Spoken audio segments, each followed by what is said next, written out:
Howdy, everybody. Welcome to the stream.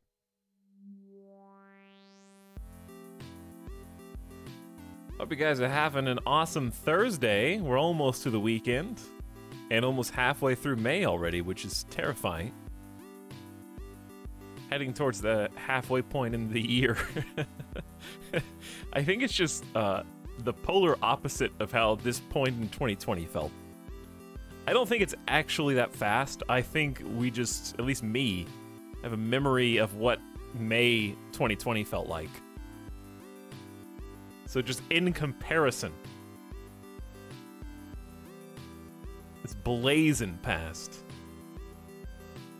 Were we playing Animal Crossing around now? I ate an irresponsible amount of Korean fried chicken and am now sipping honey Jim Beam. Nice. I always think Jim Beam is Jim Bean. I don't know, it's easier to say.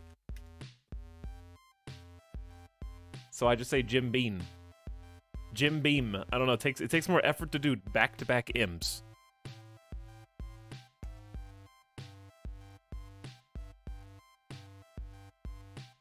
Jim Beam.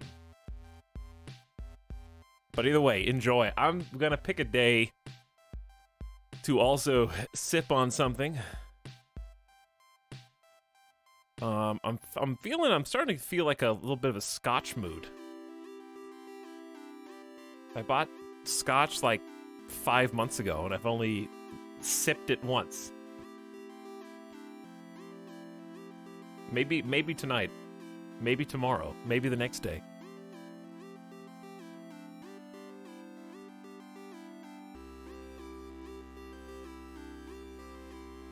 Jim Cool Beans. Exactly.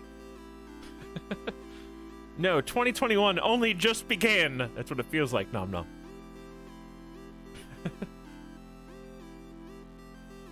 Did you finish the taxes? I did technically finish the taxes.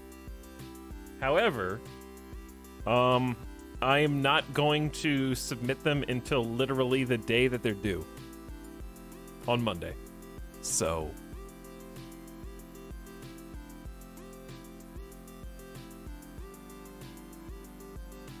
I've got till Monday. But they're done. All I gotta do is print it out, take it to the post office. It's so funny because, like, okay, going to any post office, one of two things happens normally. Either there's nobody there and I'm the only person, 50% of the time, or there's like a couple people in front of me, and as they're getting ready to pay for their stuff, they're like, I don't know. Hold on. What's the difference between first class and priority? And the person at the front is like $1.20. And then the customer's like, I don't know. That's kind of, what do I get for that $1.20 difference? And then the post office clerk is just like, well, you get a receipt that has a number on it that you can track to make sure that your package was delivered. Like, I don't know. It's $1.20. Like, it's just the prices at the post office are so, like, insignificant and minuscule. When I go up there, it's just like, I need an envelope that fits these papers for my taxes. They're like, okay, how about this one? I'm like, yep, that's good. They're like, do you want priority? Sure. Do you want tracking? Yep. Okay, sir, that'll be, and they almost look like relieved that I'm the customer after that. They're like, are you sure that's gonna be like $2.50? I don't care, just do it. Just get this over with and let me leave. I'll pay whatever it costs to get me out of here.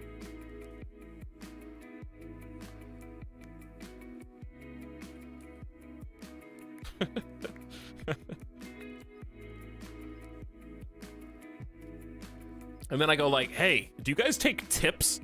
They're like, what? No! The government won't allow that!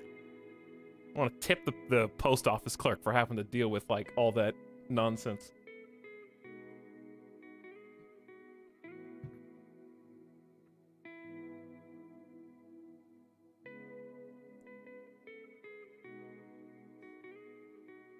I will pay you $20 to let me leave. I will pay you to take care of this and make sure it is personally delivered.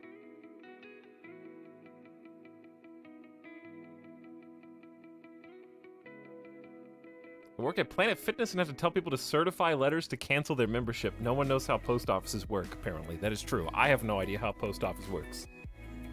I just take something in, tell them where I want it to go, and we'll let them do the magic.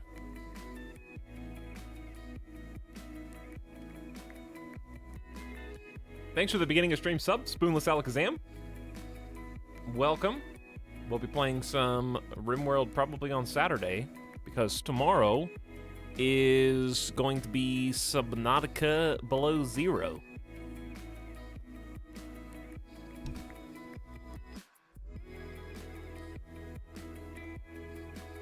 So I gotta get that installed.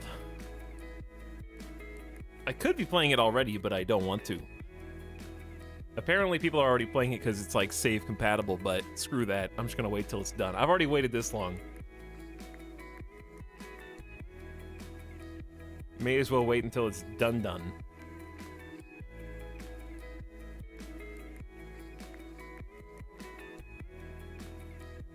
But thanks for 25 months of sub. And welcome everybody else. It's just people arriving. Hello. Is Below Zero a DLC, or I think it's a standalone game? All on its own. My anticipations are very down the middle for it. So we will see. I am neither hype nor unhype. I am merely acceptant that there is a new game coming out that I have an interest in. The sun. Yeah. Behold. Yeah, basically, like, I hope to be pleasantly surprised, and I want it to be good. However, when I ask myself, do I want to play, like, Subnautica, the first game again? The answer is no. So I'm trying to figure out, like, how much could be different in the sequel to make it feel like a different game and not just, like you said, a Subnautica DLC or expansion. So we'll see. Like, I would like to play another, you know, survival builder game as long as there's fun new stuff to unlock and uncover. So it really depends on, like, how much new stuff and how much regurgitated stuff there is. But then again, it might just be fun to swim around in a submarine or the little submersible, and the vehicles were always the most fun aspect for me. So as long as there's some more vehicles, then I'll enjoy that. Did I play VR? No. I don't think it was officially supported. At least not, like, without I think you had to use mouse and keyboard still. What flags do I have? Those ones. And then a couple ones over there. Let's see if I can remember. Alright. So, we've got Mexico, Honduras, Costa Rica, Panama, and the one that I always forget is Colombia? I think Colombia. And then I got a few more over there that I still need to put up. I want to do some more flight sim streams. We're gonna do some more flight sim streams. I need, like, I saw that a few days ago, Joel did a flight to Brazil in Flight Sim. And I was like, I'm around Brazil on my around the world trip. I need to get out and just do like a jumbo-sized stream where we just cross Antarctica, because that's the real thing. Like, we have about 1 or 2 more streams in South America, and then Antarctica. This is the sub sound, and that's gonna be obnoxious. So I need to, like, do the thing where we just literally play another game on the plane. We should realistically actually do that. Because Antarctica's gonna be like 12 hours of flying. It's ridiculous. It's probably not actually that long. Let me see. We marked it out. Antarctica's big, obviously, but you don't realize exactly how big until...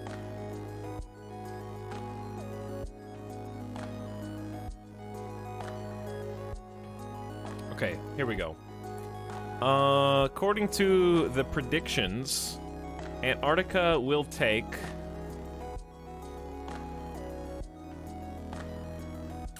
3 flights, totaling about 12 hours.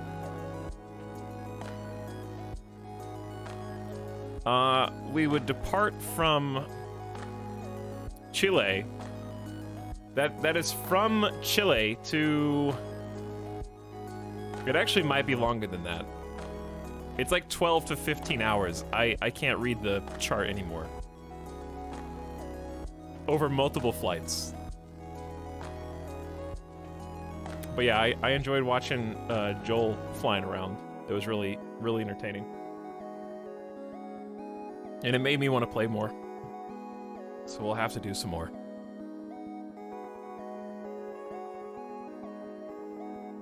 But yeah, I gotta bring some pocket games, because 12 hours, it's literally 12 hours. We should just honestly do, like, make that a thing. Make that just an event. The 12-hour Antarctica stream, or something. You know? And just do it. Like, sun up to sundown. Day, like, real-time day-night cycle. Just flying over ice for 12 straight hours. Make it a charity stream. That's actually not a bad idea. What was the last charity stream was like 6 months ago. With RimWorld, actually, speaking of. But forget about that for a minute. Maybe we should do like a 12-hour ice flight charity stream for something.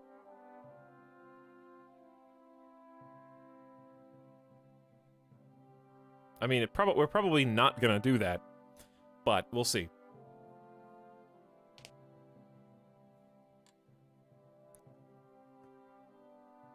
Non-stop? No, not non-stop. There would be like 3 separate flights. So it'd be like 3 to 4 hours each flight.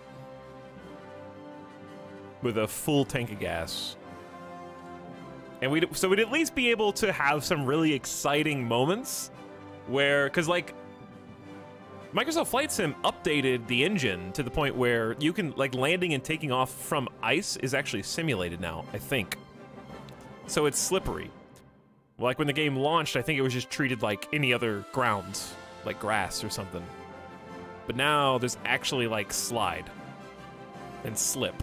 So that would be pretty fun. Just landing and taking off there would be cool. Because there's no runways. Like, you've got McMurdo Station in Antarctica, but I don't think that's in Flight Sim. I think it's just like a strip of blank nothingness.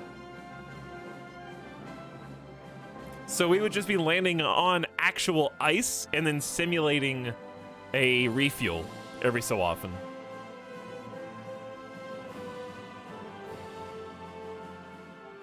So it would be, we would have to fudge the numbers a bit to do it, but we can still do it.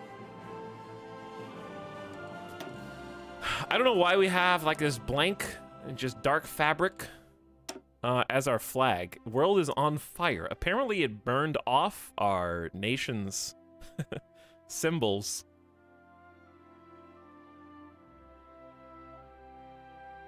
But here we are. Back to free India. In February 1942, the world is on fire.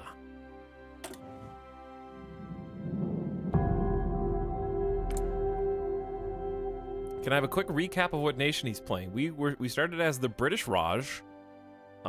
We gained independence some, what, 5 or 6 years early as India. We released Pakistan, so Pakistan is a neutral party, not in any faction right now. Pakistan also has... This is the gift sub sound. Trial. West Bengal, near Burma. So Burma's just sitting here. We've okay, let's do the summary of world events, but first let me do this. Hold on. Turn that down a beat. No shuffle, please. Let's get the correct radio stations. There we go. And let's start at the beginning. Start at the beginning.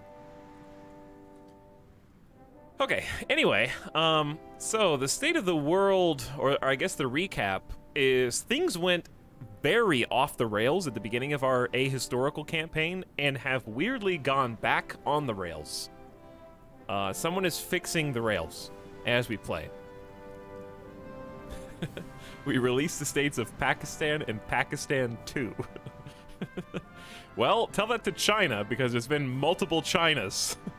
It's possible, but no, it's Pakistan, Bangladesh, Burma, and India. Which, by the way, this is fantastic for my geographical knowledge. Like, playing Hearts of Iron has single-handedly taught me where many countries on the map are. I could not have told you where Burma or Bangladesh were before playing this campaign. I just don't have that knowledge. Likewise, playing as China was interesting just because, you know, learning where Tibet actually is near it, learning where, like, even where the Koreas are and stuff was weird just because, like, I know where Korea is, but I just don't think about it being as close. Okay, I didn't think about it being, like, the elbow of this entire theater of conflict. Because, like, when we played as China, it was like Korea, I took Korea, Japan took Korea, then I took Korea, then Japan took Korea. And it was just back and forth, and I was like, man, okay, I understand geographically why Korea has had such a tumultuous history just based on its geographic location.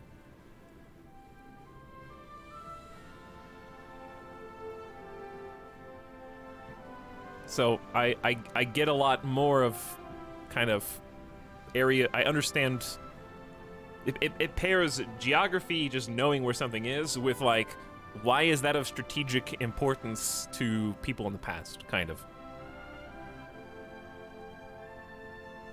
Anyways, so like I said, it went off the rails at the beginning. World War II kicked off in our game, I think, in 1938, when Italy decided to declare war on Greece, right? Is that what happened in ours? It was yesterday, and I can't even remember yesterday. I'm pretty sure Italy just took Albania and then went straight from Albania and said, I want Greece. But they had at least made a pact with the German Reich first, so they formed the Axis extremely early with the German Reich. And Poland was just chilling here for quite some time. Poland did not have anything to do with it. But we had France basically get involved against Italy and the German Reich because of Greece. It kind of pulled everybody in because Greece was guaranteed, I believe, by the now Franco-British Union, which is apparently a rare event because I've never seen that before. So we got the France and Britain are sharing a nation at the moment, which is very interesting. France, of course, has been pushed back, but at the time, since Greece dragged everybody into the war, France was able to actually take all of Italy, all the way down to Sicily. France held all this. Then we had Romania and Czechoslovakia were also in the Allies and are still alive and still fighting, actually. Czechoslovakia is still here, but not where it's supposed to be. We're missing a bit. So they were all fighting, pushed Italy out. Simultaneously, I think the Soviet Union kind of declared war on Latvia, Lithuania areas. Oh, and another swing state was Spain. Spain actually had the fascists win the Civil War and then join the Axis, which kind of put pressure on France from the south. So France ended up getting pushed back out of Italy, and out of France, of course, by the combined Axis, German Reich, Spain, and Italian forces here. What's Portugal doing? Portugal is just chilling with no faction, doing their own thing. I think they were going to do some expansionist stuff in South America or something like that. Anywho, Italy got demolished. That's why it's so surprising that they're back. Italy got blitzkrieged by France in less than 6 months. They took like 3 in-game months for France to roll all the way down to Sicily and take the whole thing. They just couldn't hold on to it for whatever reason. The United Kingdom joined the war pretty early. And the UK has been around and has been helping, but they have less than 1 million troops, so I think they're just spread a little thin. They had great success in Africa, but it looks like did the German Reich launch a naval invasion of the Congo? Because this was not here yesterday when I looked. I think the German Reich somehow naval invaded the Congo because they did not have any land or territory here.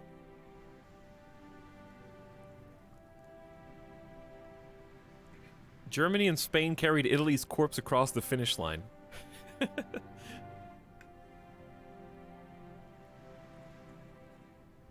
Hey, what's up, Worm Dungeon? Welcome to stream.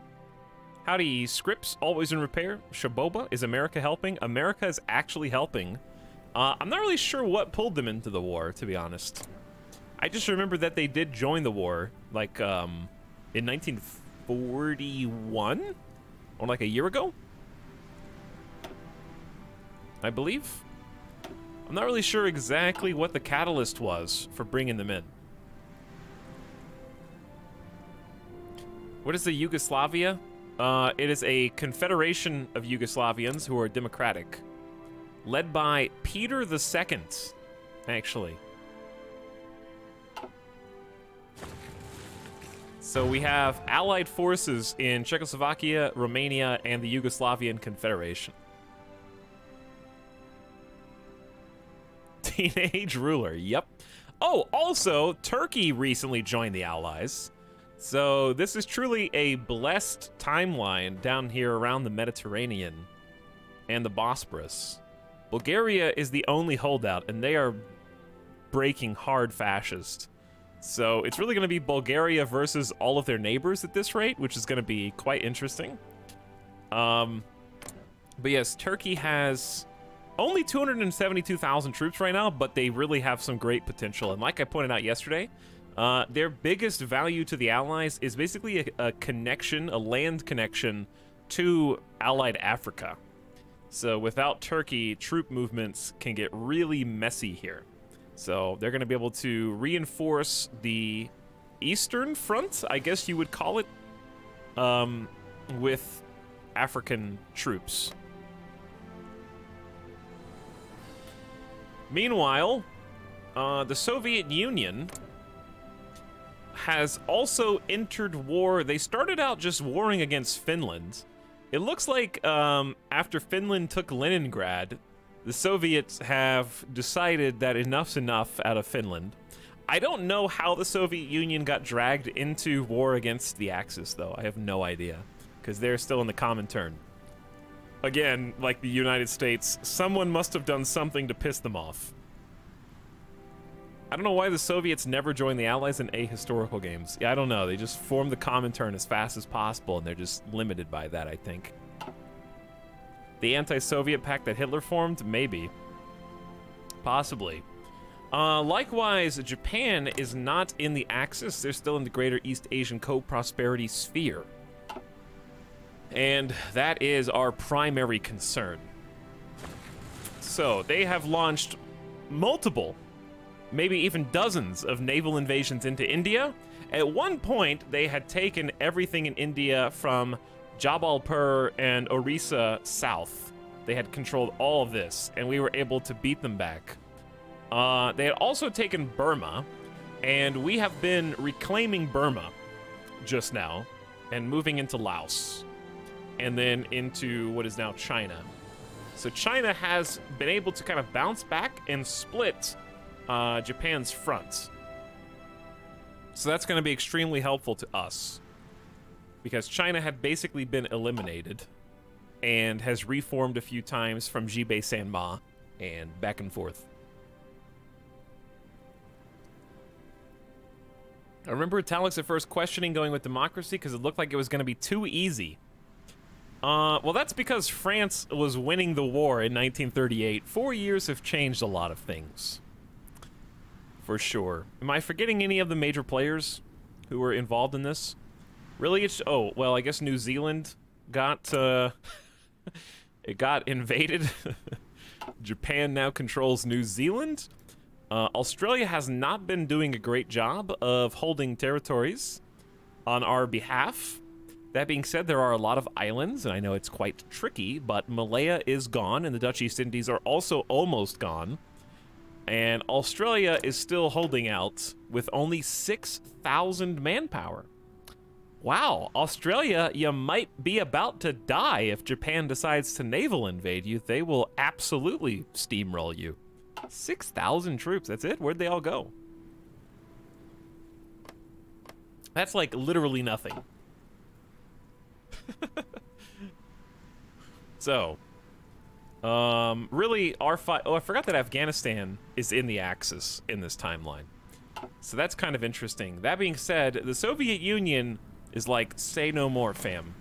I would be absolutely pleased to have an excuse to just roll into Afghanistan and take those resources for myself, says the Soviet Union. So I guess that's your problem, not mine. We have a buffer. If not for Pakistan, we would also be having to fight in Afghanistan. So because Pakistan was freed when India became free, then the neutral party there is kind of acting as a nice buffer, letting us focus all of our forces on our eastern front. Anyways, that's where we're at right now. That was not a brief recount, but that is the recount of what happened in the last stream.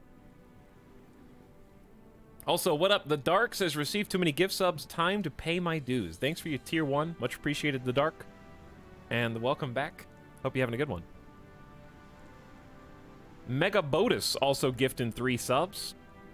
Fart Maniac. Your name worries me, but welcome to the stream. Mimicking Daravon. What's up for 4 months? And H2O4S. How's it going? This is the sub sound. Thanks for the gift subs, Mega Botus. Despaido is here as well. What's up, Despaido? Peepo typing in chat. Howdy.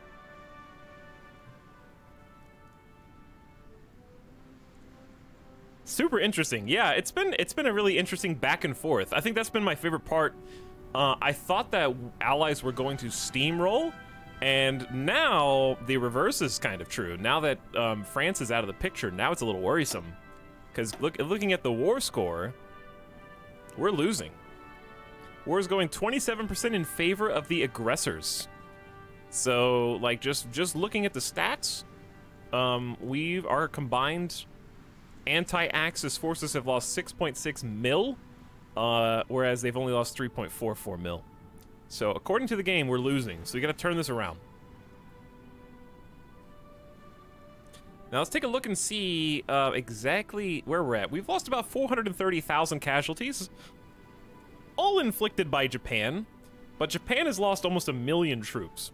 Of those, we are responsible for 600,000 casualties. So, we're still giving better than we're getting. That's about 170,000 casualties for their side more than our side. So, it's pretty decent ratio. We're definitely getting the better of our little skirmishes and battles. I don't know if you can call 1 million total troops dead skirmish, but you know what I mean. So let's take a look around, and we got 253 political power.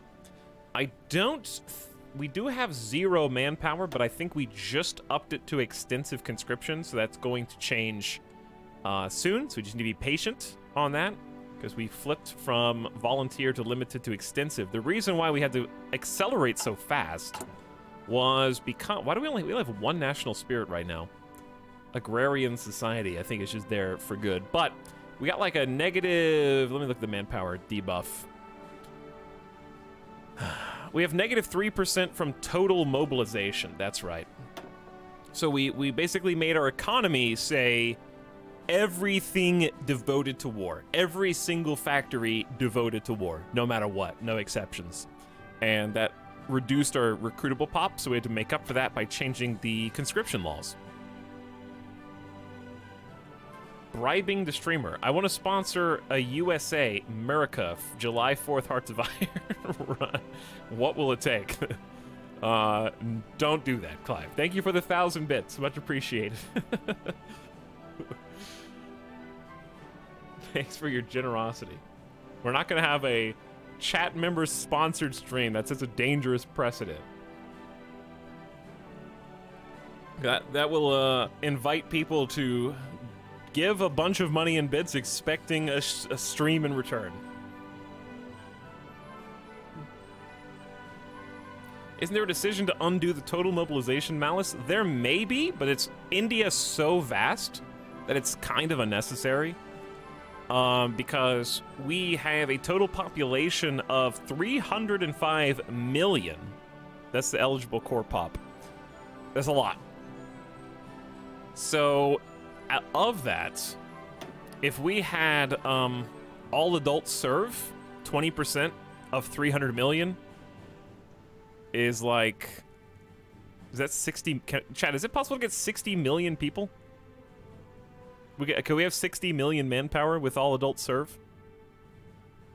So we don't really need to remove the malice because our core population is extremely large. Anywho, do I want to modify the government or make a decision? I think we want to get war support up to 100% if we can. Because the higher our war support is, the more buffs we get on division attacks and defense on our territories. We need to spend some command power, and we get good mobilization speed.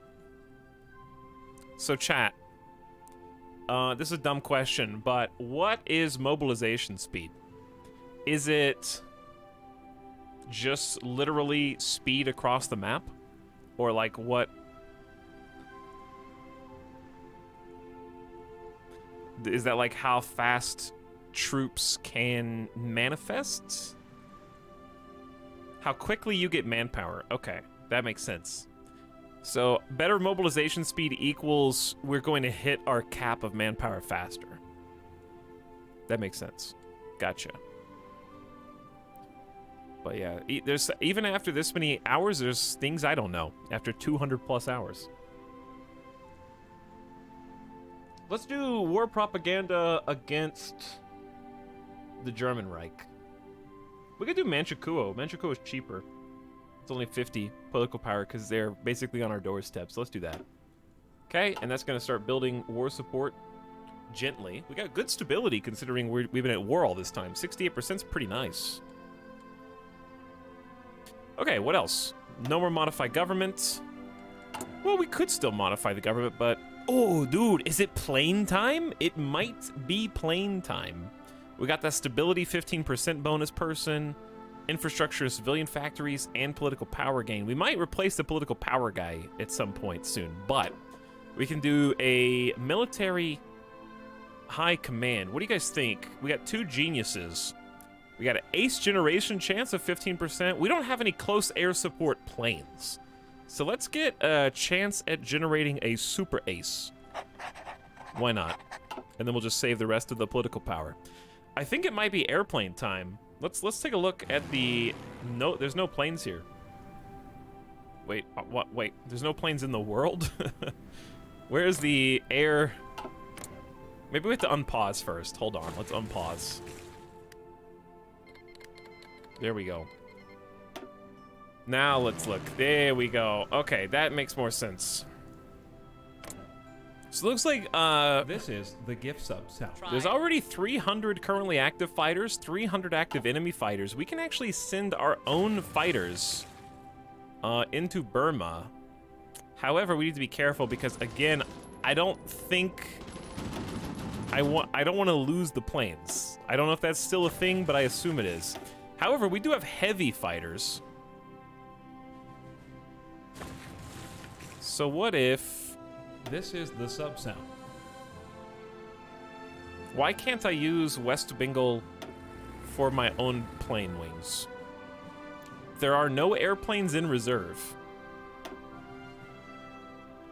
Yeah, there are. Yes, I believe there are. We should have, in fact... Chat, where are my airplanes? We're not making any airplanes. Let's make some bow fighters. We don't have any. All right, it's plane time. Don't tell them, there aren't any. I thought we were already making some of these. Oh, I just remembered researching it, but not actually crafting them. Okay. We're gonna bounce back, dude. This is gonna be great. Take a look at the construction. Let's finish the repairs on our infrastructure, and then we are going to queue up a whole bunch of new stuff. All right, I'm ready for this. Let's take a look at our orders. Basically, we just have one giant order to defend this coast. We are expecting no naval invasions yet. What I would like to do is kind of change this up. So let's select all of the home defense weaker squads, give them a new group and a new general. Ooh, level 4. These are the people that we received from National Focuses. General Codinera, or Codendera, Madapa Cariapa. It's a great name.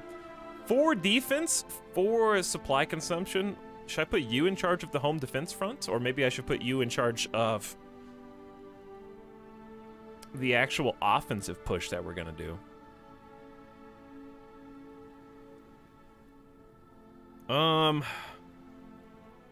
You are just better than this guy. Let's put General Frank.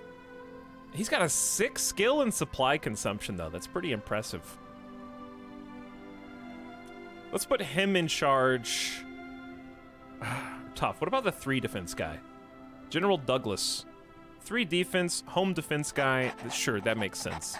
Okay, your orders are going to be area defense here, here, here, and here. And exclusively coastline and naval bases. Okay, we've only got 11 troops, chat. We're gonna need to start training some more. Oh my god, we're not training anybody because we're deficit on infantry equipment. Oh no. Okay, then the rest of the forces.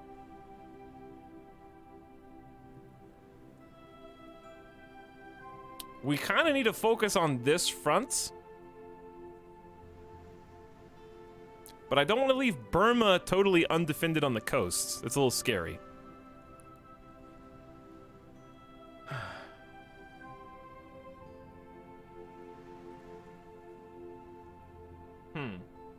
Do I want to undo that command and set a front line that goes like up here? I do want to. Let's see if this works or if this backfires in my face. No one's gonna be guarding the coast of Burma. Okay, don't need an air mission, don't need a decision. I know we're at war.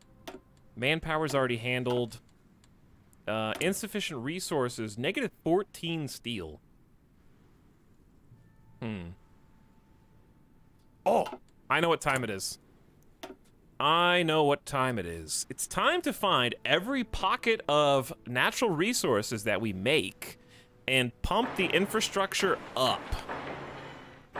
So see how we're getting 40 steel from here, but if we get an extra 4 infrastructure, we'll get 10 additional steel. Bam. Didn't see Etalyx stream yesterday, so I was a bit confused how he ended up in 1942 in 40 minutes. I gotta go fast, Gyutan. And you should join our Discord. Exclamation Discord. Where notifications will come to you. Or follow me on Twitter with exclamation socials. 38 steel coming from here. Pump that up. That's gonna be 48 steel.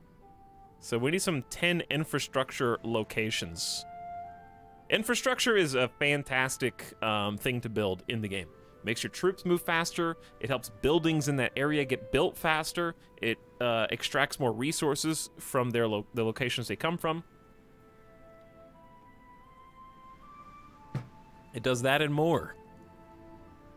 Also supply power. So four facets. But yeah, we're gonna pump up our steel that way. Okay. Not enough manpower. Done. Let's go. It's time. Oh, wait a second. We need to split you up because we can't have 39 people in the same squad. Okay, we're gonna select half of those divisions. Rounded down.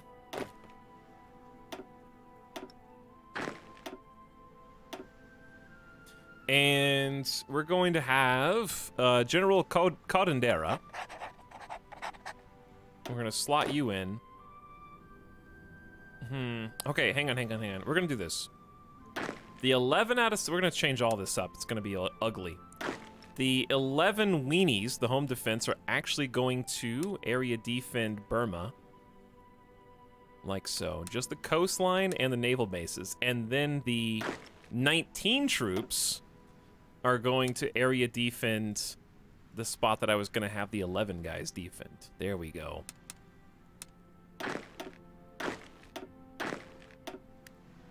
There we go. Okay. Now I think we're in business.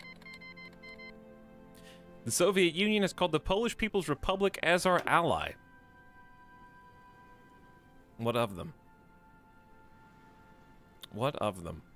Okay, we need to make sure these guys are all using strategic redeployments. If they are not already, that way they will use our infrastructure and fast travel to where they need to go.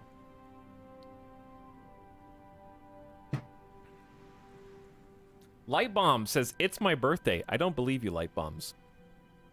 Thanks for 7 months of sub. If it was your birthday, you shouldn't be giving other people stuff. Okay, people should be giving you stuff. That's how that works. So why would you give me a sub on your birthday? I ask you. War of the World's gifting a sub to... This is the sub sound. Explosive Apple, who's here for the first time.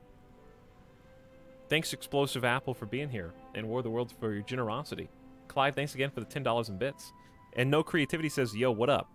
What's up is... This is the sub sound. Where are you guys coming from out of the woodwork? What's up is we're trying to keep India free of naval invasions. Oh, which, by the way, there is a naval invasion incoming into Burma as we speak. It's already happening. Oh, I didn't realize we need to take this area still down here. They're having some attrition issues.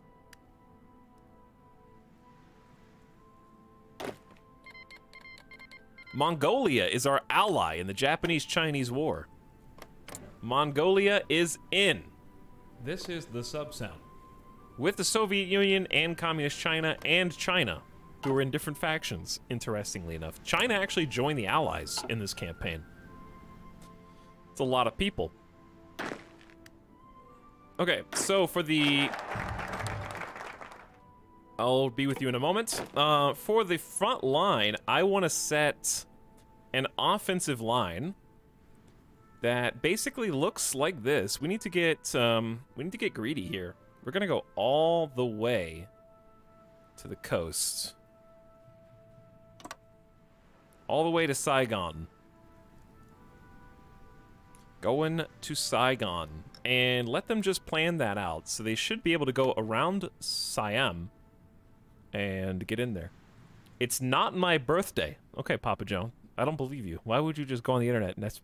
Hey, you know what? Happy birthday, Papa Joe. Happy birthday. Vertlos as well, thanks for the 2 months of sub. And Papa Joe, thanks for the 8 months of sub.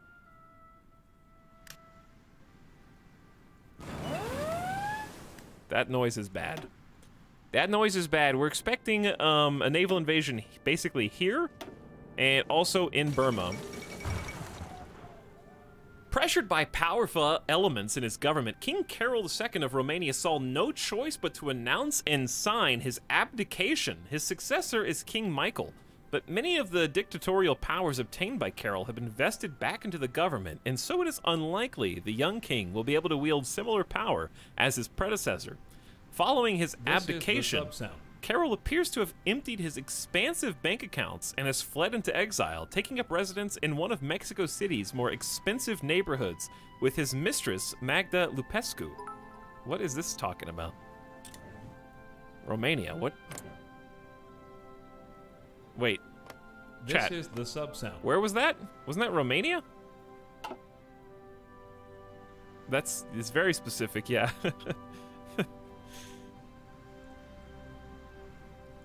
Why is it telling me about that? What's up? Try way too hard. Welcome back for 14 months. Thanks for supporting the stream for so long, you and Tony Mo. Sharon Prime for 26 months. Howdy, Tony Mo. And Clive, thanks for another $10 in bits. Hope you're having a good day, dude. Thanks for your generosity. Okay, we just got Indian gentlemen officers. The gentlemen who have served the Raj through close cooperation with the imperial authorities are a ready-made supply of commanders, should we need loyal men to lead the new Indian army. We have a new national spirit, which gives us leader cost down 50% so we can just hire new generals whenever we want, which is going to be necessary if we actually start fielding our millions of manpower. So we've gone from 0 to 163,000 already. Told you that was going to be fixed in no time. And all new army leaders come out at +1 levels, so they don't come out green. They come out at level 2, which is awesome. And with that research, we have both of the prereqs for defense research. This is our 5th and I think final research slot. India as a science powerhouse, moving in full swing at this point. So we've got 4 already, and that'll be the 5th one. So technologically, we are going to be surging. Okay, I don't know if we have an advantage here, but I think I'm just gonna wait a minute. They're kind of making some pushes. Speaking of research upgrades, there's improved artillery. I need to check on our artillery, and it's 1942, February. We're already researching our ability to research even faster. We got the bow fighter. We need to start producing that. Well, let's just get tier 3 artillery. Get the good stuff. Okay, but yeah, this is kind of a problem. So let's just make a little manual push here. Kind of offset. There's no reason for this person to be holding this spot anyways. He's gonna retreat. Everybody moves in. Or they're actually trying to refill the spot. But I should probably go ahead and launch this attack in a second. Do we have any of the naval invasions yet? Not yet.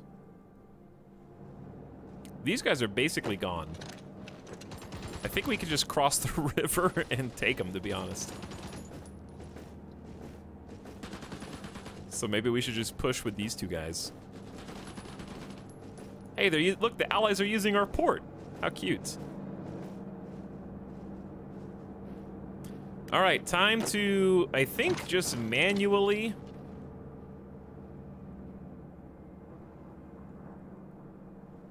We're just gonna manually take back our territory, I guess.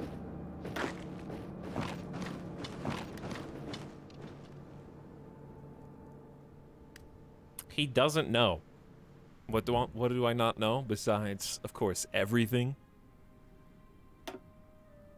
Oh boy, southern India naval invasion incoming too. We have troops down here. It's not like it's undefended, but he still doesn't know. Are you talking about the King Carol thing? Yeah, I actually don't know that. Okay.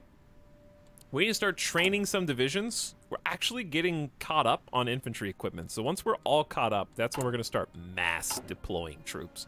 Because we got 15 military factories pumping out infantry equipment. We've got 7 making support. We're in a deficit on pretty much everything. Then we're going to do, let's say, 3 for artillery. And then I really want to start getting some planes. So remember that infrastructure that we just queued up to get more steel? That's kind of what we're working on now. So this negative 11 deficit should be fixed shortly. In the meantime,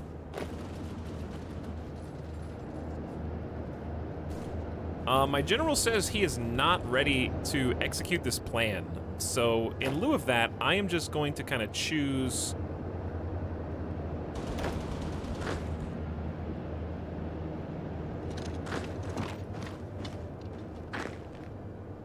a few kind of battleground spots that I can see as advantageous to us and just try and move the front line back a little bit.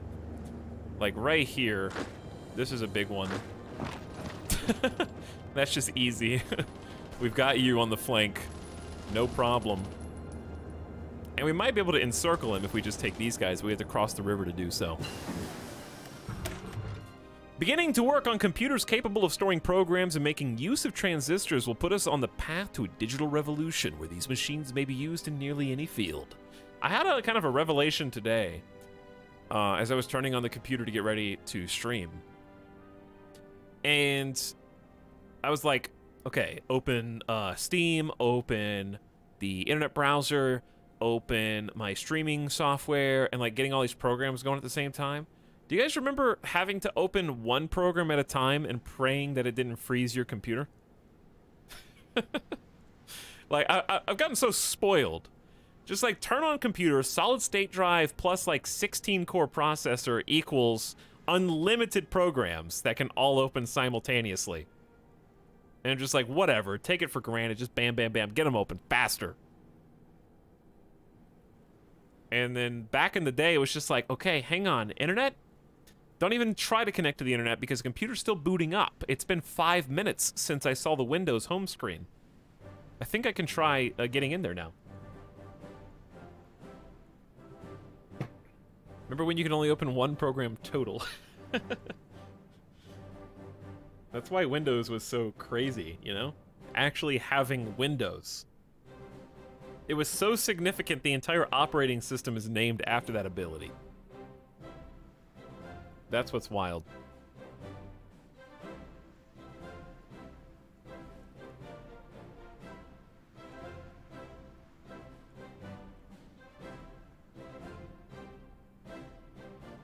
And dial up too, yeah. Only having...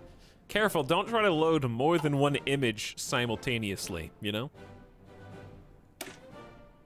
You don't want to download too much. It might freeze everything. Okay, blanket plus 8% research speed on everything is fantastic. Now, I think I want to divert my attention to radio detection, because if we're going to start doing planes, radar is going to be fairly impactful in helping our plane, or, you know, acquire targets, basically. Especially if we do any kind of bombers or naval bombers or stuff. Hoping Mom doesn't want to make a call. Mom, I'm online!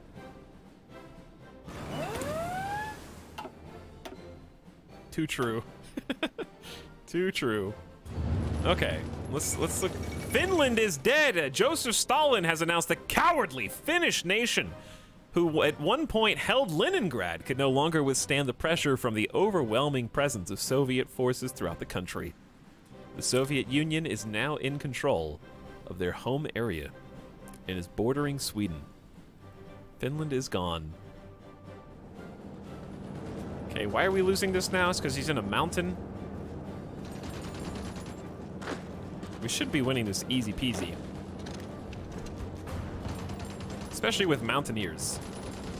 Maybe they have air support.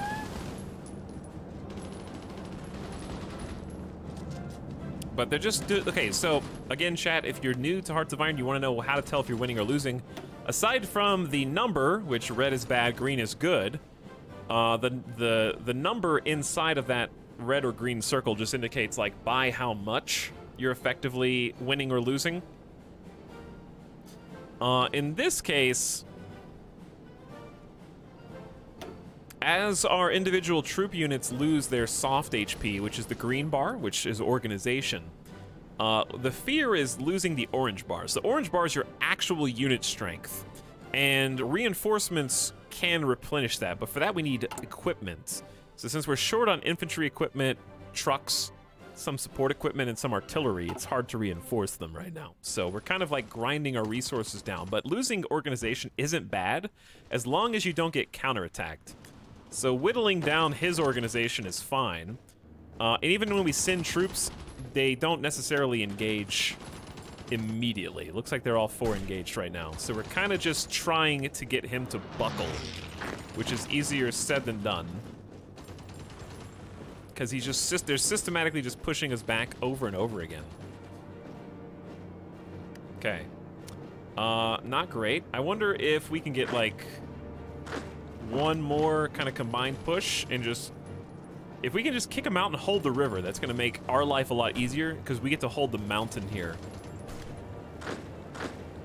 So I'm sure the AI could do this better than me, but we only need him to move. And he's just about there. There we go. There we go. Well done. All right. Unnecessarily brutal. Kind of the same issue here.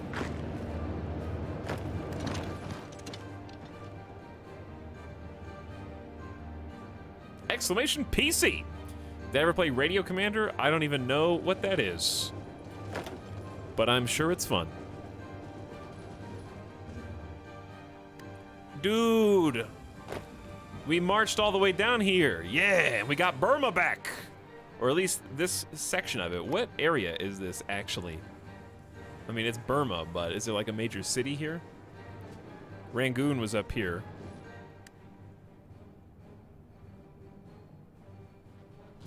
Ooh, this dude is extremely surrounded. This is a five-person flank.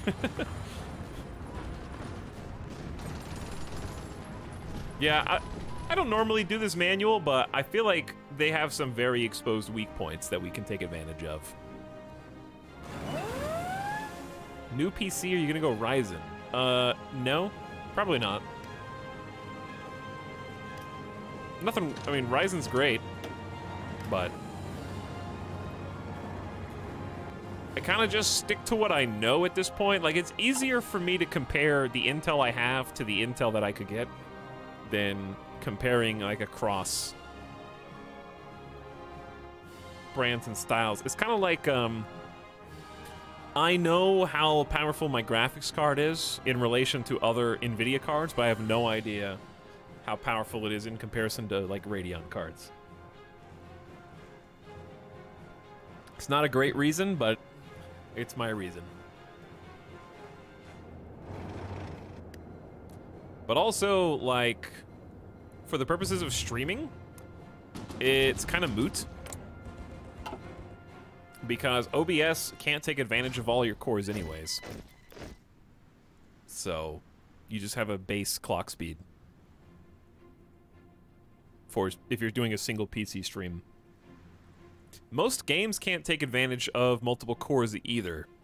So, for all intents and purposes, that's why most video games right now are very GPU bound. If you notice, like, going from like the 970, 980 series to the 1070, 1080 series to the 2070, 2080 series to now the 3080, 3090 series, you're getting like 20, 30, 40, 50 more FPS depending on your upgrade for just graphics card alone without even tweaking or changing your CPU. So CPU is not the most important part of the machine presently. And I'm sure in like another 5-ish years that'll swing back around where CPUs do have a little bit more direct impact on your gaming or streaming, but for now, pretty much just need a good solid CPU for a single PC stream setup. And because of how OBS works, I am not going to be able to get better quality no matter what CPU I get. I just need a second computer.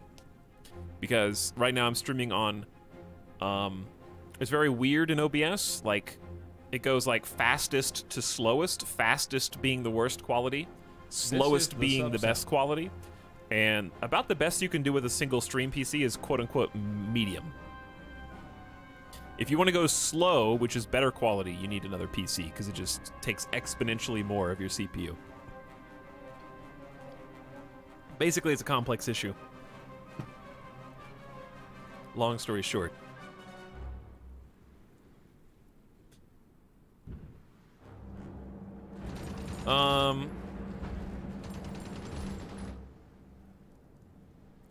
my boys at? Oh. They're a little busy. I see. They're here. They're here. Oh god. This is not great.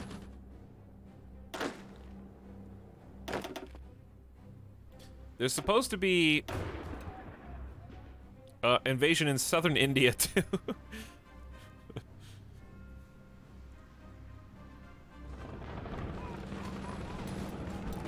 Do I just trust the AI?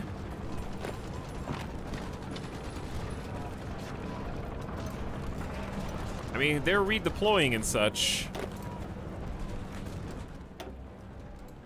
I think they just need some new commands. Oh, is he retreating?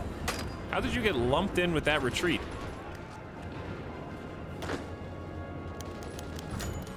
Douglas Gracie, one of our generals, was wounded in combat. I see.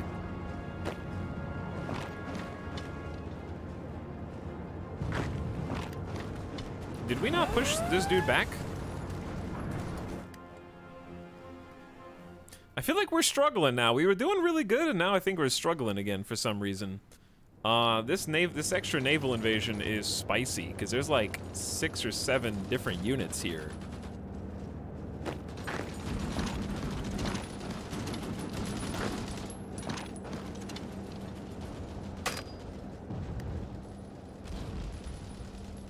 We need to get rid of one, and then we can just focus all of our efforts on the next. Please, please don't retreat. I need backup to arrive. Belgium has capitulated to the occupying German forces, committing travesties throughout the country. Belgium is gone. Gumbyok, thanks for 26 months of sub, Gumbyok. How's it going? What's up? Welcome to the stream. Good afternoon. Okay, they're moving in. We got an ally here, I guess.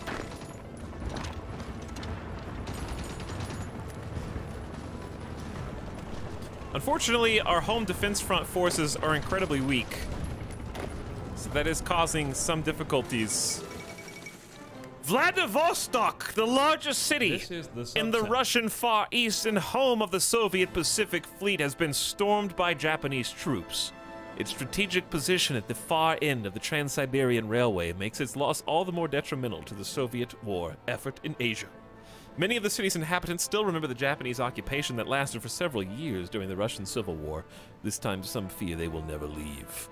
I remember having to defend Vladivostok like 16 times when we played China, but that actually begs the question, why didn't I know that the Soviet Union was also at war with Japan? How did this happen? The Soviet Union became entangled in war with the Axis, which is separate in this game from Japan, and I don't know what brought them into either battle. I have no idea. I just know that they're fighting now. That's all I know.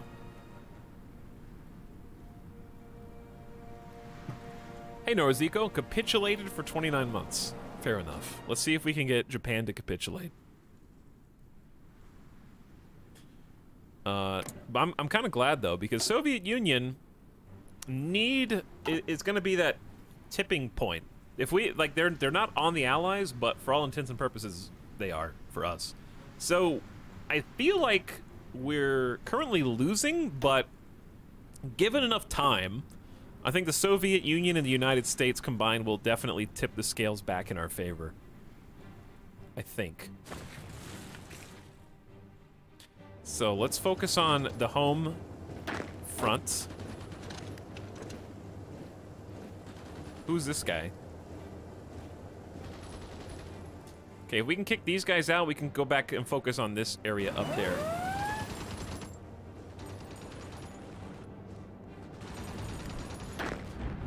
We got more allies coming in, I guess.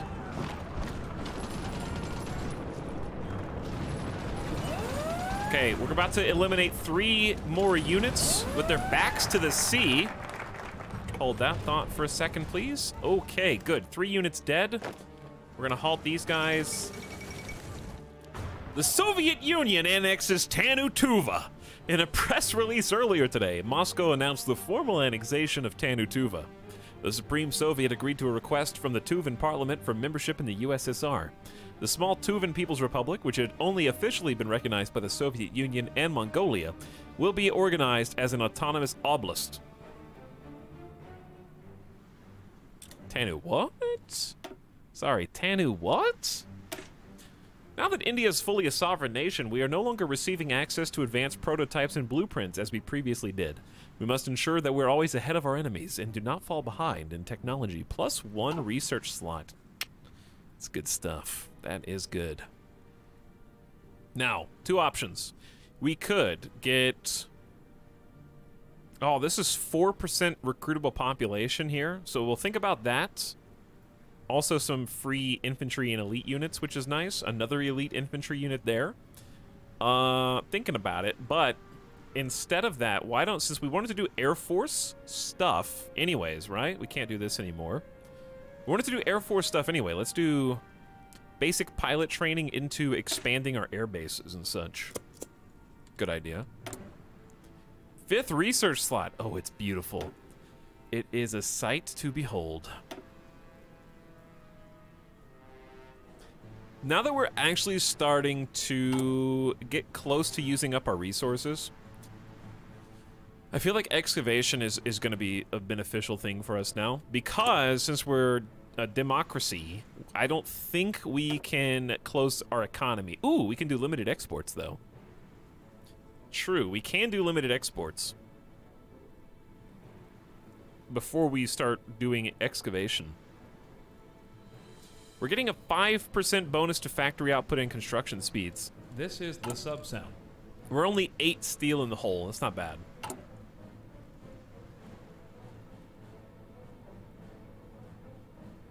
So I'm going to wait on closing the exports down for just a minute. And maybe just start excavation in the background. It's only 84 days, and we have 5 slots, so sure.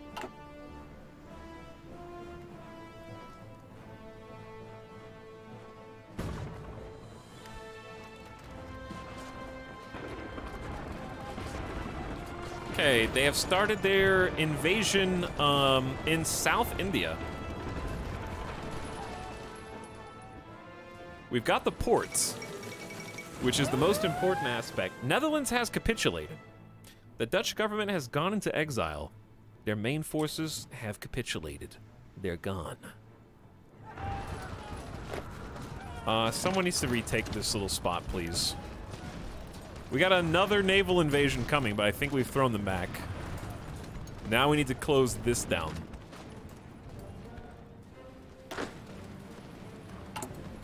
Good news, chat. We are positive on infantry equipment for the first time in years. We have gone from negative back into the positive. Quite excited about that. Simultaneously, I think we have a pretty good shot of executing this plan. So I'm going to, since we can now reinforce more consistently, let's go. Launch. Launch the attack, General. The attack is basically to push Japan down through Laos and through Vietnam. And I see some good green opening battles here. 10% total attrition, 45%. There's some nasty attrition up here. Take a look at the supplies.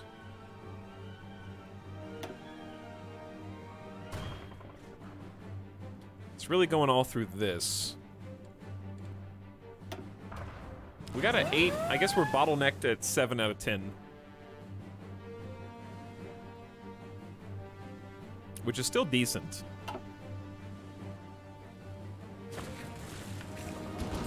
But yeah, that opening push was a pretty good one.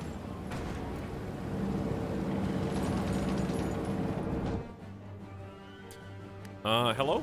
Someone get that guy. Oh, we got an encirclement. An AI-driven encirclement.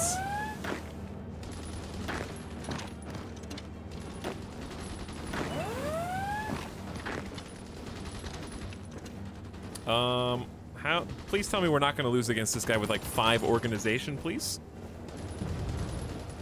Just put an end to this now. Thank you. Another naval invasion! It never ceases! Throw them out!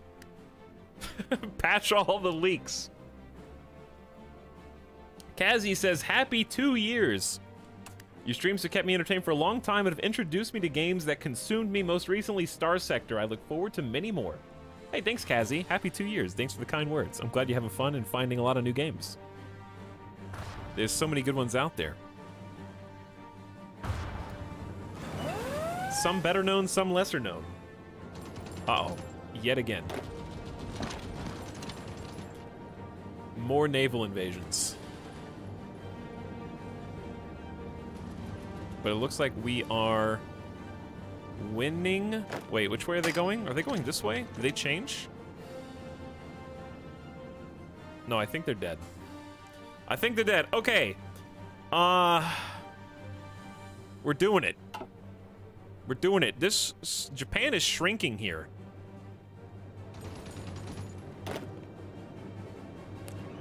We have a dilemma, though, where we gotta cross this river. This is a nice weak spot, though. Soft little underbelly here.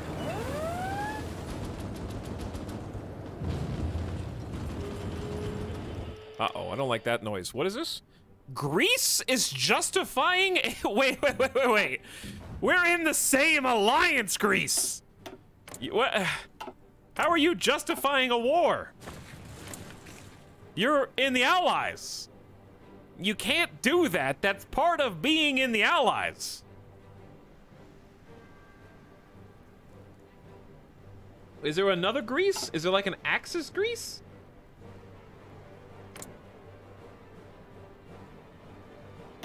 Is there focus? I don't, hang on. Where is it? Why, Greece tree is huge. The Republic of Turkey must exist. Invitations to the Magali Convention will be dispatched. Chat, they're pursuing... Why are they in the Allies?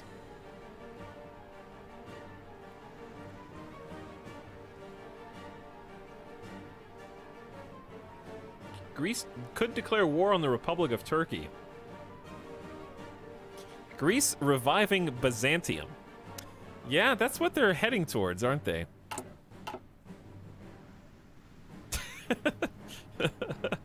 Okay. I feel like that's gonna go poorly for Greece. Just a hunch. We're catching up on our resources. I do think we just need to trade for aluminum. I was gonna trade with Greece, but I guess in lieu of that, let's trade with China.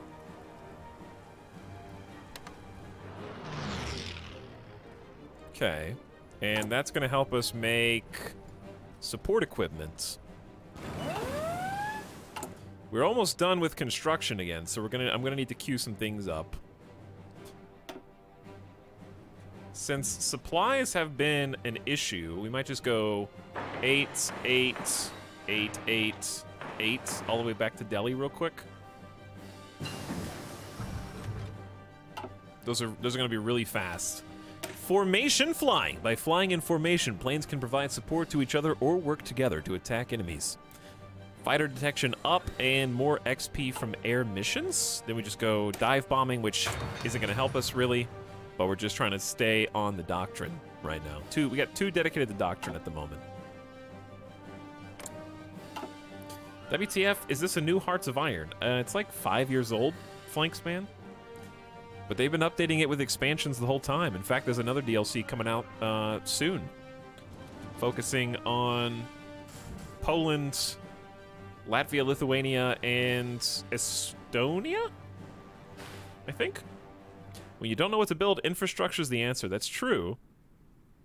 But we just need to pump military factories and probably some fuel silos And I would like to actually get some coastal forts. Let's do that. We're getting naval invaded so much. I'm gonna do double coastal fort in Rangoon because they always attack here. We can't do that because we don't technically own this tile.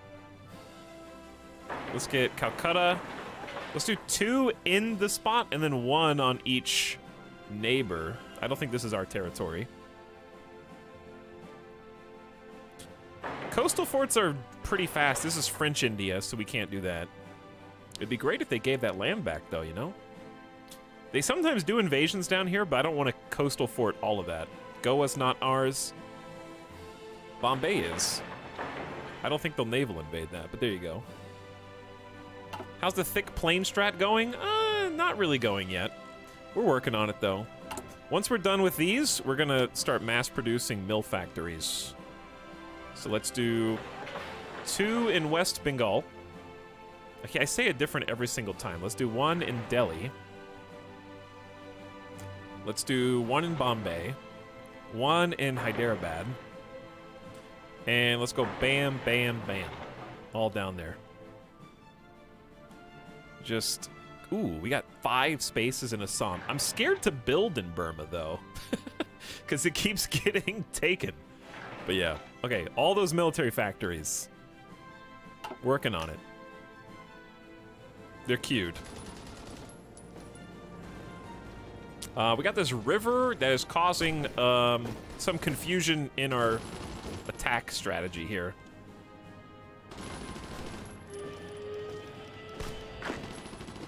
Are you guys gonna take this?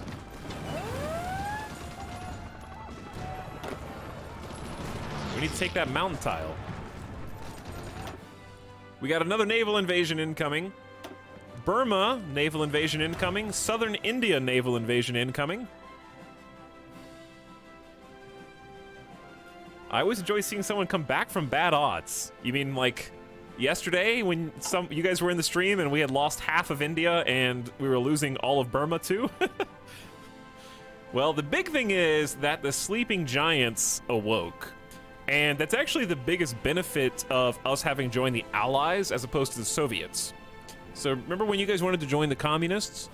There's a problem with joining the Communists, which is, at the time, Communist China was not in the Comintern. So the Soviets would not be able to reinforce India. The Allies have much better navies and have been more willing to send troops to the front. See all these British forces over here? We got a nice smattering of allies. We got United States. We got, I think, Turkey's in here. We got all sorts of people. So those combined forces are what are able to fight Japan back. If we had joined up with the Soviets while they have a war on the Western Front directly with the German Reich, I don't think we would get nearly as much support. So it's basically like in the video games where one person lifts the door up for the other person to walk under. Our allies are holding the door up on this flank so that we can walk under on this side. Effectively.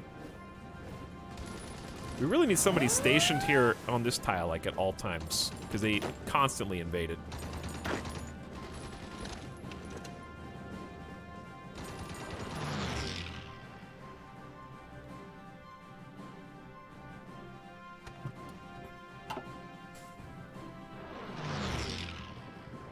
We got more problems over here.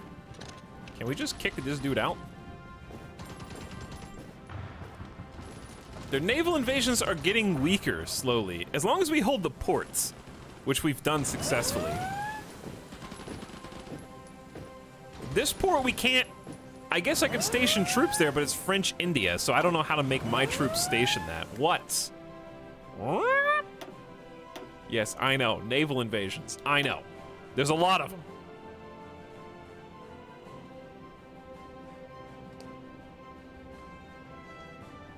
A lot of players don't put guards on the non-port tiles. I mean, I have coastal toggled. We just don't have enough troops. And also, since we share space with French India, they don't guard this port. Per the order. I might be able to make them, though. Let's see. There you go. I just didn't click it. Now that I've clicked it, we'll guard that port tile. Gotta zoom in a little bit. Because here comes more.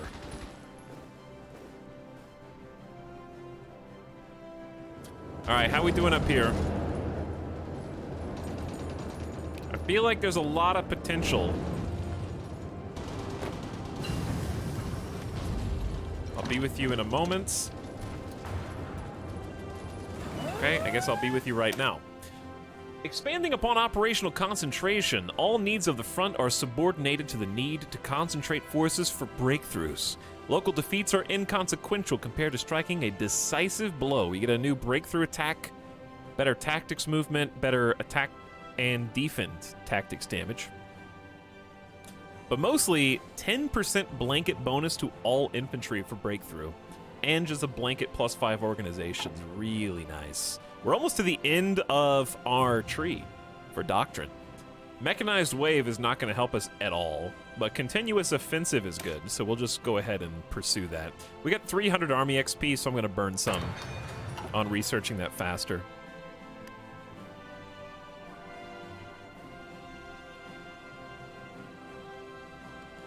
And we're still running a deficit, kind of.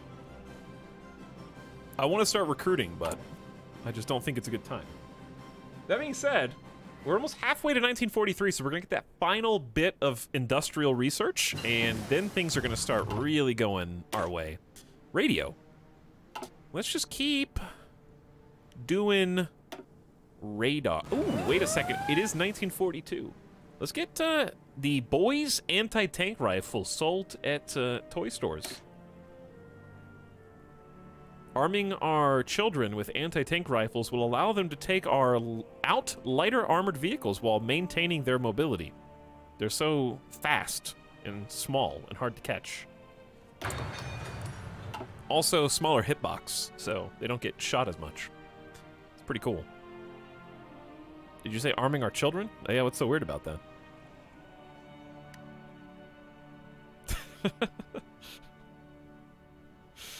Arming our children to fight the Nazis. And in this case, I guess just the fascists, because Japan is technically not the Nazis.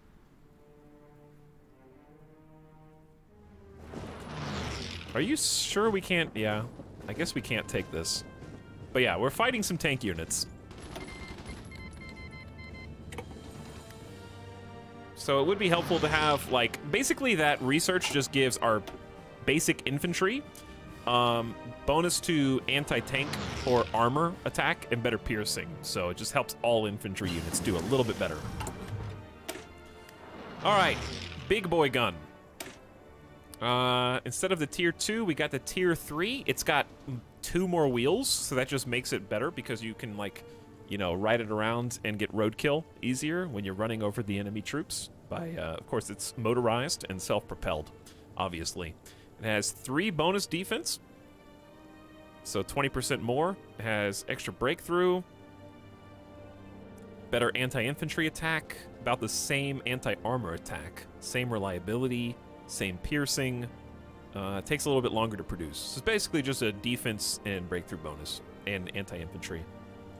Wow, that is way smaller than I thought it was going to be. Can't believe that this is what artillery looks like. So cute, yeah, it's teeny tiny. All right, let's go back to infantry, and the thing is I'm not going to start producing tier 3 guns yet, so I kind of don't even want to research it until we have a small surplus, because changing our production lines is going to set us back. So why don't we just catch up on support units? Logistics company tier 3 would be good. Fewer supplies. Our supplies are stretched pretty thin right now anyways. Actually made for kids. We are pretty close to actually... Well, we're doing great. We're doing great. China's moving down into Laos, and the front is collapsing around Japan right now. They're almost encircled, actually. Our troops are having some difficulties with organization, so maybe we should pause the plan for just a minute and kind of regain organization and reinforce, because the Allied troops are moving in behind them. So we kind of just need to hold the line. Royal Air Force has agreed to accept Indian pilots to undertake training. This education will be a great help in the development of our own air wing. Free 100% bonus to air doctrine, and some bonus air XP right out of the gates. Then we get some free air bases. So let's go straight to that.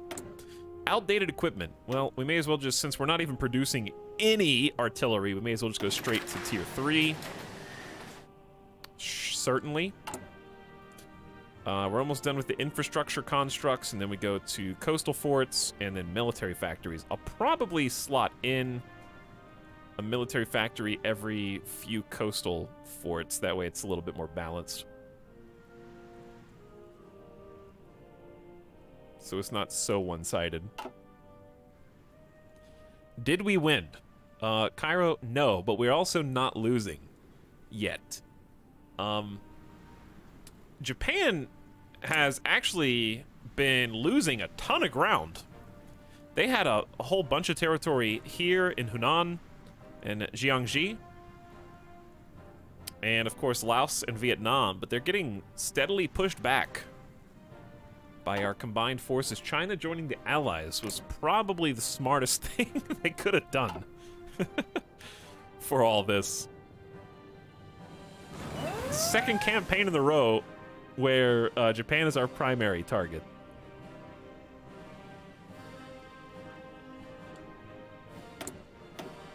More naval invasions that we are fending off. Very good job, everyone. We are making it quite difficult.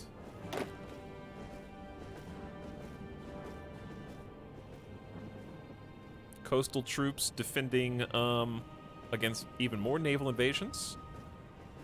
And we got another one coming into eastern India soon.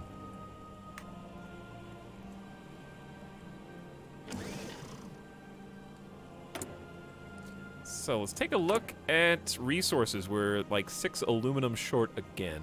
Oh, because China's not delivering anything. That makes sense. Let's do Yugoslavian Confederation. Give them a civilian factory to trade. Look how much tungsten we have. Used for anti-tank munitions, but also machine tools and specialized parts. Decent amount of chromium, too. Chat, which resource is primarily used for, or which construction primarily uses tungsten? Is it airplanes? Or tanks? No, high tier tanks is chromium, right? This is just artillery. Okay, that's actually going to be good then, because we're about to start mass producing artillery. I know it doesn't look like it, but we are. Watching Tox play makes me want to try Hearts of Iron 4. Well, there's no harm in trying. They're short games, so you get to retry again. It's very complicated, I'm not going to lie to you. But it's very fun, because if you enjoy... My favorite... The reason it's so addicting to me is because you can do a full campaign in like 2 extended sittings. At least 2 streams. And also, I just enjoy the production lines. I like the cookie clicker. Ramping up from nothing to everything being mass-produced. Messing up can be fun, too. Yeah, it's not... You don't waste that much time, because you would start over pretty quick anyways. Alright, we're gaining 10% additional resources from excavation.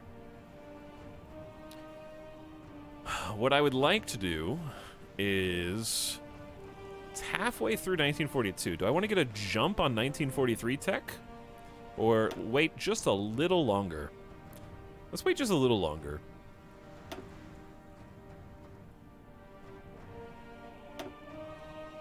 Let's do another support company upgrade. Let's get recon up. Simple but effective.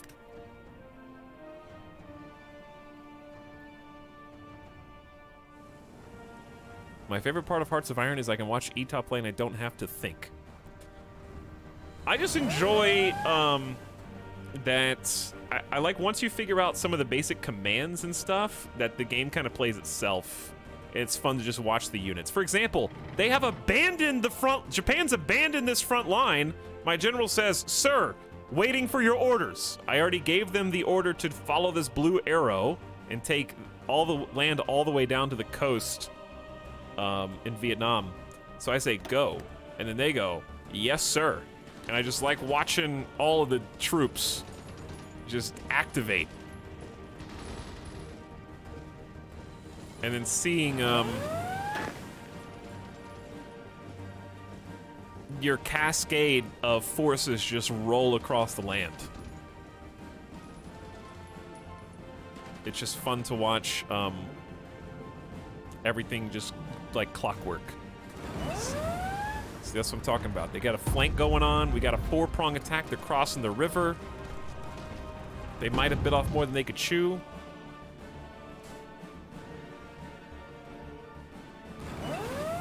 I don't see... I see... Is this a naval invasion? I think it just got beat back.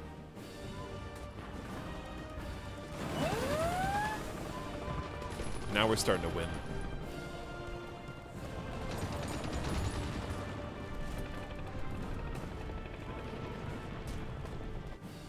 Numbers go up. It is extremely fun numbers go up game. The only downside, I guess, of Hearts of Iron is that if you want to play specific countries, you will need specific DLCs to play with those countries in a fun way. But on the flip side, that does make it easier if you're not interested in certain countries. You can just avoid those DLCs. But I enjoy the replayability because it's just fast, furious, and I can just keep playing a new country each time I play. And it feels different, even though the base gameplay is the same. But it can create new spins that feel unique. And also, you get the benefit of listening to the naval invasion warning awuga in every campaign. So that's obviously one of the biggest perks of Hearts of Iron 4 by far. Just there it is again.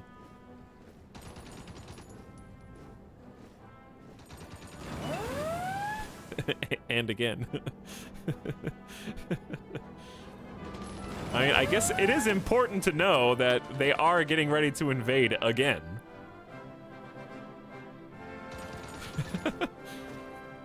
Alright, you guys should be able to get these dudes. I feel like I should just force you, though.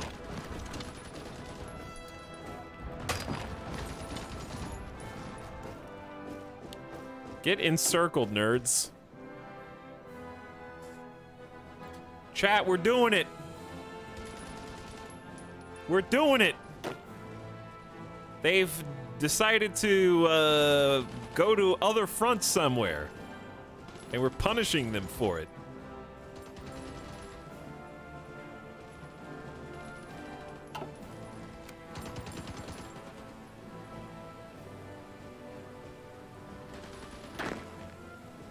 Fill in that spot. I want to see that part of the map get filled in. Good job.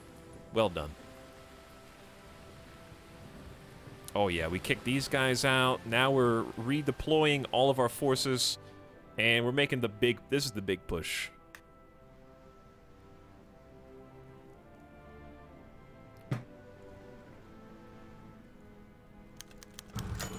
Douglas Gracie falls ill. What is this event or decision timeout? We're at 95% war support. That's pretty good. We can do better. Let's do war propaganda against the German Reich now. War bonds is... Consumer goods factories down 5% for 180 days. Is there any downside to doing this? That just means we get more civilian factories slightly. We've almost got 45. So we're building military factories, coastal forts, and we need to build some radar too. Okay, let's do war bonds. Women in the workforce is stability down, but you get 3% more recruitable pop. Interesting. Emergency factory conversion is just a quick flip of civilian factories to military factories. Could be useful, but not yet. Region-wide industrial integration is 1 building slot in Bombay for 100 PP. Sure. No downside. Do that too. Looks like some good decisions there. Anyone gonna play the new Subnautica tomorrow? Me, actually. I am.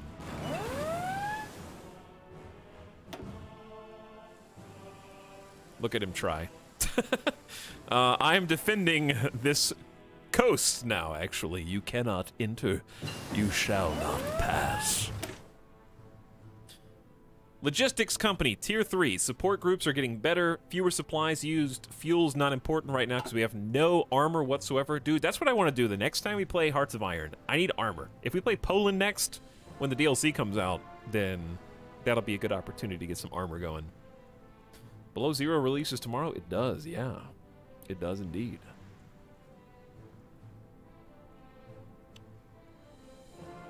Funny how I started watching Etalyx 7 years ago in Castle Story series. Yeah, if only they finished that game. That was definitely a case of unrealized potential with Castle Story. It had a good opportunity to be something great, and it just never materialized. Broken AI all the way through, unfortunately. Who should I combo? In my infantry division, I got 1 extra support squad. Who do you guys think I should add? We got logistics for supply usage reduction down 30%, which is huge. Engineer company to entrench, dig in, big bonuses to defense and certain biome types. Motorized recon, which will give us some intel and information on tactics and such, as well as some good defense perks, and support artillery, which is bonus soft attack against infantry and more defense. Anti-tank or anti-air? Probably. We just don't produce any yet. Medical, I don't think we need trickleback because we have so much potential manpower. So I don't think we need first aid.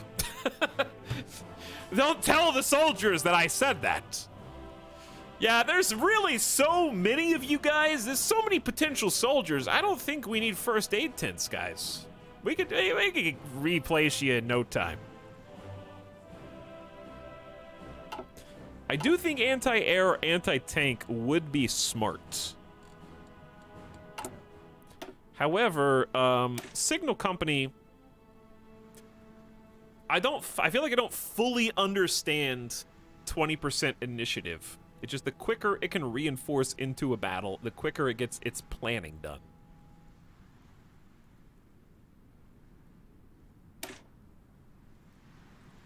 So are those is that the primary perk of the Signal Company, is just faster reinforcement? Faster planning?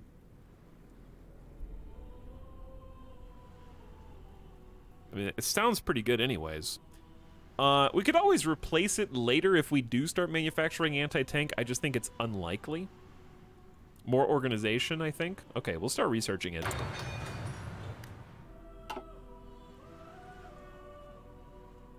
Let's start getting it underway.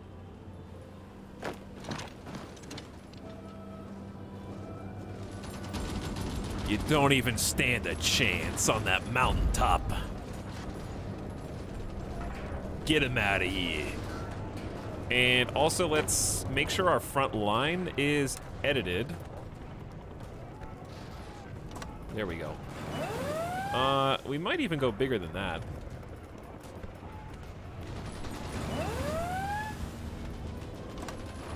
Did they push back? That's not allowed. You can't do that. Apparently they can. And they just did. All right, I get it. I get it.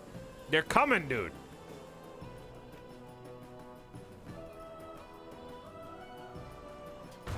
Oh, man. Is Japan making a comeback over here? I don't remember them having that much territory. It's kind of up to us to flush them out of Vietnam. And then they're going to inevitably naval invade it again. I can't defend everything, but we can do our best. We have 3.6K positive infantry equipment. Do you know what that means? It is time for the home defense front to continue. We're gonna spawn everybody in West Bengal. Bam, bam, bam, bam, bam, bam. These are only 10 combat width, by the way. 1, 2, 3, 4, 5, 6, 7, 8. 8 at a time. India is very... The United Mexican States have joined the Allies. Okay. They are our ally in the Imperial Spanish-American War. Alright, I'm gonna have to go look at that in a moment, but first... India is very large, so patrolling and protecting its airspace means we must increase our air capacity bases across the subcontinent. A free air base in Bihar and Delhi. I will look at that in a moment. Now let's get the 100% research bonus for heavy fighters. We might be able to just scoot past the bow fighter faster. Right, what's going on in America now?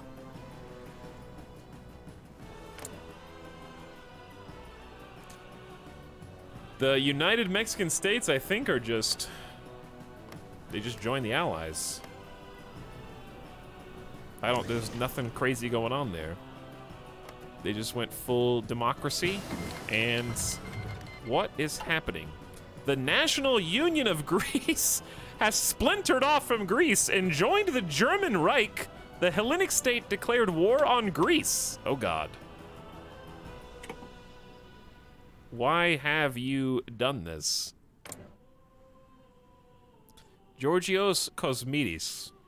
There's a fantastic Waluigi mustache right there. Wild card Greece. Why? Well, we have no idea how many forces they have, but they've taken most of mainland Greece. Then other Greece has the Peloponnese, Albania, and Thrace. Yeah, that really messed some things up. Good job, Greece. Well done.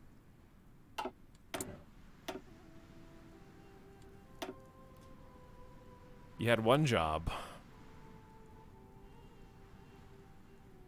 Okay, we are good on support units. It is September 1942, aka it's time to start pumping the final tier of industry.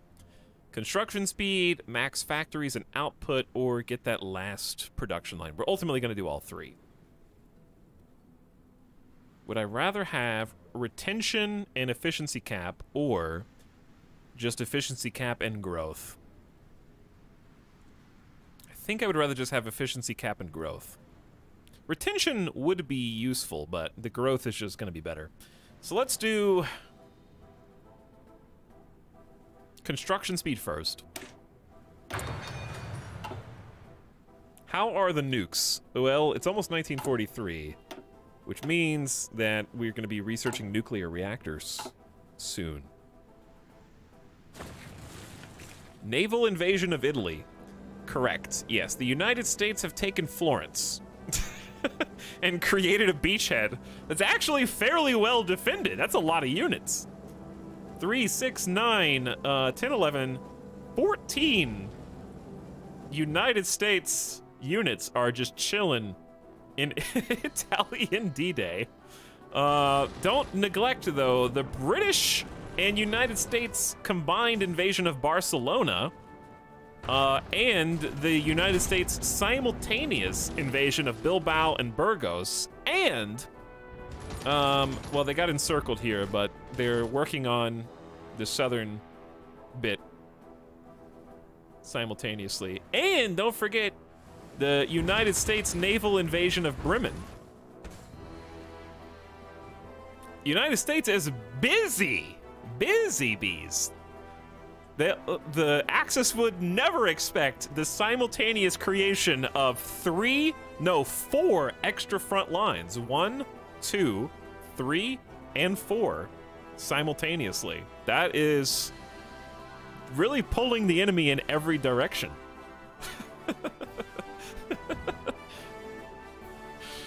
All right, back to my business. We got some business to attend. Your coasts are mine. I've got some civilians who really want to visit your beaches in Europe, so that they can talk about it as a status symbol for the rest of their lives. Chat, did you guys know that I went to Europe when I was 18? Wow, that was so cool. Future generations won't be able to say that to their children unless we take back from the fascists all the land that you have mistaken as yours.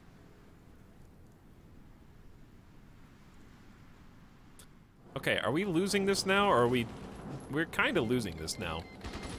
Mexico... Excuse me, sorry, what? Mexico declared war on the United Mexican States. Oh. Well, that was... Yeah, that was far too easy before Mexico, when you joined the Allies and you guys went full democracy. Now we've got Plutarco y Calles as the leader of non-aligned Mexico.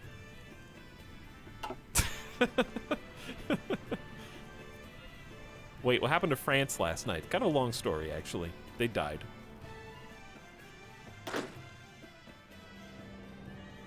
Okay, I think we're gonna pause this attack and just regroup.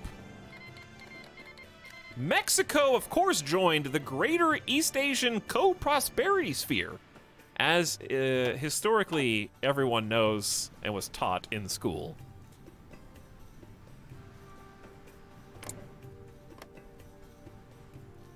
Neither Greater nor East Asian, nor co-prosperity. Just kind of causing problems down there.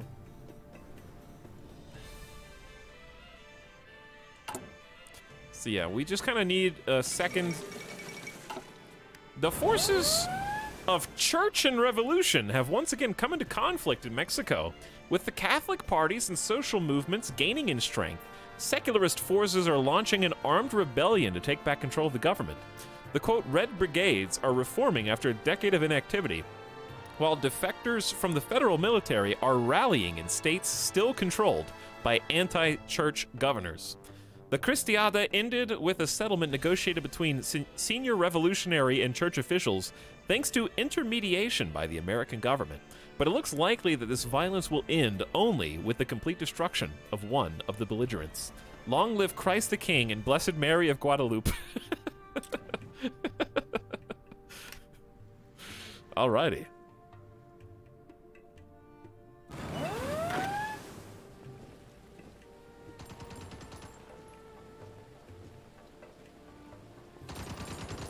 This is not going super well. Maybe a little manual touch is all that we need here.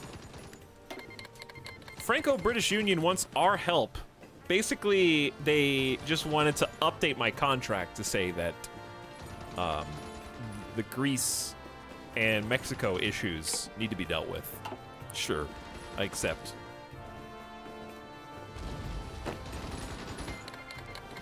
Switzerland is dead. Make no mistake.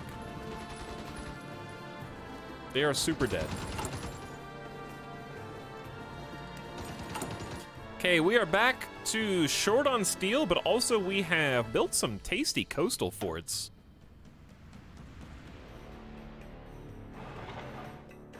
We'd like to build some coastal forts there. Then we need to kind of, we've got the military factories coming, yeah? But we need some more gas storage. So let's do gas storage in Rajasthan. And a gas storage in Bihar. That'll kind of help just keep the fuel reserves up before we get the planes going. And then I want some radar stations and some larger air bases. So let's start bulking our air base in Mandalay. We just need to hold on to Mandalay. Because if we lose it, we just give them a massive air base. Let's make this at least a 6 out of 10. And then we're going to build, I guess radar station in Mandalay as well. Repair infrastructure? No, it automatically repairs. You don't have to do it. It is not a big deal.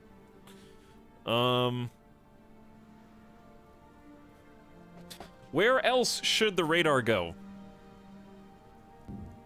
Realistically, we should probably have one in the capital. In case we ever get pushed back there. We could put our planes back there. And then what? One on the southern coast or one like maybe here? Probably like here. Get like a trio of coverage.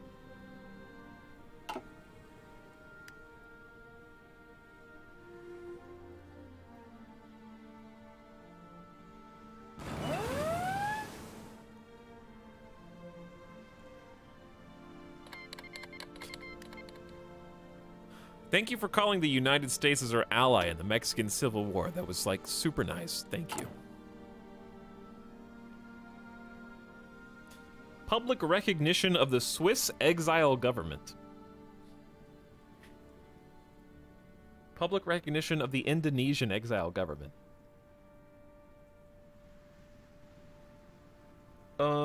Although their homelands are under enemy occupation, some brave soldiers and citizens are willing to continue the struggle.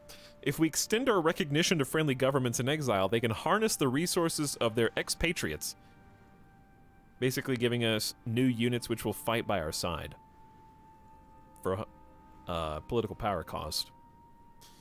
Maybe. I don't think they're going to be that strong, so I don't really want them. Let's instead do another free building slot.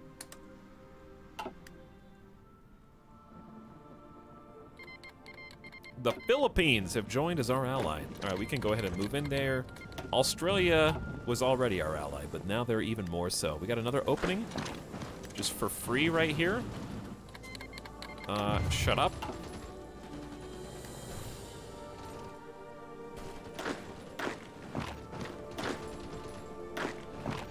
And I'm just gonna swoop in and kind of backcap some of these. Why not?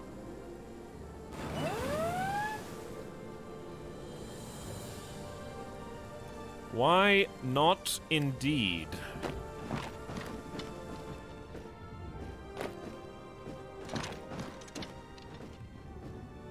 If they don't want to defend, I will just make the push myself. Slowly kicking them out. It looks like they are moving their front, which is fine by me.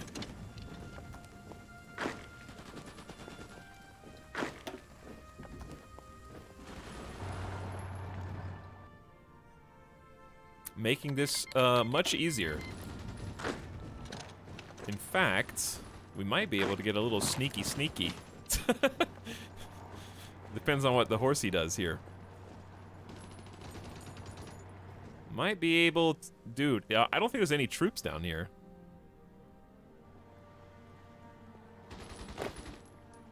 Well, there's... Okay, there's two.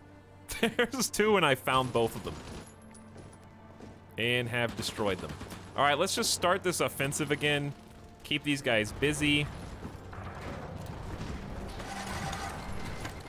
Don't you dare encircle me. Allied forces have entered Rome after the surrender of its garrison, and the city is now under military occupation. Most historical landmarks remain intact, having weathered yet another battle for control over the city. For now, at least, Allied troops have stayed outside Vatican City at the request of the Holy See. The fall of Rome is an important milestone in the Italian campaign. Some are wondering if this means an end of the organized resistance to the advancing Allied armies on the peninsula. United States making plays, dude. They just took Rome.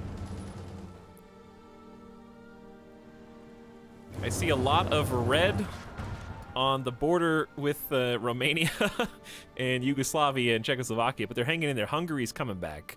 United States has quite a large chunk of Spain and is still trying to hold out in Germany, or I guess Hanover, more specifically. A lot going on right now, that's for sure.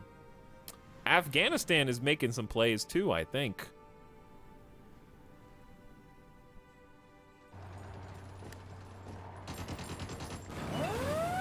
We are close here.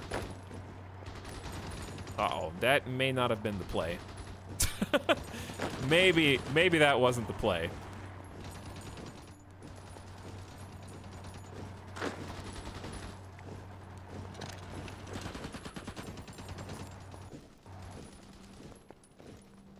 Wait, we're turning it back. Oh god, they're sending more. Oh god. Chat, I got my guys encircled. Reconnaissance +2. Ability to anticipate the enemy and gather intel. Maybe we should just, no, let's do some more industry stuff. Let's go ahead and get dispersed 5. Final tier.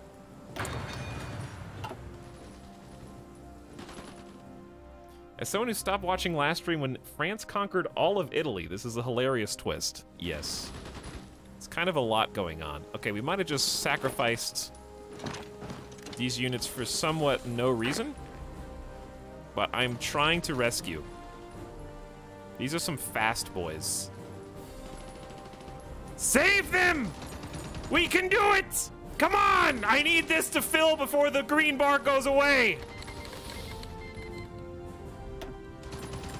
Cut it close! Ooh! Rescued. Actually saved. Kill that guy. Wow. Wow, they got away. Oh my god. Unbelievable. Let's open this up.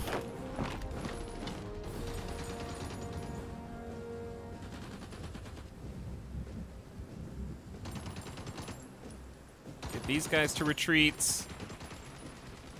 Okay, now it's not gonna work. Halt. We need you there, you there, you there. You guys just go ahead and take that over. Just take the freebies. Those are unoccupied tiles.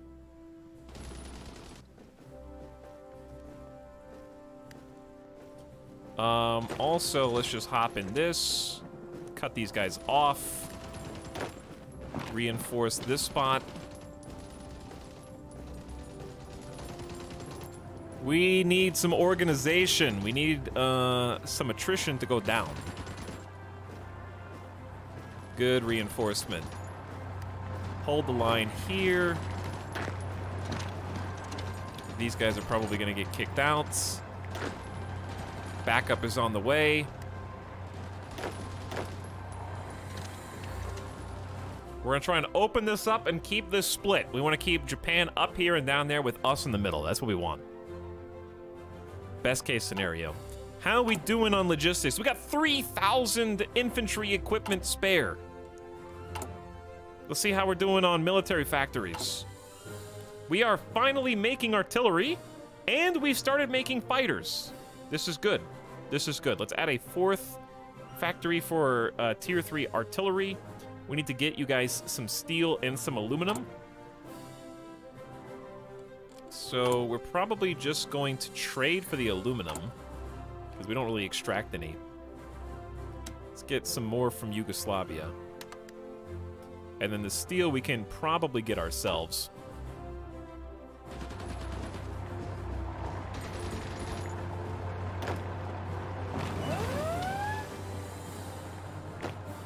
I wonder if we can just take these guys back. Okay, encircle these dudes. Let's take the port.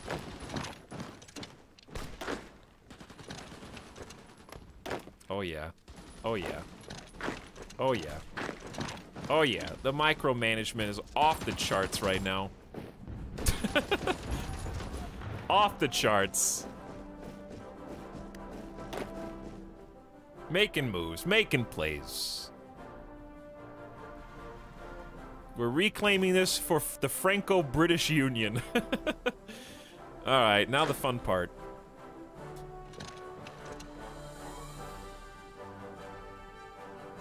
I don't know if this will work. But if it does, it'd be pretty sick, huh?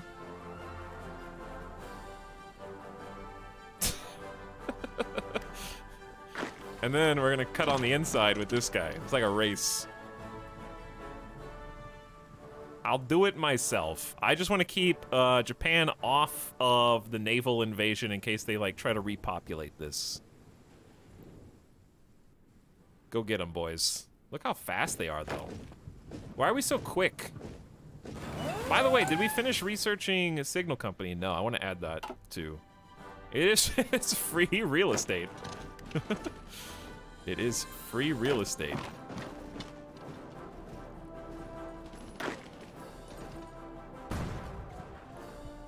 Hearts of Iron like it's Slither. It's working. Let's cut this on the inside track then.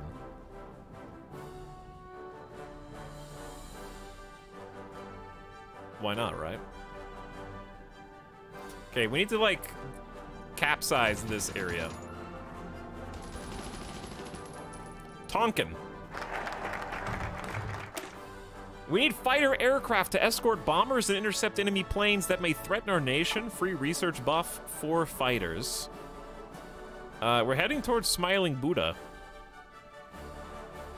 We don't have to get the close air support one. Let's just skip straight to Royal Indian Air Force. It's the motorized recon, what's making him go vroom. Oh, that explains a lot. I do have motorized recon. We're just all stacking on top of that one truck. You know, we got 20 combat with just stacked on top of that truck vrooming around. Japan basically restarted their invasion of China, but they've got a pretty sizable chunk, which is a little scary. But if we can, you know, make this the new front, then we'll be able to reinforce soon.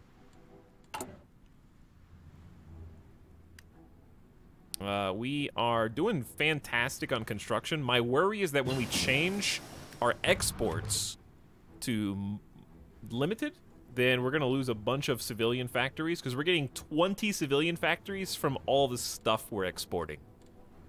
So we're exporting 67 steel, which is being used by everybody. We're exporting 145 tungsten, and half of that's being used by other people. So we're getting a ton of civilian factories. So once I limit trade, we'll get more resources, but we lose a bunch of civilian factories. Mechanized wave doesn't help us at all. But if we did have any armor, then they would get much better organization and recovery rate. I guess it helps our recon. Anyways, the final tier, continuous offensive here. I think we're going to want to make some fancy units, so I might just hoard our army points and do this the slow way. This is the final land doctrine, though, and then we're done with the land doctrine tree, which is great. All right, back to it, boys. I think you all know what you gotta do. Kill that guy. Then kill this guy. Then you kill that guy. Then you guys, and you guys, and you guys kill that guy. And you try to... Can you kill that guy? Probably not. He's entrenched.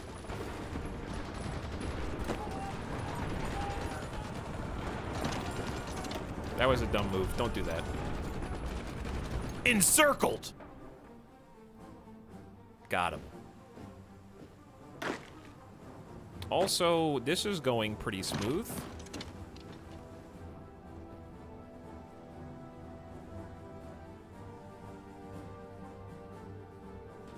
Org loss when moving is an amazing bonus. My field marshal here has org loss when moving minus 30% for offensive doctrine, which is pretty sexy.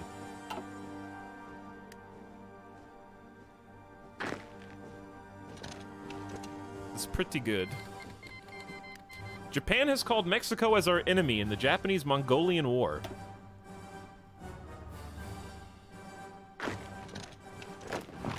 Let's start manually moving some of these dudes in.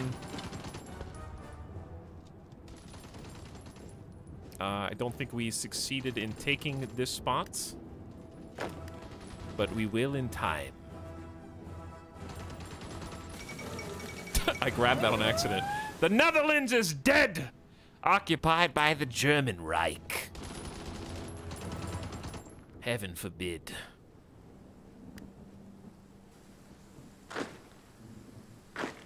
right, the race around Saigon is still very much on. I'm just gonna let these boys have it. We just need to put some finishing touches over here. Take this port would be fantastic. But it's hard to do even at 2v1, just because it dug in. Did I just let this get encircled, kinda? Not really. We got some places to retreat, but we're so close. Let's try and open that up. Actually, ally here just wants to push. Okay, I'm in favor. Dive bombing for air support mission efficiency. We don't care about that. Ground support, sure. Let's keep the air doctrine going. Where'd they go? Where'd all their troops go, chat? I don't know where they just went. They disappeared. They just abandoned Hanoi. And then we can just walk into the port. Where'd they all go? I was watching them and then they just vanished.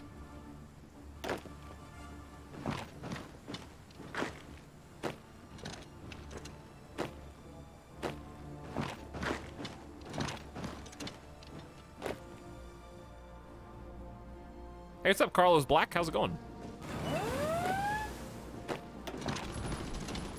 And backs against the sea. 2 more divisions getting wiped out. 1's gone.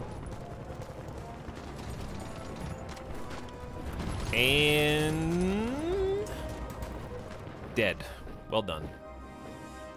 Well done, everyone. Somebody needs to be... Why are there only 8 divisions on this line? Let's do 20 divisions there, and then I will just manual move this.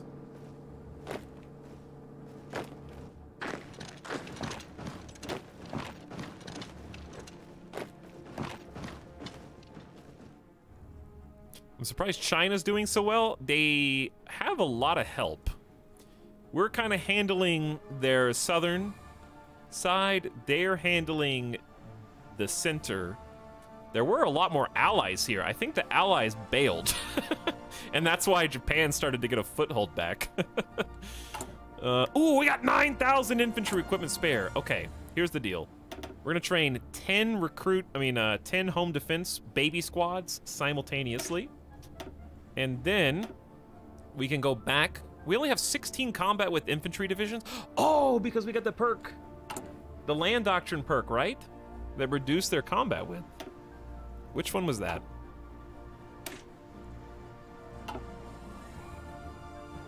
Yeah, vast offensives reduced the infantry's combat width by 0.4. So we can actually fill additional infantry units before we get to 20 combat width. It's 20.8. So I don't know, where am I supposed to stop now? Do I stop at 20.8 or 19.2 to get to closest to 20? Do you want to go over or under? Is this Price is Right? How should we do this? 40 width. No, we don't have enough.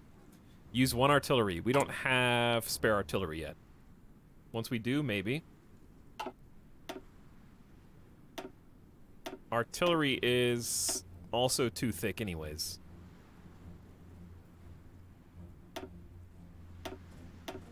We can get to 19 with a line artillery or 19.2 with double infantry. We'll just do double infantry for now. Under seems better. I think, yeah, I think under is probably better.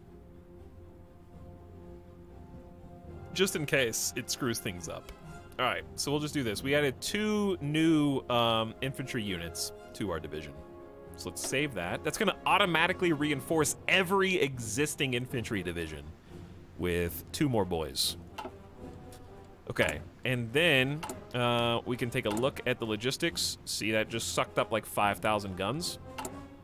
So now what we want is just to start training maybe just like 2 regular size infantry divisions at a time.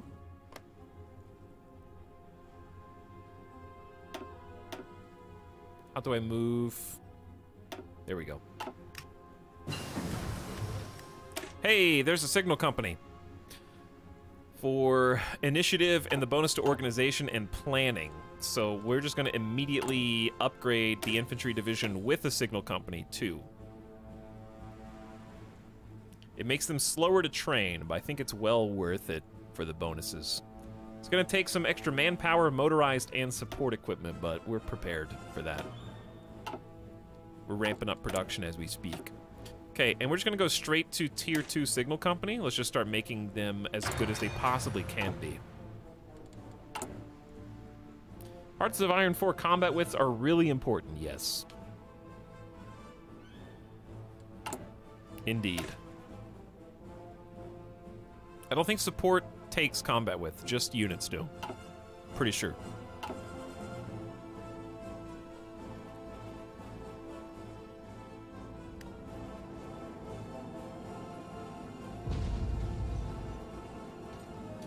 Okay, so this is... Ooh, there's actually someone here. Interesting.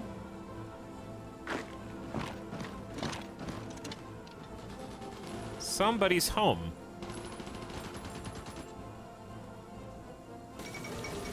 The fall of Hong Kong. Troops from the Empire of Japan have captured the British Crown colony of Hong Kong after breaking through the gin drinkers' line and landing on Hong Kong Island itself. The situation soon became untenable for the defenders, and the governor surrendered in person at the Peninsula Hong Kong Hotel, where the Japanese had established their headquarters. After a brief ceremony, a new Japanese governor was installed, who announced a new Hong Kong to the world, free of Western colonialism. Well, that's... Man, Japan is getting big now. We thought this was over, but now it's bouncing back. They got 1 million strong. They're actually gaining manpower. Our total manpower is at almost 2 million. Like, we're working on it. We just spooled back up. Like, it's just getting rolling. We're almost done with the queued military factories. Dude, we got 5 factories making heavy fighters. We got 4 making advanced artillery. We got plenty of trucks now, which is good. We need more support equipment. I'll add another one. So generous, I know. 1 whole factory. But our production is about to skew up anyways with research. I feel like if we just give the artillery some time for this bar to fill, for efficiency, that 4 is probably enough. And then we can dedicate the rest to heavy fighters, I would say.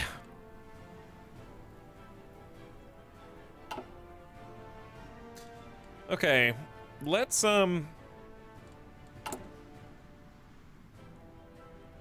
probably going to research more excavation, but until then, let's go ahead and fill 8 steel from the Soviets. And that'll speed up a little bit. Okay, wonderful.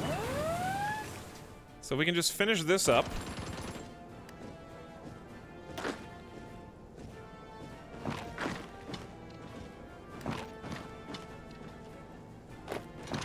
I say try and push them all the way back. We can't give that unit time to regroup or they're gonna throw a wrench into our plans here. Kind of just trying to flank.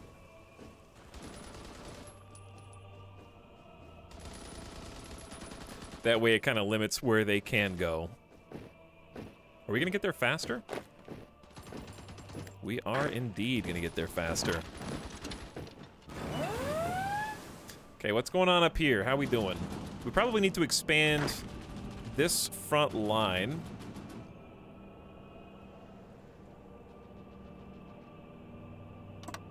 At least to there.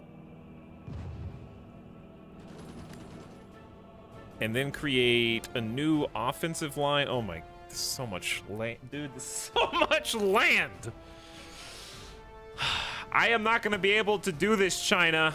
Okay? I'm not going to physically be able to.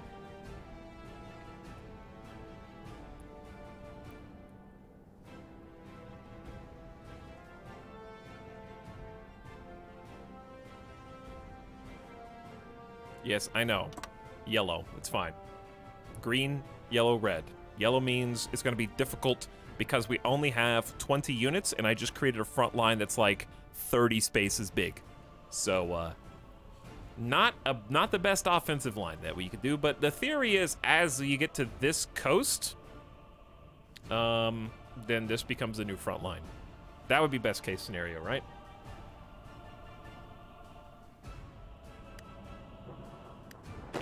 No, you gotta keep up the pace here. You gotta keep up the pace. I gotta focus on this first, and then I can focus on everything else. Are we getting, like, naval invaded still? Are we good? Coasts are safe? Good. I like to see that. We almost have complete control of Vietnam.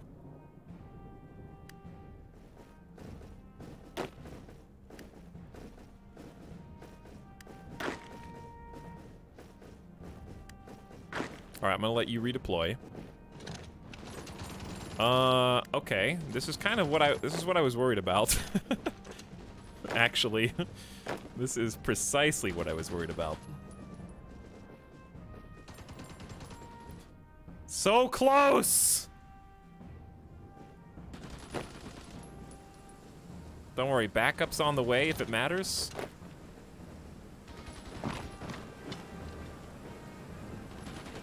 Okay, we're gonna... Ooh, reinforcements arrived just in time. Yeah, I hear you. I hear you. Throw them back into the sea. That's why I positioned you... We did it!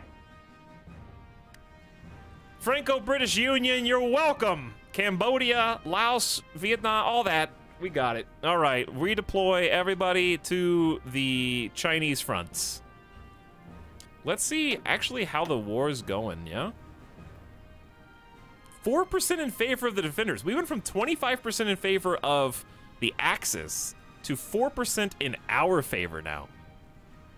That's fantastic. Japan has lost 1.67 million people, almost 1 million of those inflicted by India. 978,000 credited to India. In return, we have lost 600,000. So we have killed nearly 400,000 more than have been killed. 600,000 is still a lot of casualties, though. But hey, at least we're on the winning side of this. Why do we have a gold plate? What does that mean? Around our flag. India strong, yes.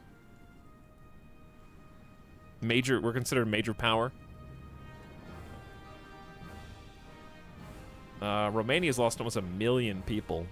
U.S. has sacrificed almost 3 million. They are currently the biggest loser right now. Gotta be #1, I guess. Almost 3 million. Woo!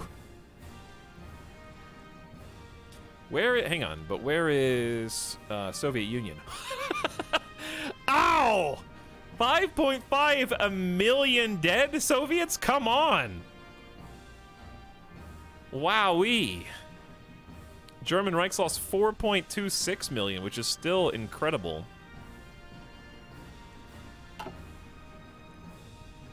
This is staggering numbers, honestly. I would love to move some of these 19 soldiers onto the actual front. We're kind of just waiting for the home defense recruits to be recruited before we move on with that.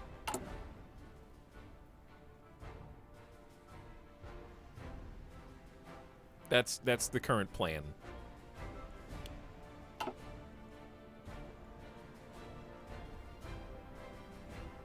Okay, so what I'd like to do now that I have all 20 of you guys here is expand the front. There we go. We can probably start a little push here, because it looks pretty weak on this side, to be honest. That is nice. But before we look at that, let's do another region-wide industrial integration, get another building slot, this one in West Bengal. Excellent. War support's at 100%, doing fantastic on that.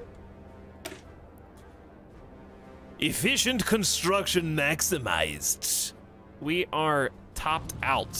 Plus an extra 10% construction speed around the clock. We're gonna do more excavation, but first, let's go ahead and get that final tier of streamlined line for 100% efficiency cap and a free just 10% bonus growth, which is a pretty big upgrade.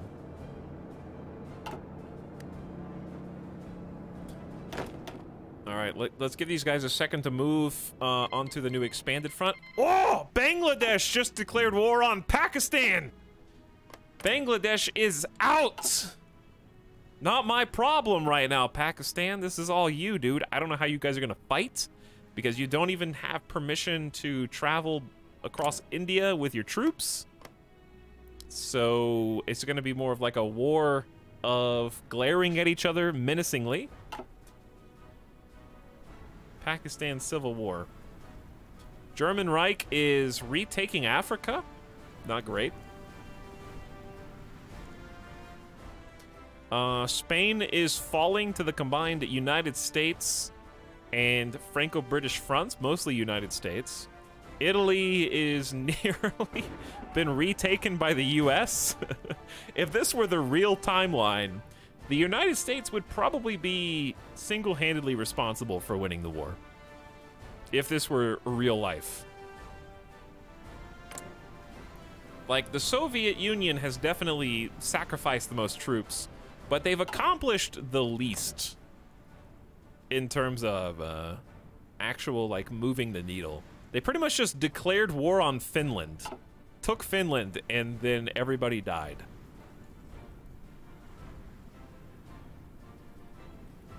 The pendulum has swung back and forth. It has, yes. A lot. Okay, let's, I like where I'm sitting with actual surplus of infantry equipment. We need to get support back in the green. Artillery is catching up, which is nice. It's going to help all of our support groups. The time has come to take our small air division and expand it into its own branch of the armed forces. A national air force with independent command will be better able to serve the Indian people and the Empire. Bonus 2 times research for air doctrine and some air XP. Now it's time for Smiling Buddha. 300% nuclear technology research. Oh, and we have free civilian factories. Excellent. Do we have tier 2 radar? No. Do we... We still need more military factories, but what if... Let's just max our capital's infrastructure. SBC, we're playing as Free India in the Allies. So let's get 10 infrastructure here and try to link this up to the front. Connect the dots here.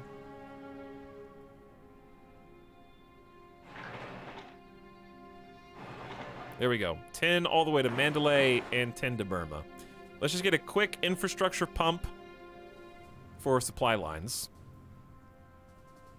And then we should have some additional space for factories. We need to save some space for nuclear silos, which I know you guys are going to like. But there you go. Military factory, Bombay military factory here, Orissa. Just spread the love. Spread the love. And then we're going to start kind of alternating where we're always working on like one military factory. Ideally. There we go. Alternate that. Dude, the factories are pumping out. We're actually making bow fighters. We just need more aluminum, I think. Yeah, let's trade for more aluminum. Yugoslavian Confederation, thank you. And 3 steel short, that's not that big of a deficit. All right, back to the front. We're almost ready to make a push. I see a lot of open territory here. I might just go. Actually, we already are going. Oh, no, we weren't. Now we're going. Everybody's reinforced. Everybody's got good organization. got good. What's the orange bar even called? Fighting strength. Good fighting strength.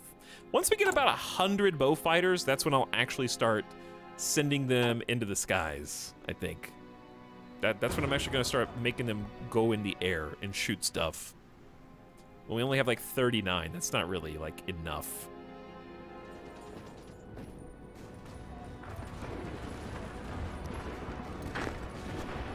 Why do we have 5 units here? What? There's a front line here.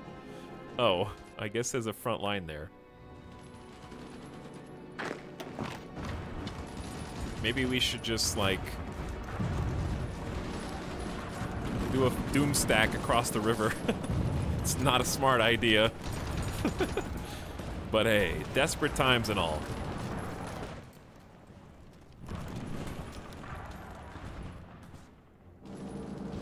Oh yeah. Oh yeah. I like what I see here. Changing the borders up.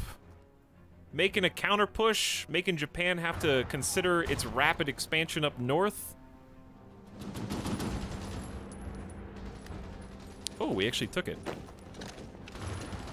Do not let them expand. We need to take that encirclement. I don't have time to flank. Exactly, no time to flank. All right, they can capture that. We need to reassign you guys to this front. Good job. 1 pocket dead. Dispersed Industry 5, the maximum. An extra 20% factories in every state, so we just opened up a lot more space for more building. That's the final time we get to do that, really. We also have a higher efficiency base for each new factory. Overall, 10% bonus output, and retain 10% when we keep changing and upgrading to new tech, which we need to do once we get new guns. Let's go back and focus on excavation first. Actually, let's do the 1943 nuclear, because we're going to get the Smiling Buddha. Let's use that on the bombs, so we can get ahead of the bombs. So let's do nuclear reactor now. And then we'll do excavation next.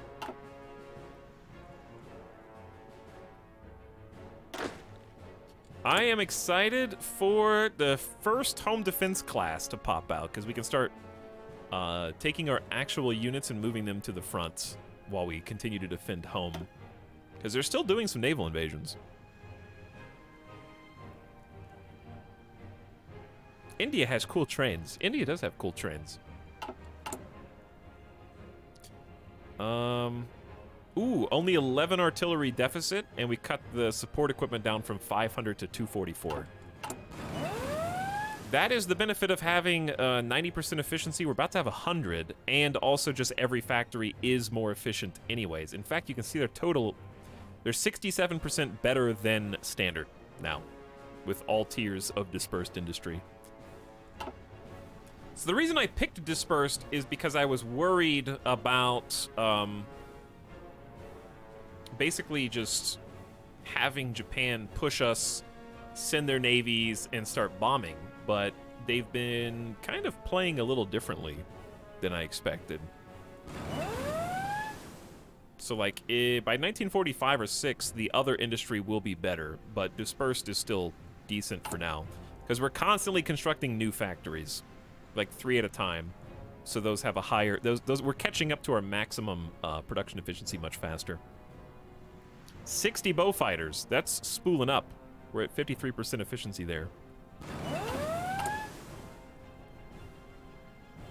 With infrastructure and military factories on the way. All right, China, I am doing my best to help you guys out.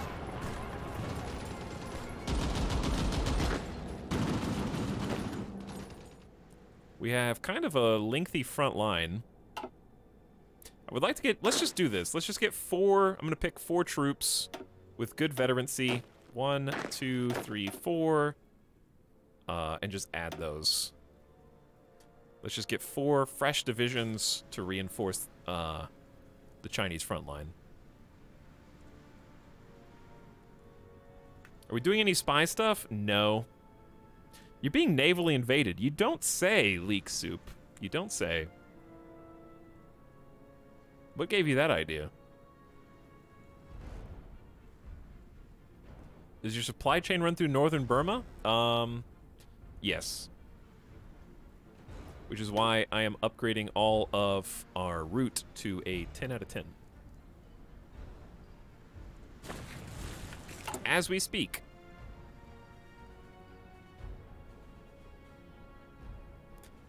The only time you guys strategically bombed, I think, was that one Italian attack on the airfield at the very start of the war. Yeah, we did get bombed a little bit. I did see some infrastructure get bombed. But, you know, there's always the potential that Germany and Italy could redirect their efforts our way if the United States doesn't succeed in their naval invasions. Okay, we have a formation fighting or fighter ace initiative. I want the air superiority efficiency up 15%, so we'll do that one. Signal company, thank you. 12% more initiative, and then we'll just go straight to tier 3 signal company. Love having 5 research available.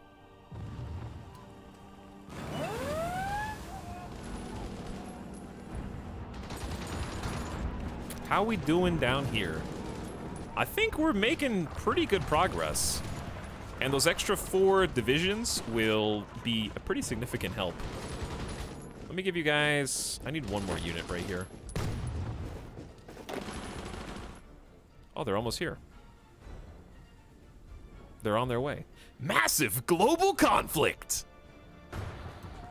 Some would say too massive. Yeah, there they are. 1, 2, 3, 4, 5, 6, 7, 8 home defense boys. Add those to the numbers.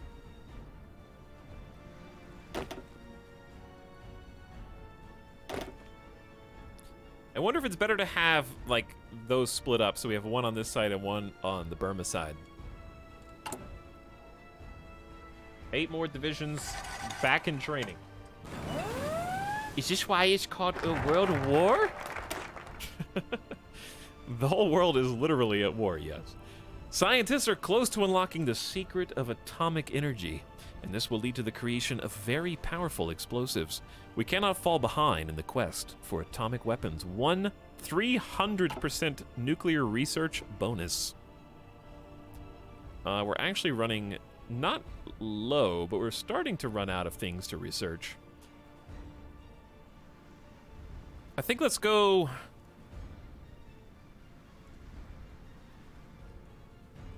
It's probably way too late to do any naval stuff. Like, at all.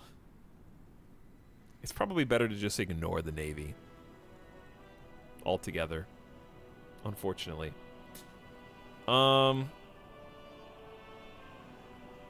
Let's start doing the bonuses to recruitable pop.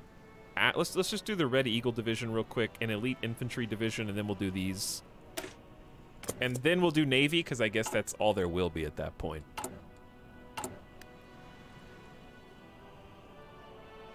Hey, what's up, Mandy? How's it going? Clive, are you okay there? You good?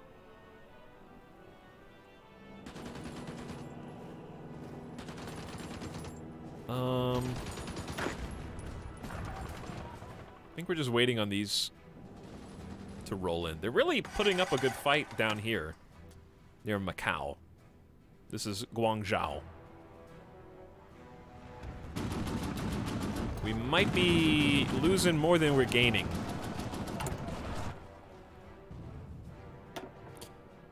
Submarine detection, naval bombing, close air support, none of those really help.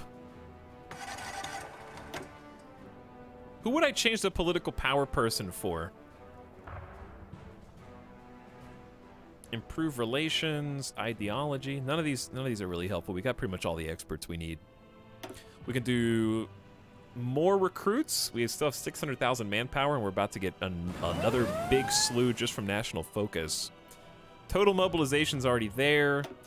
We could do limited exports, but we're gonna lose like 8 civilian factories. I think we're good.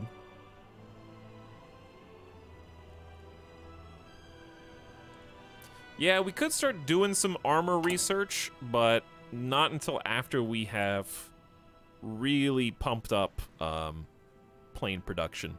We need to get that Air Force going. We're almost at 100 bow fighters. Constantly having to kind of update.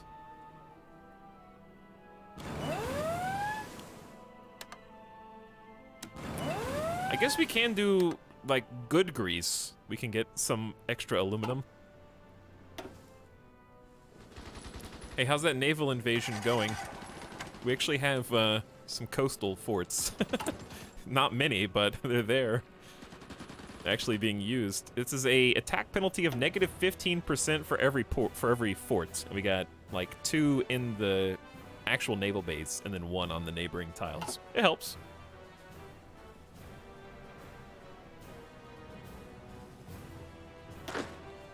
Okay, the reinforcements did indeed arrive.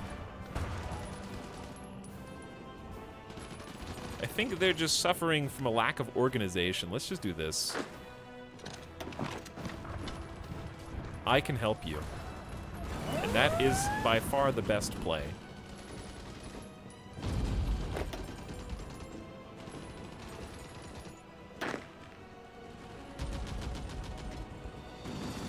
I think this is the actual sneaky best play right here. Because if you can cut them off from Macau, which is owned by Portugal, then they can't... You basically encircled this entire group, which is really nice. This is the best spot. They got the river here that's causing some problems. Ooh, 2 regular infantry divisions. We will just have those guys waiting in the wings. I'm still not ready to send the rest. I would like 1 more home defense training montage, and then I will be willing to vacate, because I just can't afford to have another, like, India losing its entire southern portion. Portugal's still just hanging out. Yeah, Portugal's just hanging out. They're having a pretty good time.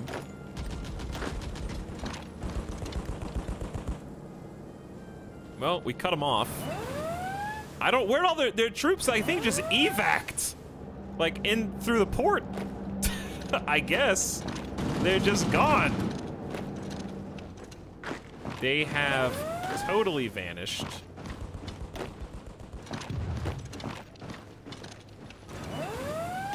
Or they're just redeploying? I have no idea what's going on.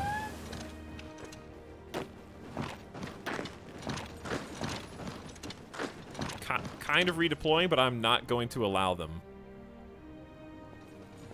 We're gonna have a massive choke point here, and it's gonna be awful. We have 15 divisions there. Allies are coming back on this side, so maybe we should just focus on this.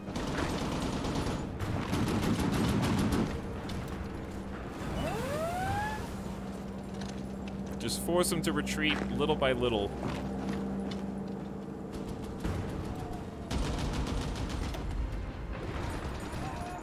Nice flank in there, Frank.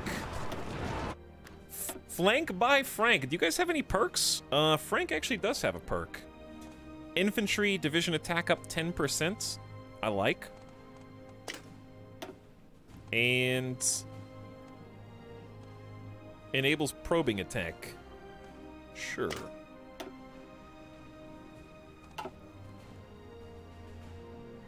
What a god. Level 5.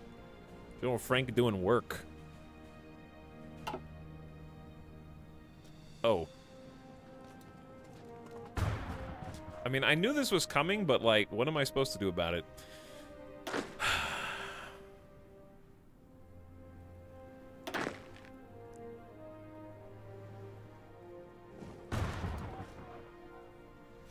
Okay.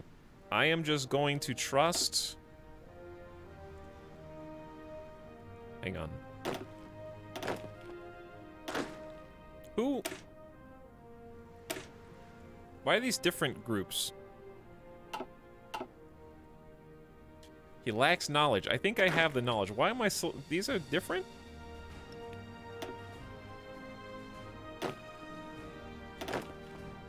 We need more home defense front, guys.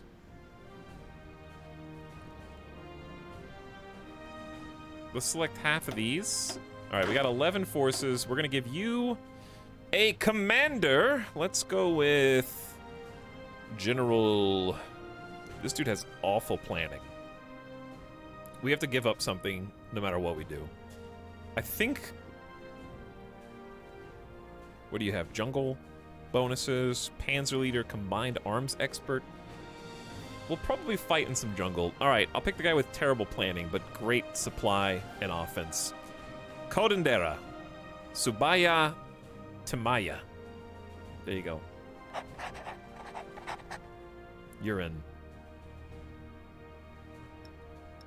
And I'm going to send you to this front. Good luck. And we're just retaking it.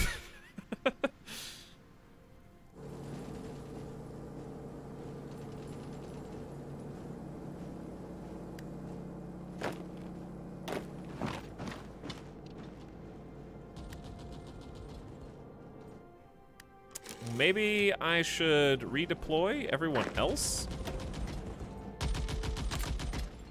over here real quick, because this is spiraling out of control quite fast. It's not great. We might just hold the line over here until we can, like, naval invasions, man. You got one too many people.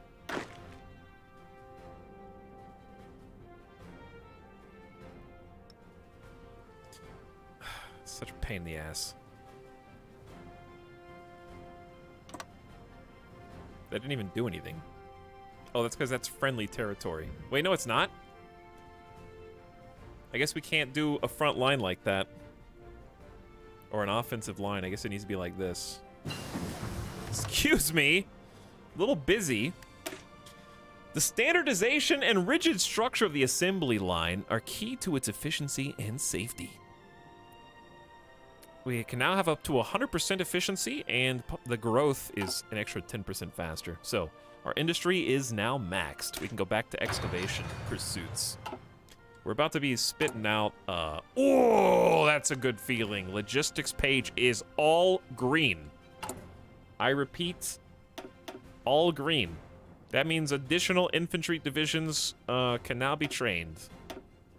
Let's do 6 at a time. Get greedy with it.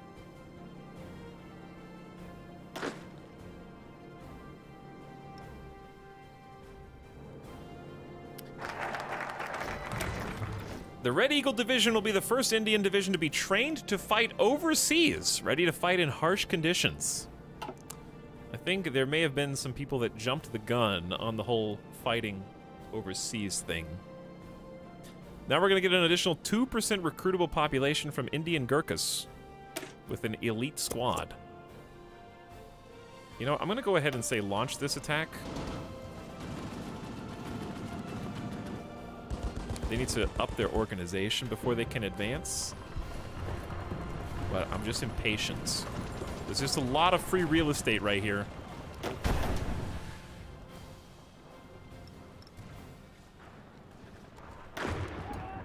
Ooh, there's the Red Eagles division. These guys are seasoned.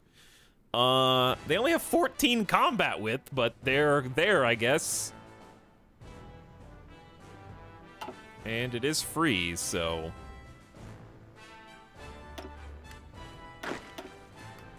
I just learned how to pump it. I'm a little excited. Why did it take so many tries? You just copy and paste. Or, use Better Twitch TV. And you get an emote menu, which is pretty sweet.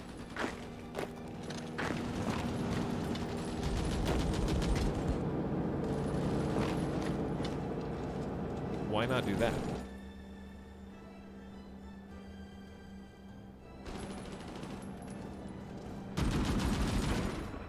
All right, well, I guess we're fighting here again.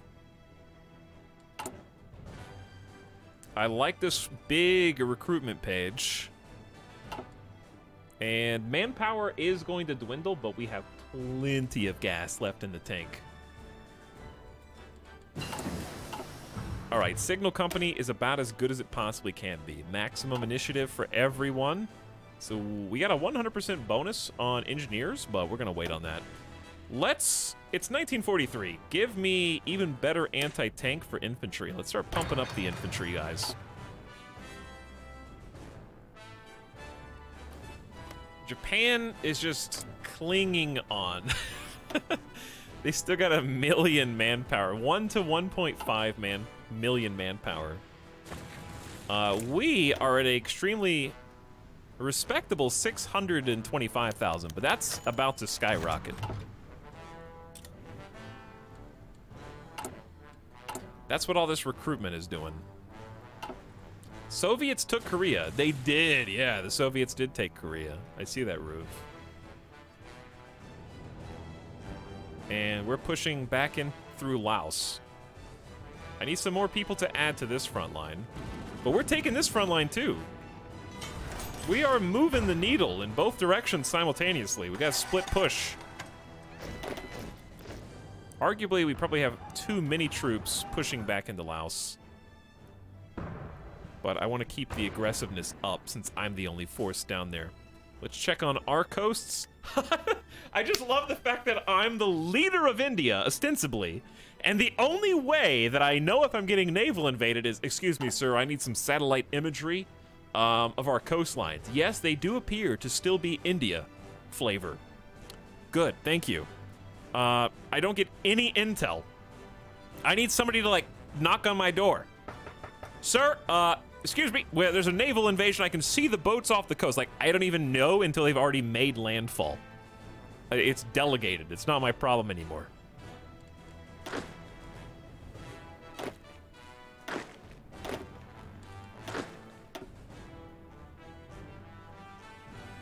Excuse me, sir, we're getting invaded. Hey, Etalyx, greetings from not India. Well, you're in India now, whether you like it or not. And India has phenomenal infrastructure now. We got 10s across the board to the north. We don't have to increase infrastructure down here yet. Since we are getting ready to field the planes, I would like to just be certain that we have... Oh! It's not nuclear time yet, but it's about to be. I just remembered that that existed. Let's get a couple more fuel silos. And then we're going to mix in... Still only tier 1 radar. It's very sad. We need to research that. Let's get a larger frontline air base here. Let's go 8 out of 10. Let's go 7 out of 10 at home. And our other radar is down here, so maybe we should just start a small airfield. I don't know. We might need one eventually. We've already got one here, I guess. But more is better. Okay. Then, more military factories. We got a bunch of space. We're gonna go bam, bam, bam. Look at all this room. I'm trying to leave one space open in a bunch of different areas. Oh, yeah. Look at these military factories coming in. Tons of them. We're going to outproduce our resources. We're already kind of doing that. Do we have nukes yet? Not yet. Working on it, though. We do have formation flying. Air superiority is 15% more effective now. Air support isn't that important to us, but we're going to keep the ball rolling there. And, importantly,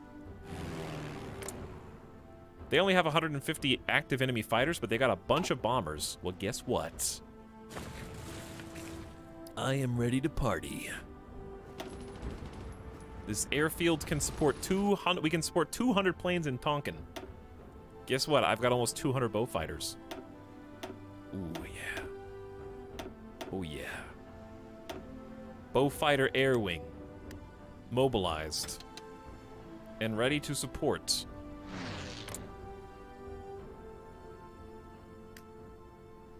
They have taken to the skies on air superiority mission. Trying to balance the books. I think they just got there. They literally just got there, and we have augmented our active fighters in the region to 338. Trying to lessen the enemy bomber missions. There's like 300 enemy bombers here doing stuff. Bristol bow fighters. Finally, they exist. We have an air force. And air superiority is actually a nice buff. So when we have enemy air superiority, it's a debuff.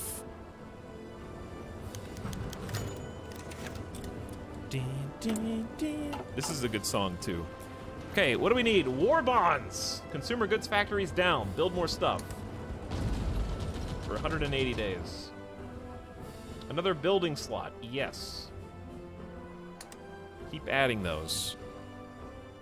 And we've still got 100% war support, so we're doing great. Alright, realistically, we don't need this many units in the same area. Let's select half. Wait. Hold on. Select, God. Hold on. There we go. Select half. And then half again. There we go. Redeploy.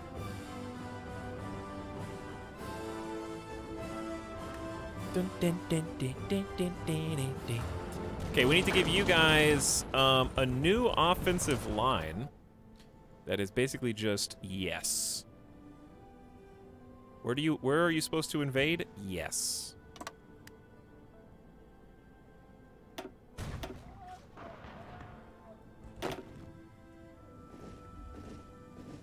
We're not doing so great over here, but we just got like 6 more units redeploying. That'll give us a nice advantage. And we need to create a new offensive line here too. Didn't we just take Vietnam? Yes. Turns out if you don't have anyone stationed there to defend it, naval invasions are pretty powerful. Unfortunately, I can't be the person in charge of that. Now, can I? It's not really my responsibility.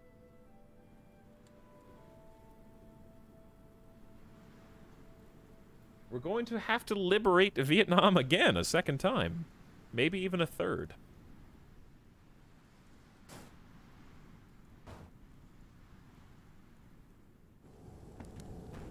The good news is they tend to take it and then abandon ship, so we can kind of just walk back in. But it does distract us. Let's create a larger front. And a new offensive line. Oof, the lag. Hold on, I need to pause because there's some big lag. Let's do offensive line like, oh god. Game? There you are. Ooh, these mountains are gonna be tough. Let's try and go all the way to the port.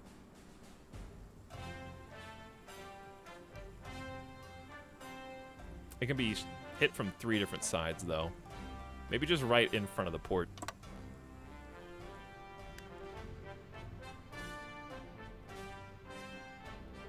Just ask the Franco-Britain, Union to give us Vietnam, please. While properly exploited breakthroughs are often very effective, sooner or later the attacker always becomes exhausted and the defender can reorganize and reform new defensive lines. But with enough reserves and the right organization, an offensive could be continued to much greater depth with devastating results. Another 25% massive buff. So we don't lose that much organization when we move. We reinforce faster to actively rejoin the fight and get some new perks. And on top of that, land doctrine is done. We are finished. So let's focus on making night attacks better. Let's buff the infantry. And now we've got a free research slot that's not being used on doctrine anymore. Very, very good.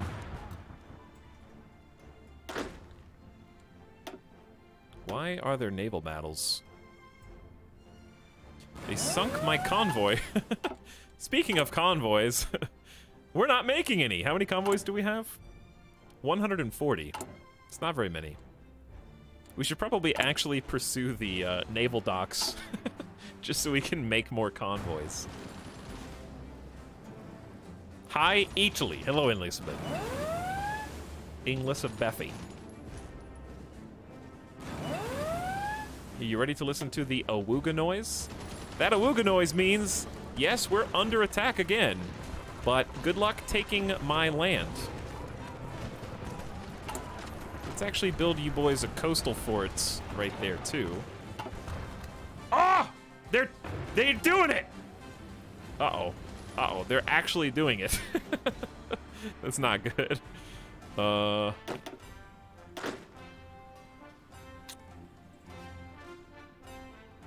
Sneaky, very sneaky.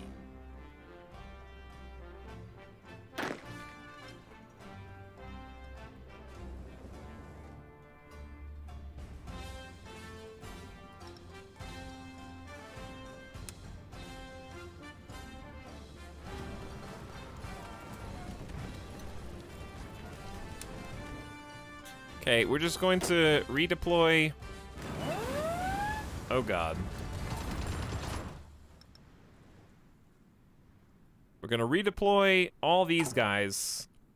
The good news is we're about to get more reinforcements. I could just plop them out early with no training. Burma! Come on, Burma! Not again! Super obnoxious, by the way.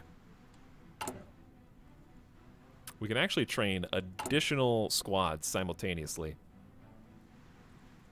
Or we could create, I don't know, are there any we should make some more Mountaineer divisions. No, that's 21.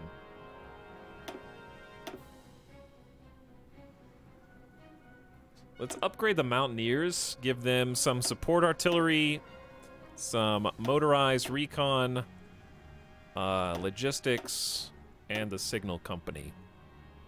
They only got 18 combat width. Oh, 20 with an extra Mountaineer. Nice. Nice. Save that. Oh, we can just straight up train Red Eagles? Wait, do they come out? Like... Does that constitute like a special forces? I think I'd rather have the Mountaineers. We can train 4 one time only.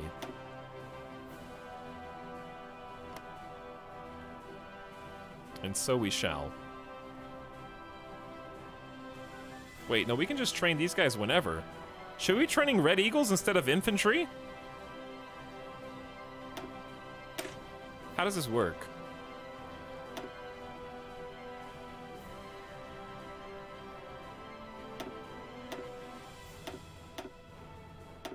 Give them the same stuff. My first run was Australia. Good learner run. Yeah. Australia is a good learning run. Unless you really don't want to do anything with the Navy, I guess. That would be the big exception. Okay, we'll save this at almost 20 combat width. Just make these guys the new infantry, I guess. I don't know. There's not enough resources yet.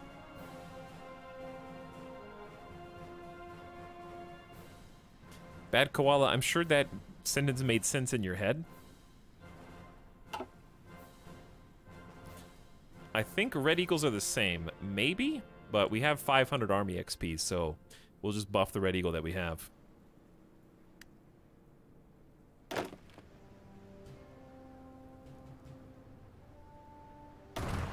So anyways, Burma. Anyway, Burma. I thought Japan had lost interest in Burma. I stand corrected. Oh! A Soviet communique has announced the capitulation of all German forces in Berlin. After encircling the city, the Russians stormed it from several different directions, with the German defenders resisting furiously every step of the way. Soviet troops finally fought their way across the Moltke Bridge and into the Reichstag building, fighting room by room until they reached the roof where the Soviet flag was raised over the city. The Battle of Berlin. Oh, whoa! What? It's only been like 6 months. France is back, baby.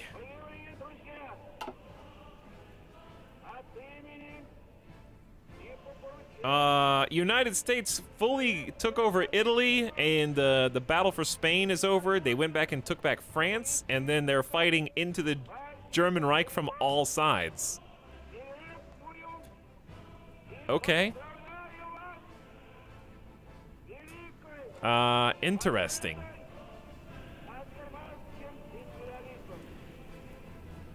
Well, it looks like that leg of the war is almost over. Japan is still doing pretty good. What is the US up to? US has 1.6 million. Franco-British has 500,000. They're doing the speech. All right, before we see how this goes, because it feels like we're winning, and it's only 1943, which is interesting. We've got actually 3 factories. We got 10 factories just making heavy fighters.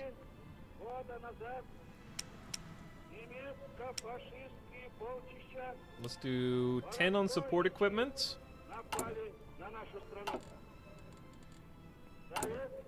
And let's start doing multiples of 5 for infantry equipment. Do another 5 there. Fascism defeated. Not yet. Japan still exists. Alright, let's take a quick gamer death break. Since it's been about 3 hours, I'm gonna go grab a beverage. And let's try and... we're definitely gonna finish out this campaign tonight. The real interesting part is gonna come... Pakistan and Bangladesh are still not in a faction. They're not aligned. So, we might end the World War and then start a little war of our own. Let's see. All right, let's go get a beverage. Come back. I'll be back in just a minute. Give me a few minutes. Thanks for hanging out tonight, guys. I'm gonna take Midas out, get refreshed. I'll see you in a minute.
Brownie checked.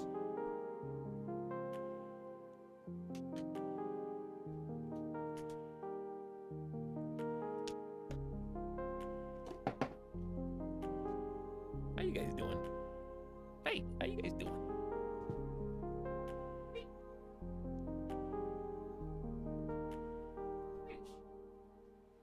Hey.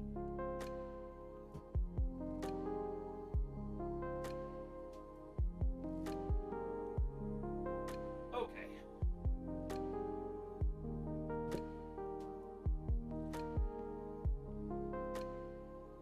We're back. Midas water's been refilled. We got a snack.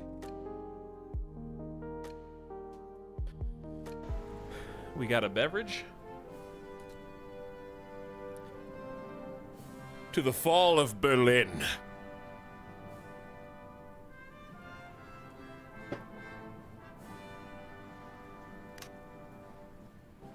And also the retaking of Burma. The sub-sound. Premium. For the 17th time.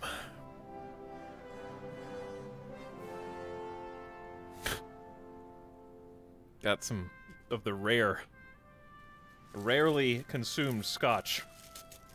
Let's see how it pairs with a strawberry Pop-Tart.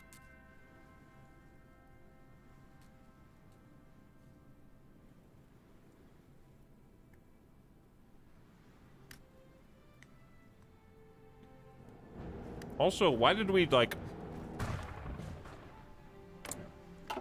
Did this just get retaken, or did we just let it... Strawberry Pop-Tart with scotch. Yeah, what's wrong with that? It actually goes pretty well together. Surely someone can come take this real quick.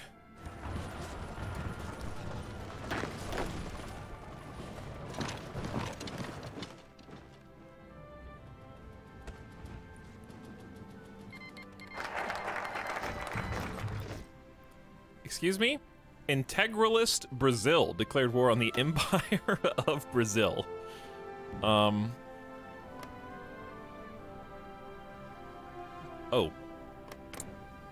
Fascist Brazil versus slightly fascist Brazil.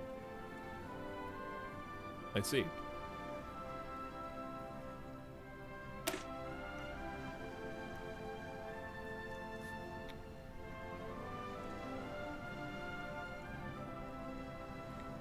Having whiskey to celebrate a new job. Thanks, Etalyx and chat, for being a great place to relax. Thanks, Driver Recline. Congrats. Cheers. Etalyx only drinks scotch, eats mac and cheese, and Pop-Tarts. Partially true. The Gurkhas of the Punjabi and Nepalese highlands are legendary for their military skill. They've served the Raj loyally for many years and excel at all kinds of warfare. We got an elite unit of Gurkhas in Delhi, and also a recruitable population factor of globally 2%, which is pretty big. And we're going to get another 2%, so our manpower should stop declining for a little while. We got some mountaineers. We're just going to add those to reinforce the front. There's a lot of Japanese divisions. A coup in Romania. The plot thickens. As dissatisfaction with the country's leadership rises to dangerous levels in Romania, Prince Michael has now instigated a coup with the aid of substantial elements of the military. Early reports indicate it is successful, and King Michael has already announced he has assumed the role of head of state, intending to give Romania the leadership it requires. Alrighty then. This is still worrisome. I mean, backup is on the way, but is it too little too late?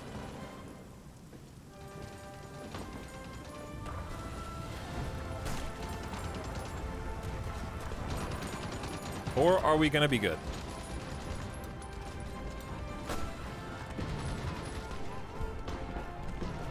Okay, do not let them do this. I feel like you're gonna let them do this. Oh my god.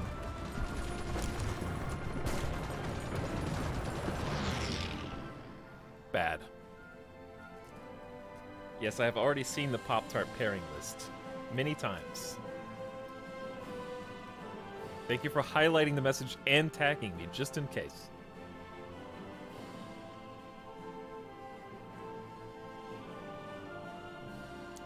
I tried Cracker Barrel mac and cheese, thank you.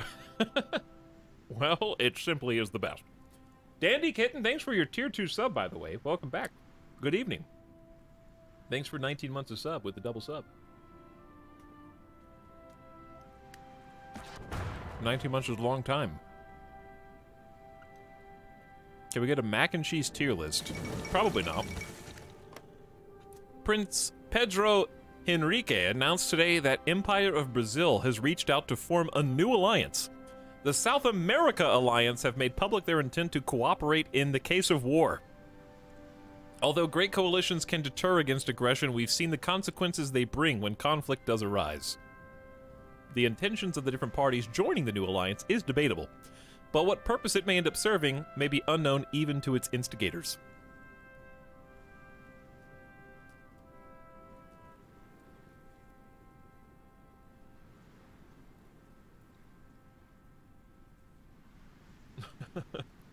War comes to America, apparently.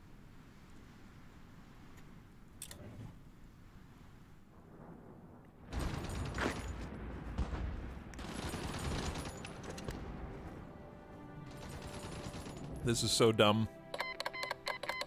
Well, integralist Brazil joins the Axis. I don't know how that's going to work, because the Axis is not doing so good. That being said, look at how many battles the Allies are losing. I think they're just trying to push as hard as they can. We have no idea how many the Soviet Union are winning or losing.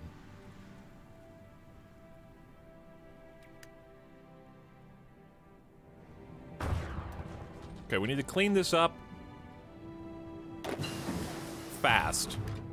All right, hang on, I'll be with you in a second. Let's actually turn this general to be very aggressive. That way we can try to capture this as soon as possible.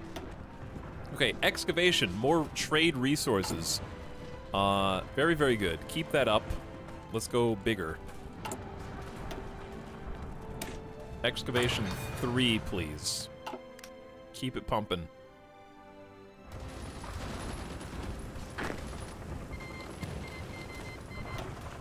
Oh, here we go.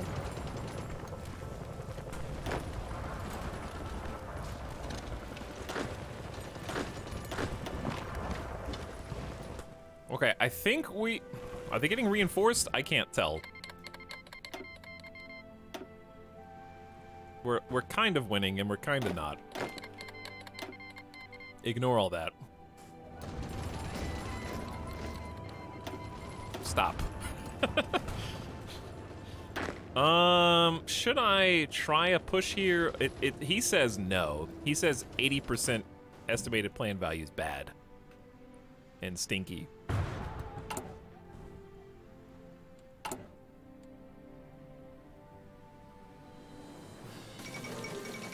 The Yalta Conference. Seeing a joint victory against the German Reich as inevitable, the Franco-British Union and the Soviet Union are looking to secure future stability in Europe.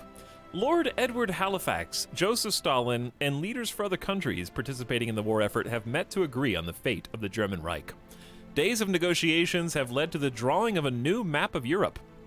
This new European order is divided between East and West by the wound about to be carved through the middle of the German Reich.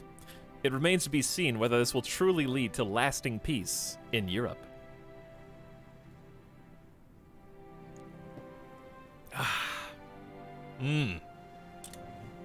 Yes, quite, indeed. Yeah, not very alt history all of a sudden. Well, I mean, it has been. It's just gone back and forth.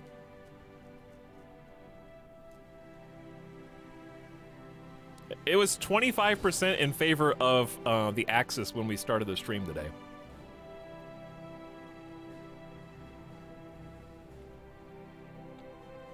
But I'm not sure if Russia was already in, like, counted among those. 4.2 million US dead. We are getting close to our 1 million milestone for casualties inflicted by Japan. Conversely, we have inflicted 1.2 million back. Soviet Union has lost 7.3 million troops, throwing bodies into the meat grinder on the Eastern Front and the Japanese front.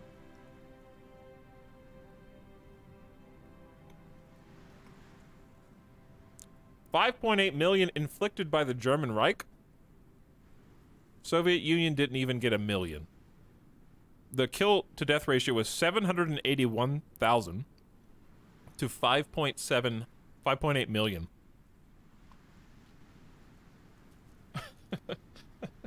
That's incredible.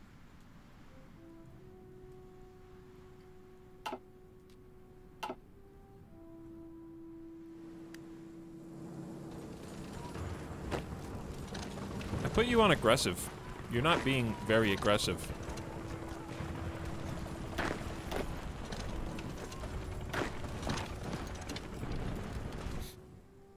Try a little harder.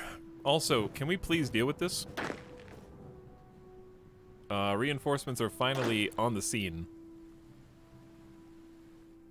A pact of non-aggression, you got it. Low manpower probably won't be an issue for much longer. We're getting more recruitable population pretty fast. Piot!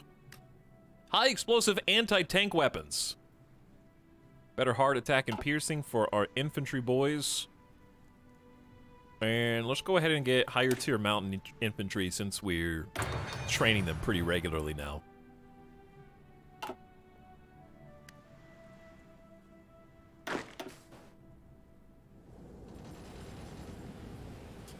Okay, we're closing back in around this. Maybe we should just leave another detachment just to hold this line.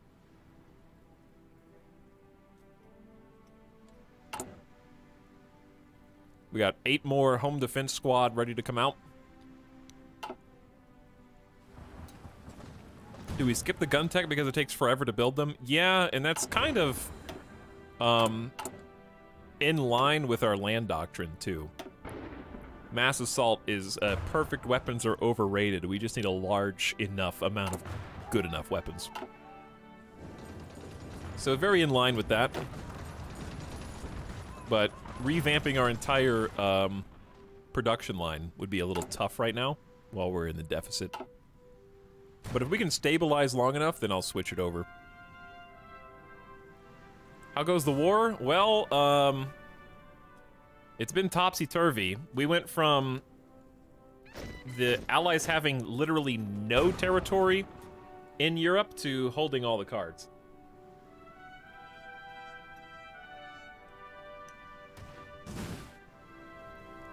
In pretty short order. Dude, where'd they go? Did we do it? Here's what I'm probably gonna do. I might just combine both of these based on who's a better general.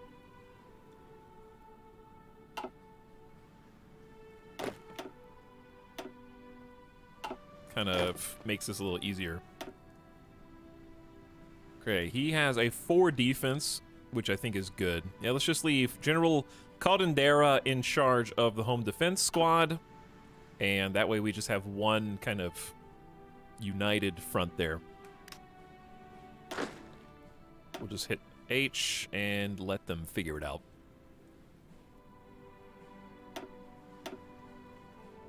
I think we're about to get invaded in southern India again, though.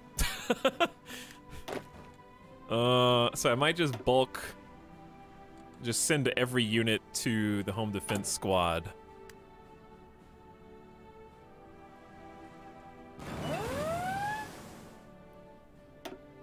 Are they here already? There we go. Yeah, get him in there. Get him in there. I need more.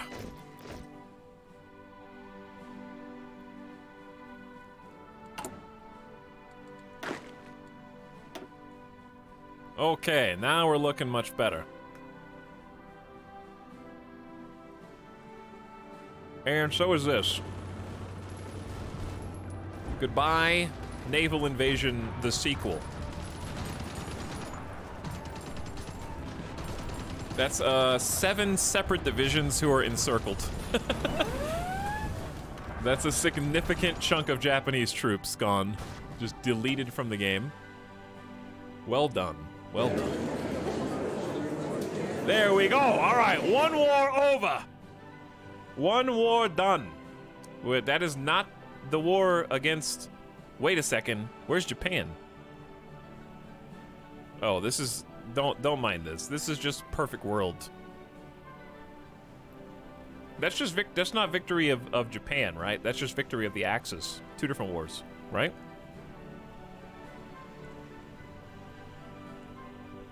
Make demands. I don't have enough points, dude. I can't do any of these. I don't think we get to do anything. Take Somalia. What? Why is... You mean Afghanistan? Satellite Lithuania. I only have 188 points. I have to pass. And I only get 2 points next round. I don't get anything.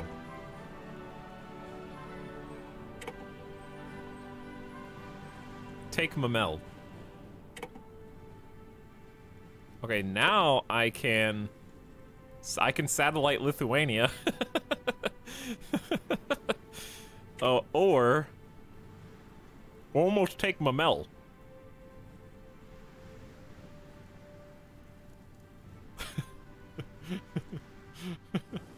There's Mamel. Maybe we could just take Mamel. Easy, right?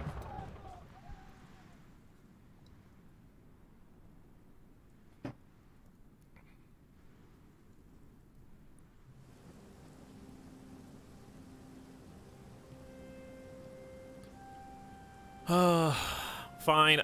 This seems so stupid, though. Yeah, Lithuania right now is only Mamel. I was very confused. But yes, Lithuania currently is satelliting Mamel, for all intents and purposes.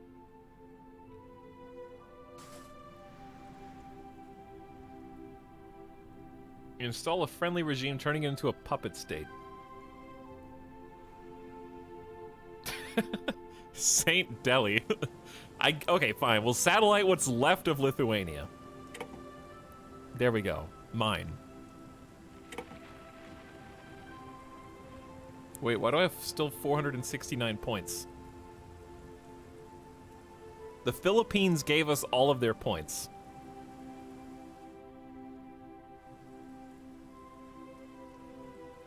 I still can't do anything. I have 471. We're only getting 2 at a time now. I'm not going to be able to get anything else, I don't think, but nobody else is getting anything.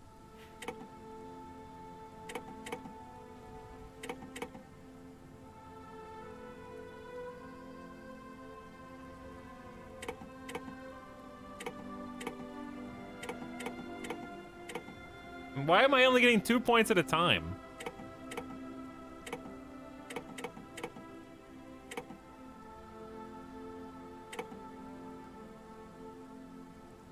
Set up a collaborationist government in the German Reich. Wait, just this? Just Vorpommern? German Raj. I guess so.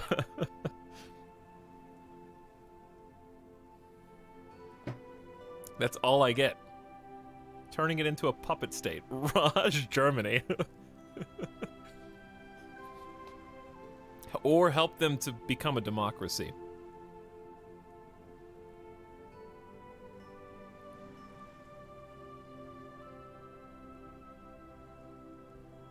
Sure, I guess I'll set up a collaborate. What's gonna happen though? I can't enforce anything. We'll just do it because it's funny, I guess. Alright, I think we just hit done now.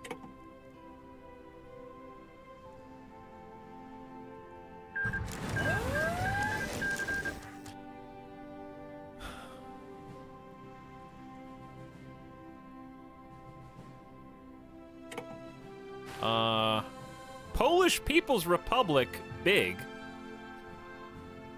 Soviet Union, German Republic. This is, of course, West Germany and East Germany. And don't forget,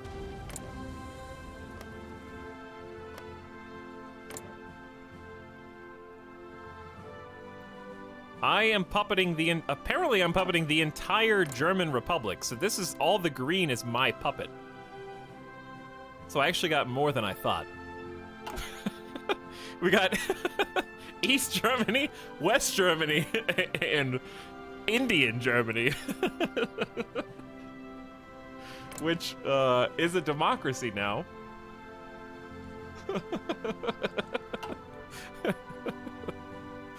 Right next to Indian Lithuania, which is actually also next to Königsberg. So we have like two friendly spots there. A supervised state of India and cannot become free. Oh, that's so stupid. The border gore is awful. Don't forget the Franco-British French/Spanish Union. Say goodbye to the mountain border. No more, what's the name of this stupid Maginot Line? No more Maginot Line. We've got the Republic of Galatia, owned by nobody. Okay, just because. We got Spain. Who owns Gibraltar? The British do, hilariously. Okay. Republican Italy actually got to pretty much just be Italy, just with a democracy. Yugoslavian Confederation really came out. I like that they didn't give Czechoslovakia back. The Soviet Union said, no me. I don't know, why wouldn't Czechoslovakia get all their land back? They were part of the Allies.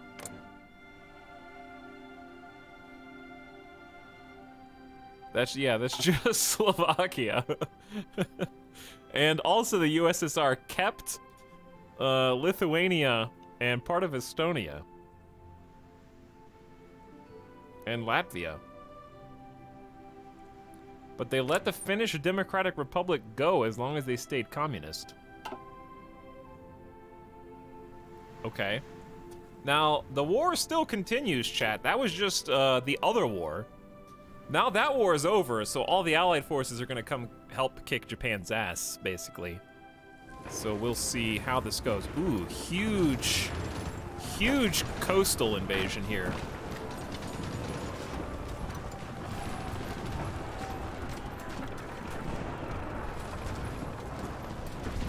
Massive coastal invasion. Okay, planes? We don't need to control the skies here. We need to go... They don't have any active fighters in southern China. So we're gonna take our 200 Bristol bow fighters and have them go to southern China instead. They have 300 support planes, and we've got 650 active fighters here. Why do they still have air superiority? Is it like why do they still have air superiority? Yeah, what happened to Africa? Belgium, Portugal, South Africa, Ethiopia, the Kingdom of Libya. You're paused. Yeah, I paused afterwards. You buffoons. Now it's unpaused. Why do we have literally no air superiority?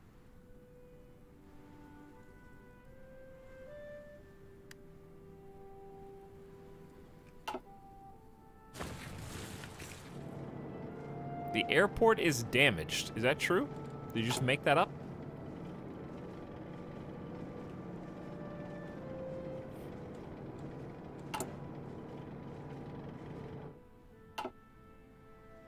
You won't debate me into telling you.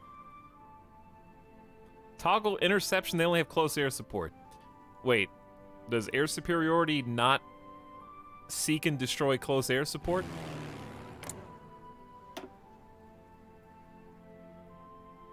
Isn't that implied in air superiority, though?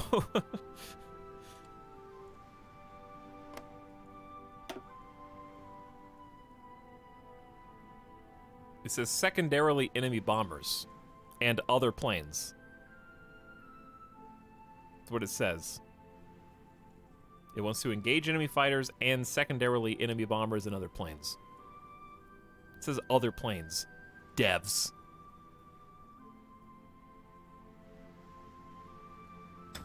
Alright, we'll do both. I guess you can do both.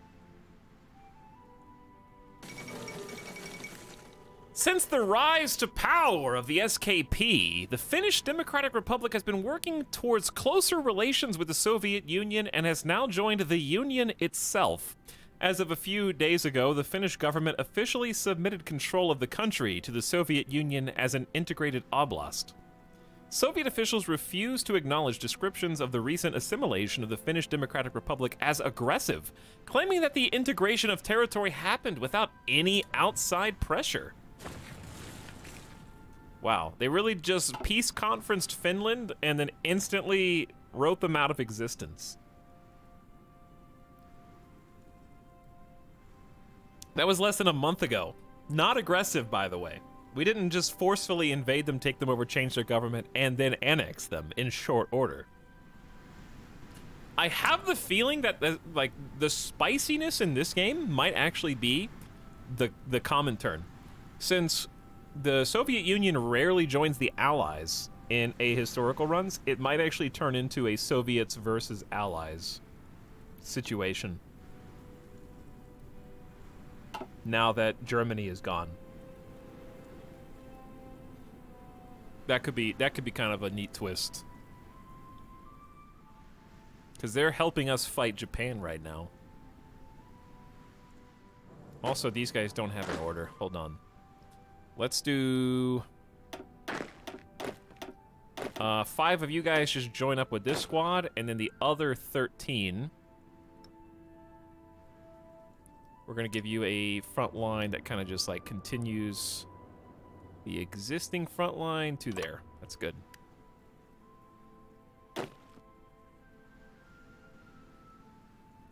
Now, the planes scenario... they do have some active fighters now. Let me look at the stats.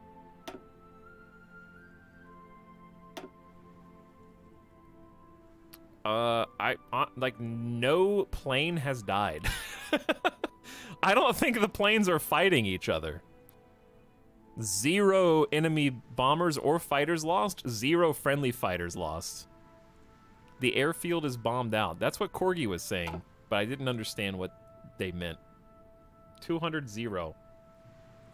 Okay, I didn't know that you could damage an airfield. Do you do that intentionally, or does it just happen? What we can do is actually just send the planes back to Mandalay.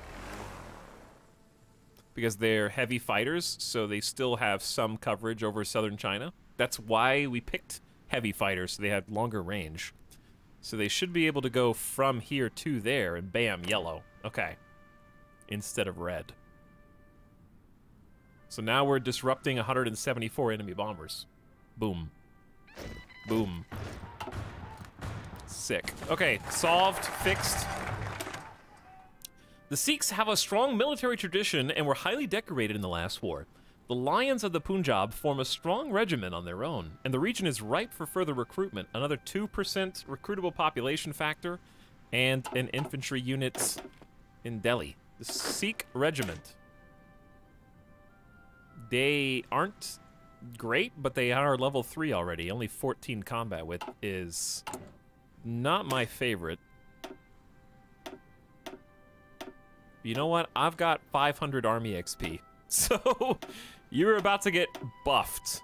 This is going to be the most expensive single unit upgrade you've ever seen. But it's okay, because we have room to to spin 65.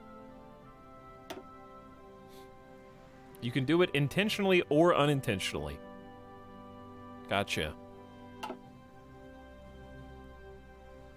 Okay, now we're a little short on supplies, but we're making a ton of military factories. We've got 20 dedicated to infantry equipment now, going up to 100% efficiency. Catching up on support equipment. Let's do one more truck, one more advanced artillery. Looking good. Oh, let's check this stuff. Let's do another building slot. Just keep that rolling. We got those aforementioned 5 squads. I'm going to send them to the 13 out of 18.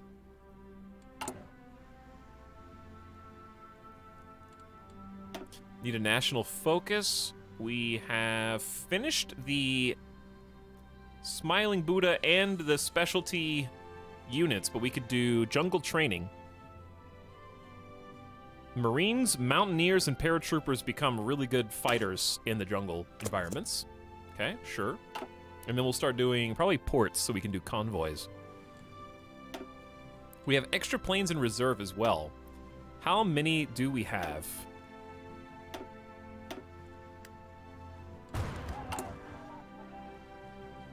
I think we have 160 in reserve. So our Bowfighter Squadron is getting, like, impressive. We can actually make this a 400 size unit. So we have 362 Bowfighters. All right, my Air Force is starting to blossom, chat. The Air Force is really picking up. I want to add 5 more factories to that. And then we need resources. We're 17 steel in the hole. How long can we make it before we just change our exports, I wonder? How long can I make it?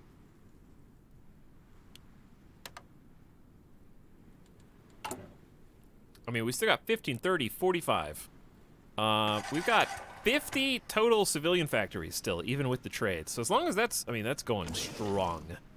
We're building 4 things simultaneously. Burma's got 7 infrastructure that's busted. Speaking of, any naval invasions? No, the naval invasions are currently, doing good. Air wings with no mission. Let's just, can I just disband this? Those are the old biplanes. We have actually total control of southern China's airspace now. 373 Bristol Bowfighters versus the world. Just fielding only the heavy fighters. Trying to take down their ground missions, too. That's so many planes. Got the Indian Air Force in full swing now. Alright, sorry, I was paused. Okay, so the plan. The plan is almost ready. We're gonna wait for the... Really? Again? Don't let them do it, dude. How did this is, they're backcapping us. Dude, they're backcapping us.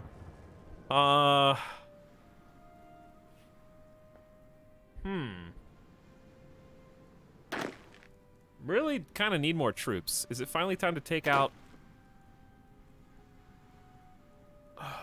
the actual infantry divisions?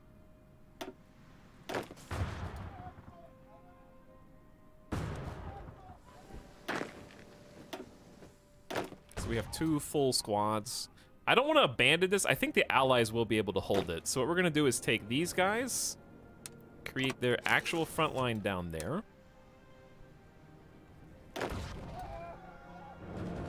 Assign the divisions. There we go. Try and hammer this out.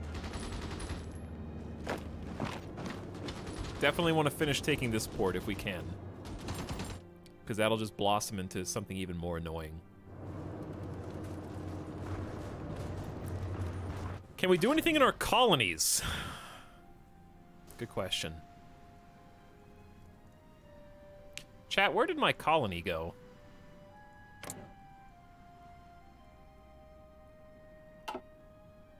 Indian Germany? Hello, Indian Germany? Did they get somehow forcefully integrated into West Germany?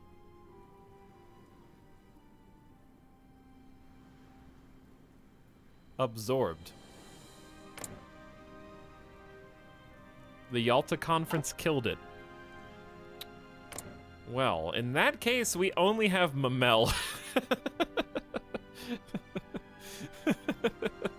What would I even do with just Mamel?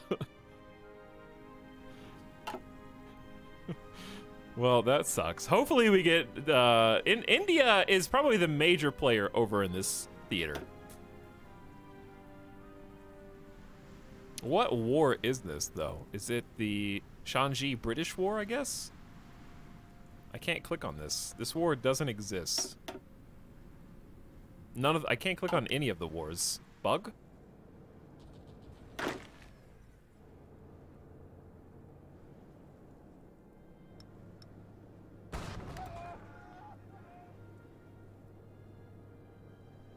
Don't ask. I don't... Okay, whatever. This is fine.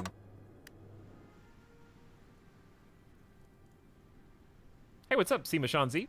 Mary Skipper Mod Squad, is Peepo comfy right now? Good evening, guys. One world war is over, but the war on our front still goes strong.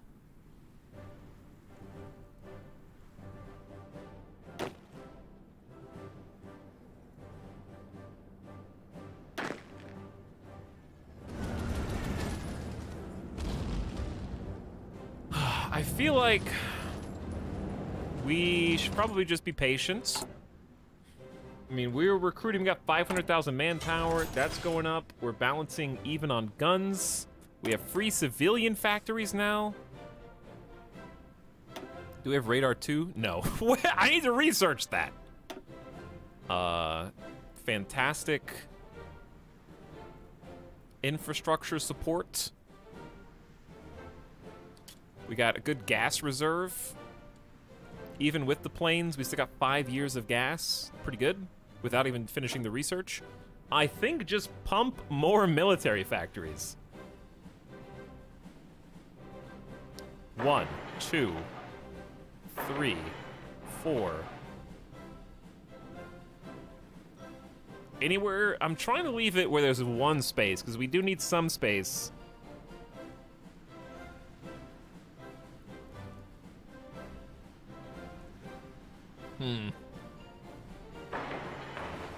We're not doing any navies. We're just going all in on factories, I guess. Eventually, we can retrofit some civilian factories. It might be nice to invest in some anti-air. Not that I think it's going to be a problem, but if it could be one day. So it might be nice to just build some anti-air. It really comes down to where are the biggest locales. Like West Bengal. Let's go ahead and pump that anti-air. It's just nice to have a little bit of defense. Speaking of, maybe a little bit more coastal fort action would be good.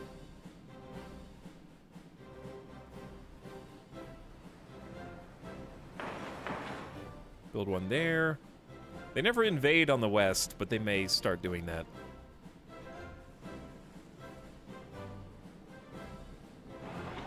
Let's go here and here, typically. Maybe up Rangoon. There we go. All right, that just gives us some things to build. Think the airfield is fixed? Yeah, it probably is. There's not enough space. There's only room for 200 planes. That's the downside. Pakistan and Bangladesh, like, literally couldn't fight each other, so they just signed a white peace, I guess. They couldn't reach.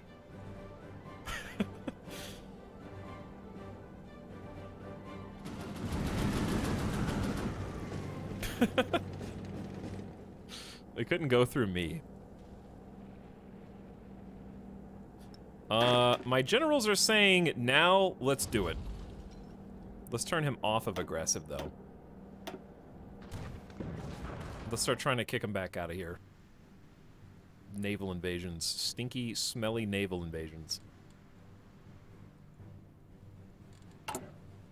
Alright, we got like all 5 of our research slots are about to open up. And it's almost 1944. We're still on just chilling on 4X all day. Alright, excavation 3 is lovely. Let's start on fuel refining for, this is 20% bonus gain per oil. And we currently have, we control 14 oil right now, which is decent. It's pretty good. India's got some nice natural resources. Our biggest shortage is just aluminum, but we have really good steel. So that's quite a big difference from the last campaign we played. But please, Yugoslavia, give me more aluminum. Like, the fact that we're this mobilized and we have no shortage of resources is a really good scenario. I do need to upgrade to Infantry Equipment Mark III, like, imminently. So let's add 5 more weapon factories. Night Vision Mark I for better nighttime attacks. And I think let's finally grab... Ooh, it's 1944, though. And we just literally finished the nuclear reactor. Don't we have a 300% bonus to this? I don't see it. Oh, there it is. Nuclear bombs ahead of schedule. And rockets would be pretty sick, but I really need better radar. Okay, you know what else we need? Nuclear reactors. So we're pumping a nuclear reactor in the capital, because why not? Not fearing a meltdown. Let's do Lucknow. And let's do Indore. 3 nuclear reactors. That's probably enough. Right? That's probably enough. We'll start one now.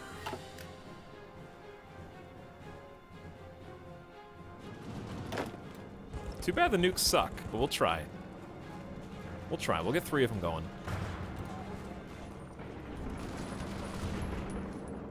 How we doing here, team?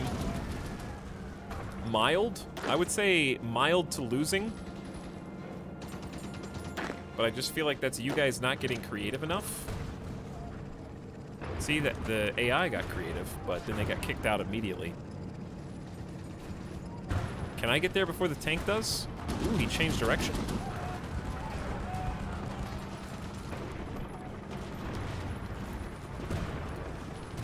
If you vacate the spot, that would be fantastic. Is he moving?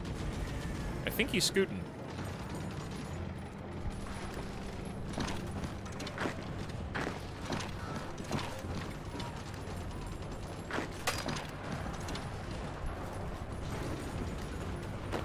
All right, easy does it. Easy does it.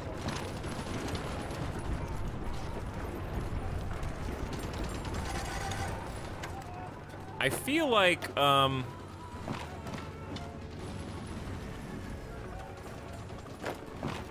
feel like we're doing it. We're definitely doing it, just kind of a different pace. Can we nuke London again? There's probably no need to do that. I think Japan is scripted to surrender if you nuke them twice. I think it has to be under very specific scenario, which is another issue. We can make nukes, but we don't have any planes that can deliver them. I think we need strategic bombers. So let's start that next, shall we? Maybe we'll take a pause off of plane doctrine. All right, 2 mountain divisions. We actually need kind of a new unit.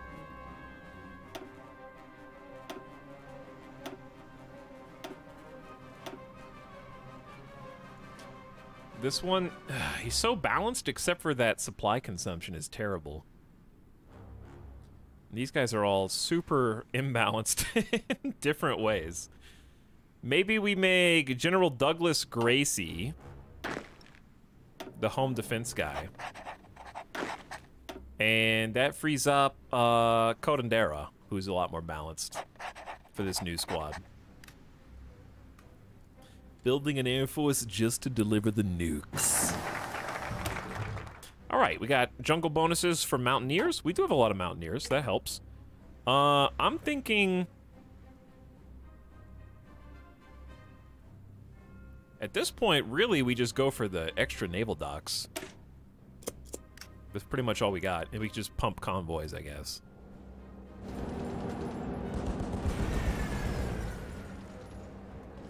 Alright, you guys need some help. But how can I help you? Air support mission efficiency also doesn't help us. Let's get... It's 1944. Maybe we should start making mosquitoes instead of bow fighters. But if we're about to research jets, then we need to start making meteors and vampires. But we need strategic bombers no matter what. We can go ahead and get mosquitoes in 68 days.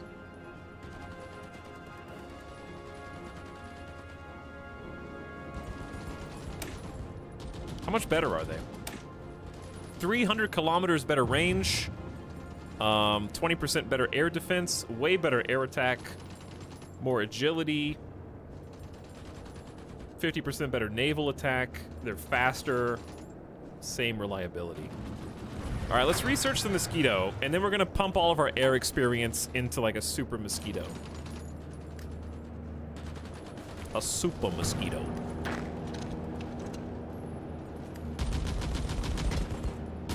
We might be able to back cap. Ooh, never mind.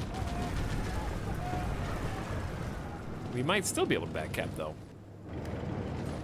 Hey guys, can you just like do this and that? Let me help you. This should be pretty never mind. Why do we suck? Because we're crossing a river, I know, but these guys aren't. I think our organization's too low. Vanilla with all DLC. This is vanilla with all DLC. You are correct. Maybe we should put a pause just for a minute so we can regain organization.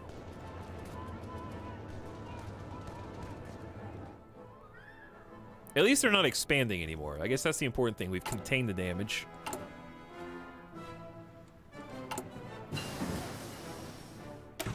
Mountain infantry are literally as good as they possibly can be. The most mountainous. All right, let's start the strategic bomber research. We need to get started on that. 2 more home defense added to our number. Home defense is starting to look nice. We got 32. Wait, 31.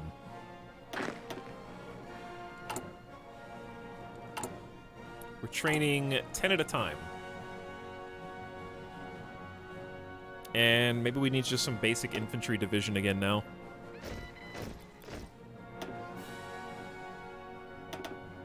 Let's do like 4 at a time for those.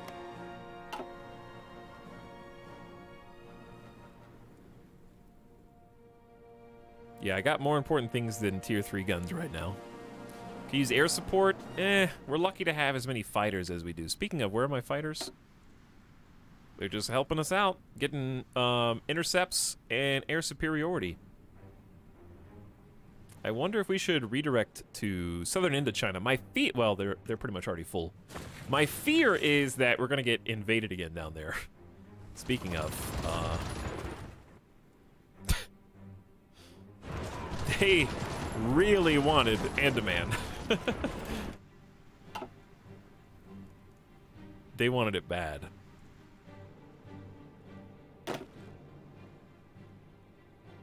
All right, organizations back up. I think we just go again. Round 2. Running low on manpower. Again, we're probably going to need to up our... We actually have quite a lot of headroom. We're not even on service by requirement yet. That'll lower our construction speed and factory output, though.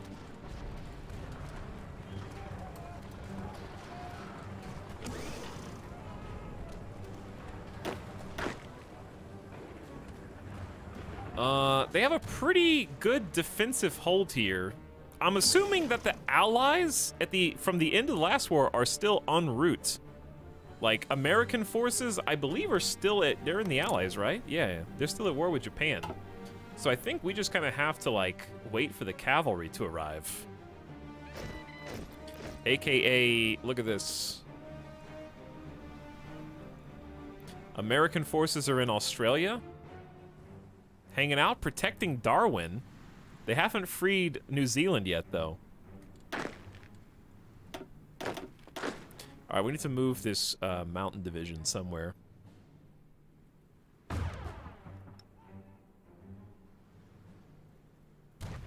I'm just gonna kind of like move them to this air base. And then once we have a few more troops, we'll give them an actual front line.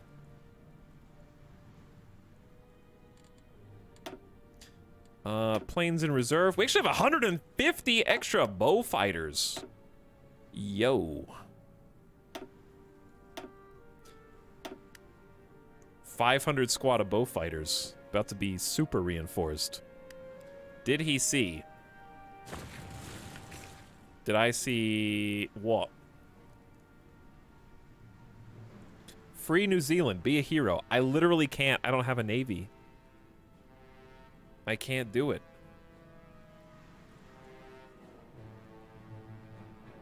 Off topic, but I got 2 pet frogs on Tuesday. I have the enclosure on my desk next to my monitor, and they will not stop staring at the stream. You have 2 new fans, Etalyx. Pog frogs. It's pretty sick. Pog frogs. Nice pockets.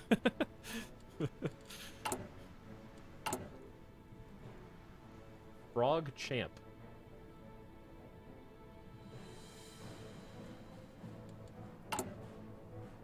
The more airplanes we make. Oh, wait a second. Yugoslavia is running out of resources.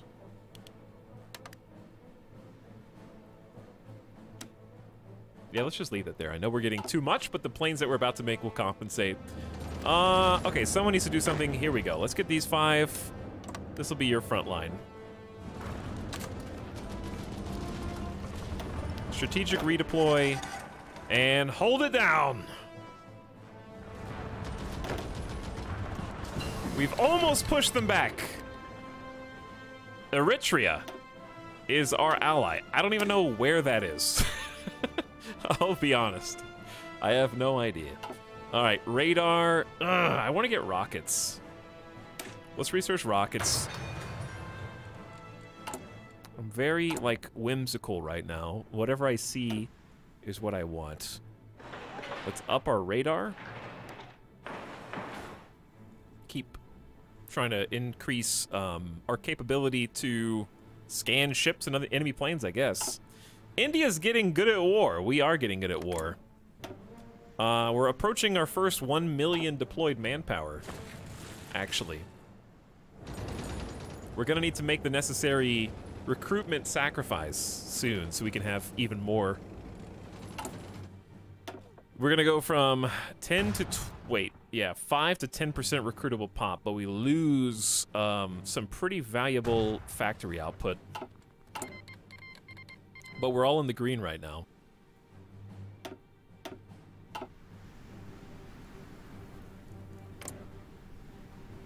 Hang on.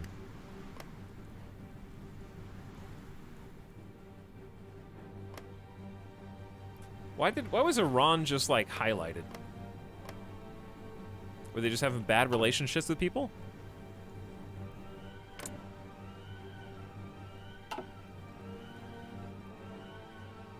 What's the Manchu-American war screen look like? I don't think it is one. I think it just got looped into our war. And I also can't click on any war screens. Let's save.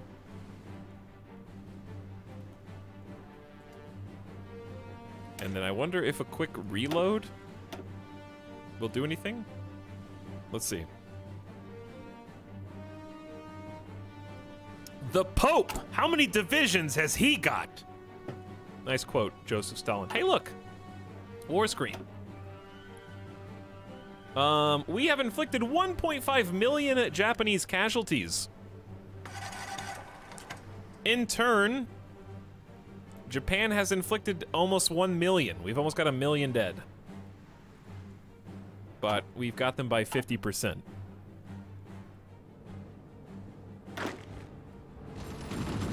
It's hard not to have them by 50% when we keep getting them backed into situations like this, where they have to either retreat from Hong Kong or die.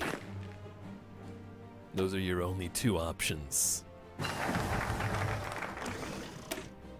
We need a dockyard on the east coast of the country, so establishing the Scindia shipyard in Visakhapatnam makes sense for our naval future. And I will double that. Another dock. Okay, we just got the Mosquito already researched. We did rockets. Let's do another excavation. Having 5 research slots is so good until you run out of things to research, and then we just do naval stuff because there's nothing else to do. Outdated equipment in production. Okay, we're about to just throw the brakes on the heavy fighters. We're at 82% efficiency. And instead we're gonna go to a variant Mosquito. All 400 air points, we can just like make some god tier Mosquitoes. Let's do at least 2 attack buffs. That's plus 11 attack. So when you do that, the agility and max speed go down, so we buff the engine. But then reliability takes a big hit, so we buff reliability to make sure they don't break down. And then since range is kind of a big bonus for us, we'll do like 1 point range and then 1 point reliability. Okay, so that's 340 points. It's almost all of what we got. But that's okay. We're probably going to make a ton of Mosquitoes before we get jets. So we're going to ultimately end up with an expensive Mosquito variant that has a bonus 11 attack to make 65 total, an extra 200 kilometers range, that's 10% further, and a bonus 12 kilometers per hour max speed. It adds up. The Mosquito FB Mark I. And we're gonna retrofit all of our factories to make that, which is gonna be much more expensive from aluminum. But notice that since we have dispersed industry, we actually did maintain a ton of our efficiency. We didn't go like to 0, we went to 55%.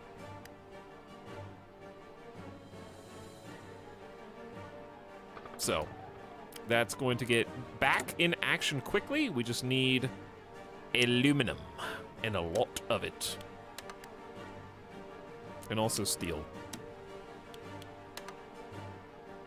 All right, how many factories do we have left? We're starting to lose civilian factories to the point where maybe we should just change our export policy. Possibly.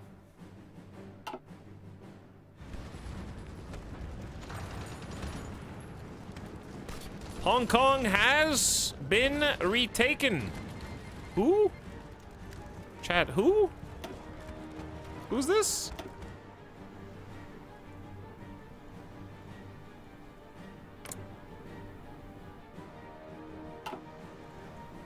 North Spain. Oh. North Spain, I see. Look at these ships. Look at all the ships. Britain wants Malaya back. And they want it back bad. America is just claiming the Pacific. Look at all these transport ships in the Pacific.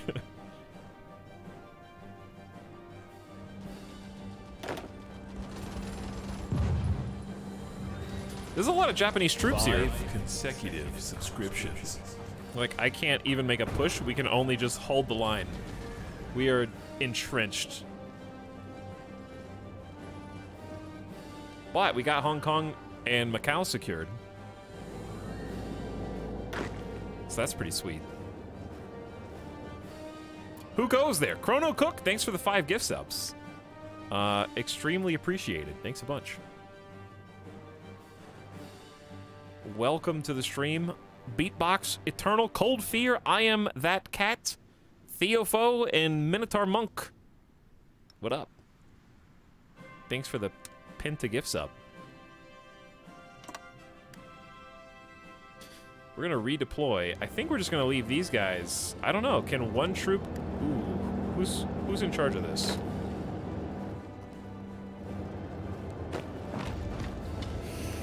They do be moving. And they got horses, so they're gonna get there faster, I think. Come on! Yeah! Okay, that's probably not good for us. I might just take a handful of dudes and reinforce this. Because it seems kind of nasty. I need some allies! I'm doing what I can do!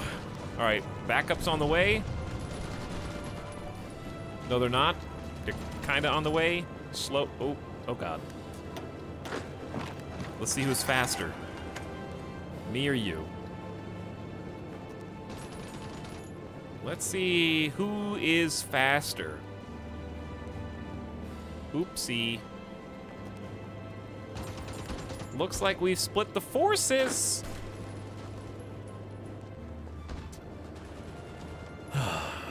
Okay, that's probably good.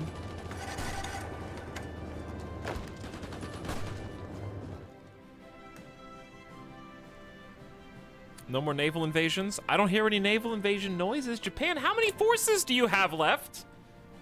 Estimated less than 1 million. They're getting whittled away while we continue to get stronger. Indeed. Additional home defense forces are en route to your location. So same issue. We need to get a little closer to a different airfield.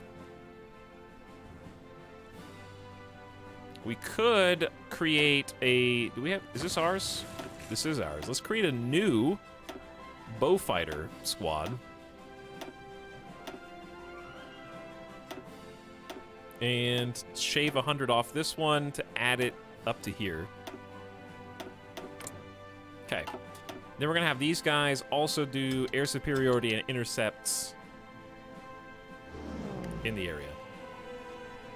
The Bro Fighter Squadron. How much home defense is enough? Yes, that's enough. But thanks again, Chrono Cook, for the gift subs. Much appreciated. We control the skies. Let's look at the stats.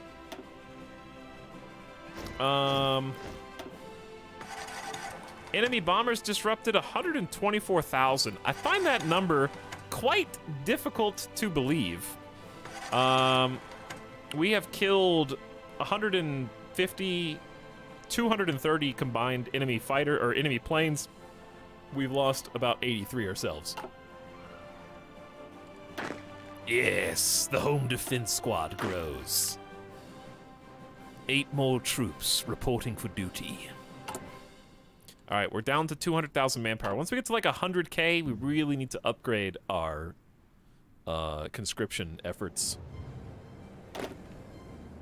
Let's create an offensive line that goes here and let them plan.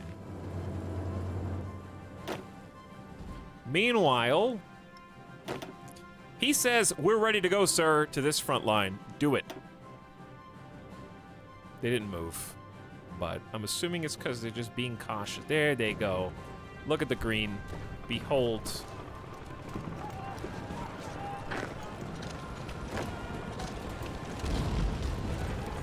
Look at these beautiful green numbers. Our front lines are a little messed up.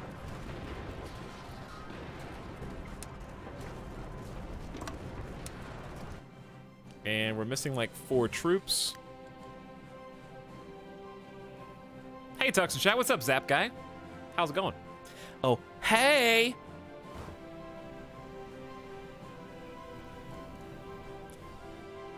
All right, now that we're actually making this push,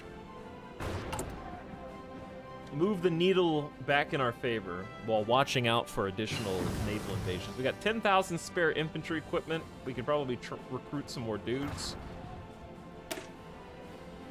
We're researching strategic bombers.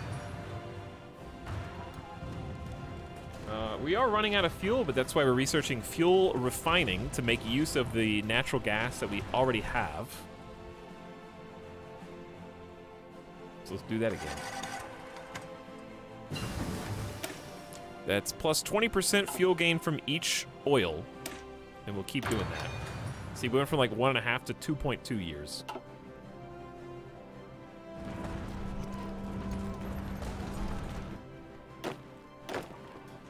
He says, sir, we're ready for this push too.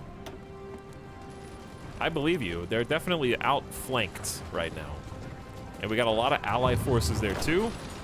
I don't think this group has an offensive line, but if they did...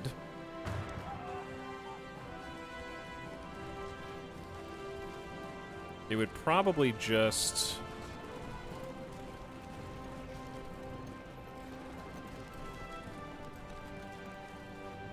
follow the mountains to that lake. And then down this river. Kind of overlap. Create this possible hammer and anvil situation. So yeah, we can let them plan. They get a bonus to their attack if they prepare a plan.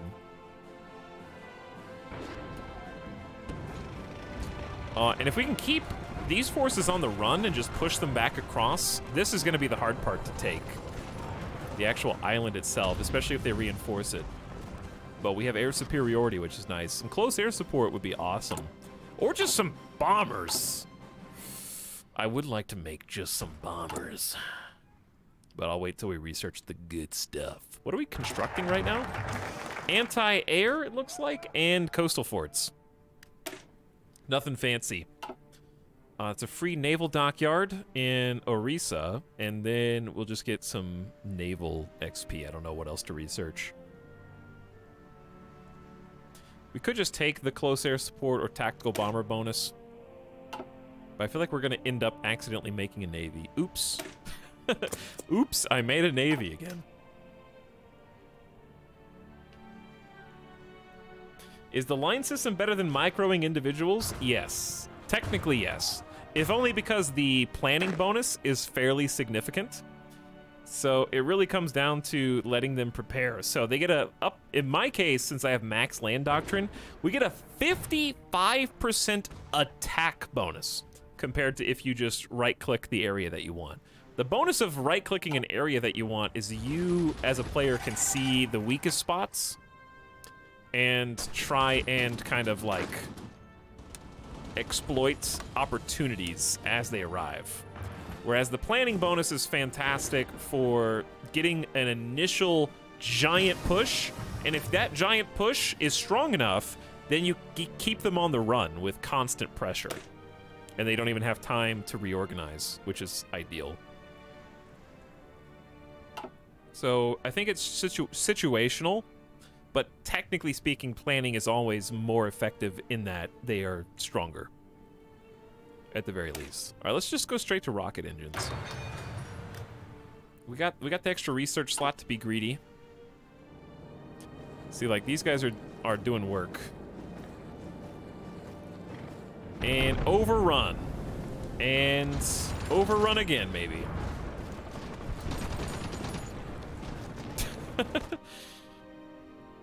They are floundering. Chat! I forgot to tell you guys, I finished The Expanse, Season 5. Also, congratulations to these brave lads. We're gonna take the Mountaineers and add them back, and then these 6, I don't know, they're just gonna kind of respond to dangers as they appear. But yeah, I finished The Expanse. It was good. I really enjoyed the season. I like the slower pace of it. No, I'm not gonna spoil anything, Comrade Curticus. Now, chat hopefully won't spoil anything, but I'm not gonna spoil anything. I thought it was good. It was more character-driven, more character-focused. And I enjoyed the pacing. I felt like there was a lot more time to breathe. Season 5 was really good. What is very unfortunate is Amazon's basically canceled it, and I think that they're only getting one more season to wrap everything up. So here we go again, I guess. Canceled again, the sequel. Where I think the books actually go on to the point where they could have like 3 more seasons.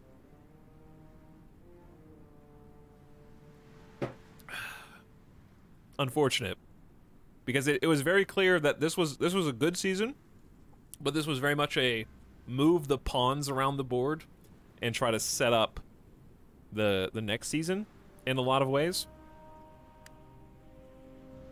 There were still a lot of really important things that happened, and a lot of really cool scenes as well.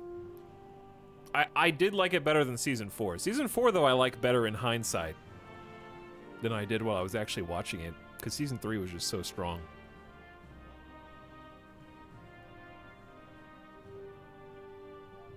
Jeff Bezos. Canceling the best sci-fi show on TV, only giving them 1 season to wrap things up.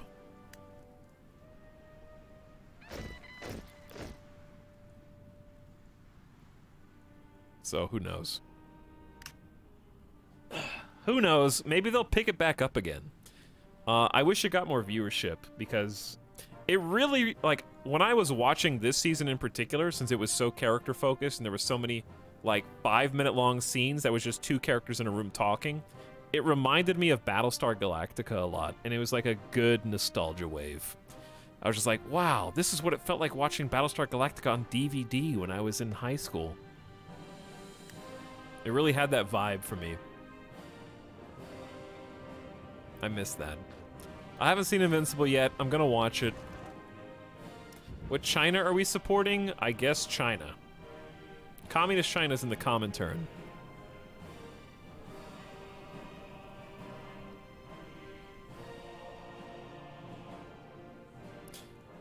They just do a really good job of this season, the last season was more focused on sci-fi stuff. This season's more focused on the politics. And that's what I was missing from, like, I really enjoyed the space politics of the earlier seasons. And they brought that back pretty well.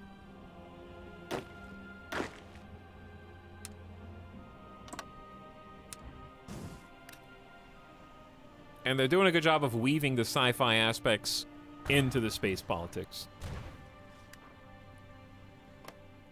It's just good. It was just fun to watch. I'm really, like, I'm sad that it's going to end. I don't think it's ready. I think it needs 2 seasons to wrap up. And there's actually a good reason for that I can't discuss without getting into spoilers, but it doesn't feel like they can possibly wrap it up in 1 season. Like, no way. This season was so slow-paced, but, like, I enjoyed it because of that.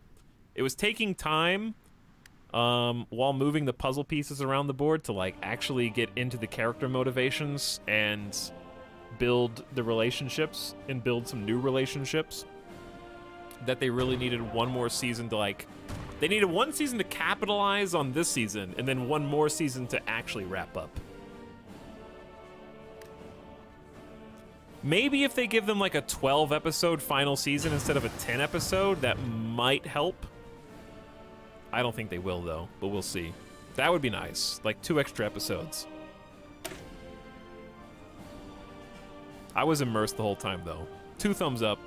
If you do try The Expanse, just be aware that it is one of those shows that you have to watch, like, 6 or 7 episodes before you actually get into it, but once you do, it's super worth. It definitely does not hook you from the beginning. It looks cheesy in Sci-Fi Channel, because it was.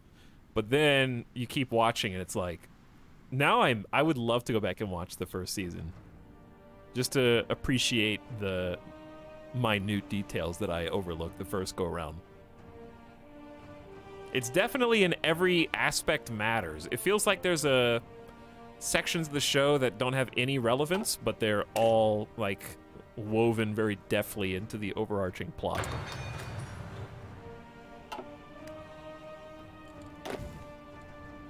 Three new Soldier Boys. Join, I don't know what to do with this particular front, but we have 10 units now, so I'm probably just gonna create maybe a new front line, like, up here. We can't do a front line up here because Communist China, so I don't know. Communist China is blocking us off.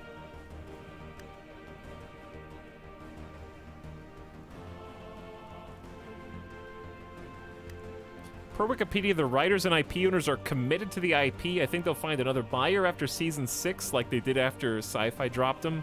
Maybe. He declined to call it a cancellation. Instead, they prefer to think of it as a pause. We have what we think is a very natural pause point for the story after season 6. It'll feel like a satisfying end to the story we've been building over the first 5 seasons. The show writers also wrote the books. I think that's why the seasons are so good. I really think that 4 was the only weak points, and I think it's better in hindsight than it is in the moment. Should I leave here and go watch The Expanse? You got plenty of time, JD Skull. The last season just aired. The longer you put off watching The Expanse, the less time you have to wait for the 6th and final season. Like, late this year. You know? There's plenty of time. But it's super good hard sci-fi. You just need to be willing to put up with it for a while. You gotta put up with it for like 5 episodes, drag yourself through it, and then you'll come out the other side. I marathoned season 2 and 3. Like, season 2 and 3 of The Expanse were some of the best TV I've ever seen. I think I watched like 5 episodes a day until it was done, at least. There may have been like one day in season 3 where I watched like 8 episodes and just straight. Like, wake up, watch The Expanse until I go to sleep, and then it's over. Just eat it all in one bite! Let's give the Japanese something else to think about right here. We are executing a plan that has a 45% offensive push bonus. Let's give them something else to chew on.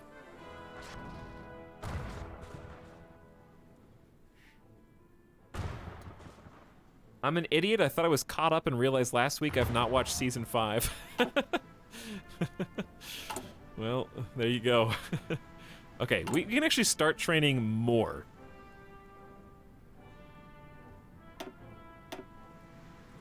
Let's double it. From 4 infantry units simultaneously to 8. And the Soviet Union has declared war on Iran. Uh-oh. Spicy. Okay, so we need to change. We have 600 PP. It's time to forego that beautiful factory and construction buff. Service by requirements is in. Japan has called Iran as our enemy in the Japanese-British War. Iran joined the Greater East Asian Co-Prosperity Sphere.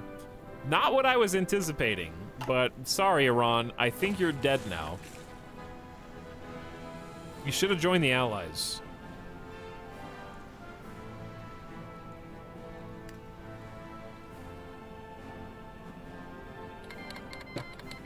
Japan has called Iraq as our enemy. Iraq has joined the Greater East Asian Co-Prosperity Sphere. Saudi Arabia? Mod check?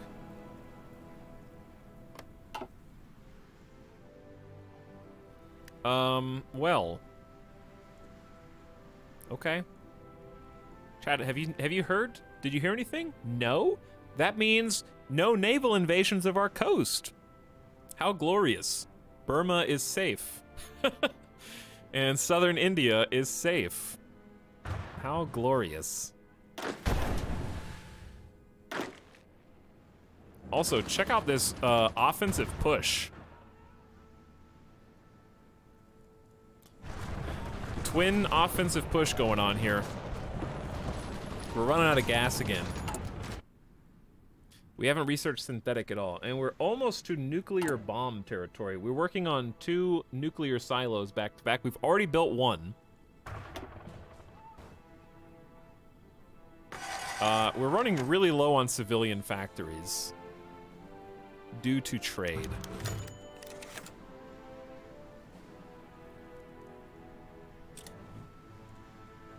So I'm tempted to build, well, it's too late to build more. We're almost full on space.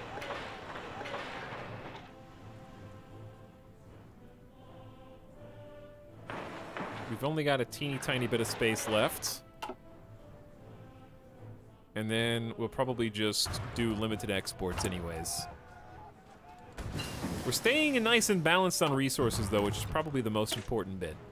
A project to construct an atomic bomb will be one of the most secretive and difficult tasks a nation can undertake, but if successful may change not only the course of today's wars, but the future of the world.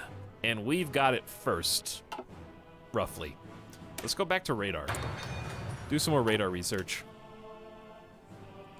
All right, we are now developing a nuke, because we have one nuclear reactor already built, and we got 2 more coming, so we'll be developing nukes very fast. These troops are hardened pros. They are hardened pros by now, yes. The Royal Indian Navy will need to be rapidly expanded. That's putting it lightly. New ship should be a priority. Yeah, something like that. I guess just finish it. Let's get air support first, and then we'll do the research bonuses for Navy, I guess. We don't have anything else to do. We could just say screw all that and do continuous focuses.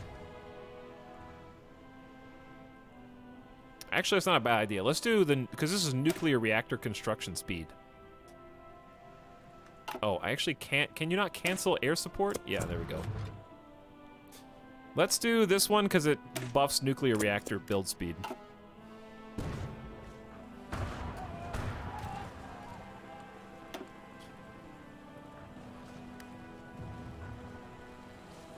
We've inflicted 1.6 million Indian casualties, and Japan's inflicted 1.2 on back on us.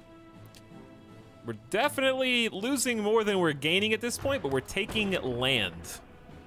And that is the cost of actually, remember Japan was all the way down here, you know, to Laos and Vietnam, and we've pushed them all the way back out to Zhejiang.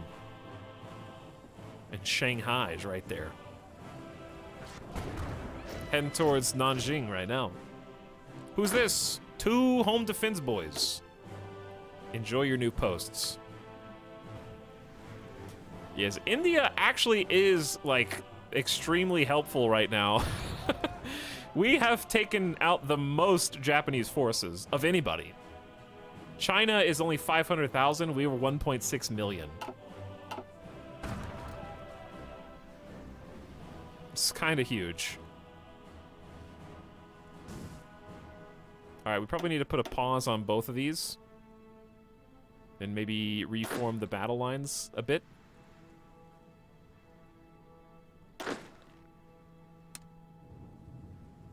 New offensive line. All the way to Shanghai, please.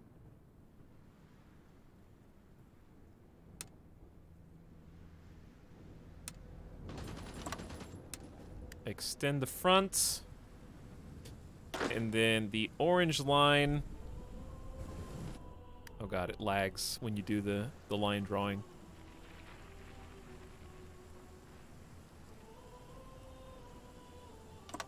That'll be the other offensive line.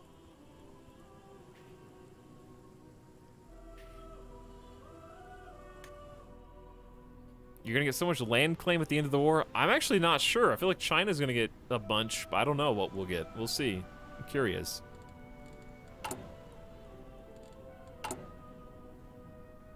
Look at this. We got 1 million manpower! Because we upped our recruitment. Total manpower is about, we're recruiting 0.009% per day.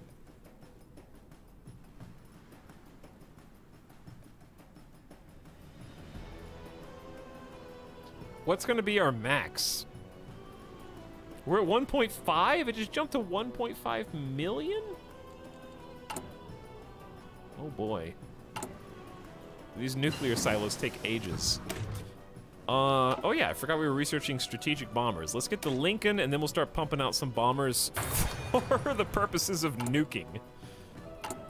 Likewise, we've almost got 15 factories making our mosquitoes, our super mosquitoes.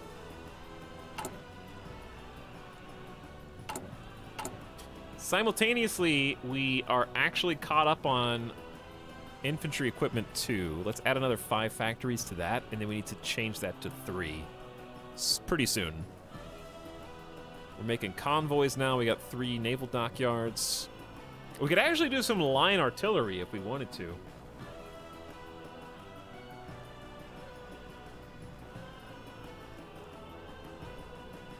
probably not a bad idea. Let's actually see how many that would require.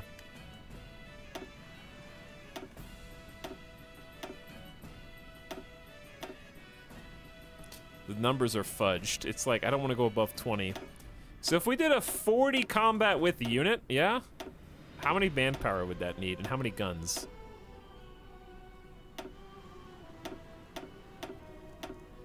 Meats.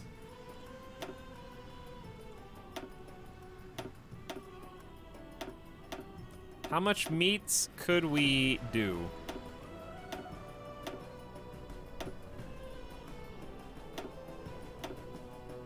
That much. 39.4. Or 40.8. Or 39.2. I think 39. We could do 4 line artillery and 17 infantry. That's a lot of meat. That's too much meat, chat. That's a lot. We need 4,500 artillery for that much line artillery. It's too much.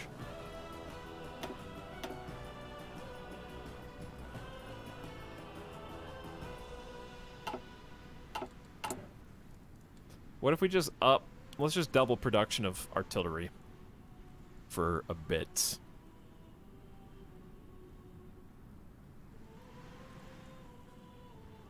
We got an extra 2,000 support equipment. That goes pretty fast, though. I think we can afford to temporarily take a couple factories away, though. And we got 4,000 extra trucks. Come on, let's take a factory out of there.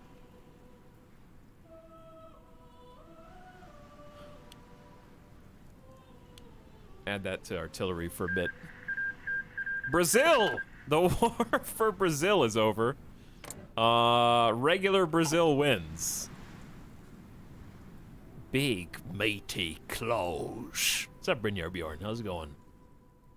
Okay, they have reorganized, they've regrouped, and they are ready, so pump it. Offensive number 2. They were able to do a full plan. That was full plan, full prep. The offensive continues.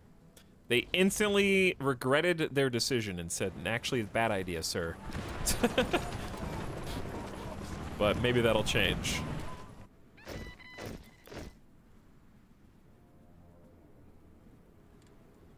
Available planes in reserve. We have like those 300 bow fighters. Hold on. Hold on. We got room for 400 bow fighters in this airport. So let's go from this airport. They're there, and we're gonna start giving coverage to Eastern China with 700 bow fighters. 800 bow fighters are deploying to Eastern China. Attach the planes to your armies. I actually don't even know how to do that. But it's fine, we have air superiority. Also, I'd like to know where the planes are at, because in Hearts of Iron, if you accidentally lose an airfield that your planes are located in, you lose all planes in that airfield. Unless they patch that within the last 2 months.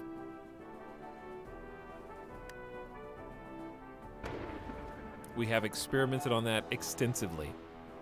So I don't want them to get too far on the forward front and then lose all 800 planes. It's happened before.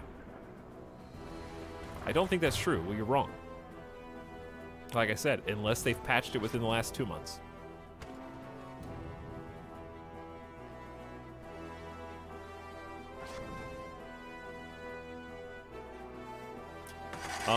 Used to be, I believe they would retreat to the closest airfield, but that no longer happens for whatever reason. We lost when we were. I think that we found that out when we were playing the Chinese campaign. So watch where you put your airplanes, basically.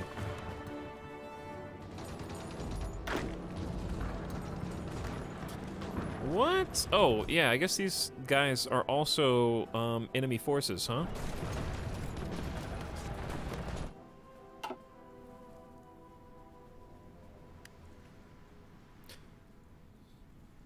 Does the enemy get the planes? No, they just get deleted. They just get removed from the game.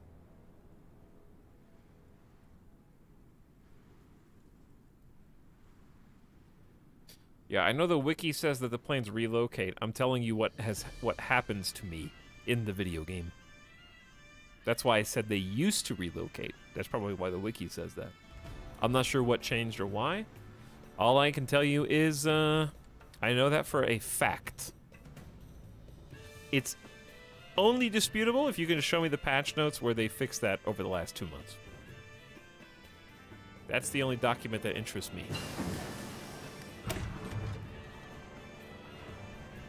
Rocket engines. I don't think we're ready to research jets, so let's actually just do better rockets. And then we can do this fun thing where we build rocket silos. I'm gonna build rockets here. I'm gonna build rockets in Assam, so we have 2 rocket silos down there. Let's also get rocket silos in Rajasthan. Bam. And why not a rocket silo in Bihar, too? Very centralized. Okay, and that's all the rocket silos I'm gonna do.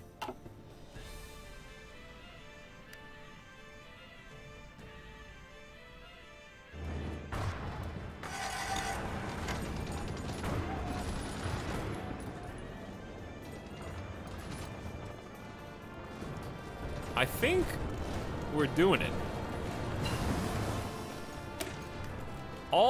Ooh, a gnat. That's actually the first gnat that I've seen all day. All excavation has been researched.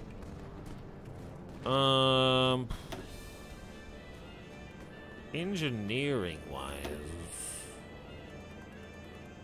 do I even want any of this? I feel like making some close air support would be a pretty smart thing to do, but let's actually just research guns. We've been putting that off for a long time.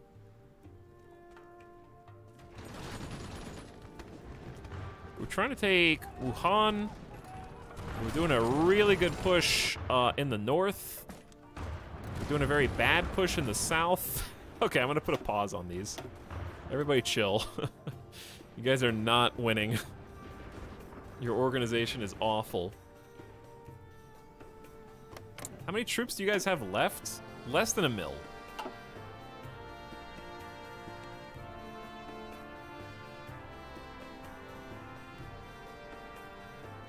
Look how many allied bugs are just roving around. Like, what are they doing even? The use of radar has proven crucial, but our decimetric radar sets are too few to ensure good coverage. Fitting more units with radar will allow us to maximize our technological edge and simultaneously fuel refining forward. Nice. All right, let's just keep doing radar.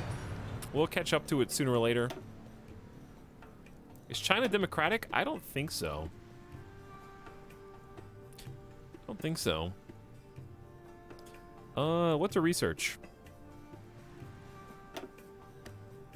Could just go ahead and do 1945 support companies. Make our infantry even better.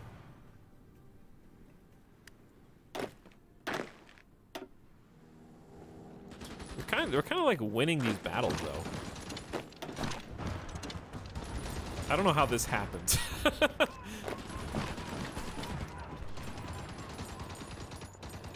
I'm not really sure. Why? Who? Like, okay, what is this guy doing here?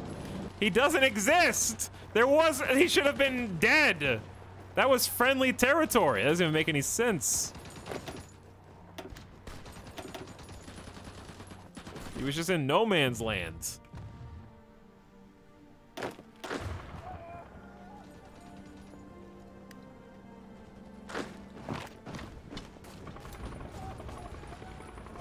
Okay, to answer your question, China is not aligned. They're just hanging out. All right, we're going incognito mode. Lights off, gnats in my face. I need to get a refill anyways on my beverage.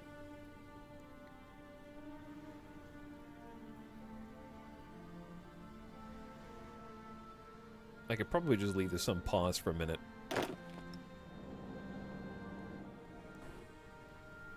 That's communist China. There's really not that many Japanese troops left. These guys are almost encircled up here. If we could make some, like, strategic river crossings. The death of Tsar Boris III of Bulgaria. After having suffered from severe illness for a week, Tsar Boris III has died today, 19th of November, 1944, in Sofia of apparent heart failure. The cause of death still unclear. It's speculated that Boris was poisoned during his last meeting. Many believe that on the orders of Konrad Adenauer. Others are convinced that it's been the NKVD that poisoned the Tsar.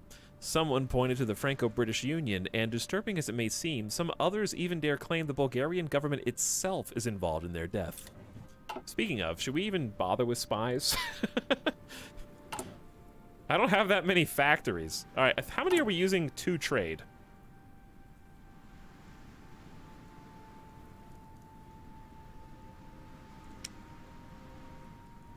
Four, 8. I think we're using like 13 civilian factories to trade. Ugh. Maybe it's time.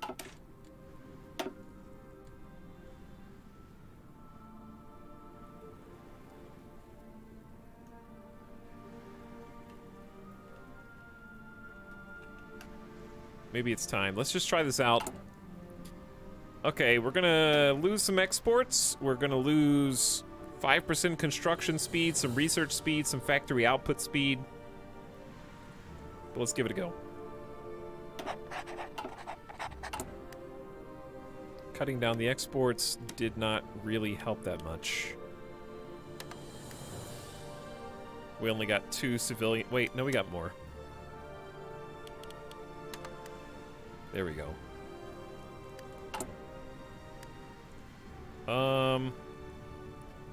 Kind of the same. It didn't really help us that much. I guess we have a little extra steel.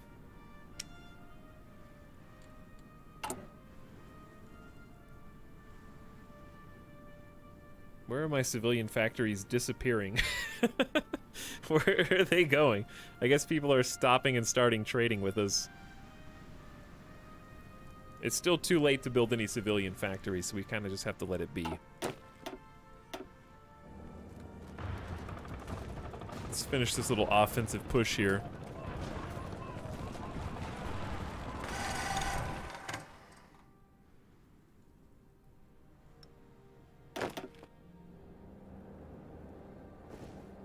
Are there any weaknesses that I can just do myself? I don't know if this is a weakness or not.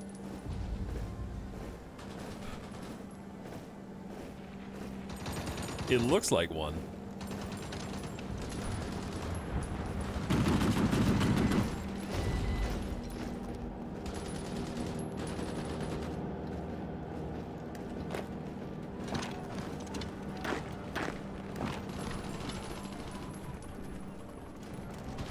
I will create the openings myself!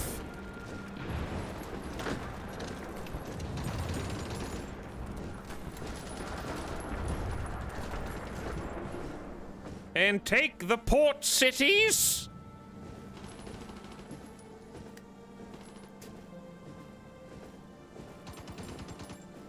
Maybe ignoring the possible spies is the right thing to do. Is this guy really gonna hold out? Come on. Are these guys really gonna be able to hold out? Push them back, one at a time.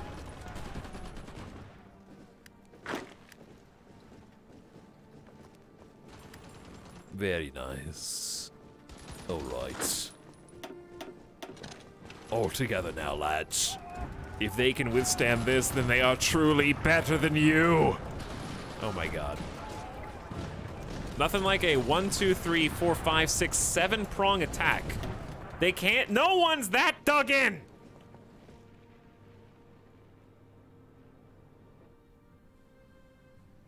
I refuse to believe it.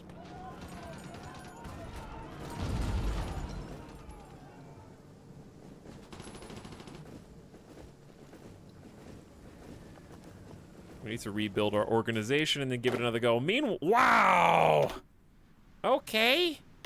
8 more home defense troops and 4 additional friends. Okay, we need to get this 14 squad somewhere that is helpful. I'm gonna create a front line specific, not there, not there. A front line specifically for them. That's like that big.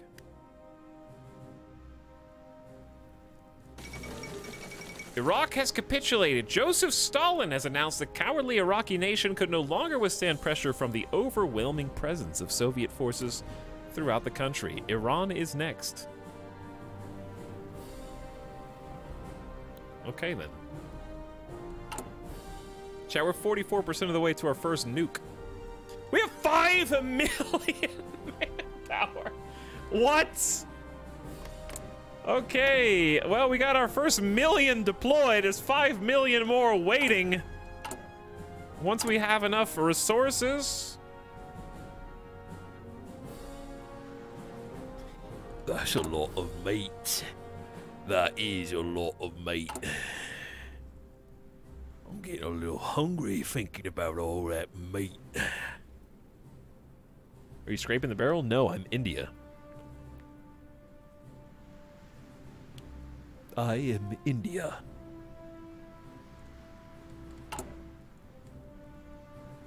I got 350 heavy fighters waiting in the wings. All right, I think we're being a little greedy with the fighter production.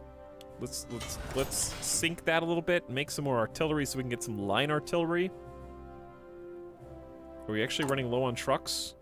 No, we have 5,000 extra trucks. I don't know why this says that. We need to start making some strategic boomers.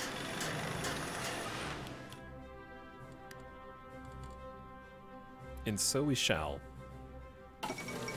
Iran is also capitulated. The Soviet Union is now in control of Iraq and Iran in 1944, I guess.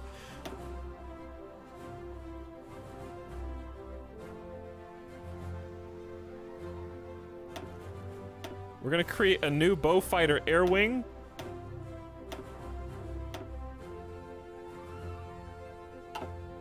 What do you mean I can't set the airplane limit lower than the number of airplanes, you fools?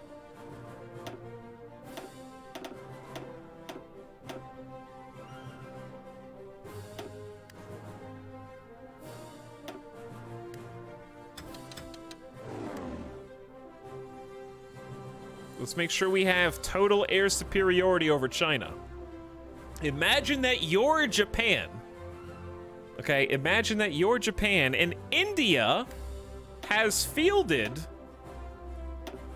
1,100 Bristol Beaufighters against you over the Chinese front. They have 716 active support planes. It appears that we have killed 370 bombers in support. They've killed about 33 of our fighters. I think we are decimating them. And that's not even the worst bit. If you're Japan. The worst bit is that we've just upgraded to Mosquito FB Mark 1s at full capacity, making 2 per day. With extra upgrades.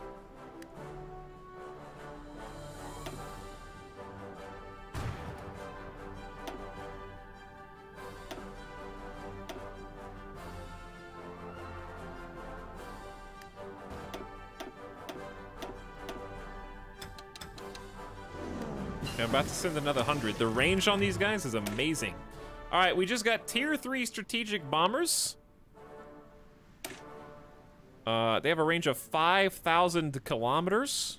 Better air defense, better air attack, faster, better strategic bombing value, and we are spooling up production of those now. First, let's finish our fuel refining so we don't run out of gas. We're making a ton of airplanes. And we got max level entrenchment for our engineers. They're the best they can possibly be. Let's upgrade their recon next. Keep the support going. Outdated equipment in production. That's right, the old strategic bomber is already ready to be replaced. In fact, let's create a variant. Let's increase their bombing capacity. Fix their reliability. Make them slightly faster. They're 96% reliable. They've lost 500 range, though. All right, now they have regular range, 88% reliability, better bombing, better speed, better max. We don't have enough points.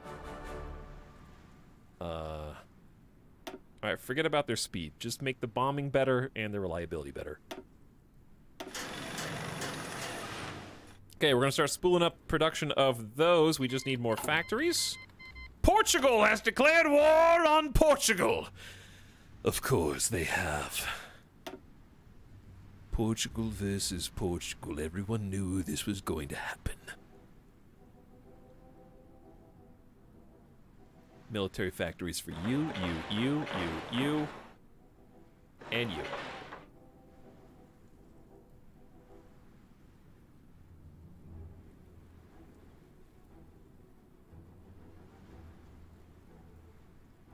All right, civilian factories, you got your work cut out for you.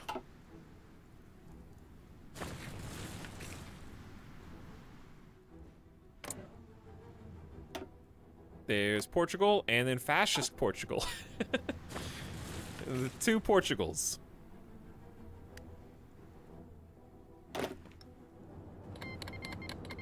Greater Portugal joined the co-prosperity sphere. I'm sure they did. Alright, friends. I expect a win, given this sheer advantage that you have. We have... Wait, you guys have air support? But we have multiple directions and intel advantage and air superiority, guys. Come... Oh my... How are they winning? You're being flanked from 7 sides! This is actually impossible!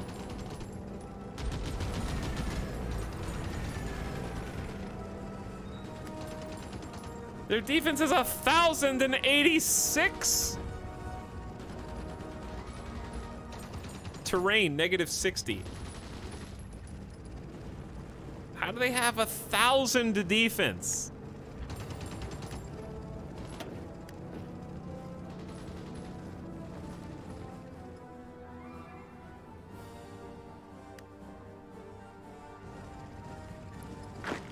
New plan. We'll go for the weak link, or maybe they'll just move.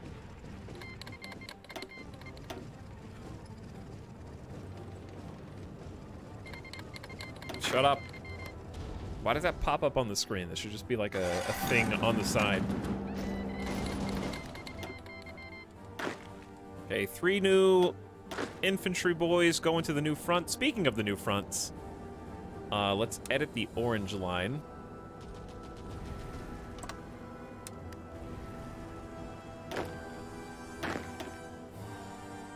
That way, it's a little bit more balanced.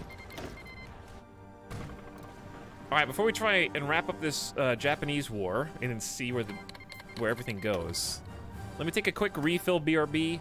I'm gonna grab another drink real quick and another little snack, and then we will continue.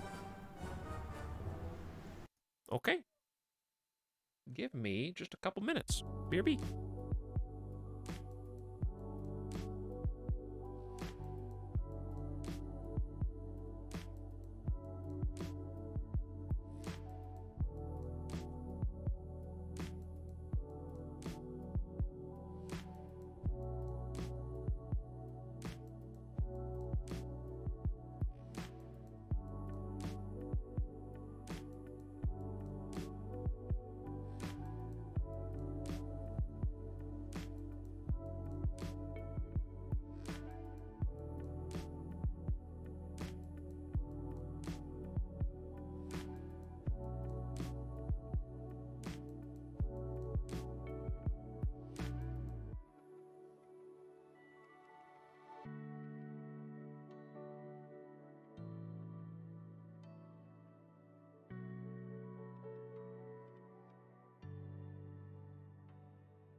And we're back.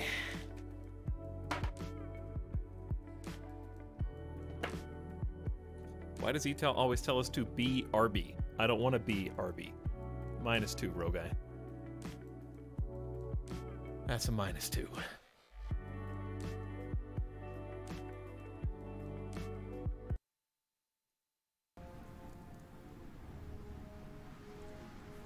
Nope, +2, just to be spiteful. How come this commander can have a squad of 30? Does he have a special perk? Yeah, max army size +6 is pretty cool. General Frank, I guess, is going to become a damage reduction against close air support person, but air superiority bonus -50 sucks. I don't really want any of those. How about General Cadendera? Infantry division attack. Ooh, +10. Excellent. All right, the real question is, how is Japan still holding on to all this space?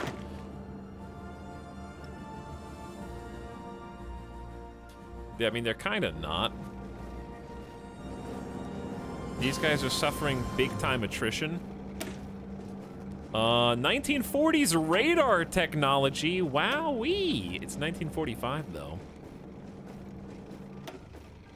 Therefore, we should finish up all of our support groups.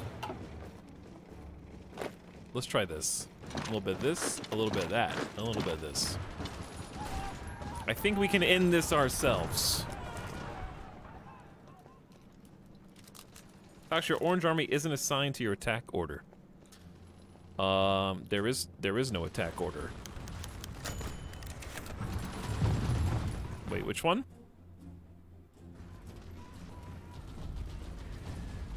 I think it's 2 separate offensive lines, I believe.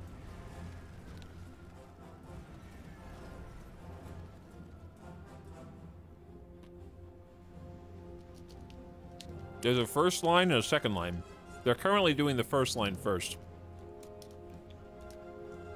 They can only be assigned to one at a time, I think. This little pocket is quite annoying.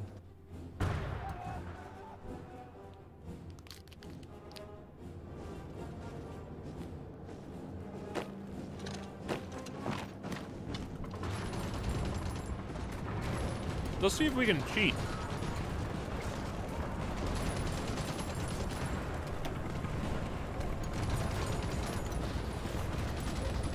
These dudes with 1,000 defense are murdering me.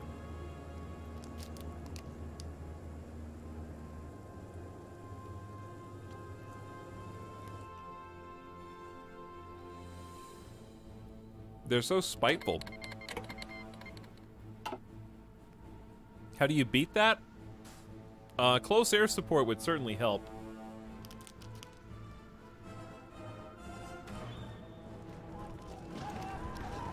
Also a planning bonus. So like, instead of me manually doing it.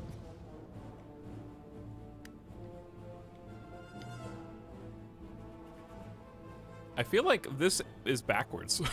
I'm not really sure why the arrow is like this. Hold on. Let's just reset all this.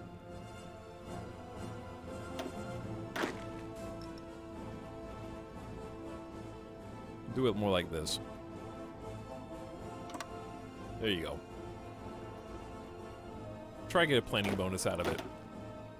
And then you guys, or you'll get an offensive line that's like this.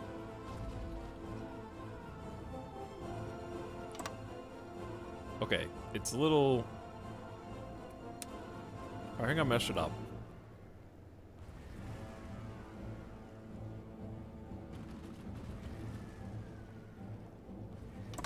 Alright, that's good enough.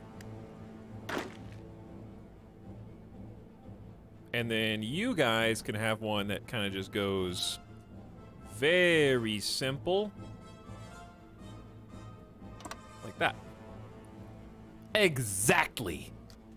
Is he doing it yet? I mean, I'm kind of doing it. Do you think I'm doing it? Improved rocket engines. Let's go improve rocket tier 3. It just makes the guided missiles that we're making that much better. And we are going to be building some missile silos. We are actually done with our nuke silos. We have 3 separate nuke silos.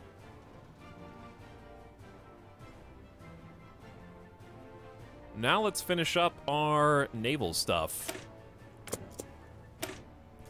Okay. Final tier of infantry equip is at hand. That extra 25% breakthrough is huge. Better defense, better anti-infantry attack, better anti-armor. Twice as good at piercing. We've got about 10,000 spare infantry equipment, which isn't a ton. That being said, I am just going to go ahead and we're at 100% efficiency. Let's just pull the band-aid off. Only resets us to 64%, which is one of the benefits of dispersed research. Dispersed gives us a higher retention, of 50% more retention. So it's easier to catch up for that exact purpose. We do need a ton more steel, though. And we already like limited exports, so there's only so much we can do there.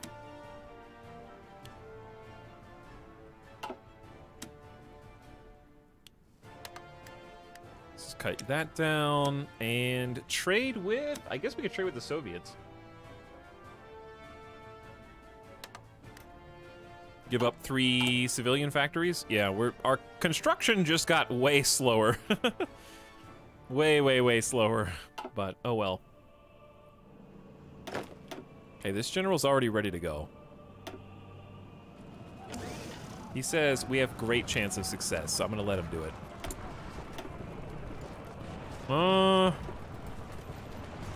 Maybe synthetic time?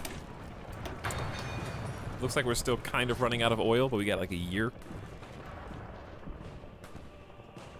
We're still got 1 tier of fuel refining to go, though.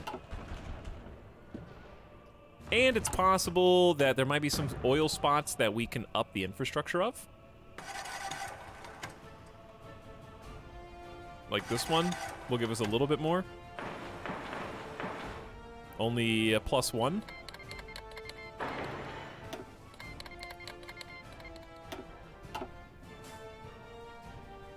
Oops. Awkward. Awkward. Super hyped. The dispersed goes good with high research. Yeah, it does go pretty good with that. If you want to stay low research, then the other one's probably better. I always end up going high tech. I just can't help it.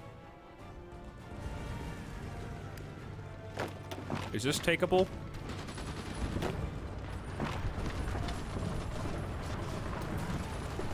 Hey. Hey, nicely done. Thanks for the aid. Kick them out, change the front line up. And then we should be able to 3-prong this if we want to as well.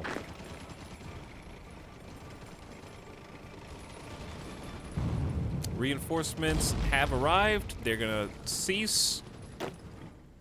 We should just expand this front line to encompass a bit more.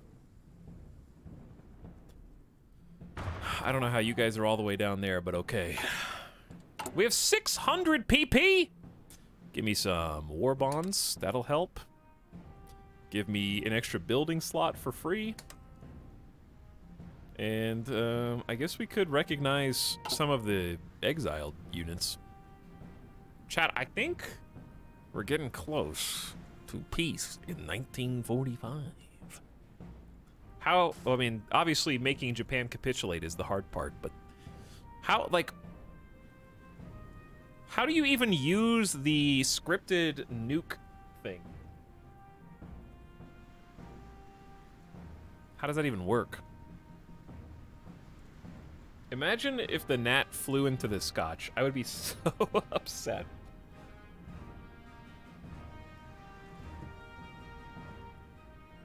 So extremely upset.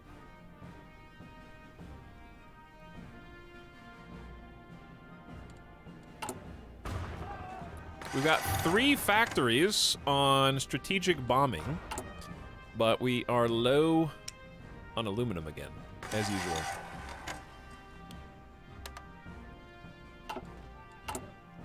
But we're getting there. We're at 44%, so it's just going to be a little slow right now, but we got 5 reserved strategic bombers. And counting. We are losing heavy fighters, I think. I think they're just dying.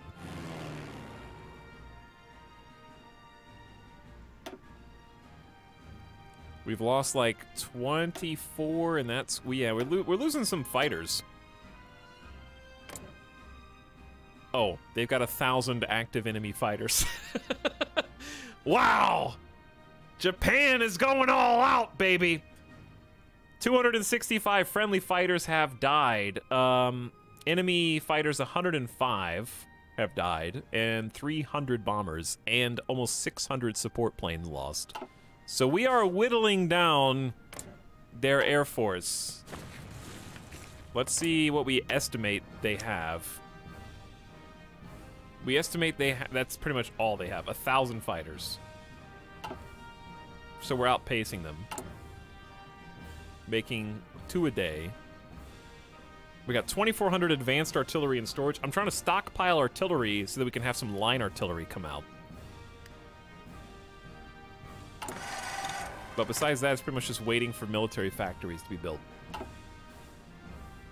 We got our first missile silo, I think. It's pretty cool.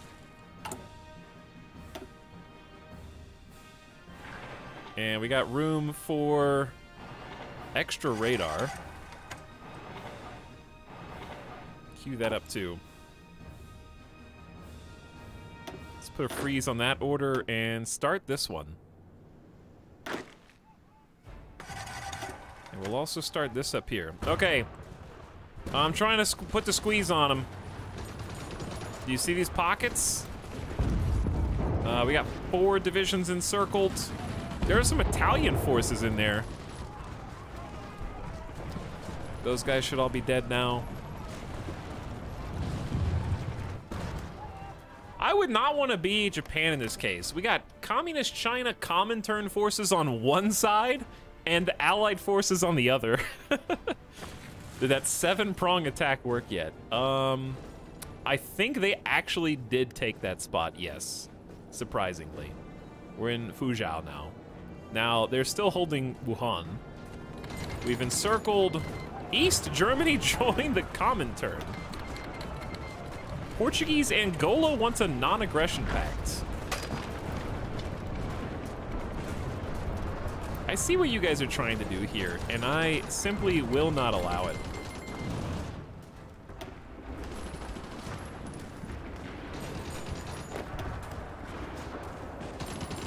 I'm not gonna let you sneak out of this encirclement.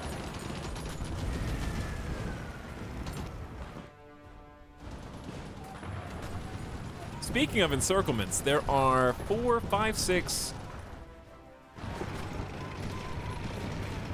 9 more divisions totally encircled here. Japan's losing a ton of forces. Is Africa blowing up? No. Africa's chill.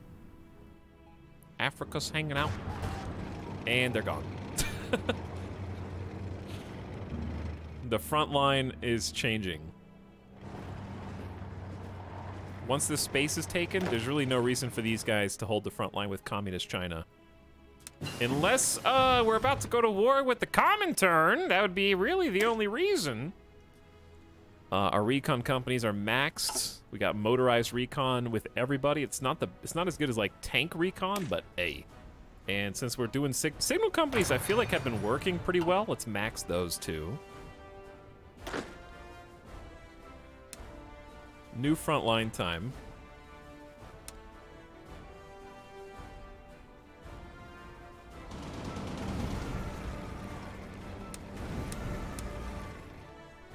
Okay, we just need some overlap here, I think.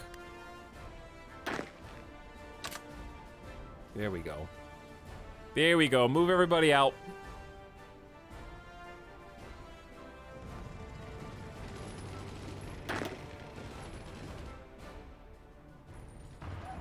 Okay, we got you surrounded. We got a nuke, by the way. We have officially developed our first nuke. 3 reactors working around the clock to make more. We still can't seem to take this city. Our best bet is going to be to cut them off from behind, I guess. India plays a crucial role in defending the southern route to the Suez Canal. Do we? We don't have a single naval vessel. I don't know what you're talking about, I'm afraid. But yeah, how do you use the victory condition for Japan? I remember seeing it before. It has to be before a specific year. Where do you see that, like, end condition?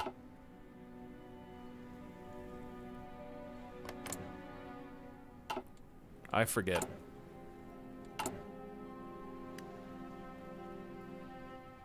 We probably don't need 5 factories making strategic bombers, like, realistically. Let's just keep it at 4.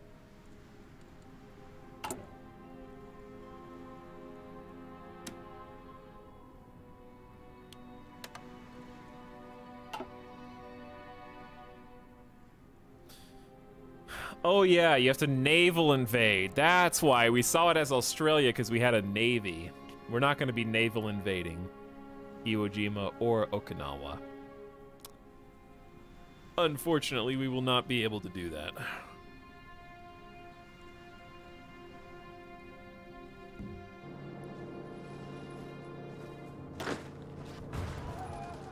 Holding these mountains is so obnoxious.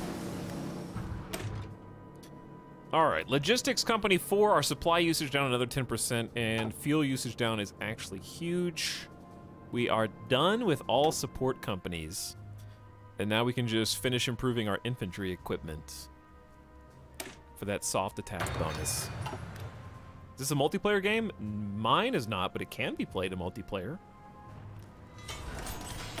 Having fun playing some single player India.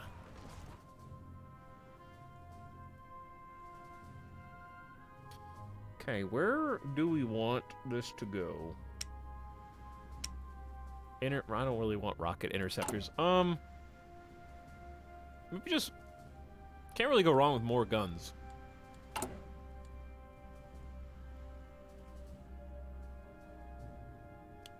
Can't really go wrong with more guns.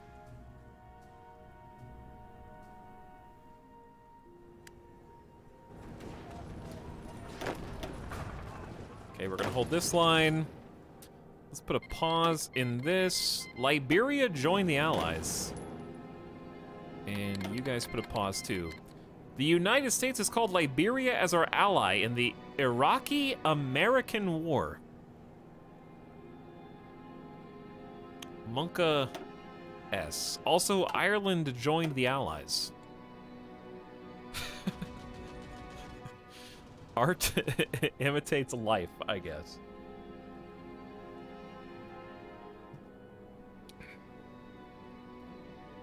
We've almost inflicted 2 million casualties on Japan. 1.8 mil.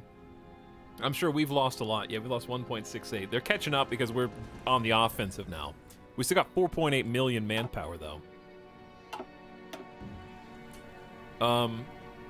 Relationships between, like, China and Japan would be at an all-time high if this is how World War II actually went down. Like, if India actually gave up almost 2 million lives just to save China, mainland China, from Japan, they would be extremely fast friends forever.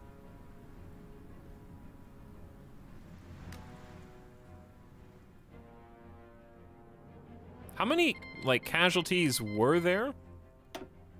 I know that they, by the end of the war, they had fielded almost 2.5 million. Indian casualties, World War II, was 87,000. So we have exceeded that by some orders of magnitude. From 87,000 to 1.6 million. My God.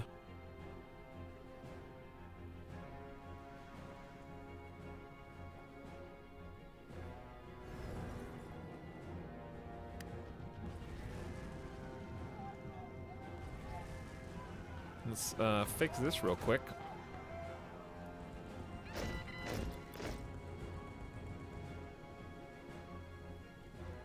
Just a few more deaths. Yeah, we have been using the mass invasion doctrine, so I guess that fits, right? I guess that's kind of what you expect when you do choose that doctrine. Okay, we got a planning bonus. Let's try and take it. Take the planning bonus attack. It might... Oh my god, the wave of red. Just a pure wave of red. Instantly decimated. Maybe I should just let it ride.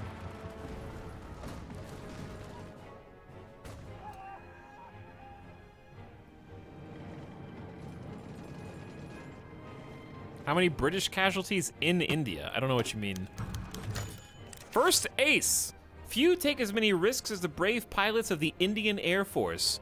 Jagannath Rawat, a skilled pilot known under the call sign Mouse, has distinguished himself in not only returning alive from recent missions over eastern China, but living through significant victories in critical encounters. Held up as a shining example of Indian courage, Jagannath's recent promotion has been highly publicized. Oh, we are not at full war support, that's true. We could fix that with a little bit of propaganda. Propaganda against Japanese Micronesia. Do you have tanks? I do not know. But we have airplanes. We do have fighters. Let's actually go ahead and disband this and leave this as reinforcements for the other ones.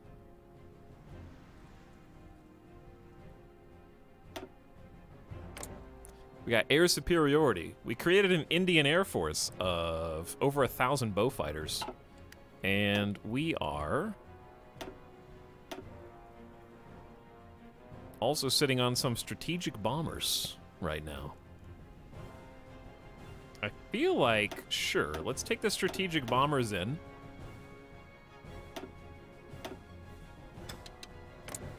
Oops.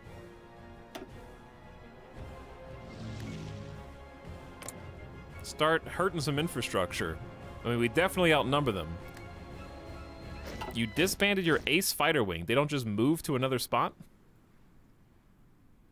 I don't think they just die. But they were really far away.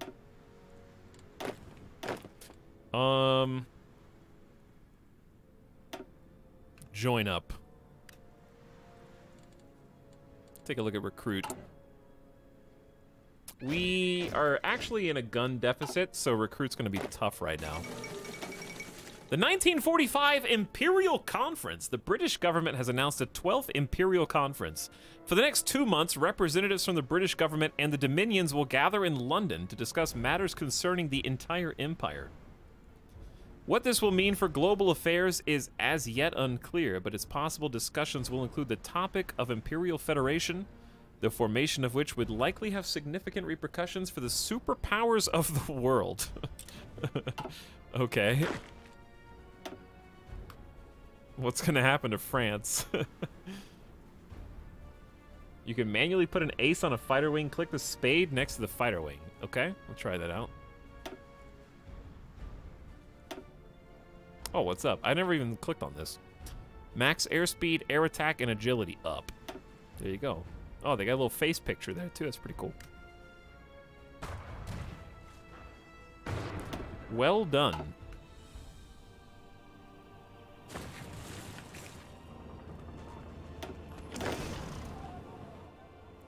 Okay, I mean, reinforcements are on the way.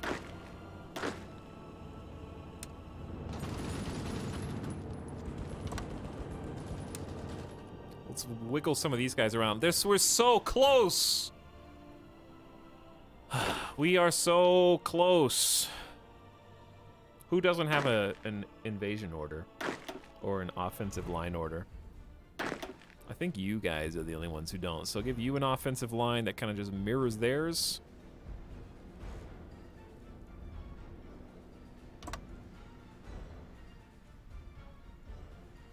Finish the Wuhan pocket? I mean, I'd love to. But it's there, it's super entrenched. How about this? Let's just grab you, you, and you, and go here.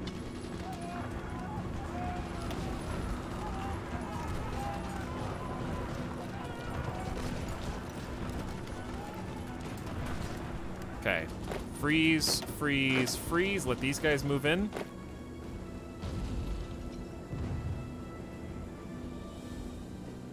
There you go. All right, this should be easier, because then we can go here. Wait, no, here, here, here, here, and hit this spot.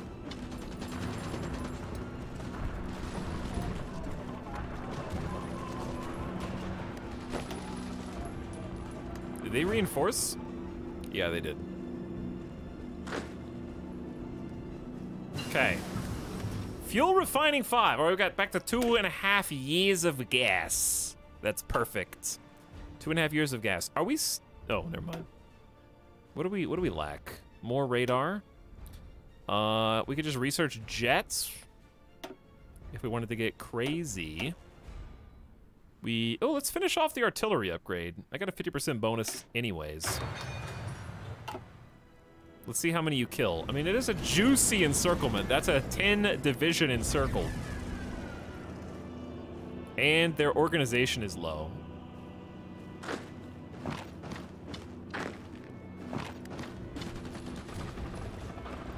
How many sides is this? 6. We've created the community TV show college flag. Is that an anus? And they're dead. We did it! Encircled and overrun. Redistribute. E pluribus anus. Exactly. All dead. What did that translate to? That almost pushed us. That was like 100,000 troops. I'm pretty sure it was like 100K. Oh, excellent. Excellent work, everyone. We're doing it. We're actually staying reasonably balanced on infantry equipment, despite how offensive we're being. Now let's let them get to the front lines, and then maybe do one final assault. We're keeping them bottled. Wait a second. Huh. America! Combined forces with the British have naval invaded Nagasaki. I guess they won't be developing any nukes for Nagasaki this time. They also have taken Okinawa and Iwo Jima. We did all the heavy lifting on mainland China, giving the USA time to do a naval invasion.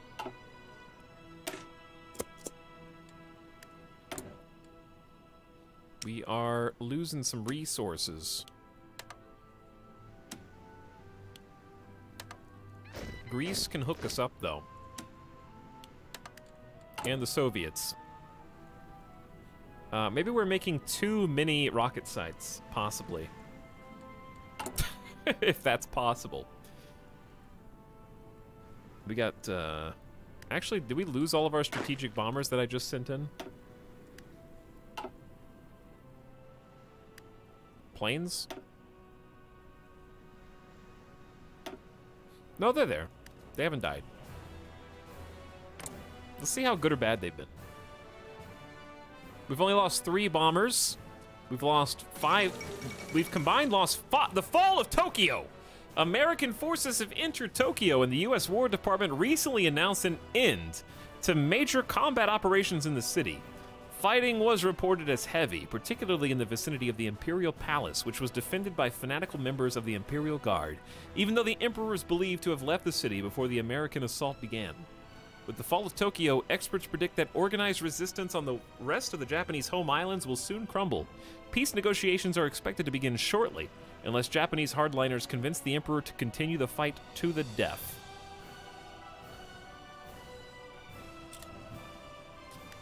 Whew. Is the worst over, or is there going to be another fight from 1945 to 1950? The Comintern could do something. And we've got a second nuke. Imminently.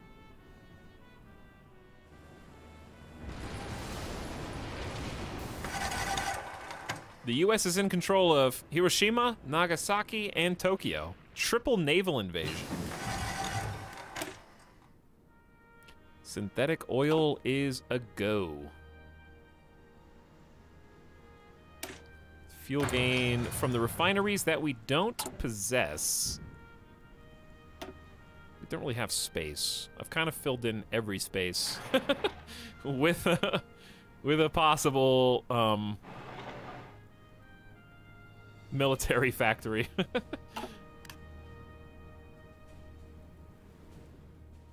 All right. The generals are basically ready. So here we go. The final push. 3, 2, 1, go. Three-prong attack for the Chinese home front. While Japanese are distracted, I think they're trying to move some troops back to the mainland. That may prove to be their undoing. We got Max Signal Company and improved infantry equipment. That's 10% bonus soft attack for mechanized and 5% just for leg infantry, which is still really good. We got artillery already gone. Why don't we just do jets? Jets and more radar. Did you misclick the middle one? I don't know. It just maybe I missed. I have no idea. But there you go.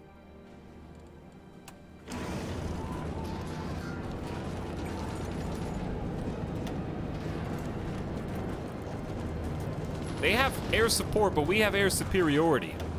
Let's see which one matters more. Thanks, Portugal, for the guns, I guess. Also...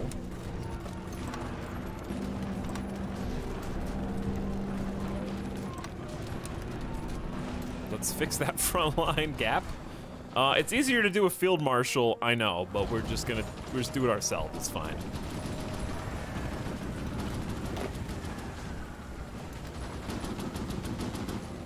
Oh yeah. Oh yeah. Oh, I like. Oh, they're getting desperate.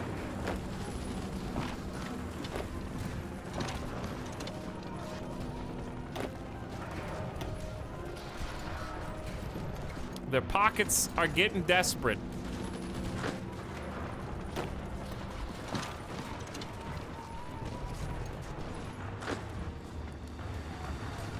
They're basically dead. There's nowhere for you to go. Overrun. Nice.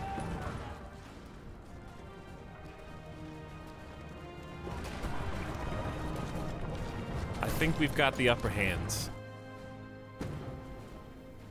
I don't think they can do any more naval invasions. They got their work cut out for them. The United States is taking over the southern islands.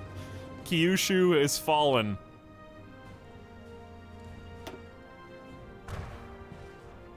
Japan is, we've inflicted 2 million casualties. They've got about 1.8 on us. But we got 4.5 million more manpower ready to go. I can't imagine India losing almost 2 million people in World War II.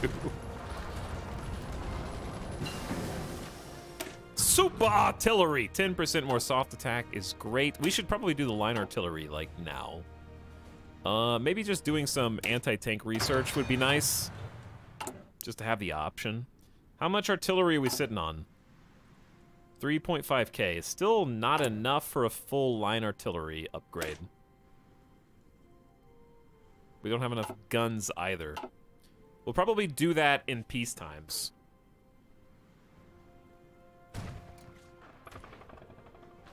At Etalyx, 3 million Indians died World War II. No. I already Googled it.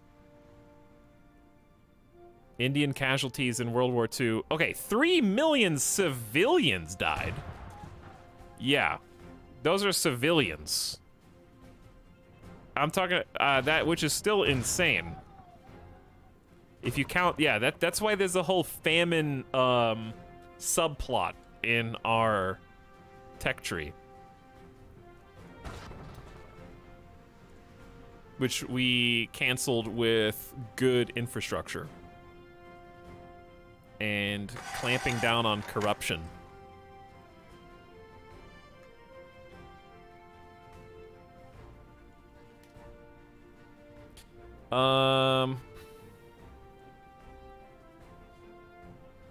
Let's see. The Bengal famine of 1943 estimated 2.1 to 3 million in Bengal alone just died of starvation, which is absolutely insane and criminal. But I was talking more about, like, frontline soldier deaths, which was about 80,000 in terms of, like, soldiers and troops.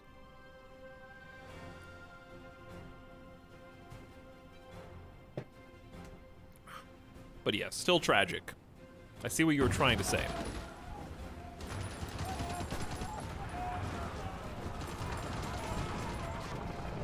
In this timeline, I guess it's probably better because we save the civilians from famine while sacrificing the soldiers to kick back the Axis and fascist powers.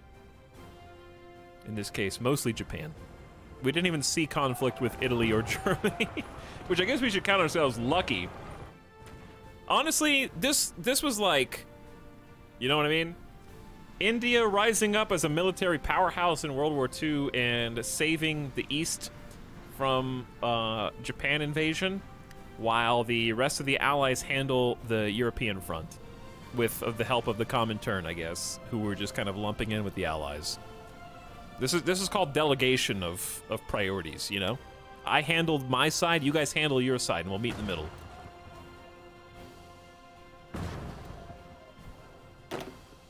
This is the last pocket. We're just on the final pushes.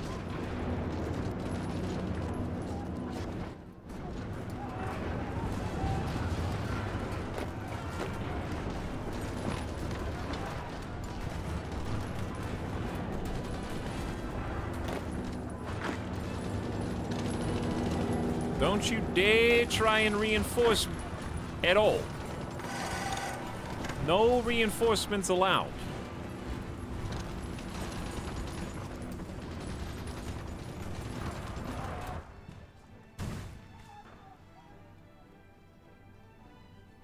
Horrendous border gore. You ain't seen nothing yet. We're not even done with our war. It looks like they reclaimed Tokyo. Interesting. But we're doing our part here in China.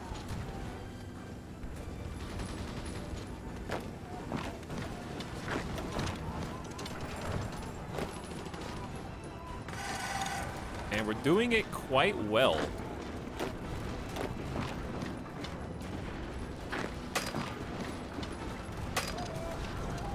Alright, all together now, lads. How's the sub-kingdom of Mamel going? I think they're just hanging out. I could give them control of the state. They seem to like us. They think we're pretty chill. Okay, now we're losing some infantry equipment, but once the mainland is secure, we're gonna go to stockpile mode. It's probably safe to lower the amount of trucks that we're producing as well.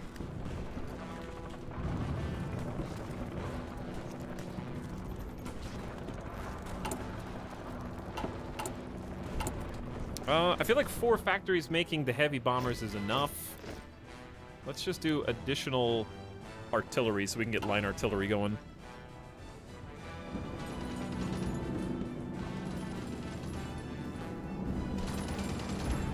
The end is almost nigh! Retreat after retreat after retreat! I got my second shot today and it knocked me on my ass. What did I miss for the first part of the stream? What do you mean the first part of the stream?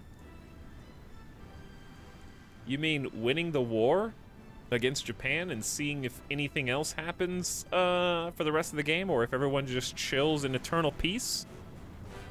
I'm wondering if there's going to be a Comintern versus Allies scenario that plays out. It really depends on how many foot soldiers Soviet Union has left. Alright, we got top tier level 3 rockets with 11,000 kilometers of range. That's as good as it gets. We're researching jets already. I don't think it's wrong to research some close air support now.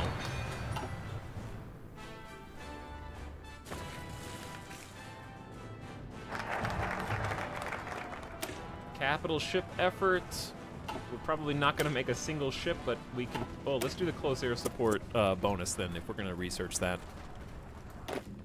Ooh, 8 more home defense front divisions. We're almost at that beautiful 72 divisions. We're going to be able to expand over to the west coast.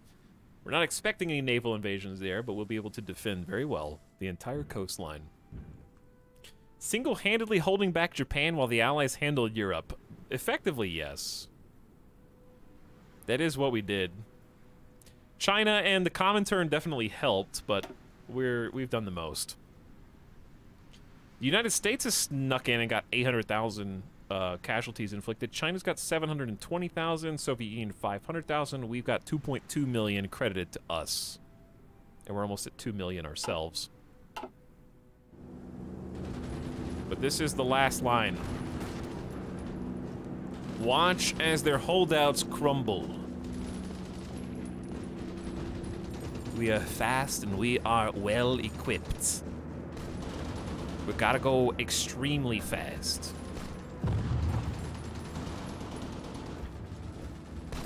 Shanghai's about to fall. Ningbo's about to fall. We got Hangzhou and Suzhou. Bringing the front lines together. Where's the third front? Are we missing one? Oh. It's this, I guess. I think there's too many troops down here.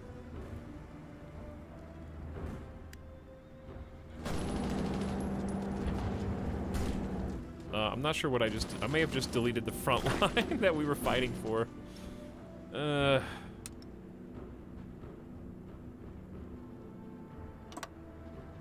Okay, that's fine. You know what to do. Where should I send the rest of my troops? Because that's, like, we don't need them here. I guess we can go back.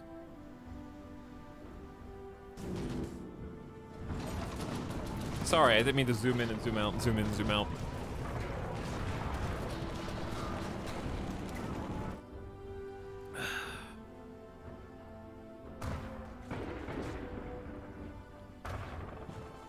Abbreviation for Japanese. The abbreviation for Japanese is JP.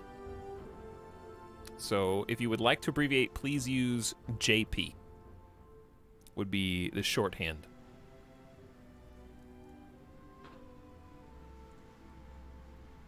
Anything else is not going to fly. Thank you.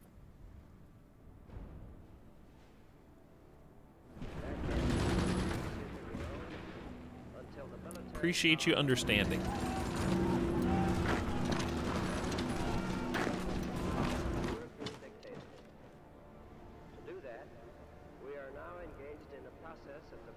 Cancel culture on parade. Cancel this, bitch.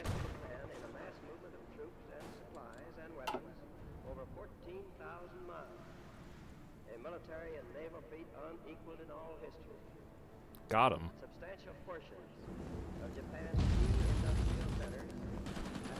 Shanghai down. Has absolutely nothing to do with cancel culture, actually. The other abbreviation has been a slur since the 1940s. So, welcome to, I guess, the last, like, 3 generations. Not allowing slurs is cancel culture now, apparently. Apparently, yes. This is why some people can't have nice things, chat. We're playing a make-believe simulation of alt history World War II. Just, play, stay in your lane. Play within the boundaries that are set before you, that are common sense, in my opinion, and just have fun. But only surrender can prevent the kind of ruin which they have seen. You know?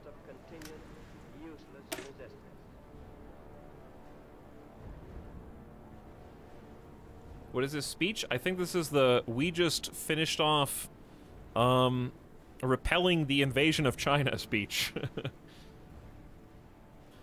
Introducing cutting-edge radar techniques like monopulse radars in key operations will allow for extreme tracking accuracy. Almost top-tier radar on the table. And we have a bunch of divisions who are not sure what to do. Because China is secure, and we simply cannot throw our forces across the sea from Xiamen to get to Taiwan. So I guess Japan can keep Taiwan.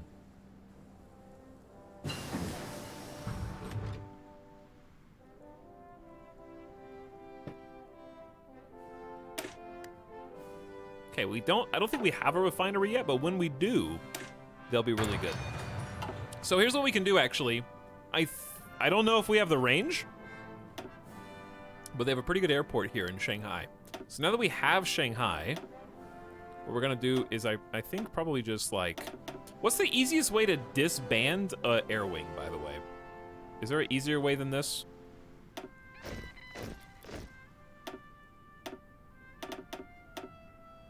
Return these guys to the hangar. By the way, that's look at that XP level. Woo! Disband button. Where is that? Trash can. Where? Trash can button sends it back to stockpiles. I just don't see it. I'm sorry. Circle with slash. That just says hold air wings. That doesn't do. You just made that up. Oh, here. Okay. I had to dig through the misinformation. Okay, and then we're gonna redirect to Shanghai. Dude, 1,000 mosquitoes! The bow fighters exploded. I think we had like 1,000 bow fighters at one point, but now we have 1,000 mosquitoes. So I guess that's pretty cool. Let's do 500 of those. And then create the strategic bomber wing. Also. And then, dude, look at the strategic bomber range. We have total air superiority there. We're not going to be able to hit much of mainland Japan, but we're going to send them over anyways to try and support, and we're going to do some strategic bombing over there.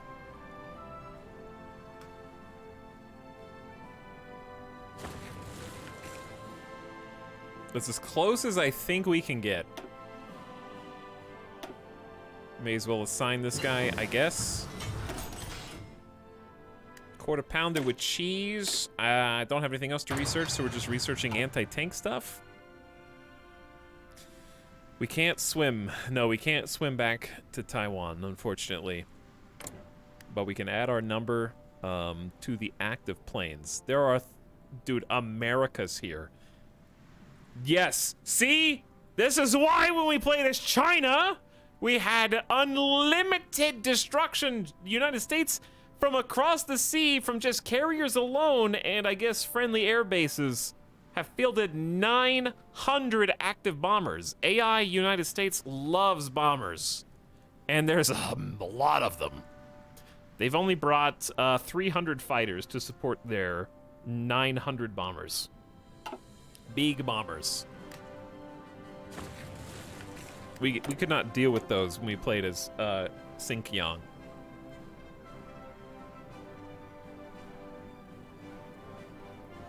Okay, let's just do one more strategic bomber run, guy, and then, oof, steel. I guess 4 deficit is fine. We're getting extra infrastructure to pump oil. We're actually making positive oil, and we'll have full oil reserves in 1.6 years, because we just stopped flying enough planes. This is all in your hands, United States. A subject may soon raise its autonomy.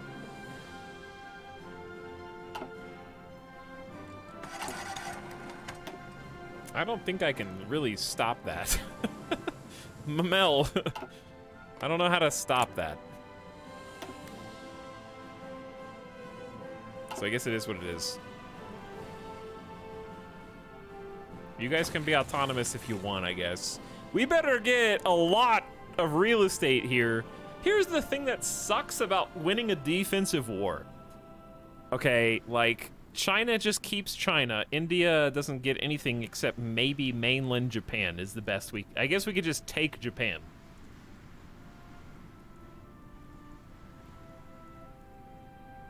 And that's it. Nuke Tokyo. We do have almost 3 nukes, and strategic bombers, and air superiority.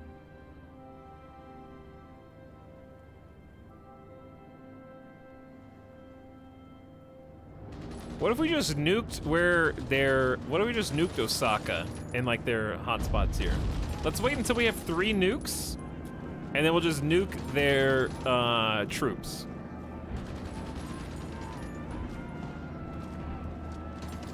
Because they're having some trouble breaking through. Okay, here's the fun part, though. While they're doing that, we're gonna... I don't think there's gonna be any naval invasions, but let's just do, like, a very safe thing. We're gonna area defense. Here, here, here, here. All the way down, yeah? And only do coastline and naval bases. Okay, this squad is going to area defend in Vietnam and Laos. Same thing, coastline, naval bases. And we should have enough units here to increase the area defense around the western coast.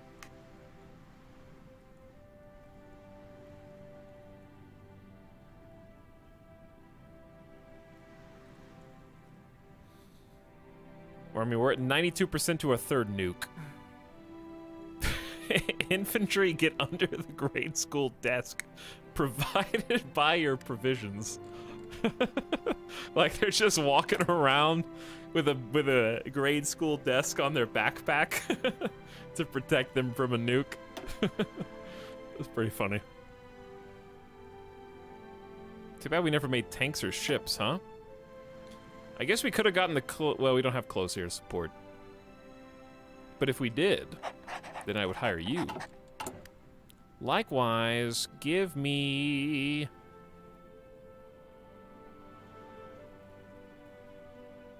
We're at 100% war support. This is probably a good opportunity to just improve worker conditions for stability, since it's kind of chill right now. Let's get another building slot. And we still have 309. What if we let's recognize... Who do we like? Let's recognize the Swiss.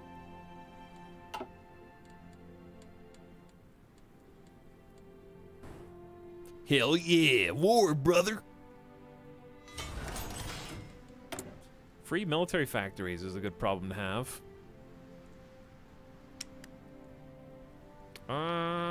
Should we start making some anti-tank? It's just tier 1, so it kind of sucks. It kind of sucks. True. Can't really go wrong with more guns.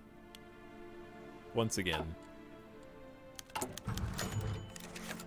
Uh-oh, our ace! Our latest mission over home islands was a great success for the Indian Air Force in more than one aspect. Reports have come in highlighting Jagannath Mouse Rawat's heroic deed, managing to outwit the Japanese pilot Kentaro Shibayama, known as Dirty. Mouse used himself as bait and lured Dirty into a trap where the Indian pilots were able to dive on Dirty's squadron. Mouse proceeded to outmaneuver the Japanese aircrafts with a single burst and sent Dirty spiraling from the skies of the home island.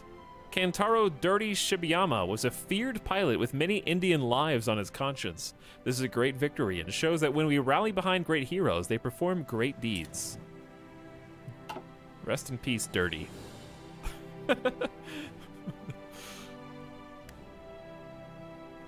Rest in peace. Okay, 3 nukes.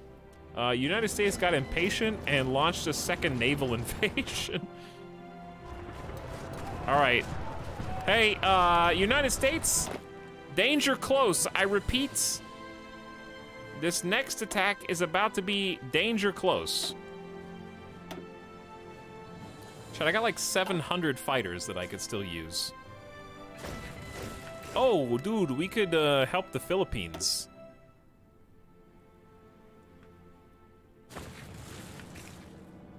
And in Taiwan. Okay. Where's the best air base at? Guangzhou? Okay, we'll do Guangzhou. And give me all 600 mosquitoes. And let's try and get air superiority over the Philippines versus the enemy fighters here. My country is getting nuke. Help the Philippines by nuking Japan. That's basically what we're gonna do. Okay, they haven't deployed yet. There they go. They deployed, and they're in overwhelming air superiority now. Speaking of, we get a free research bonus for close air support. I'll take it. Modernizing the Navy. We haven't done any naval doctrine, but that's okay. I don't know what to do with these 30 dudes.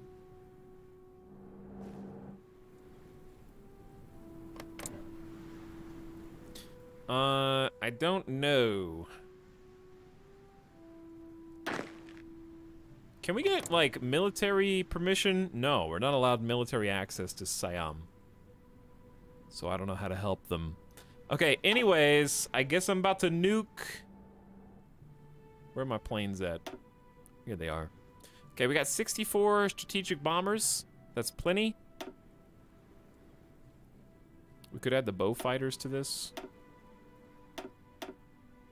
They don't have as much range, but they'll do what they need to do. Okay. So, here we go. I'm gonna nuke Osaka and the spot next to Osaka. We're gonna go nuke here, maybe also nuke here. Or maybe we just double nuke this Kansai spot. Sorry, Osaka. All right, duck and cover, Americans. Boom! Nuke it again. Now's your chance. Boom! The atomic bombing of Kyoto. The city of Kyoto, a prominent Japanese industrial center, was struck today by a nuclear bomb. It is speculated that the city was chosen as a target because it has been regarded as an intellectual center.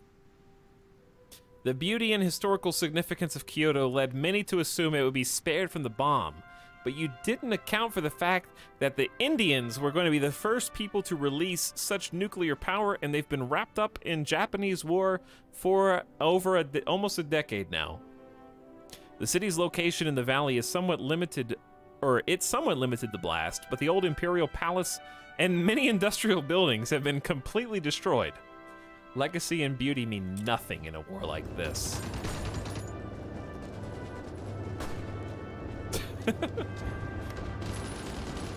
All right, Americans, if you can't make the push, look at they didn't even die. The Japanese forces are so strong, they survived 2 nukes to the same spot. If you can't make the push now, I don't know what to tell you guys. At least they're capitalizing on it. I double nuked this spot and they're still alive. Our nukes suck. And I guess they're just gonna keep fighting here and occupying the spot. As if there was no radiation. And those were all of our nukes.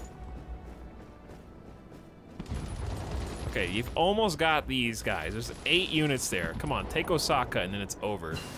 Okay, the big thing that I did, look at their orange actual total strength is almost gone. So I guess that's good. If there is an upside, it's that. Time to... Can't research that.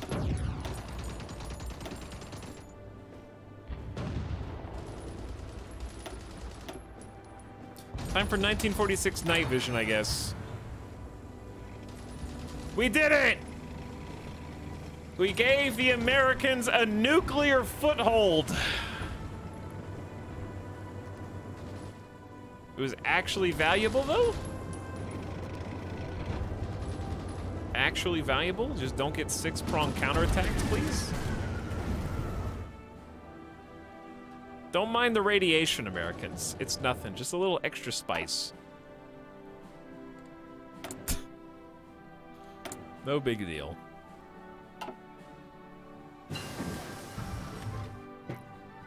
We didn't give them radiation, we gave them mutations. There's a difference. We're making them stronger. All right, infantry equipment is back on the rise. We are in the green. We're almost done recruiting home defense squads. I think with our 5,000 spare artillery, It's time to make the 40 combat with super unit. 1 line artillery, 2 line artilleries, 3 line artilleries, and more meat. Until we see 40 combat with 4 line artilleries. 5. Wait, how about an anti-tank as well? This is probably a single line anti-tank is actually enough. That's not even 40 combat width. We need to go bigger. 38.6, 40.2, that's too big. Too much, too big.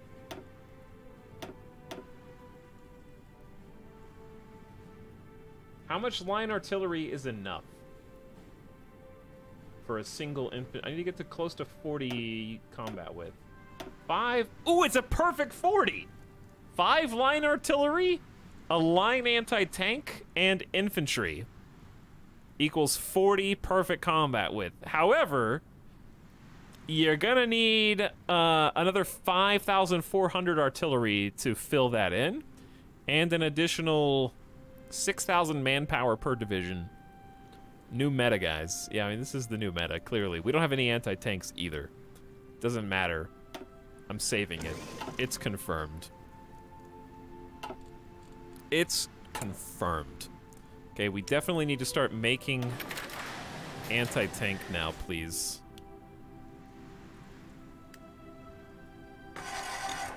We're going deep in the deficit. 15,000 infantry equipment, 7,000 artillery, 2.3k anti-tank.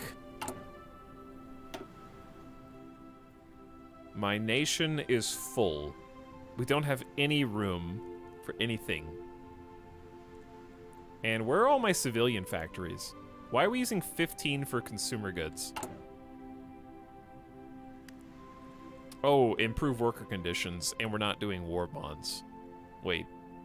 War bonds has war support down now. Uh-oh. Doesn't matter. We have so much war support, doesn't matter. That gives us back to 10 civilian factories. Okay, let's make one final military. I need more factories. We realistically probably don't need that many on guns. Okay, we're starting to make anti-tank. We probably don't need 10 on heavy fighters alone.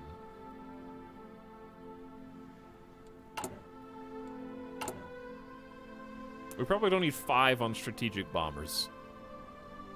Let's do 4 on strategic bombers. There we go. 3 anti-tanks.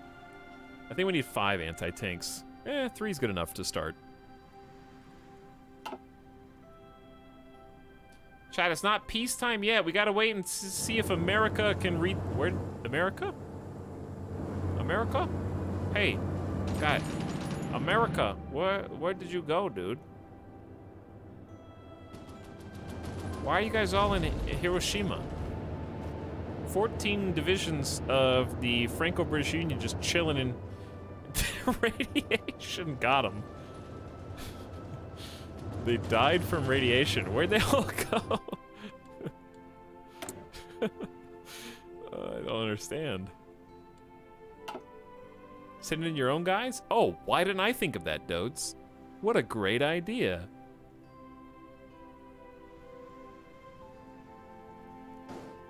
I was hoping that the Americans could just handle it. Oh, they went north. They're all north.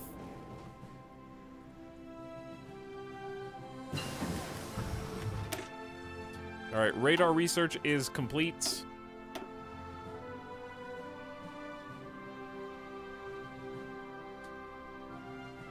I guess we could research tactical bombers towards the jet bombers. I don't think we'll even use those, but it's better than Navy research right now.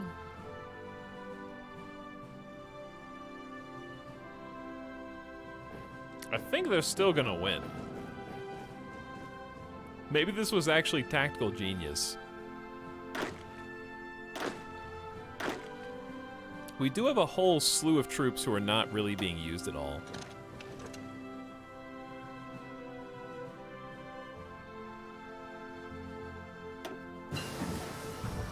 Hawker Typhoon!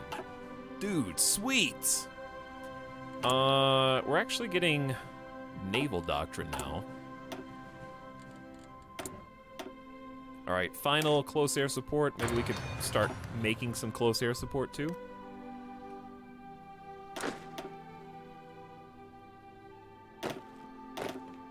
Wait, did I or did I not move you guys all to a port? I can't right-click with this unit anywhere. They have ceased to exist. I don't know what's going on in my game, but I can't move them. Improved oil. 50% better fuel gain from refineries. Speaking of, did we ever make a fuel? No, we did not ever make a fuel refinery. Let's start that now.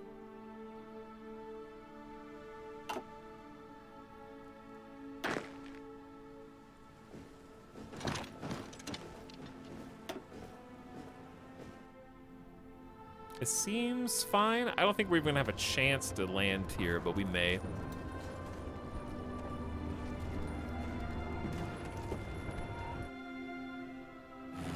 We've got total control of the skies, so we got full air support, and we got strategic bombers laying havoc to their infrastructure.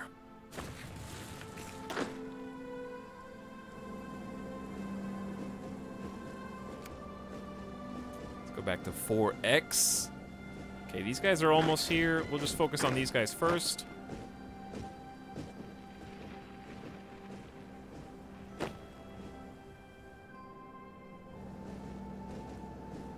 Okay, so you go from Shanghai.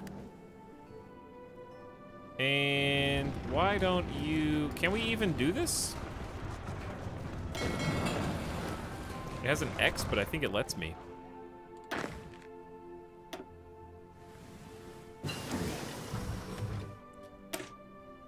Let's keep going down the anti-tank tree. Did we ever retake New Zealand? Dude, they retook New Zealand! Peter Fraser, you're welcome, man. You are welcome.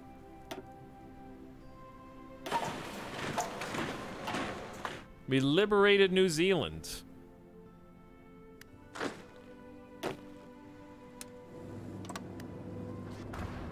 We're gonna create a new front line. You think I'm gonna let the Americans take all the credit for taking Tokyo twice? I don't think so. Indian reinforcements are on the way.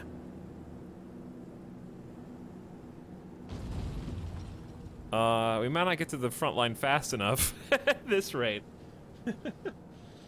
Don't forget.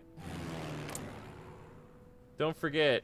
There are 500 Indian fighters, bow fighters, and mosquitoes in the sky. We got some bombers in there, too. Naval doctrine research speed. Sure, why not? Okay, and then probably continuous focus. I would think air production's actually useful. The construction one's actually useful. Army training is useful. Let's just do air production. We're making a lot of planes.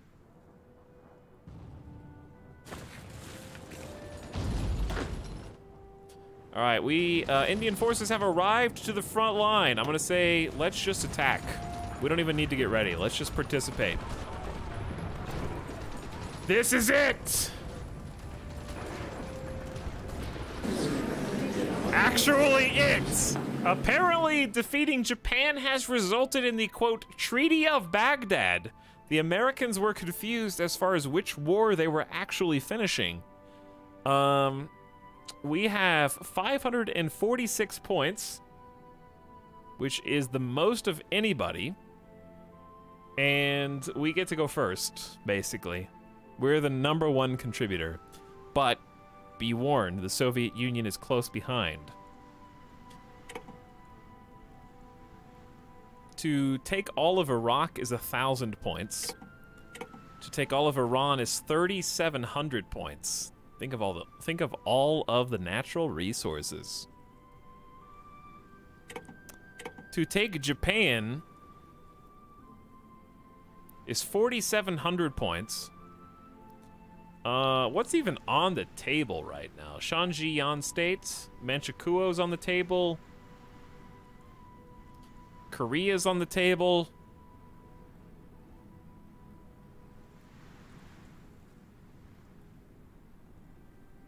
I don't really want to satellite anybody, but I feel like other people are going to be satelliting everyone else.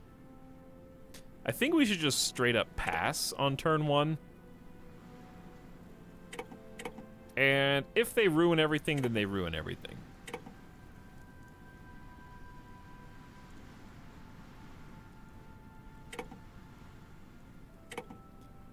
I have to pass no matter, even if I want anything to do with Iran. Unless I want to supervise it. I feel like puppeting Iran is not a good short-term solution. It would take a long time to try to bring them into the fold. Right? But it would be interesting because I think that's what Russia wants. Russia wants Iran. Puppet Iran good versus Pakistan? Yeah, if we wanted to go to war with Pakistan again. I don't know if we do. Maybe we do, just for fun. So...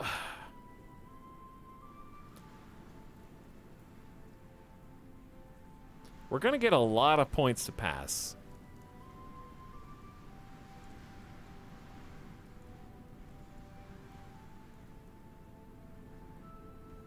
I'm just worried that Iran's gonna get claimed by someone else. So I think it's better to just go with the supervised puppet state.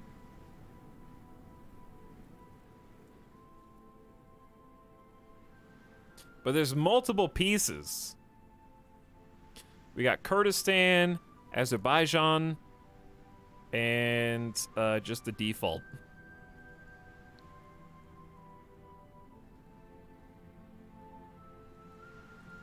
So what should I do? I mean, I can just annex.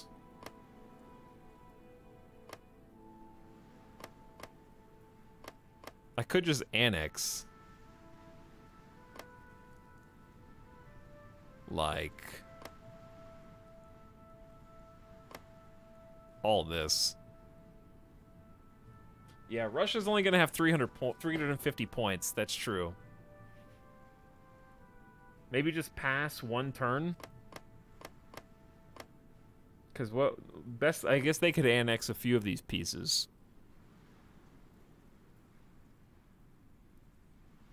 Should I just pass one turn and see what happens? All right. What'd they do? Soviet Union puppeted Baghdad.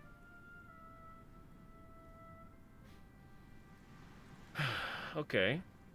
Well, we got 655 points. Maybe we just pass again.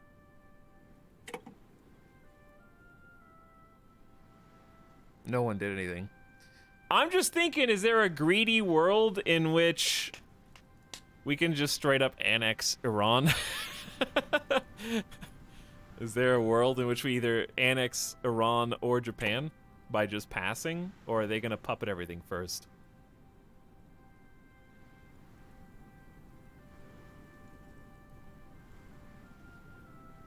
Save scum.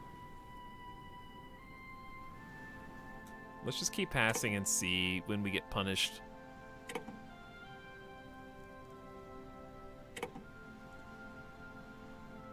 Okay, they got 561 points. They have 600 points. They're saving up too. No one's done anything. That's what's freaking me out. No one's claimed anything. America only has 300 points so far. We've got 1,200.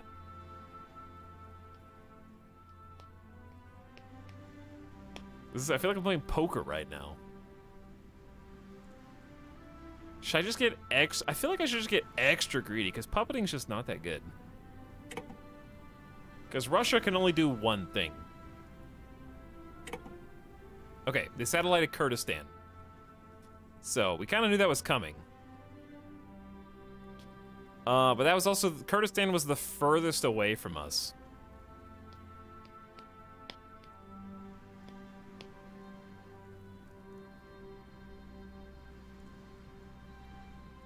Why does supervised state change in price to 864?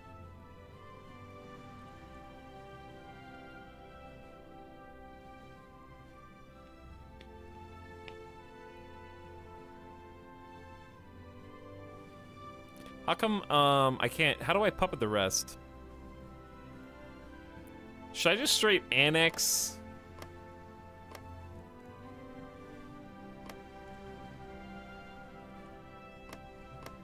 That's too much.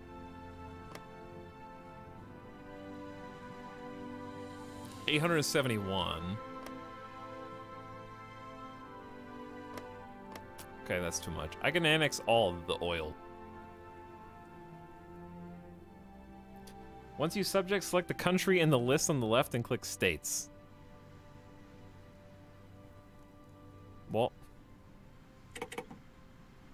I mean, I can see the states. I'm not talking about annexing. I was talking about for puppets.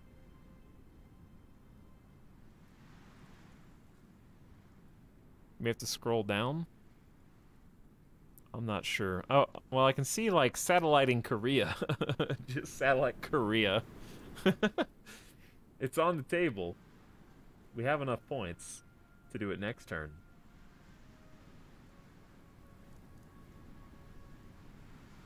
Annexing is going to create some interesting situations.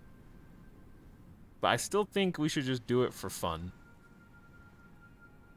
We're supposed to be a democracy, though, chat. Think about how much more we could puppet if we don't annex anything.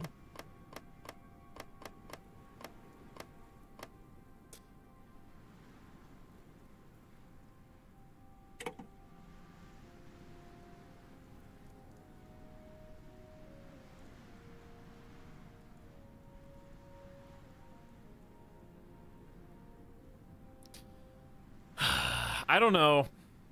Okay, so how do I puppet the rest of these states? This was the whole list. I don't understand why puppeting this is 864, but it's only a little bit. And it changes to 534 once we click on it. I don't get it. Cheap oil instead of guaranteed oil. Basically, yeah.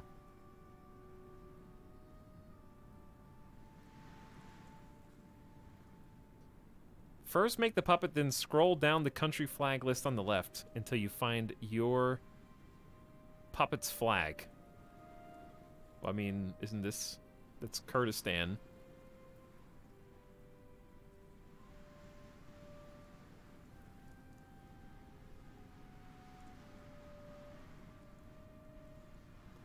Why'd they make this so difficult? Where is Iran's flag? I mean, isn't it? That's the flag, though. But it's, like, different. It's got a different... It's red, white, and green with a different symbol in the middle. I don't see another red, white, and green flag that has a symbol in the middle. This is Hungary. It's green, white, red, not red, white, green.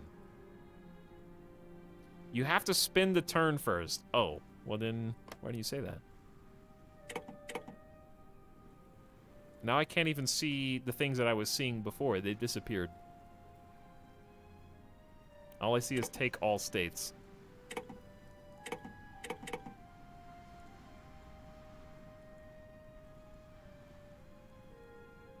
I I have to click on my flag. What? Okay, this screen is super confusing. The Soviets puppeted Kurdistan. Don't take the territory for them. I don't even know what that means. Zed Whistle, I don't know how this works right now either. Chat did this. Yes, chat did this. It's so much easier just to annex everything. Unfortunately.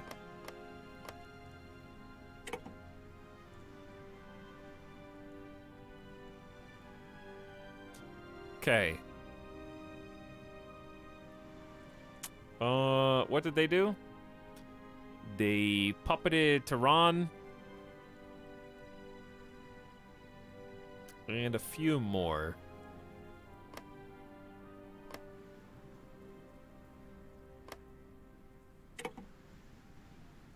United States. Are you guys gonna do anything cool? Probably not. They satellited the Shanxi Yan state. No one's done anything with Japan. I don't know if that's because they're saving up or what, but I guess we just keep the ball rolling over here. Can I just straight up take Kurdistan even though they puppeted it? What happens if I take Kurdistan after they puppeted it?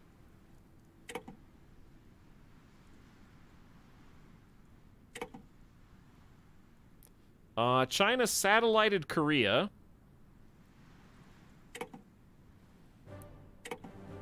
May as well just complete this little circuit here.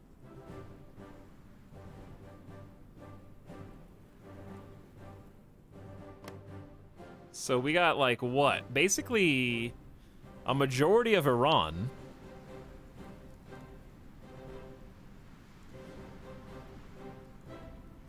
And now it looks like Japan is left.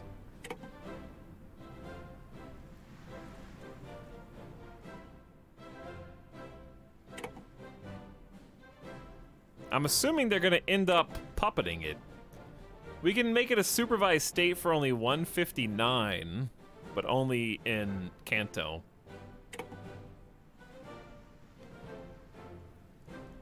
We should probably just not even try and annex Japan. That would be pretty funny though, there's a lot of good raw materials. I guess just try and puppet it as fast as possible.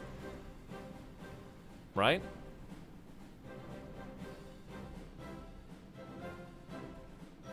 So start by doing supervised state, then intern, then find their flag.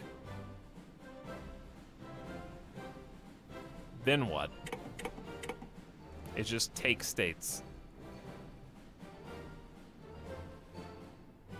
Now annex as them. Okay. So I can just be like, bam, bam.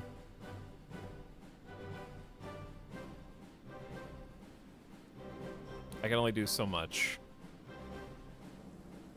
So what should I focus? Probably the resources.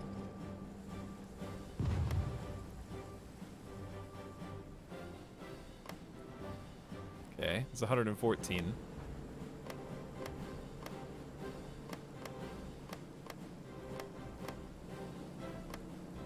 Too much. Too much. Too much. Too much. I think they're all too much. Okay, we'll just do that. All right, now we got 200 more. Can't really do anything with that. China, what are you guys up to up there? What are you guys doing, huh? I don't know what they did. I can only take one piece at a time, though. What did I just do? No! Did I just... I have to click the Japanese flag every single pass?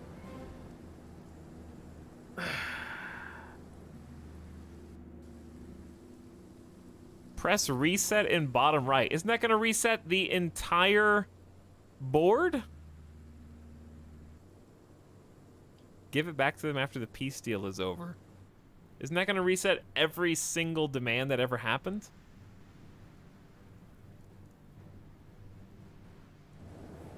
Oopsie whoopsie.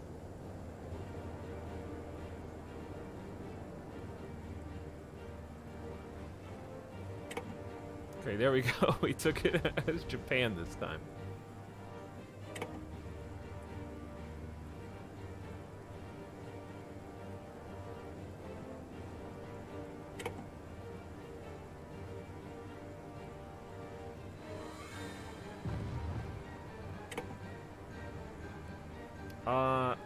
I didn't mean to do that.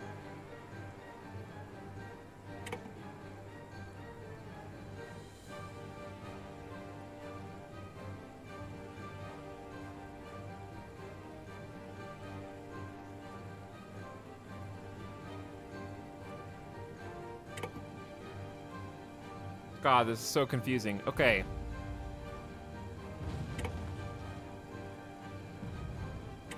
Did I do it? I just accidentally took Hokuriku. I think that's it. I think I got the rest. So it should be fine. And Hokkaido. Manchukuo, what's up? Probably don't want Manchukuo, but if I... Ooh, 1555, dude.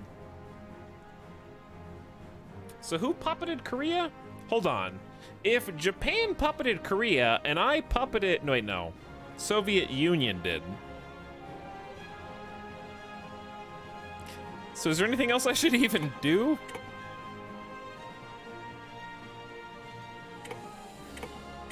It looks like that's what China's saving up for. Hokkaido is where Japan makes all their whiskey. A wise choice. There is no Micronesia. It just exists here as an invisible drop-down.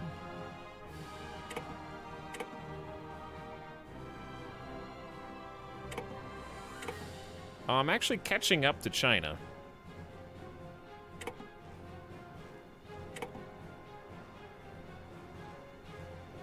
Should I just take this one pocket, Liao Tung, and get all 54 steel? That piece of China is rightfully ours. So it is.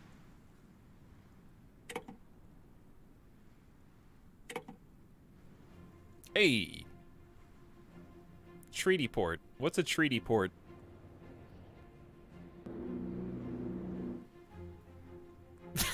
Border Gore would be epic. Well, it's mine now. And I think that's everything. No, it's not. Where's this? Mine.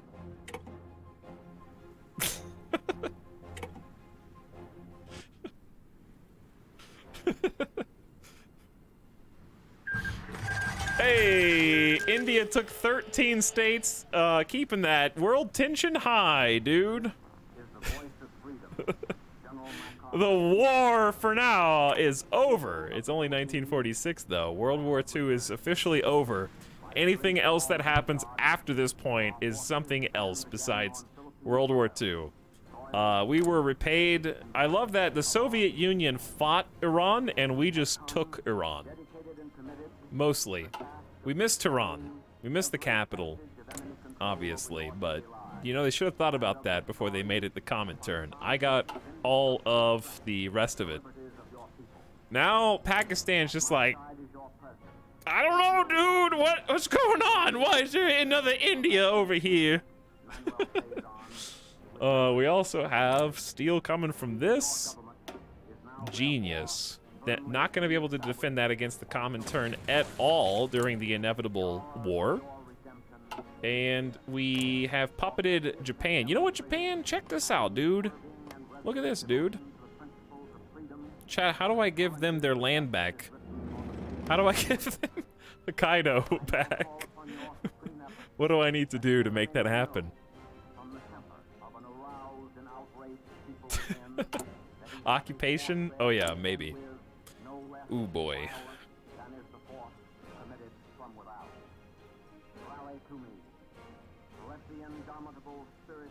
Which one is it? I mean, State of Japan is the whole thing, though. Wait, no, is it? No, that's it. This is it. Hokuriku and Hokkaido to the State of Japan. Yeah, I didn't mean to steal that, actually. We're pretty chill. Why is Indian opinion of the State of Japan negative 100? Let's improve relations with our new puppet. Also, America, get out. Leave. We made this a democracy. You're welcome. You are so welcome.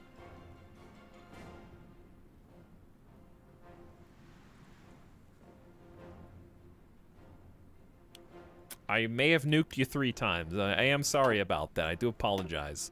Okay, resistance to occupation is going to be a thing now. However, we do have the district garrison, who does have military police there, and probably, honestly, way too much combat with. But we're not training any of them anyway, so it should be fine. We did it! Chat, we did it! Now, round 2. See if the Comintern does anything before 1950. We should probably vacate China, to be honest. And honestly, probably just area defense. Actually, here's what we're gonna do. Watch this. New field marshal time. It's time for someone to get... Dude, we need new... We should have gotten new commanders, like, ages ago. We got level 2 commanders. Okay, I need to promote one of these guys. I think General Caldendera or General Frank has certainly earned it. Adaptable. Cold and hot acclimatization. Pretty good. And you can't actually unlock anything. All right. General... Dude, this guy's got 8 attack! I have never seen a general with this much attack in Hearts of Iron. Plus 20%. I act literally a god, yeah. He's promoted. He's promoted and hired. Then we're gonna get General Douglas Boring but for defense to be the home defense squad.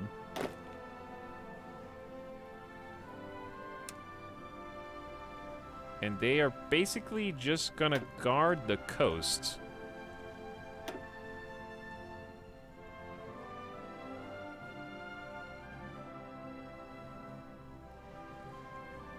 All the way around.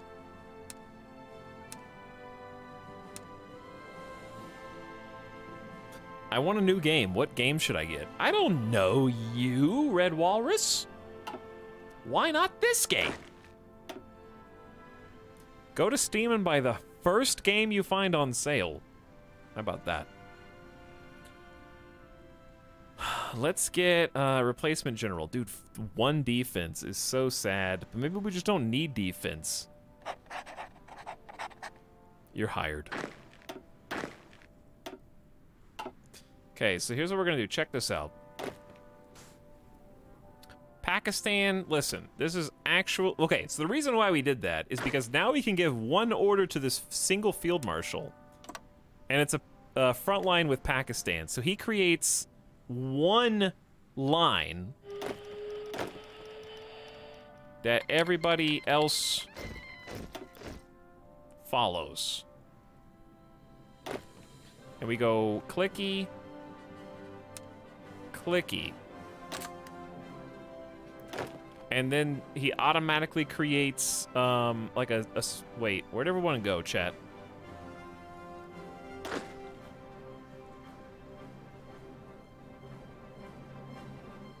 Where did everyone go? What did I click wrong?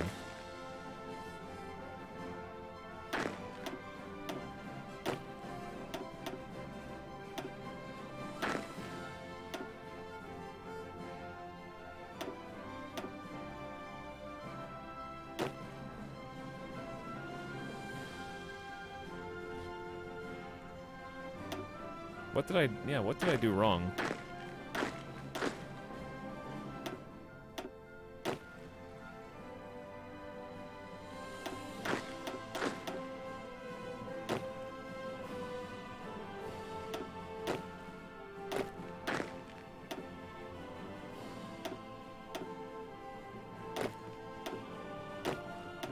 Sorry, chat. Hold on. Okay. What did I do? Where did these go? Okay, anyways, General Frank is still there, and the other guy was... I mean, you're pretty good, General Noel. We'll go with the higher defense guy.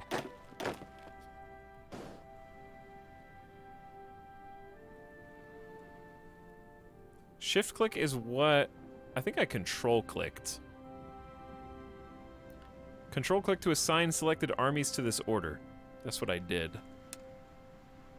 What if I just do this? There we go. All right, there we go. I don't know why I didn't do that the first time, because I literally did the same thing, but there. It created 3 automatic front lines that the field marshal will control on our behalf, basically.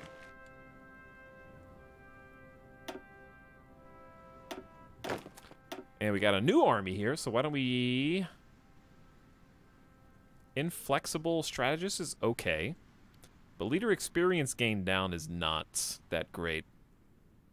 That being said, I'll still pick you because you're only level 2. You are kind of fresh. And I don't know how to include you on the front.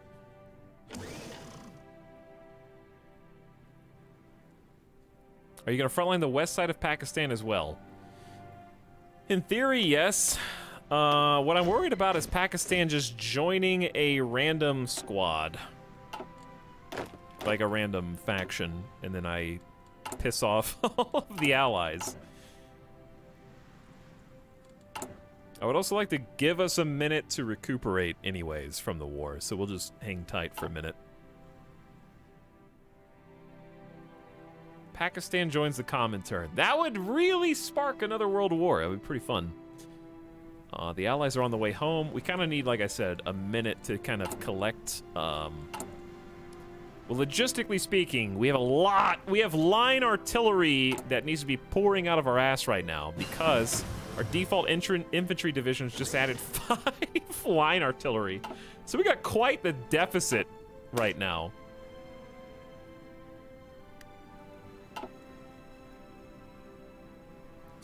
Okay, so we're researching the final Tempest. Improved anti-tank upgrades, looking good. Do it again. Maybe go back to air doctrine because we have 500 air XP. Sure. Looks like someone's justifying a war goal on you. Republic of Hungary. Soviet Union is justifying against the Republic of Turkey. Yeah, I think World War III is about to kick off, whether or not we invade Pakistan.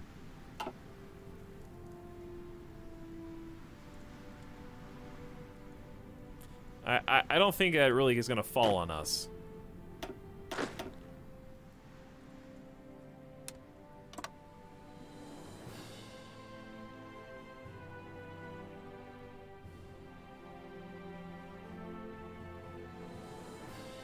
So, since we have a brand new home over here, I feel like it stands to reason that it needs to be built up. Yeah? Probably. So let's start with some good old-fashioned infrastructure.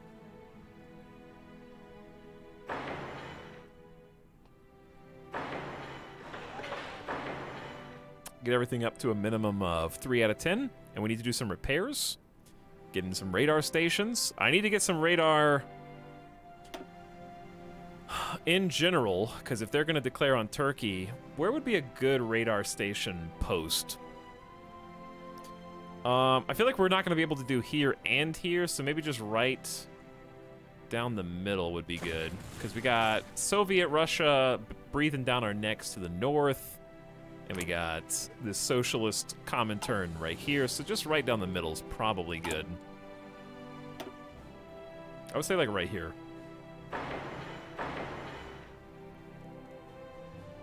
Probably at least like a tier 4. We're gonna need a nice air base here too.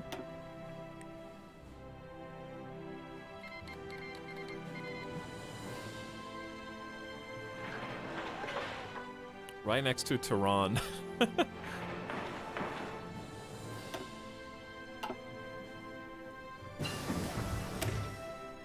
Advanced oil processing. We only got one more oil processing to do. Man. So, actually, here's what I'm thinking. Land night attack. We got some high-tech troops, dude. It's probably too late for armored cars.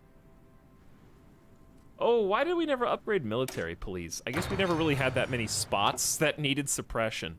Here's what I'm actually gonna do. Okay, forget about what I just told you guys to do. I'm sorry. I'm gonna send you to a new... Actually, hold that thought. We're actually about to get a brand new home defense squad. So what I'm gonna do is take all the home defense boys that are about to pop out and have them occupy this. Then I'm gonna have the 30 squad boys go over here.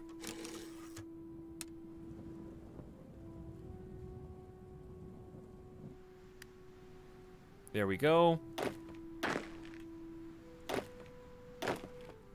Kind of refit this front line. That way the 30 can respond to this issue that we're clearly gonna have.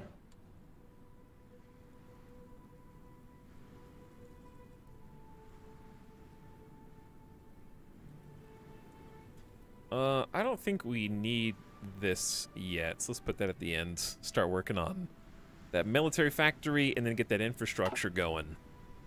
War on Pakistan? Wow, Iguana Ted. Is that... Why do you think I've got 1, 2, 3 front lines on Pakistan's borders? What's the world map now? That. It looks kind of like that. What do you want, a 45-minute class on where everybody is? I got stuff to do. Okay, recruits. I got places for you to go. We're back to positive on infantry equipment. I would like around 50 to 100,000 extra infantry equipment before we get into another war. And I would also like to catch up on artillery and anti-tank. Hungary demands southern Slovakia. Following up their vows to redress the Treaty of Trianon, Hungary has demanded the return of southern Slovakia from Czechoslovakia. Czechoslovakians have not yet responded, but the threat of war in Hungarian rhetoric is all too clear. Rejection may well lead to a new war in the region. Understood.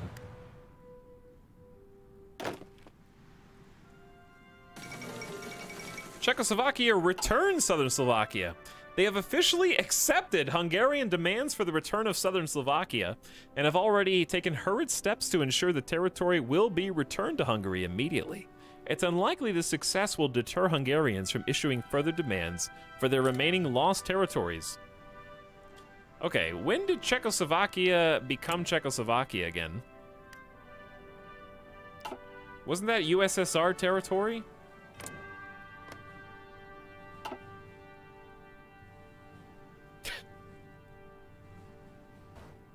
It was, yeah.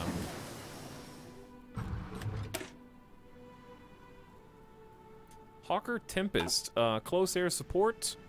We're just gonna go straight to Meteor jet planes.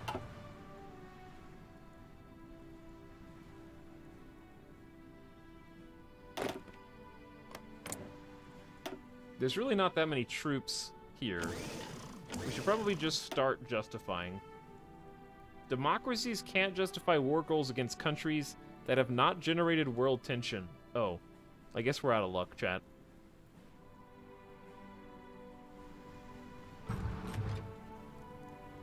India does not subscribe to the modern-day democracy approach. Well, Pakistan, I guess you can stay. In that case, we probably just need like a few troops up here. Well played, Pakistan. Yeah, how would I even... What should I even do? What can I do? I don't think we have any means to try and annex them without spies. We would have to use spies, which we have none of. Ooh, free building slot.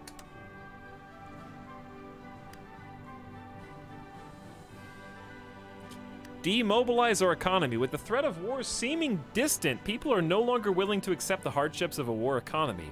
We should review our economic laws and consider changing them to produce more consumer goods to meet their demands.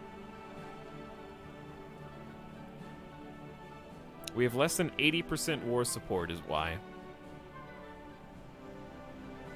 Change economy law to war economy from total mobilization, I guess. Rip factories. What happens if I don't do that? Bet. Tibet has not caused any world tension, I'm afraid.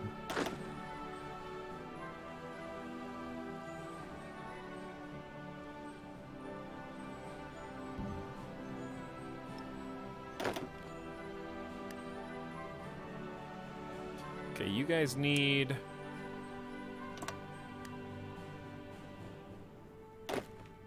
a front line that looks like that.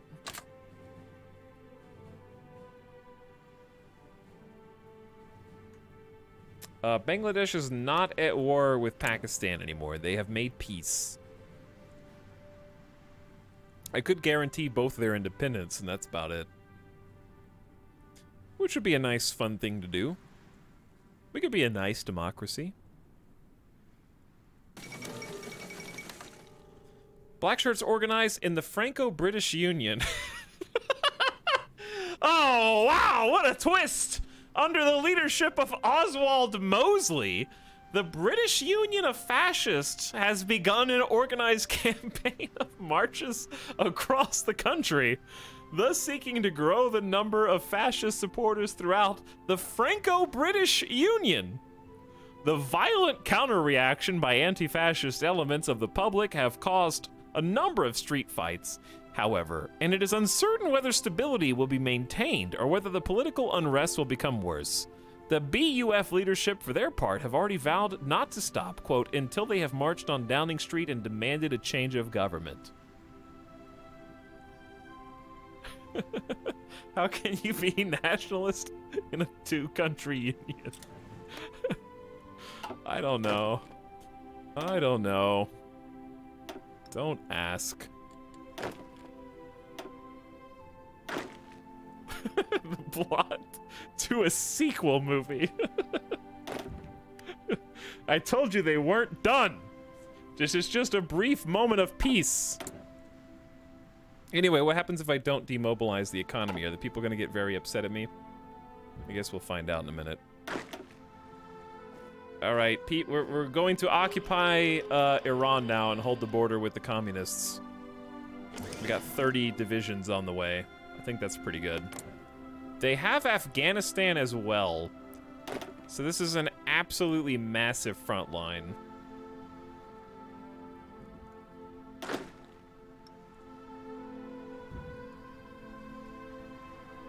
What else should I do? We can't do anything with Pakistan.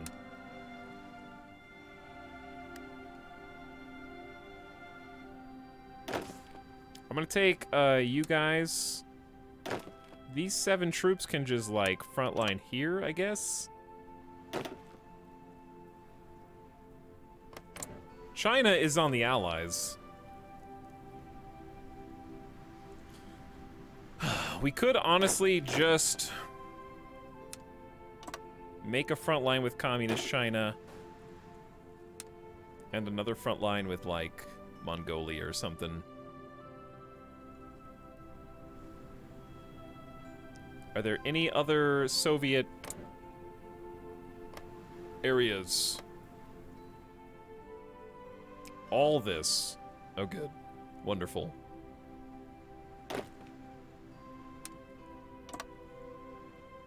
Why can't I have a front line that goes on 2 spots? I guess you can, but you have to, like, split the divisions.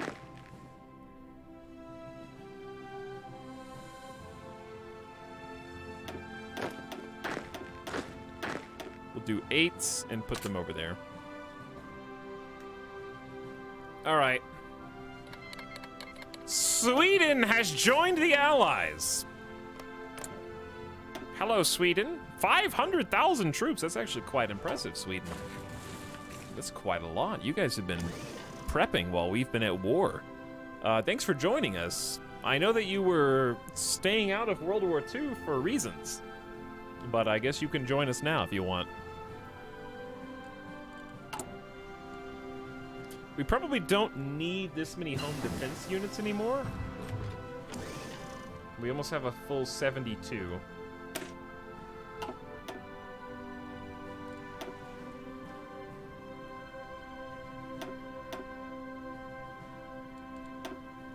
Our anti-air is our Air Force, which is pretty nice.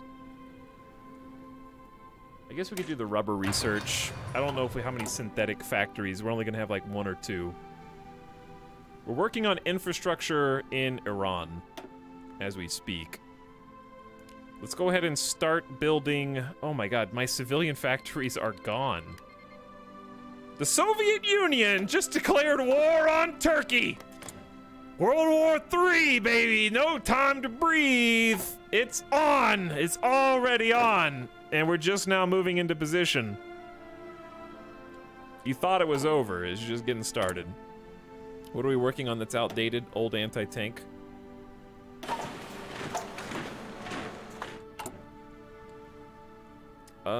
What seems to be the problem here, Lance? We have a huge deficit on steel. Why is that?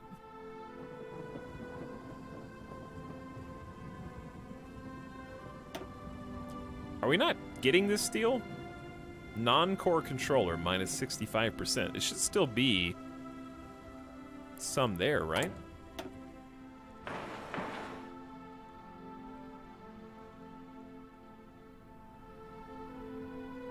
The Soviets were selling us steel? Yeah, but where... That doesn't explain where all of my civilian factories... Maybe no one's buying anything anymore? Well, we definitely gotta do that. Just a small deficit of negative 66 steel, no big deal.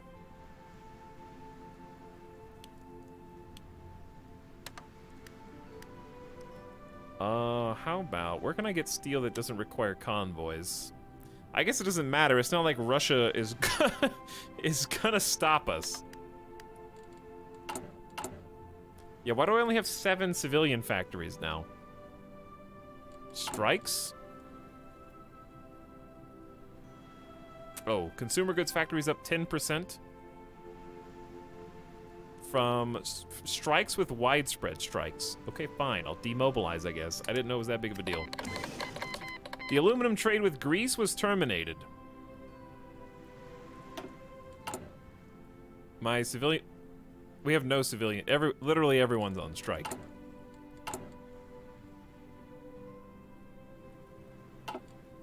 I can't even trade for stuff now. And we're about to go to full-blown war with the Russians.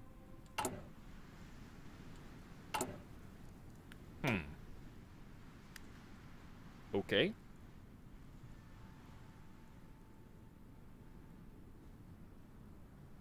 We're supposed to be getting... We have 46. And literally all 46 are being used for consumer goods thanks to the strikes, I guess. Hello? The United Kingdom! Wait, what?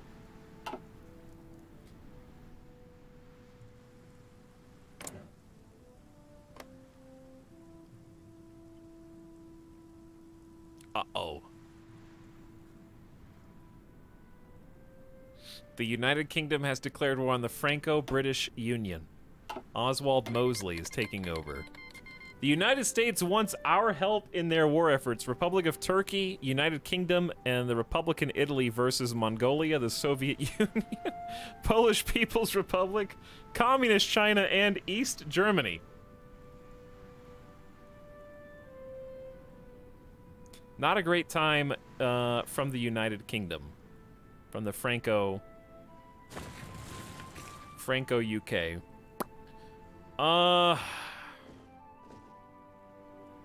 Do I accept the United States call to arms and then instantly get crushed?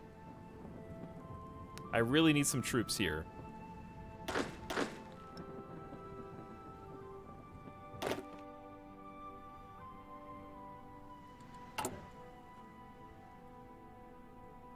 Where did the rest of the home defenders go?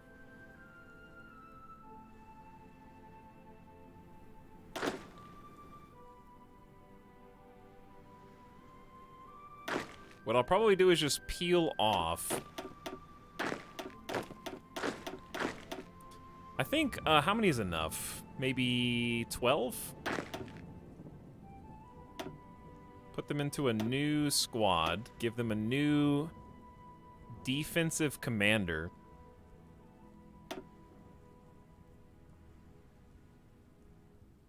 That guy really didn't get any good stats, did he?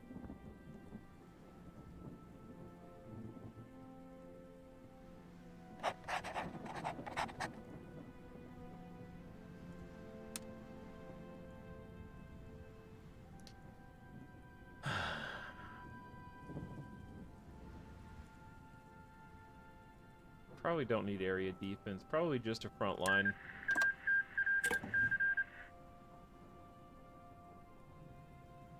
There's like 11 spots. I'm sending 12 units. Restored the I'm sorry. The restored Norman Empire has apparently joined on the other side. Okay, can you guys just hang out for a sec? I'll be with you shortly.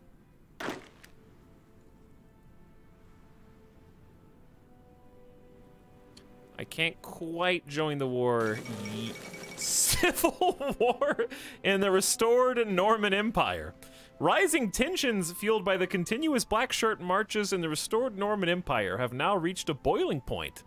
The latest series of street fights resulting from these marches spiraled out of control and have escalated to the point where the military has become involved. While the Royal Navy has remained loyal to the official British government, the situation is quite different in the army, with various units pledging support for the loyalists or the fascists. With the formation of an interim fascist government, the stage is set for a prolonged conflict on the British Isles. Imagine fighting the fascists for like 8 straight years, winning after retaking all of Europe, and then infighting amongst yourself as Oswald Mosley rises up with a fascist government of their own to restore the Norman Empire with civil war. Not even a year later. You guys thought this was gonna be not a wild campaign. You thought. The lag. Uh-oh, dear God. The lag. I don't know what it's thinking about, but it's thinking real hard right now. Can you guys not?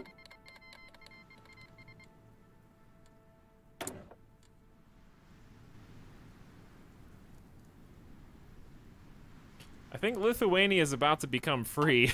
I think it's the least of our worries. Okay, all I need... Why are these soldiers going on land?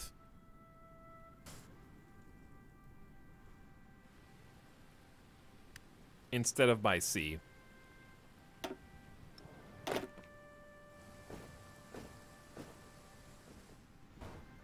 I mean, I guess they'll go all the way to these harbors and then go by sea. Which seems like marching across all of China is not the best way to go about this. We still don't have any consumer factories for reasons, so I don't think I'm allowed to trade.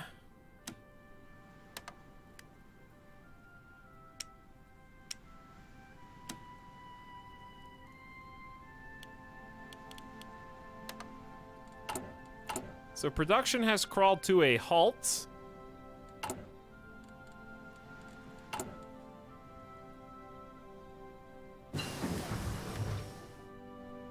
How about war propaganda against the Soviet Union? Air superiority plus 10%. Let's do air superiority plus 20%. We're about to enter World War III. I just have to be patient and let the home defense troops get into position in Liaotung. Oh my... Yes, I get it. I will help you shortly. Just one moment, please.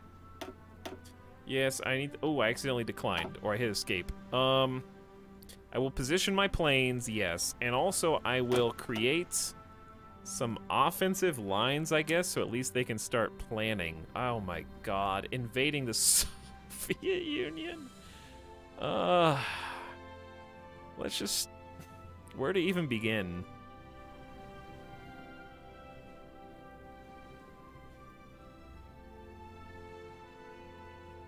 Dude, I'm not looking forward to invading Afghanistan.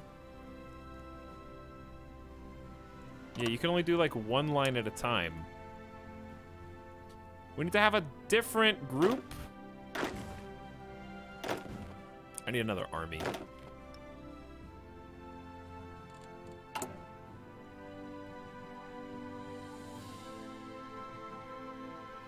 I sent you a war invite. Please respond. Just getting like poked on Facebook about call to arms for World War III. I'm leaving the other major nations of the world on read. Damn it! I know that India has seen my invitation! We've all sent him one! He's gotta respond yes or no to one of them, guys! Can't just ignore all of us! Alright, hang on. Before we do this is overwhelming to my brain. Let's take a quick BRB. I'm gonna go grab a Coke, take Midas out real quick, okay? And then we'll deal with the amazing and beautiful hassle of fighting against the USSR in World War III and the rest of the Comintern. India's on a beer offline. I'll be back in 5 minutes. Thanks for hanging out with me tonight, chat, making me laugh. I'll be back in just a minute.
Peepo Rife. Gamer Deathbot.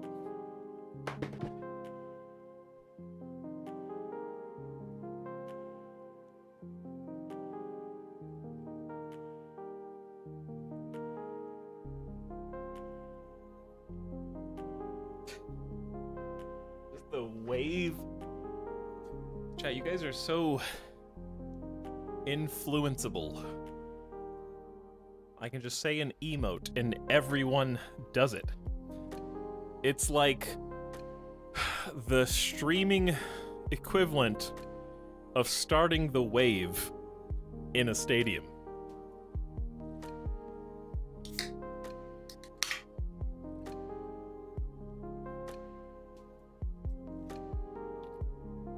You guys are all doing the wave. Peepo leave.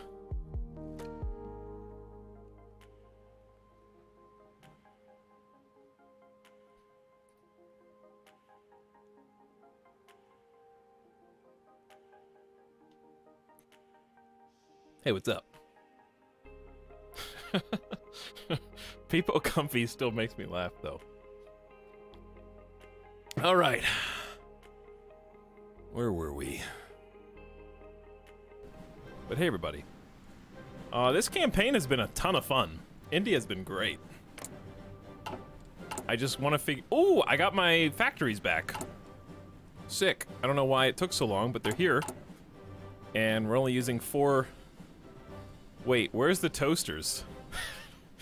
We're not making any toasters. There's... I think they're here, but there's no scroll... They're right there. There's no scroll bar. I think I need to save. Hold on. I just declined the United States.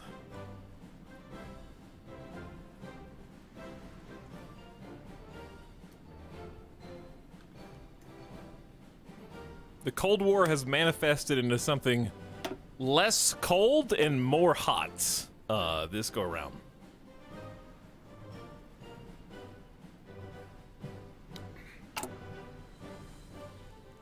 I love the Hearts of Iron art, too. Okay, let's look at this again. Hey, there we go, 19. Okay, that looks a lot more realistic. I couldn't scroll up for some reason. Another building slot for free? Yes. Don't worry, guys. I'm not going to ignore you forever. I was just waiting on defense to go to our newly held territories so that they don't just steamroll us. Okay, what I was going to do, though, was try and set up...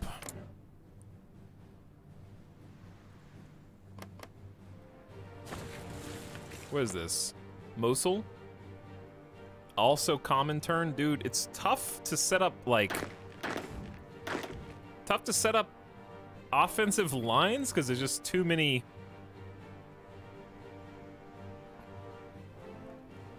I think it would look like this and just hold Baghdad. Flip side, this is a lot easier, but it's also Mongolia. Mongolia is gonna be here, too. Like, they're coming through there, too. I need another front line, and I'd say... like 5 or maybe 6 units on that front line. Oh my god, it goes further. We don't have to hold that far, though.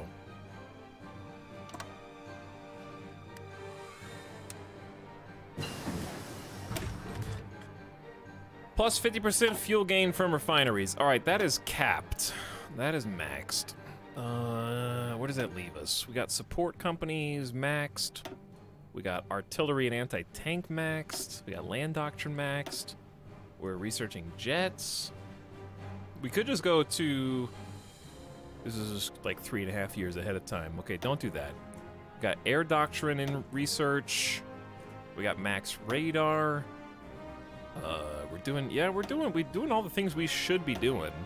I think if we wanted to do any armor or anti-air, now's the time to do it, but I don't want anti-air, so let's... We can start tanks? I just don't think we're ever realistically gonna use any. We could do armored cars, but I just feel like we're leaving, like, we max at 1942 and it's 1946. We could do armored cars, it'd probably be easier. Alright, fine, we'll do both. We'll just do both. It's the good, I like, we've listened to the soundtrack a few times, but that's okay, we'll listen to it a few more. In the meantime, we're still catching up on artillery, but we got a ton of infantry equipment. So I'd like to pump 3 more factories into advanced artillery if I can. Take a look at construction. We're working on infrastructure in Iran,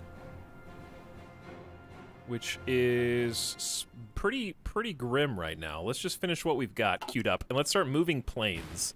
We don't have an airfield. There just isn't one.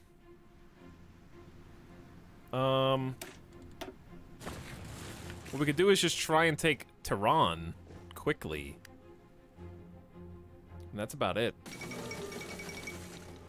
Hungary claims overlordship over Slovakia. Hungarians have raised claims that Slovakia should once more be a part of the nation, either as an integral part or an autonomous region. An ultimatum has been issued, backed with threat of force, and diplomats from several European nations are in a frenzy trying to find a peaceful solution. However, German Republic rejects Hungarian demands. A diplomatic crisis has erupted between Germany and Hungary concerning the fate of Slovakia. Arpad Zakasic has previously declared that Slovakia was a core interest of the Republic of Hungary, owing to its historical ties with Hungary. His government expected to be consulted on any measure concerning Slovakia.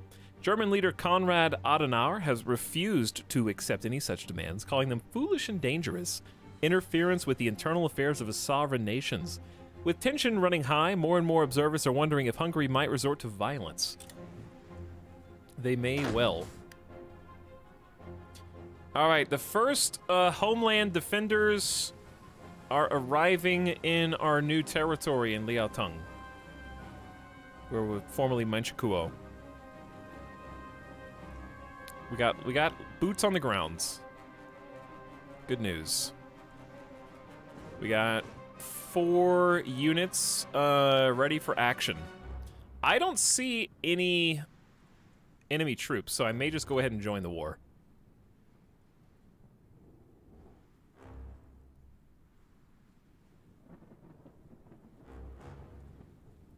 I'm still a little scared. I'm trying to buy ourselves as much time as possible, but we need to help. 3 to 6 million Soviet troops. Yikes. All right, but they're already fighting. We need to give them enough. We need to give them something to chew on and think about, because we definitely we don't necessarily outnumber them, but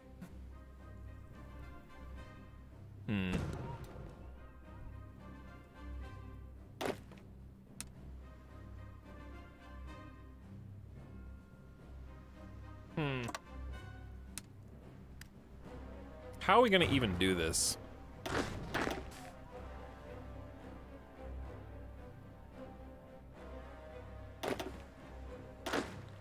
Alright, so this squad of 30, we're just spread super thin, because I keep forgetting we have to keep out Afghanistan too.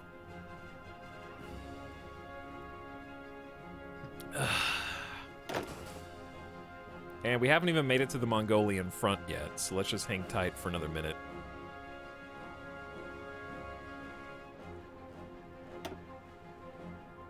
Trying to go faster, but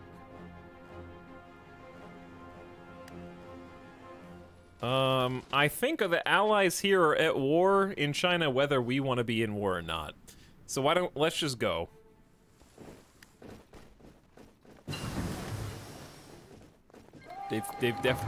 Kingdom of Portugal declared war on Japan?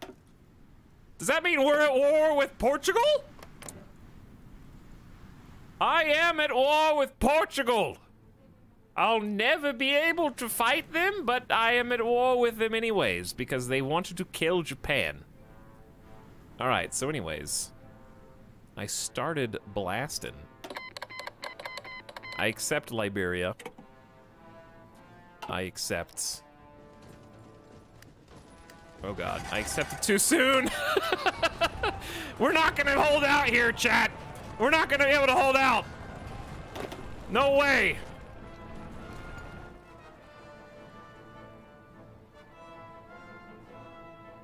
Bye, Goa. Oh yeah, where's Goa? True. Yeah, like Liberia is the one I accepted. To be fair, we were probably never gonna be able to hold this.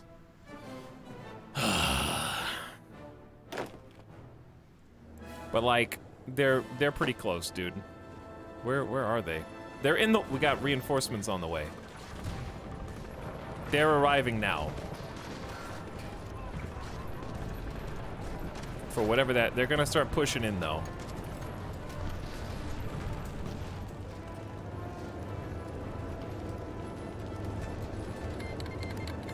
The Empire of Brazil has joined them. I'm looking at, like, I should be looking over here too. All right, make the push into the Iraqi People's State. And simultaneously, we're going to reinforce that front line. We may be able to create, if we can get past the mountains. I know we only have 7 divisions. Let's make a nice, easy, defensible spot. Easy and defensible. Let them kind of plan. I would say another offensive line that basically just involves pushing communist China out.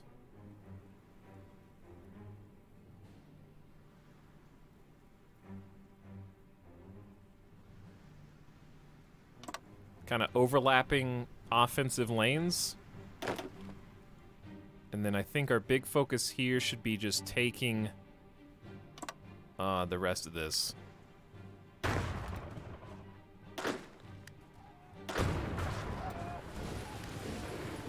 Okay, we are not gonna save this, but backup is on the way, and that's gotta count for something.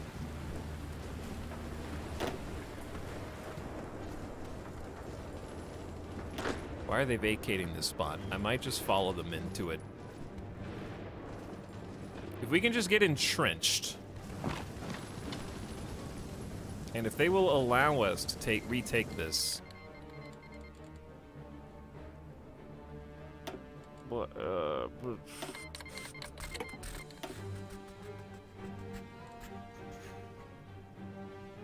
Okay, chat, can I hire one of you as my secretary?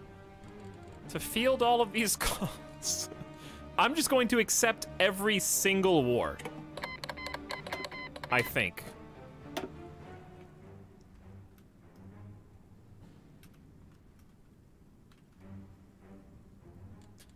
Click enter.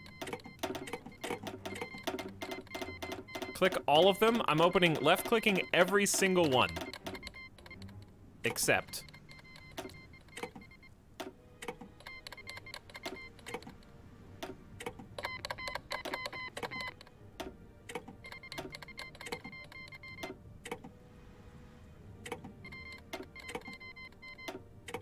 I'm accidentally accepting convoys too on it. I didn't even mean to.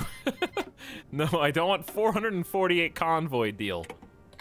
Japan, of course I'll help you. I'm going to war with whoever you guys ask me to. I'm doing the equivalent of ruler of the nation just signs his name on every single document placed on the desk in front of him.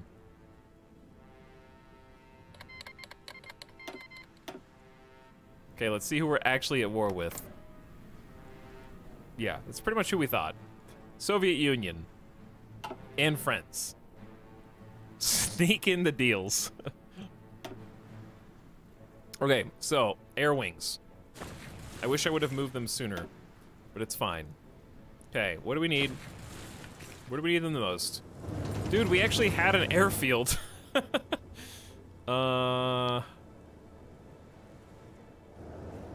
Do you think they'll actually hold this? I don't think they'll hold this. I'm gonna go to here. There's no room. Okay, we're gonna go, let's send 500 here. We're gonna send...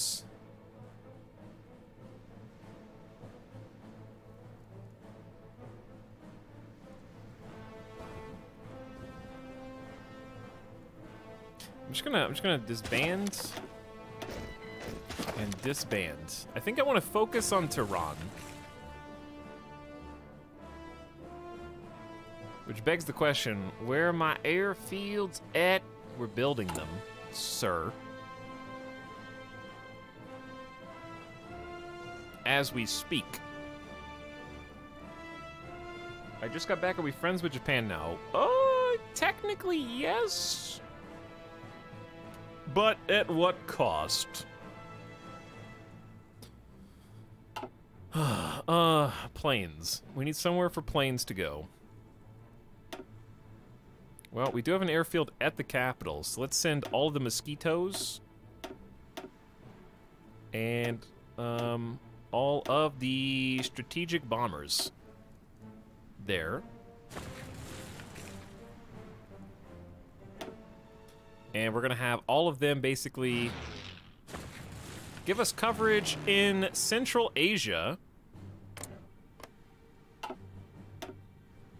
With interception air superiority and then strategic bombing missions. I wish we had some close air support. Dude, I've got rockets!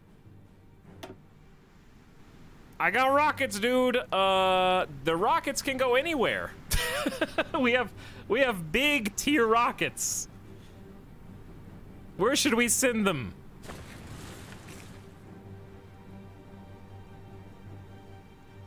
Maybe we should just bomb communist China, since that's kind of like the biggest front here. Because I think they repopulate, don't they? I feel like bombing the like Russian capitals and stuff isn't that good. Why? I'm not gonna bomb Moscow. It's no one's even fighting there.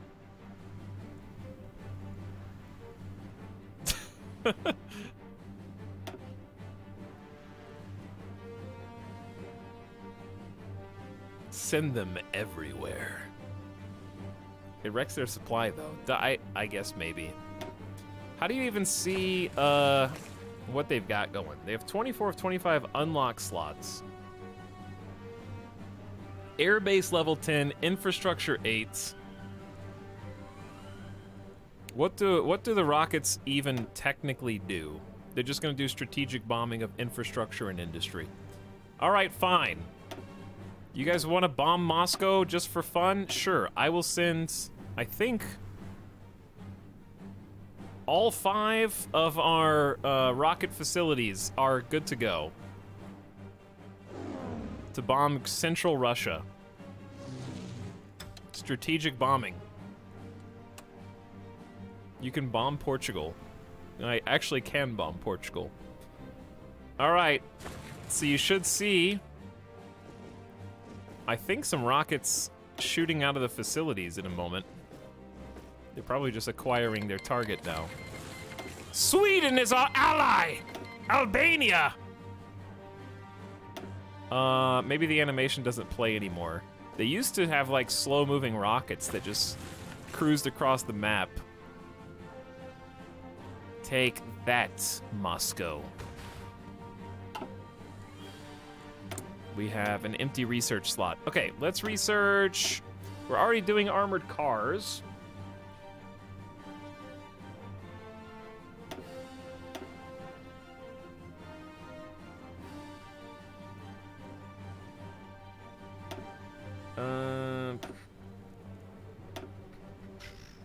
Troop transports? I don't know. We're not going to be able to mobilize enough.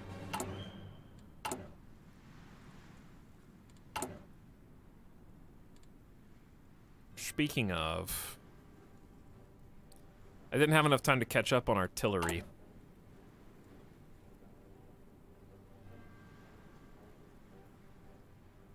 Maybe I should just drop some mosquito production. We don't have enough aluminum anyway. I'll drop 2 mosquitoes. We got 15,000 extra guns. So maybe we can drop 5 gun factories for a minute. That'll work. Do you get any indication the missiles are actually doing something? It just feels good. I don't know, not really. South Africa is our ally. Communist China and the state of Japan have signed a white peace. Okay.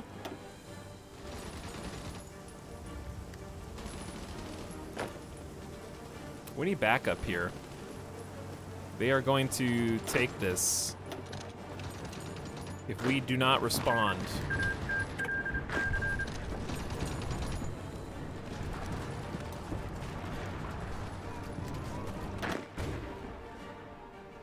I'm actually probably just going to siphon at least like 6 more units and send them on over to the other front. Maybe even like 2 more. Let's get 20.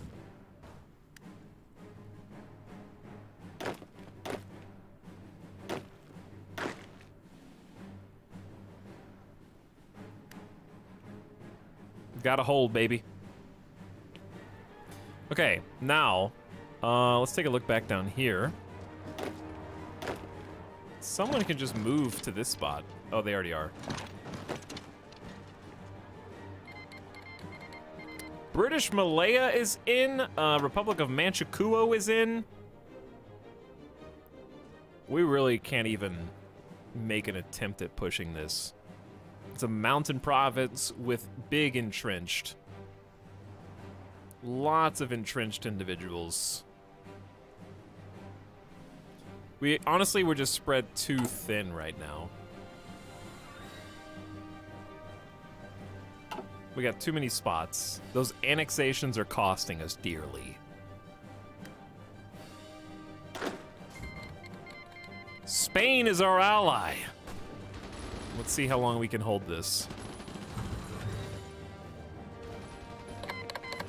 Who? Chat, what? What is this? Who are they? Did they backcap me? There's a Comintern port right there and I just walked past it? Australia is our ally. Well, this sucks. I'm just gonna abandon this spot and come back here. Republican Italy, what up? I have a feeling we're gonna lose all these troops. New Zealand is our ally. I could really use some allies right here if you don't mind. In this exact location. Okay, well, that's not good.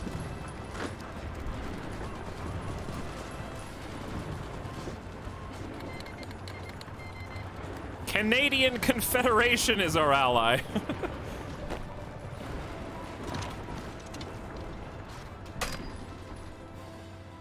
We need to go sneak that real quick. I don't care, he's wounded, so sad.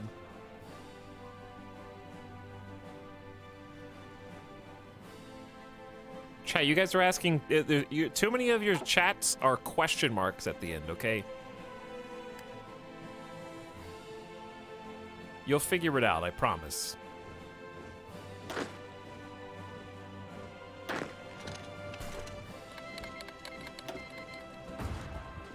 Too many questions.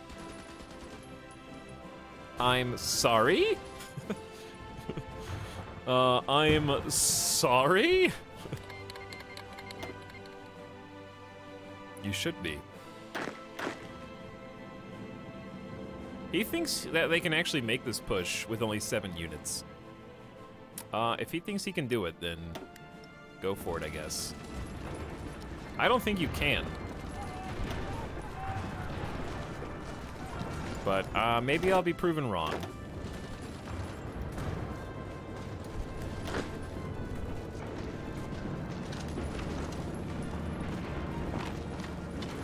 There are a lot of Soviet troops on the border here, dude.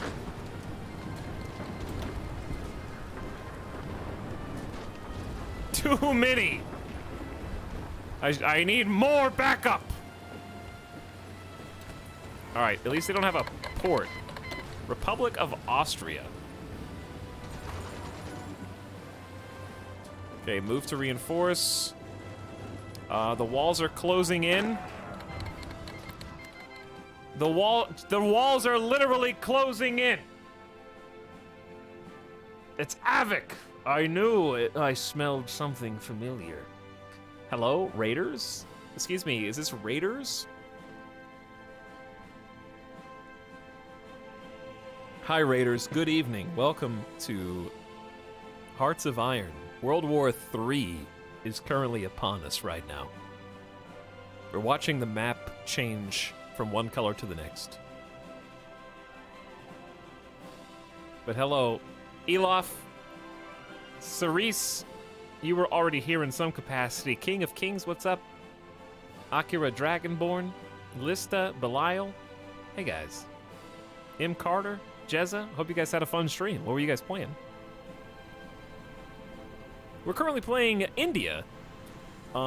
We were a colony of the British Empire, the Crown Jewel, but we got our independence and freedom. Contributed to World War II, which is ostensibly what this game is about. Long story short, it went way off the rails and then back on the rails. And we're able to emerge victorious, having single-handedly, almost, not single-handedly, but we were the major player that defeated Japan, more or less, while the rest of the allies focused on fighting the Axis abroad in the West. After that war was over, not even 6 months went by before the Soviet Union, in the Comintern, decided that they needed Turkey. So they declared war on Turkey, who had actually gone full democracy and joined the Allies for World War II, thus instigating World War III.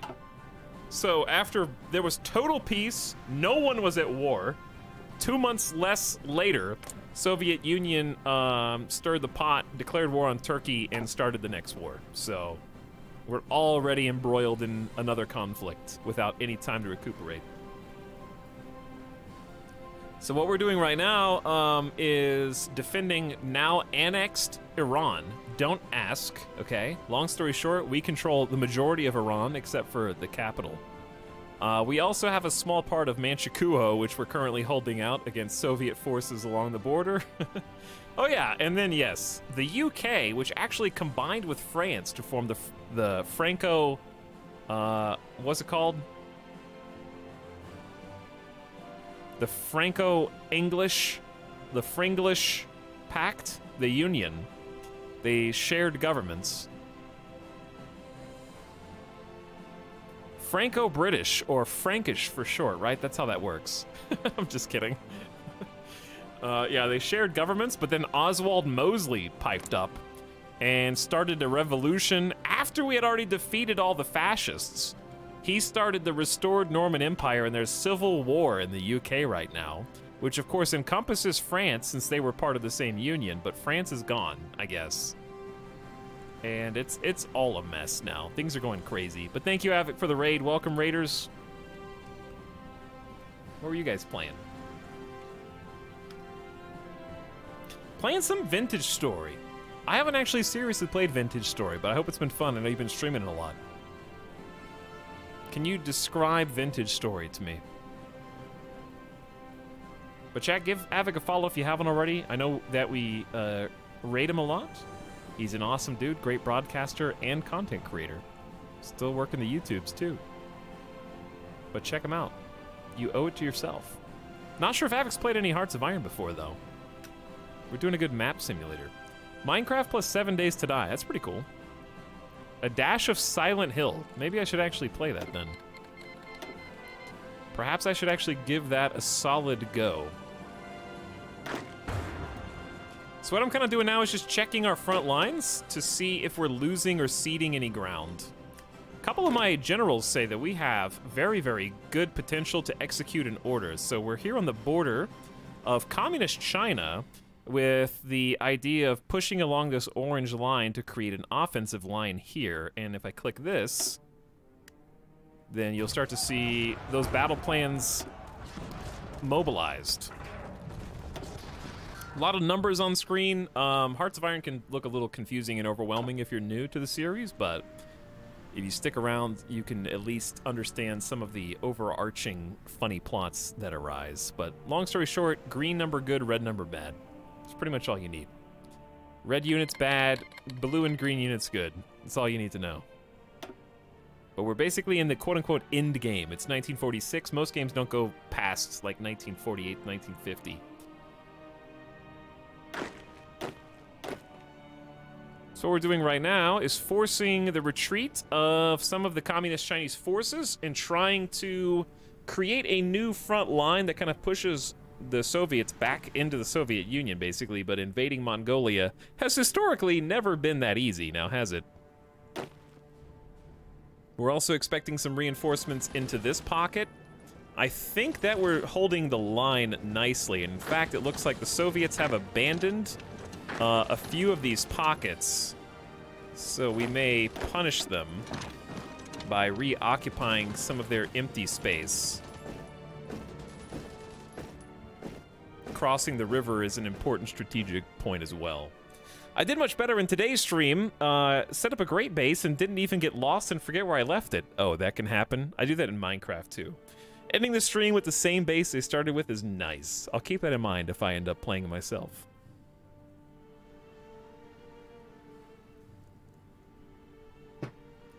Alright, where are the rest of my planes? Oh, did my I think my rockets... How did we do? Chat, enemy buildings bombed, 1.5. Oh, that was in the last day. In the last month, it says 0. I don't know that the rockets actually did anything. But we're gonna stop the rocket barrage now. For whatever it was worth. Maybe they've already repaired it or something, but we're gonna put a freeze on that. Plane-wise, we have air superiority over Central Asia, which is good. I would like some additional plane support here. We don't need air superiority over Japan anymore, so let's send our 500 Mosquitoes. Maybe to help in Manchuria. And maybe send some more planes. We got about 200 more bow fighters. And let's send those just to northern China. Just kind of a general help. That way I won't feel too bad if this airport gets captured and we lose 200 planes. But when you see green on this tab, it means we have air superiority, giving our friendly armies a little bonus. Did we focus on... Yeah, we went with heavy fighters for this one. We've got quite a few. We've created a pretty substantial air force for India from scratch. It's hard to see the totals, but I want to say that we have about 1,200 heavy fighters strong and about 150 strategic bombers.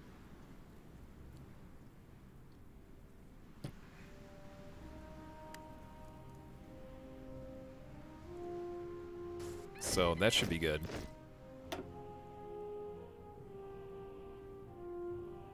Where are you guys going? I changed my orders?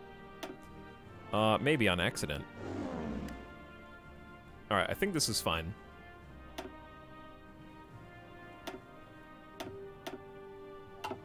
Okay, I think that'll work. There we go. Look at that. Big green pocket. Okay, let's see how we're doing here. Ooh, they're making some big pushes. They have some good flanks here. But like I said, backup's on the way, baby. They're coming into port now.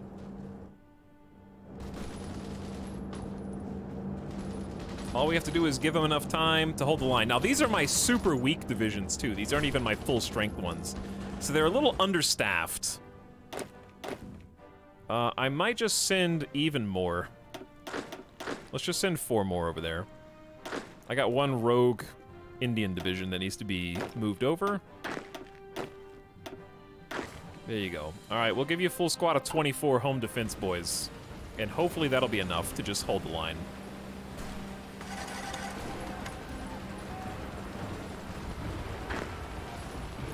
I mean, they're trying, but the Soviets really want this land now. I don't think we're gonna hold it. How are we doing over here? Ooh! The Iraqi People's State is actively falling. If only we had some tanks or armor for all this flatland. That would be nice. We're fighting over Baghdad right now. In fact, I think we're taking it. Or we were.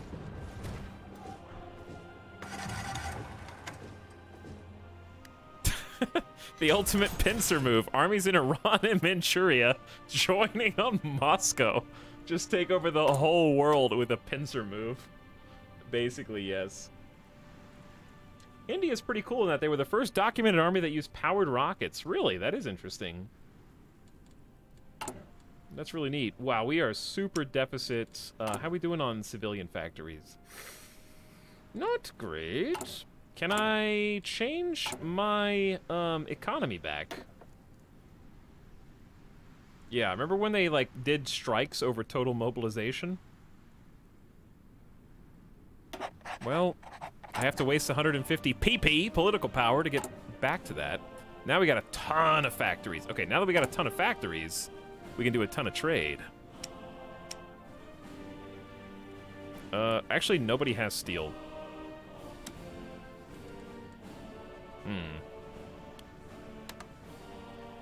Turkey. Okay, we're 21 deficit on steel. However, we're 43 on aluminum. Yugoslavia has got our backs, though. What war is this? Oh, the Iraqi People's State has capitulated, giving us some rogue equipment, and that is one communist-held stronghold down. Though they're still there, I guess. It's been about 2 months since World War II. I'm sure the peoples have forgotten. I'm sure they have, yeah.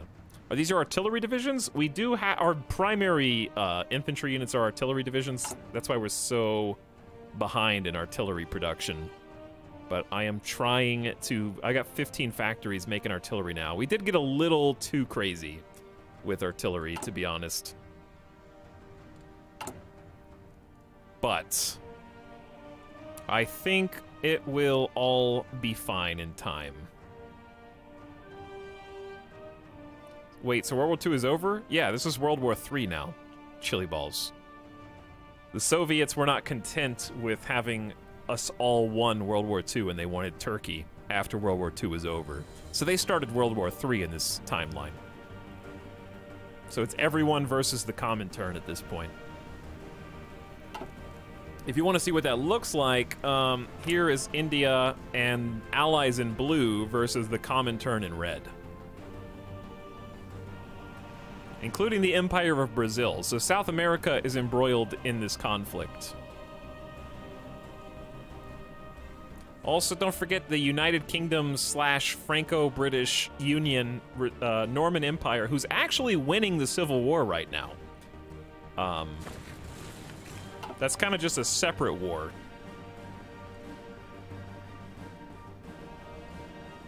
But nonetheless, I like all this green that we're winning on our side, though.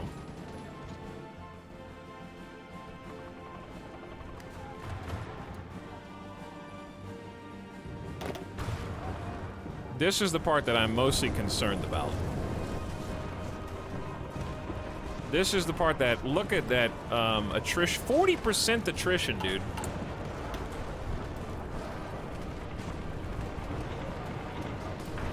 I think we need to prioritize repairs up here is the problem. So let's get the factories working on repairs. They're bombing the hell out of this. But we have air superiority. For whatever that's worth. We can't get any organization back due to our, oh man, we're falling fast. I honestly think we just abandon it at this point.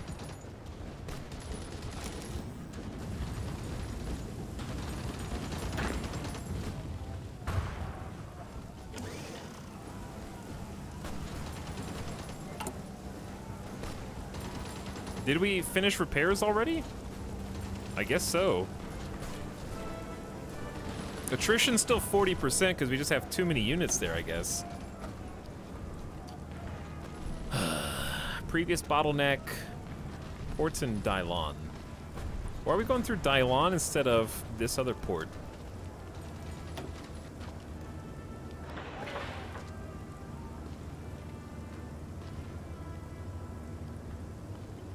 I don't know. We're doing what we can do. You could also try building bunkers on the coast and just hold that 2-tile line. Yeah, I think it would take a little too long to set that up.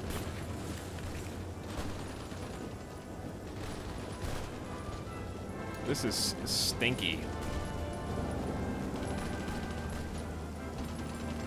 All we need is a minute to reorganize and entrench. And if we can get that, then we'll actually be able to hold out.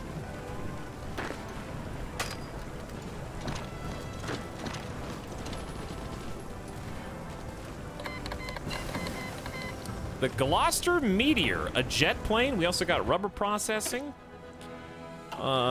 Giving us some extra spare resources. Let's go down that tree a little bit more, and then... We're already doing armored cars. Can't research these until 1950 without a huge penalty, so we're not gonna bother there. We're still researching air doctrine. I think we could just research, like, tanks if we just want to for fun. Not really anything else.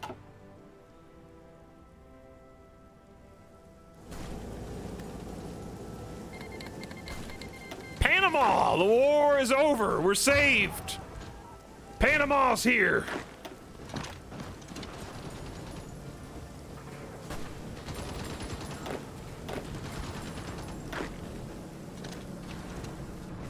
They are really closing it in on us right now. We are in a tight, congested spot. And it doesn't look great.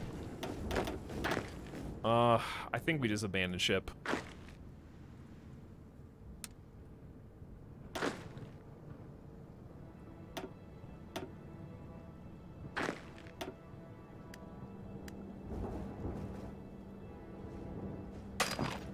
Let's go to the port with strategic redeploy.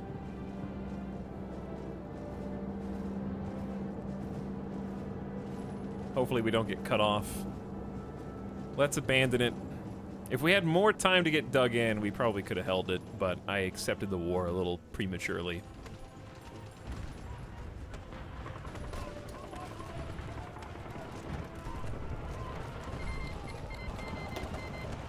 Okay, please just don't take this tile, so that we don't get cut off and encircled. If we have to sacrifice a couple dudes, then so it shall be.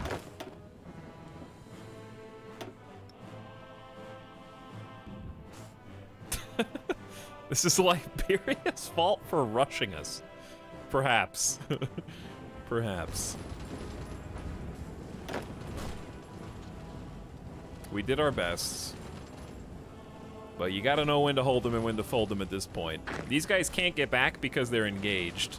So they might, some of these guys might get cut off. They are trying to move though. We're actually winning a few of these like big flank fights. All right, what's happening like at the important parts over here?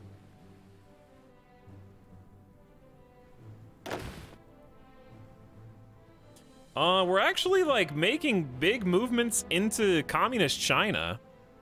Like that's going okay. Maybe we'll put a freeze on that plan until we can get some more planning bonuses, and we're kind of just cleaning up.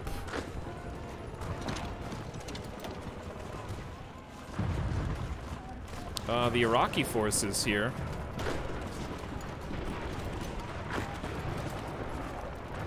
So, I mean, that we're about to create a unified front. See the allies on the left-hand side? That's given us a lot of wiggle room. And then we'll be able to start taking it north. Can we nuke Tehran? We could. We have 2 nukes, but I don't think we have any planes around here. Speaking of planes.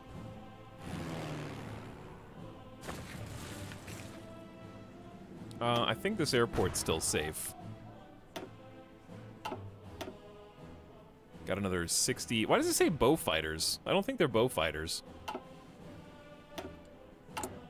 We're producing mosquitoes, but it says bow fighters.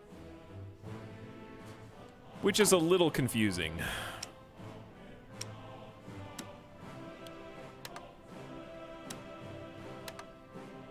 Also, anyone got steel?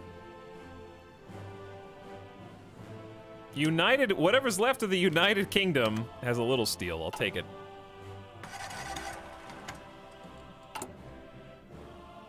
How do you see your total stockpile of heavy fighters? Not stockpile, but like in service, I guess, would be the question.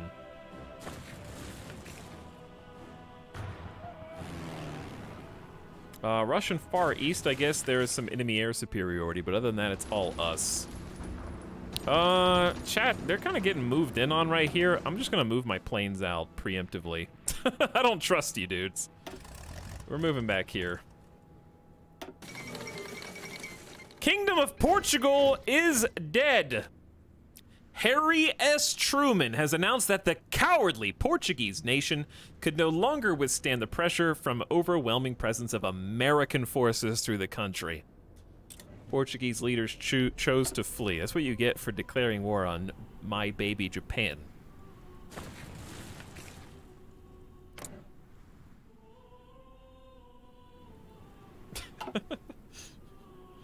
I guess that's what you get.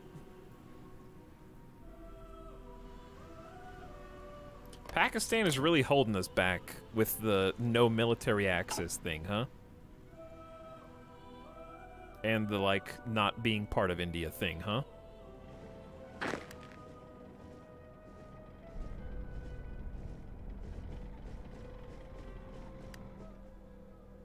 Alright, I might just, like, manual this.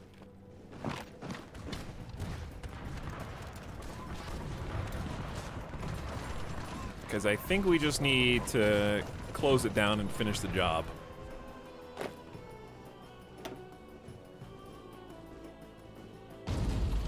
It's hard to focus on every single front simultaneously, I'll tell you that much. Also, I have no idea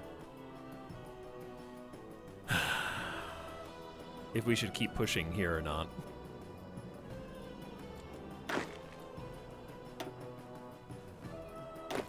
By the way, did we get away? I didn't look. Three brave divisions are left, fighting to the best of their abilities. They are trying. Why are they making this interesting loop? Get away if you can. No, don't come back, you fool. Stop that immediately.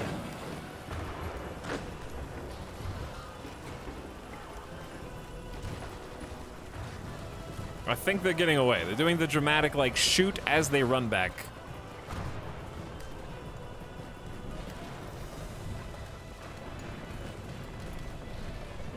Okay, and they're out. Alright, we made it out, at least. I don't know. Portuguese-Indian War, I guess that's me. Now, back to this front. Let's finish the job here, and then we can turn our attention. I'm going to create some new front lines, because this is a little messy. Portuguese Angola has capitulated. Okay. Sure. Yeah, let's create the new front line.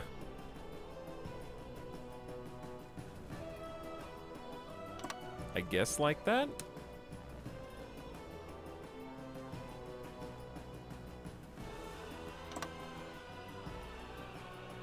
There we go. We got 24 divisions. Honestly, it should just be a matter of pushing them up to the actual Russian border out of Turkey. Then what? If we can just get communist China, that would be pretty epic.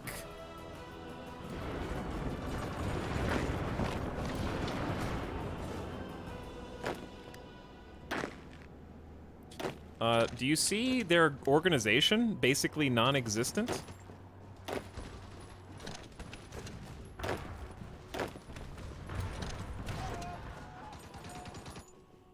They got a ton of units, but, like, they're kind of pushovers right now.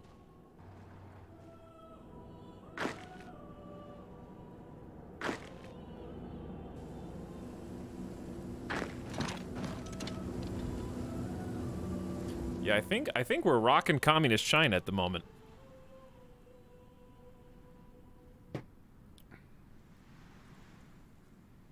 We ate turkey and bring some wild rice and mashed potatoes for dinner. You're reminding me that I haven't had dinner yet. I had a Pop-Tart, which is pretty good. But that's about it. All right, how about over here?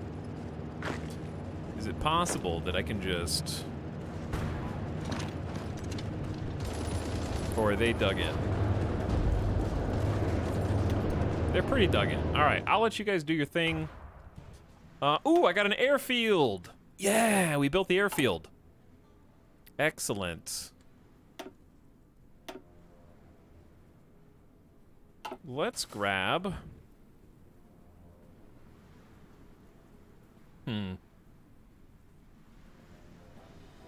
Why are we helping in the Philippines? I don't know. There's like 600 planes just in the Philippines, I guess. All right, send them to our airfield. I must have done that a long time ago.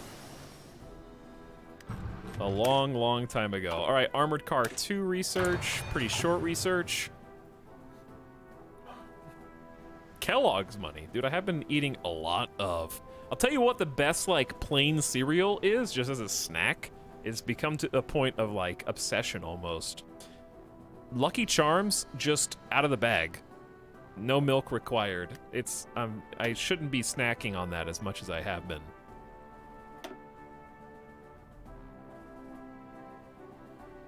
But it's just the marshmallows. The crunchy marshmallows. All right, how long does it take for these planes to get here? They're working on it now. Let's give them some coverage over Iran with interception and air superiority. And let me maybe find my bombers. Bombers? Not check. Bombers? Oh, here they are. We're bombing Central Asia right now. Let's go fly to Baghdad and bomb Tehran and stuff.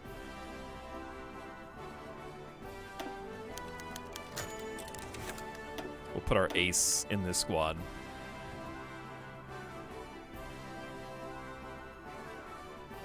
Okay, there we go. I mean, our Air Force is doing, like, pretty good work overall.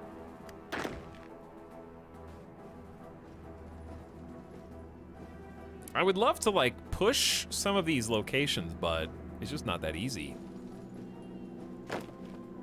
Like, Tehran is in literally... Wait, I don't know. Maybe? Maybe no? We thought about it for a minute.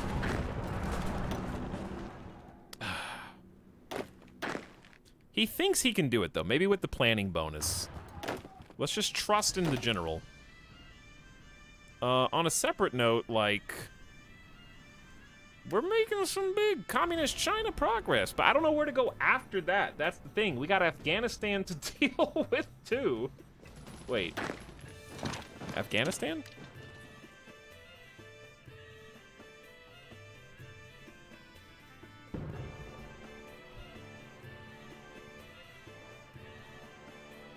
Afghanistan? If we could just sneak this choke point, that's kind of huge. When are the next infantry divisions popping out?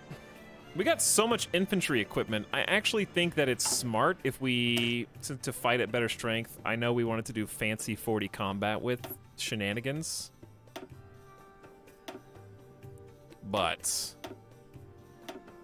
what if we just replaced one of the artillery lines with infantry real quick?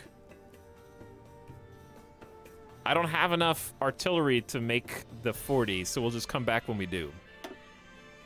So that should help our deficits and use some infantry equipment at the same time. Oh, they figured out we were here. But I don't think it matters. They were too slow.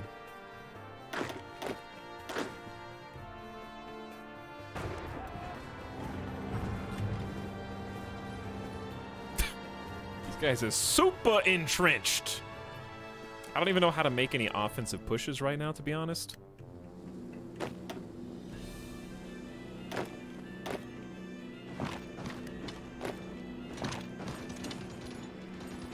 mean, you're winning, but your organization is gone.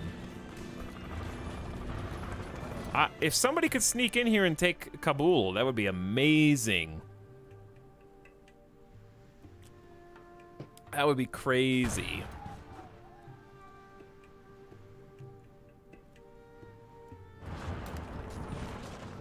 Isn't that Soviet Union space? Yeah, this is Soviet Union right here, but it's impassable terrain.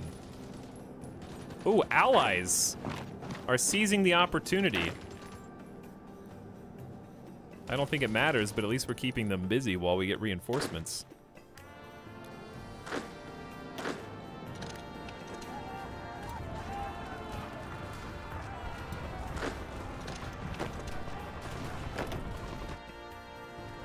Will the reinforcements be enough, though? Man, it takes ages to walk out of here. He's back up! We're doing it! I need somebody to go in here. I don't know who, though.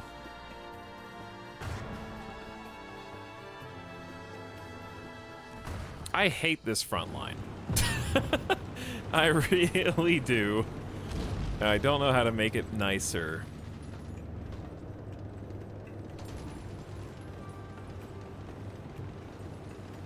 Because this is like 8 units entrenched on a mountain. All right, what if we gave them an offensive order? That was just here, but we'll cross the river to the lake. Okay. And then Team Blue already has an order. I'm gonna say go. He thinks he can do it. I don't think he can. But we need to start whittling it away, and if we can take Tehran, that would be fabulous. I mean, they've got air support. We got strategic bombing going on there. All right, back to the Afghanistan issue. I think the allies are just moving to fill in this pocket that we're creating in Afghanistan, so that's pretty huge. Backdoor tactics.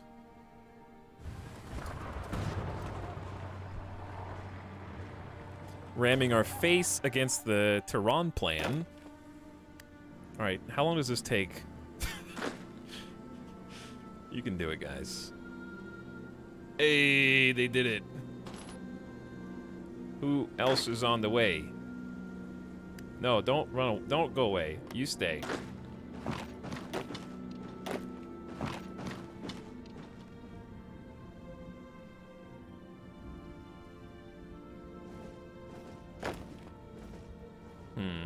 Now what?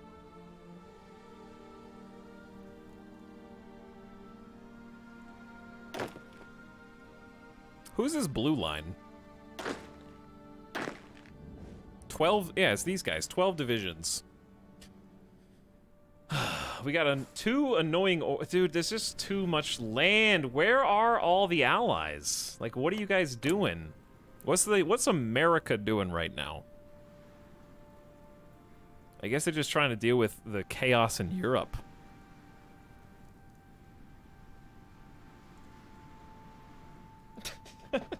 The allies will be in Afghanistan more times than you think. Yeah, I know.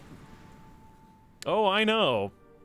But listen, Russia did it first, okay? Russia was there first in this timeline.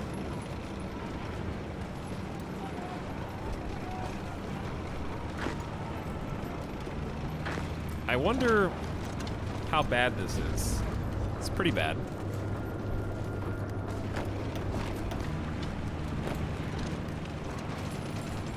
Is it though?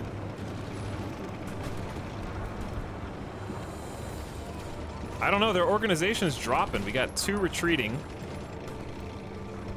If we got an ally or 2 joining us, that would be best case scenario. That might be the play.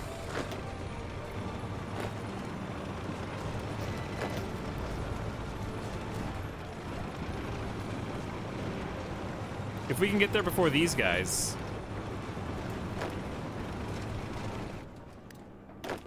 New soldiers reporting for duty. All right, you guys joined the 12.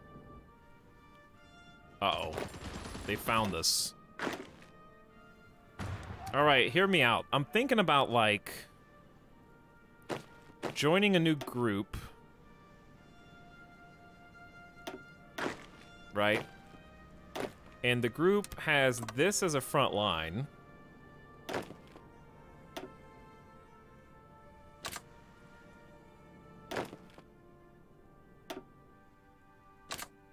And we just rotate a few boys over and give them... Dude, this one supply guy is not gonna cut it. But he's got 3 attack and 3 defense. One supply guy in Afghanistan. You got misplaced. Ugh. And then we just create an offensive line that looks like this.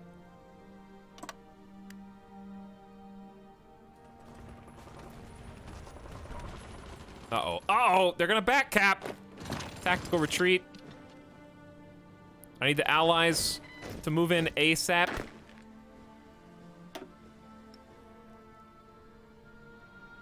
Uh-oh. This could be problematic.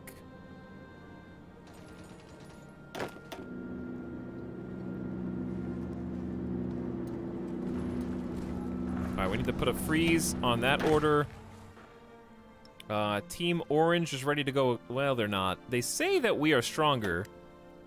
You say that, but still. Are you guys even assigned to that order? 5 divisions. Wait, what? Oh, there's 5 and then 13. Super confusing. Hold on. Let's reform this.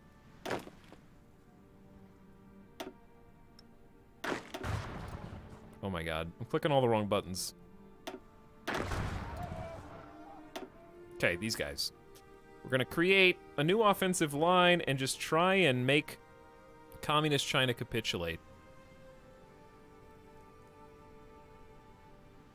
That's the whole play.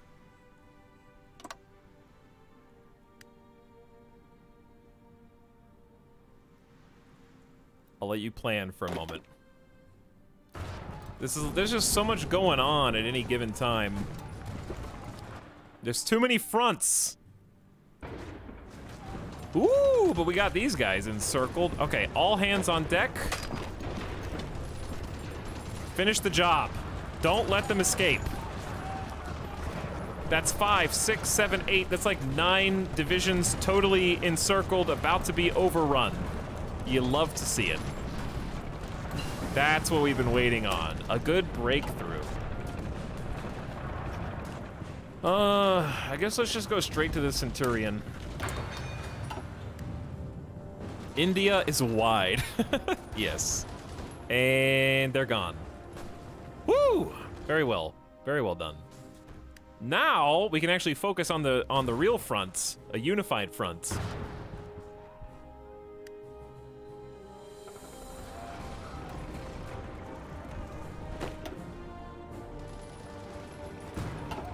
Once they march in there. And then we can do some adapting to our borders. Also, we are holding this pretty well. I don't know what this... I think they're trying to stay it back because of attrition. I think. We'll see. At least we're splitting their attention between 2 sides. That's the important part. Okay, Team Orange thinks this is an easy win. So we're gonna say go. And make that big push into Communist China. Fighting over Tehran is not that easy, but he says we're ready to give that another go. I say hold that thought, and let's move your front line over, and move this pink front line over. That'll balance this a little more. Republic of Hungary is our ally. Can we use rockets on Moscow again? We are not at 100 rocket capacity as of yet. Not yet.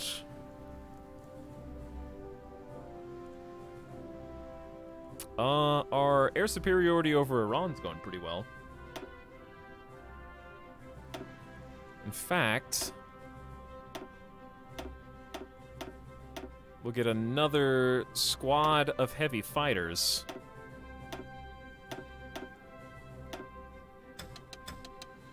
To run missions over the Middle East for now.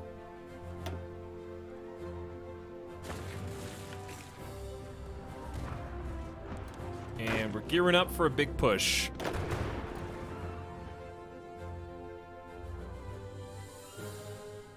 Big push has already started in Communist China. Hopefully we're not spreading ourselves too thin there.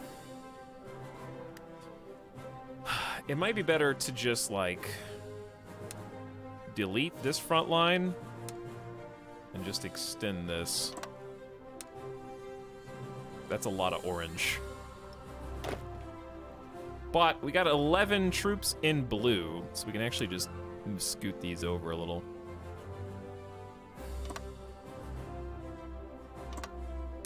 That'll work.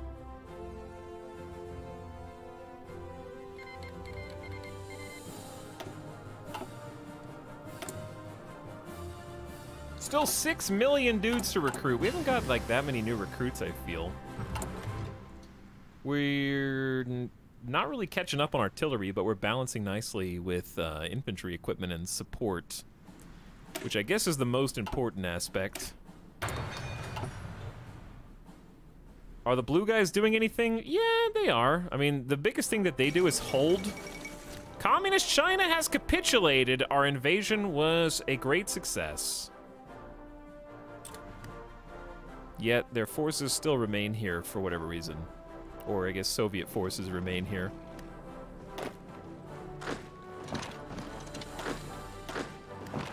I don't know if we can take this guy because he's in the mountains, but he seems pretty weak. And that's a huge choke point to hold. So this little, like, squiggly line is impassable terrain, so if we can hold his choke point, that is ideal. Because it's the border with Soviet Union. What's that Brazilian division doing? We have Brazilian allies and Brazilian enemies. There's an empire of Brazil, and the United States has naval invaded Brazil to try to shut down the South American contingent of fascists, I guess, or non-aligned kind of puppets of Portugal, more or less. By the way, sorry I missed you an hour ago, but Jed David, thanks for the Prime sub, and thanks for hanging out tonight. Welcome, much appreciated. Thanks for the sub support. Sorry I missed you.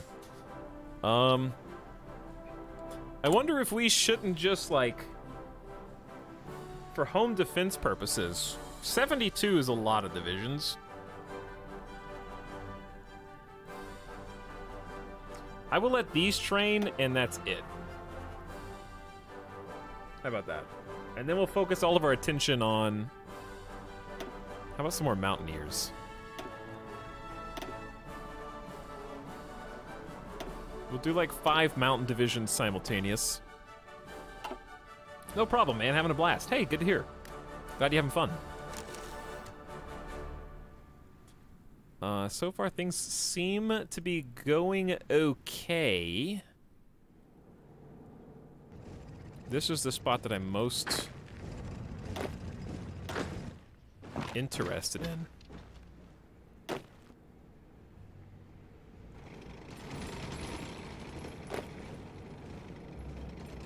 I want to see that occupied before anybody else... Look at, they're panicking. They're panicking a little bit. All right, get dug in right there. Yes, reinforcements have arrived. Do not let them take the mountain pass back.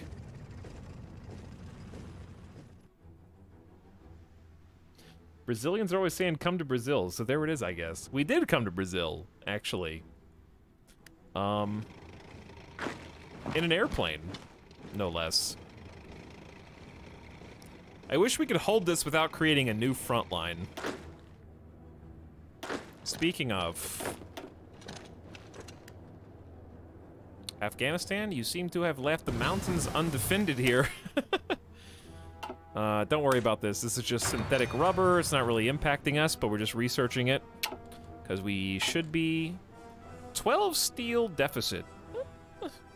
I'll trade 8 steel with Sweden. We should have a yeah, we got 279 convoys. We're doing good on convoys.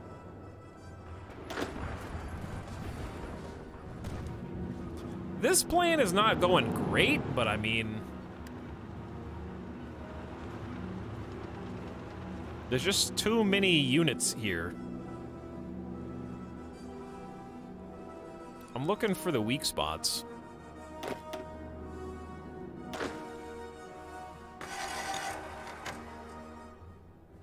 Wow. We're kind of going to town up here. In this, like, communist China pocket.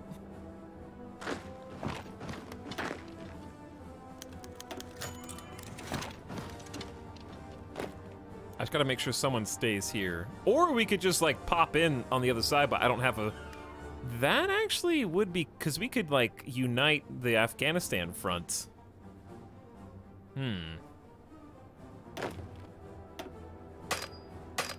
Oh, this is also impassable. We have to go through here.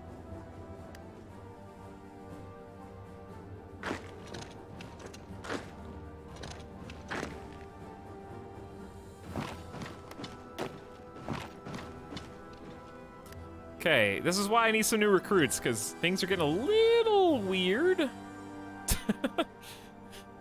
Just a little unpredictable. No, see, this is what I'm afraid of. I need someone to just hold this. But I can't make a new unit because this field marshal is already at capacity. So we'd have to just be randomly under another field marshal.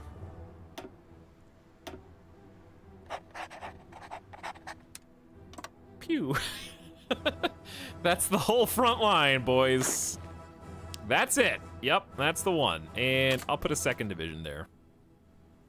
There you go, have fun. 2 divisions holding these mountains probably is enough.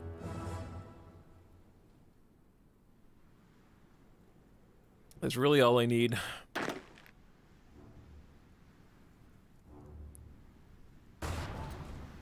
I want to take my land back over here. Base is in low supply. Yeah, we do need... We're still working on radar over here.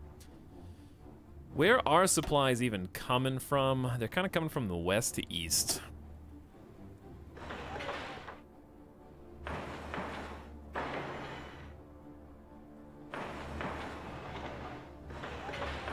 So we need to upgrade infrastructure in this area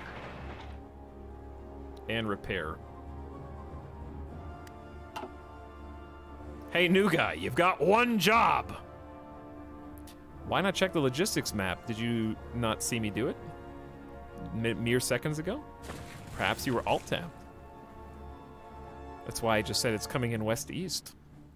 And then upgraded infrastructure along that line accordingly. Peepo G harder.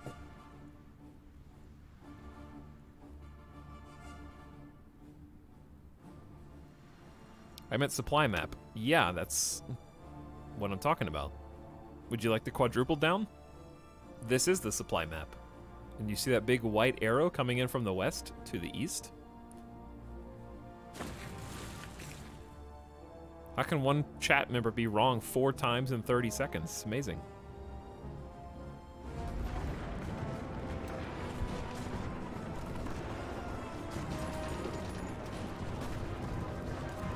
Well, the battle is an annoying one, but we're actually whittling down their forces in Tehran, which is going to be a big victory. Here's the why. So you see how basically the Soviet Union and anyone in the Comintern has free reign of this entire front line. We are about to shut down the Caspian Sea. Once we take Tehran, Tehran will separate the forces on the west from the east. They'll have to go around the Caspian Sea to move and reinforce and such. So it's kind of a big deal. So if we could join this fight and help take it, that would be amazing. Because the Allies are pushing in. And I respect their Actually, we're just gonna go ahead and launch whatever's left of this invasion. And we're winning the battle for Tehran. We're pushing them out of this little mountain tile as well simultaneously, so that's all fantastic. We got air support, we got strategic bombing. Let's put a freeze on this, and a freeze on that. We're holding this fantastic choke point. These entrenched mountain spots, though, are gonna be nigh impossible to hold.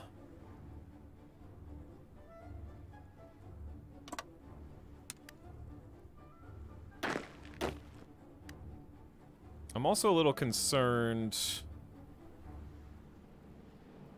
There's 9 divisions on this, but like I feel like they're taking their sweet time to get in this where they're supposed to be.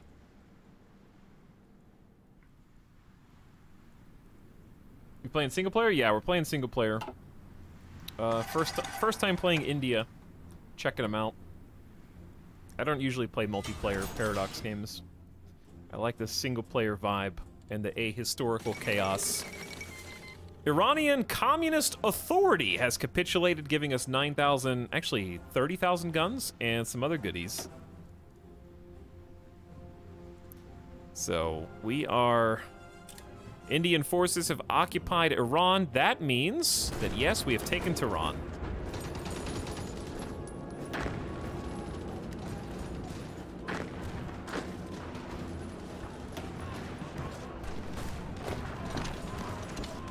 And we're gonna try and push them off this mountain tile and then separate them for good.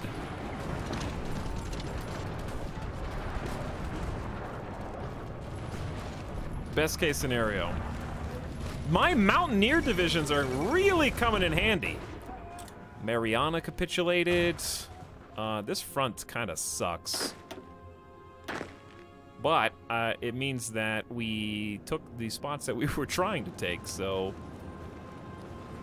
Let's create a new front line with these guys. Where is the front supposed to be? Yes. I guess there. Iranian Communist Authority. Is Hokkaido being invaded? Shh. Don't worry about Japan. They can handle it. They have 460,000 troops still. They'll be fine.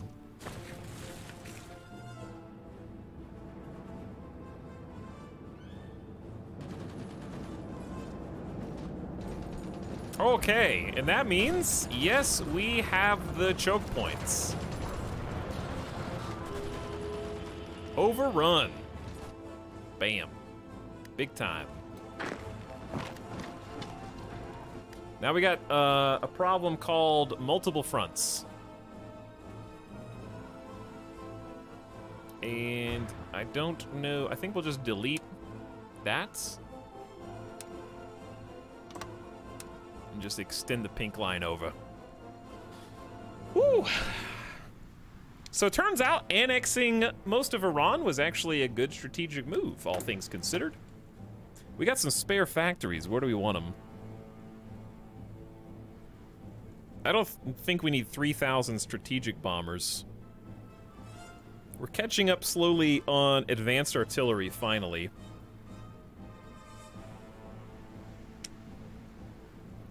We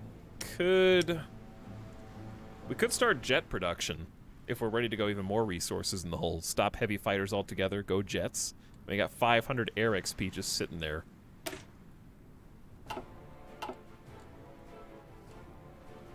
Could. Let's make a new jet model. All right, we'll give you sick weapons, but then your reliability tanks. Let's up your reliability, but then your agility tanks.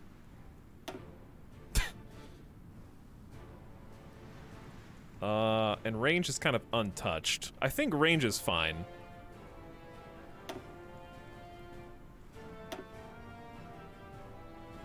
Okay, how's this? This is a super powered jet. It's got plus almost 11 air attack.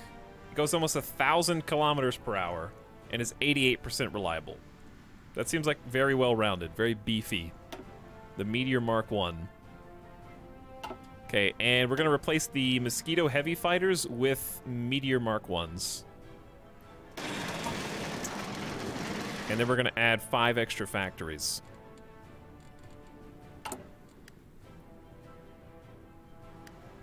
So the good news is we actually have the tungsten required, but we do not have the steel. Trade with Australia. Congrats, you have supersonic fighters now. That's a pretty good achievement, yeah. See, a Caspian Sea doing exactly what it's intended to do. All right, we need to give Team Blue a new offensive line order.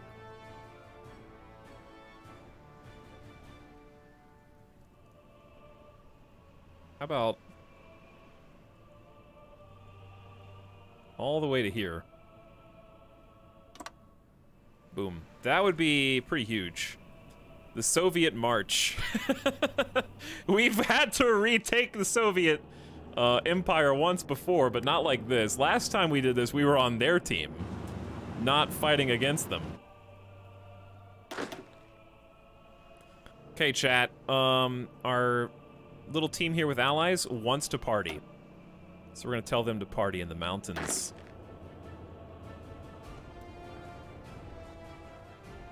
Our 9-division army does not have a plan, I don't think.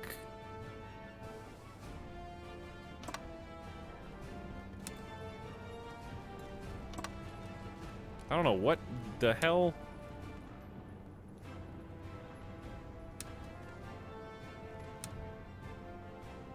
I don't know what I just deleted.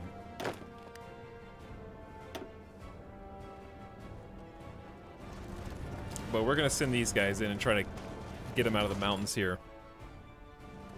While holding the fort super entrenched.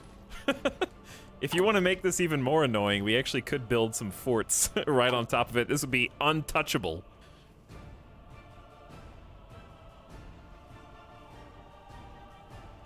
Like, imagine this with like 5 forts on top of it. It'd be amazing.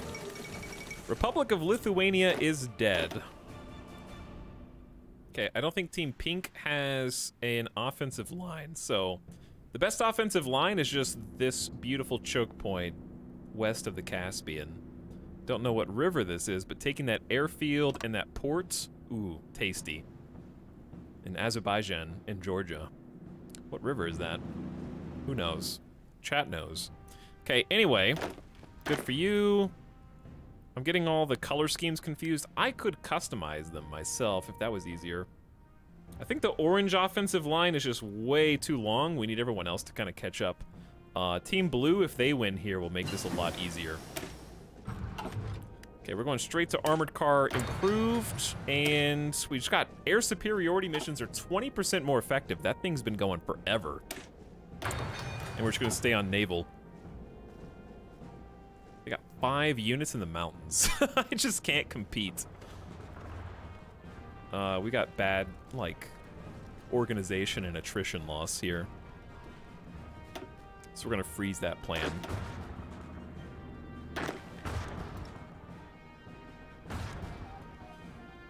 Oh, we are so close to greatness in so many different areas. Easier said than done right now. Just cruising on 3 times speed. I feel like that's fast enough considering how much we have to look at. How about the rest of Europe?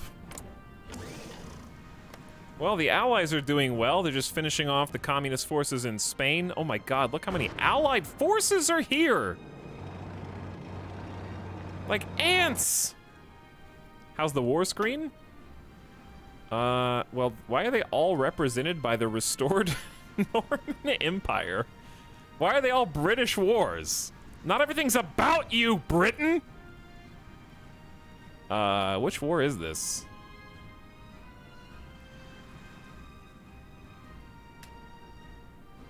$2.5 million Soviet Union casualties. The United States has lost 2.4 million. We've lost about 283K. while inflicting 840,000 Soviet Union casualties. So I'd say we're doing pretty good. What happened with Germany? It's a little something called World War II. You may have heard of it.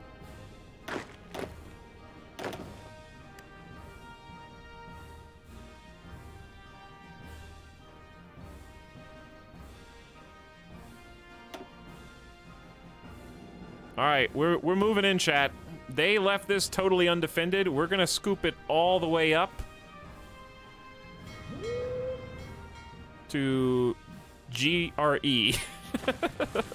I'm just kidding.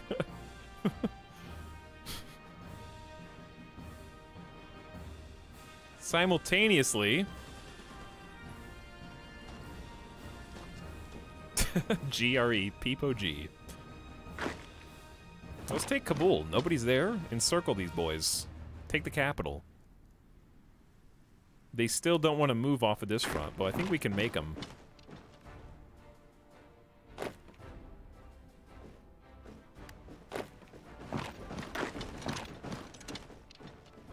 I think we can force the issue with a little manual maneuvering. I think they're starting to panic a little bit now.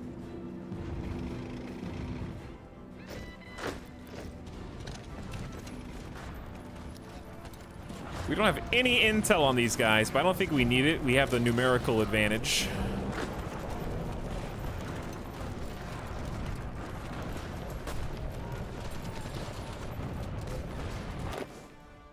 One whole rainbow squad, ready, reporting for duty.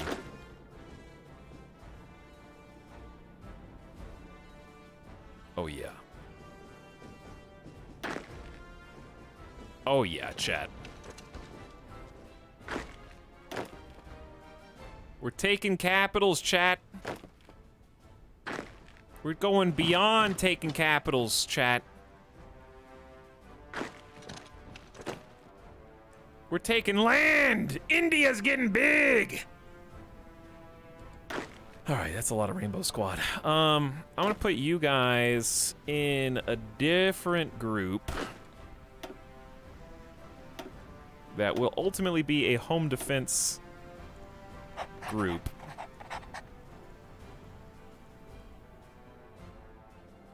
I just realized that... Oh, we don't need anybody up there. They're ultimately going to be the ones that hold our place. Wait, is this held by China? Dude, hold on. What if I just create an area defense for this and we just retake it?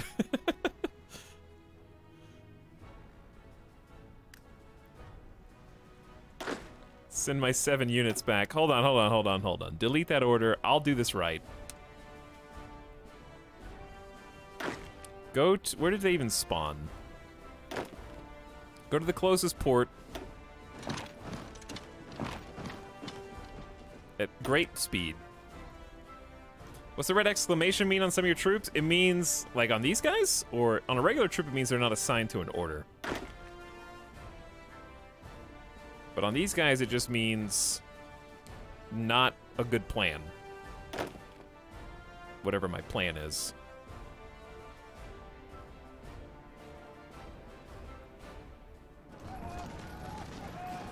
They're really trying to take this, huh? I don't think that's a great idea if I'm them.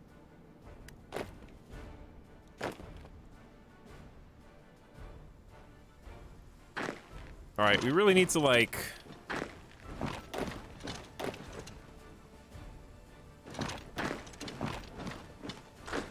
start rolling up.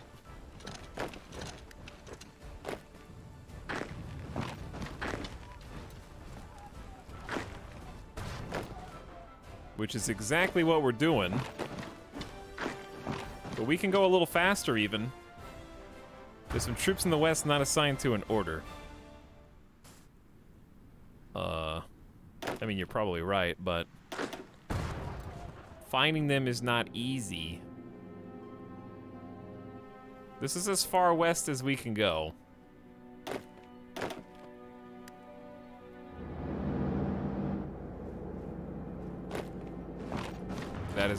That's probably not a good play. But this probably is a good play.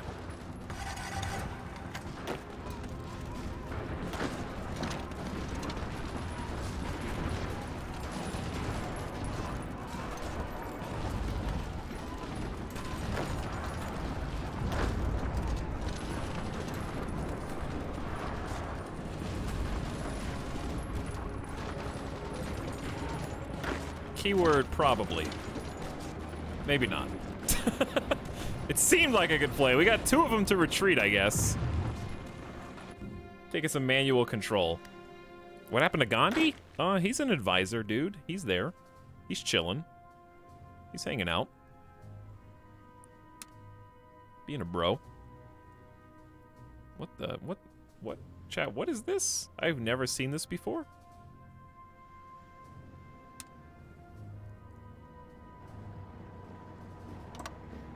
I guess that's as far as that can go. That was weird, right? Alright, I feel like I'm missing something big. I think we just need to finish Afghanistan, and then the game gets a lot easier. The United Kingdom requests manpower for their garrisons. We have 5.9 million manpower. Yeah, you can have... You can have 500,000 troops just for fun. And I guess I can recall them whenever I want. Imagine mobilizing 500,000 troops to go work in Britain after getting freedom.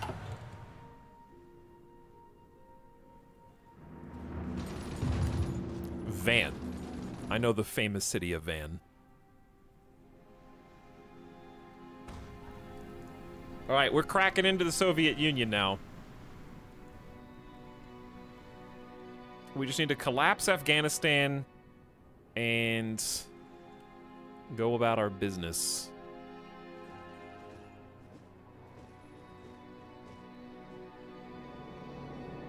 It should be pretty smooth.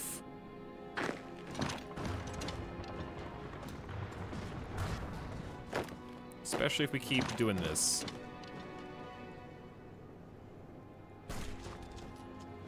And just breaking them down.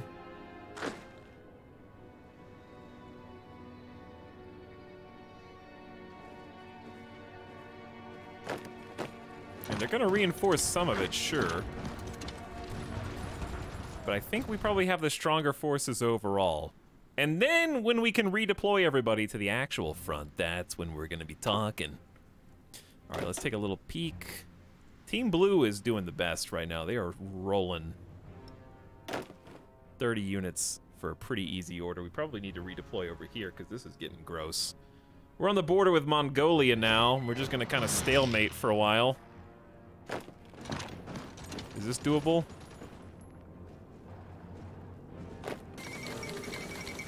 Afghanistan has capitulated.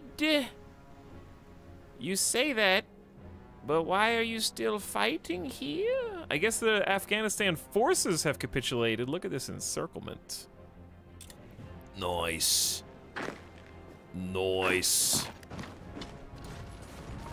And gone.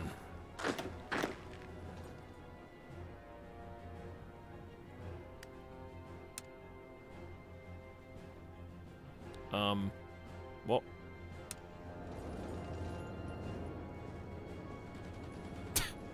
Can this just go all... Wait, what?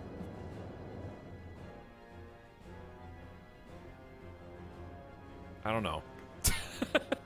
Don't worry about it, I guess.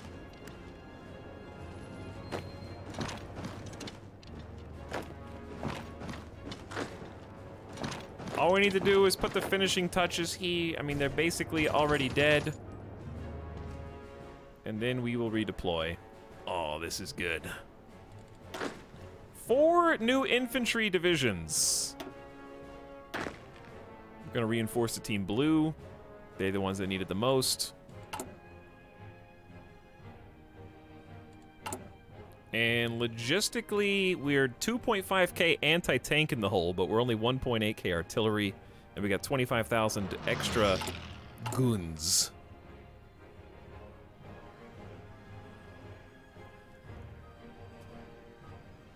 Whew. Dude, World War III is a lot. I mean, it's more brutal because Soviet Union takes up such a large landmass, and we're actually a world superpower in this timeline.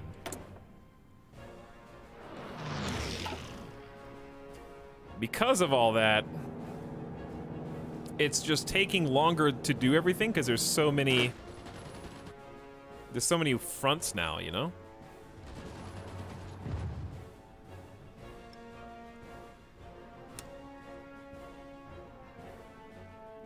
Like, shouldn't this all just be one front? Hold on, we're just gonna fix this. Let's delete you, you, and you. New front line for everybody.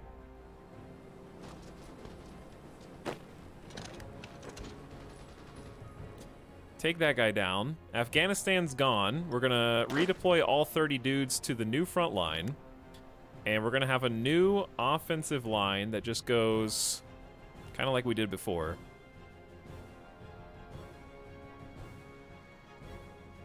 Where we basically just split and control the lake. There we go. Are the aircraft doing their thing automatically? If I told them a region, yes. But since we just took Iran and Afghanistan, we probably want to change the region that they're in. So there is an air base in Tehran, but it's quite small.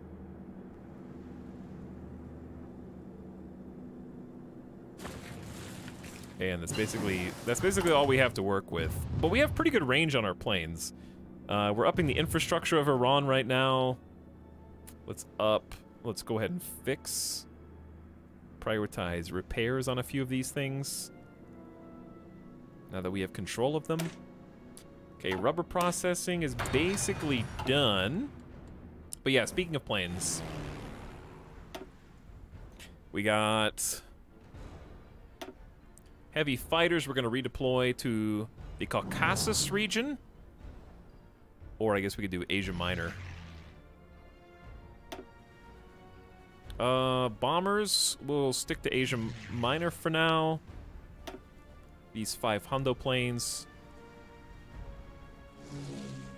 we'll send to the Caucasus region for interception and air superiority missions. Okay, we actually do have rockets. So we're gonna select all rockets again for whatever this is worth. And launch them all at Moscow. I don't know if this actually does anything, but they're firing off. You at war with Mongolia? I'm at war with the whole Soviet Union, including Mongolia. But yeah, the rockets are shooting off now. Where are the rest of the planes? Okay, we got close to 500 in Central Asia. Pretty good airport in Kabul. So that's a really tactical spot. So let's move those planes up here. And I guess we still do want to fly in Central Asia for a little bit. Am I missing any planes? Yeah. I guess it depends on if we want to still help Manchuria or not.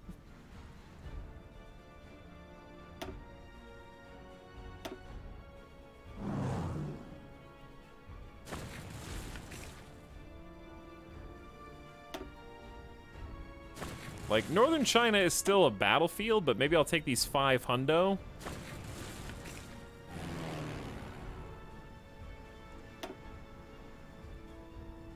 And there's really nowhere else to send them.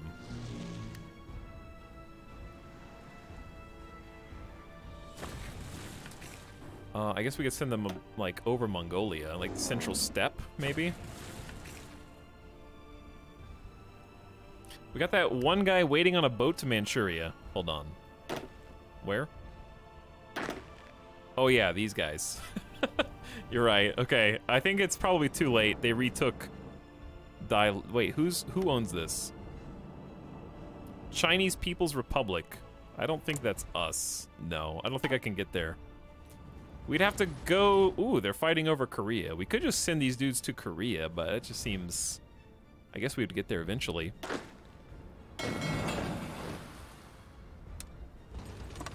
Create a new front line there. These are my super weak squads. They're not going to be very helpful.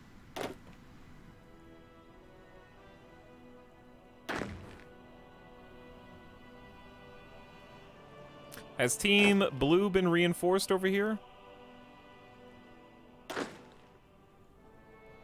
I think they have. So we're going to do a little bit of messing around with borders, or front lines rather. Why can't I drag that? There we go.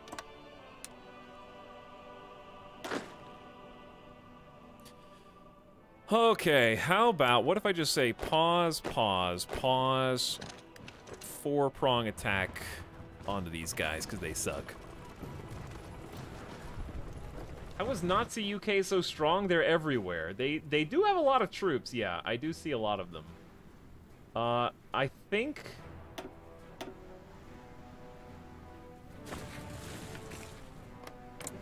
that the rebellion is being put down? They must just be supported from another state somewhere? I don't know. Can you aim rockets at factories? No, I think they just kind of go, and we just hope that they do damage. I don't know how to tell how much damage they're actually doing.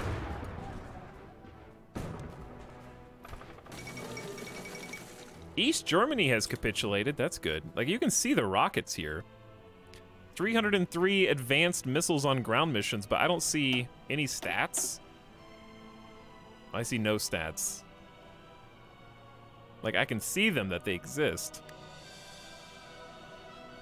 But all I see is our troops bombed 125 and then nothing. Enemy buildings bombed 1. Like, for 400 missiles, I would think there's more than that, but we'll check back on that in a minute.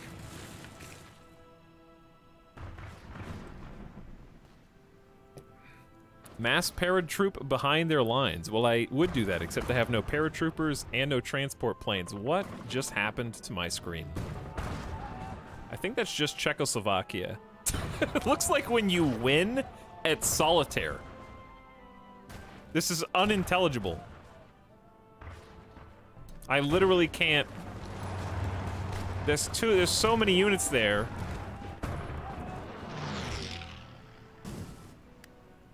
I much prefer to fight over on my side of the world. Speaking of, let's go ahead and launch this attack.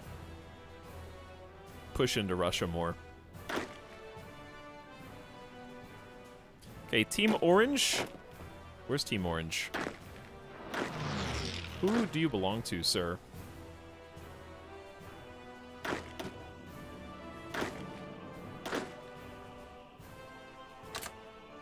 I think they're all supposed to be there.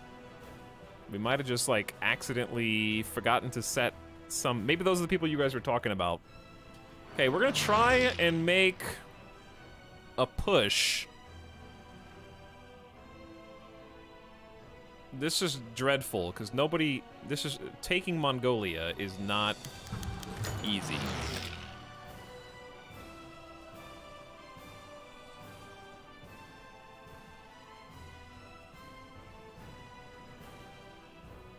But the game says that it's doable up until that point, so we're gonna say that's the line. We shot down some dude named Falcon. Sick. That guy must have sucked. We're gonna go ahead and push here too, because I think they're weak. I see that their organization is extremely low.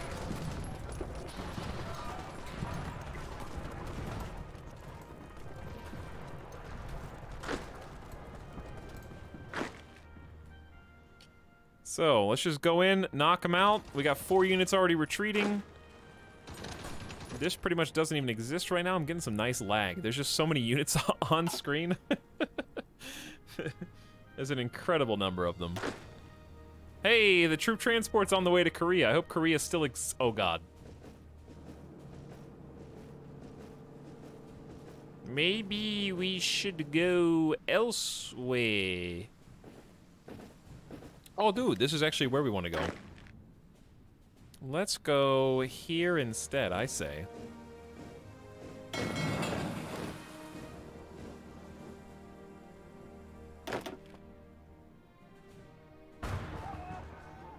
This is an awesome... This is definitely the soft underbelly of Russia right now. This, however, I don't even know how to crack this egg. 7 dug-in mountain troops.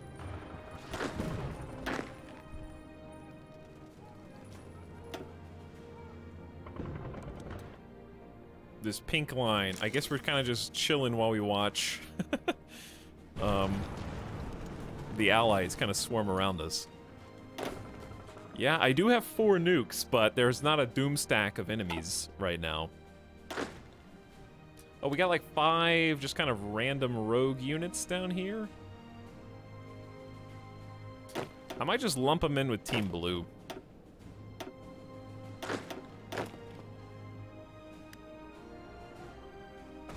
That might be helpful. Okay, I was about to... Oh, let's check and see who can be upgraded. We have some god-tier generals. This guy's got 8 attack. Let's give you org loss when moving minus 30%. Love that one. Supply consumption down is great in Russia. And that's one of our field marshals. But yeah, he's not really a Russian field marshal though. We might need to make him the Russian field marshal. Oh my god. We got a new ace pilot named Sunshine. Let's do division recovery rates. Wonderful. All right, yeah, honestly, this dude is... Field Marshal Ord Wingate is fantastic with supply consumption. But like, I don't know, 9 offense versus 4 is you gotta have him be the dude. Plus we just got all those sweet perks like recovery rate, offensive doctrine, and more that we had on the other guy. You never see 9 offense. You just don't.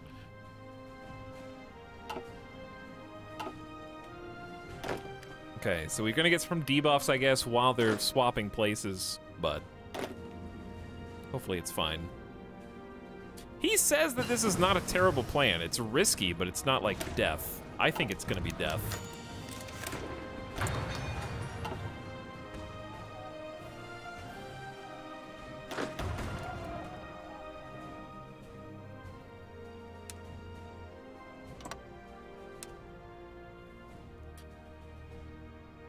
I can't... How is there still a guy here? Did we not? Oh, because it's a mountain. Yeah, I guess that explains a lot. Can we get some air support over here?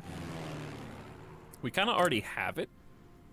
We have 490 active fighters. We just don't have any support planes. Speaking of planes, how goes the mass jet fighter production? Can jet fighters do close air support?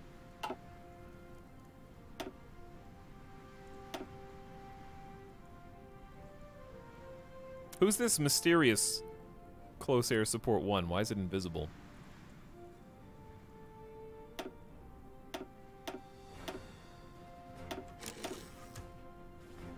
It appears that they can only air superiority and interception. Which I guess is still good, but their range should be excellent.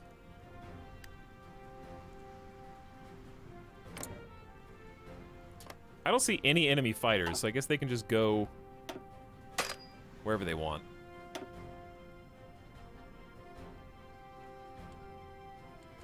Yeah, I know I need to... Norway, join the Allies! Welcome, Norway. I know that I do need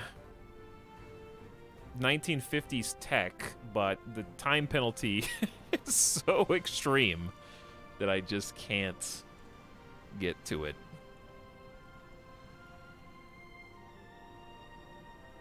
I mean, I could just start producing Tempest, but that just feels bad when we're already in 1947. It's a little late to be pivoting over there. At least we have air superiority. I mean, that's the biggest thing. And some tactical bombers. Maybe we're just tac bombing the wrong spots.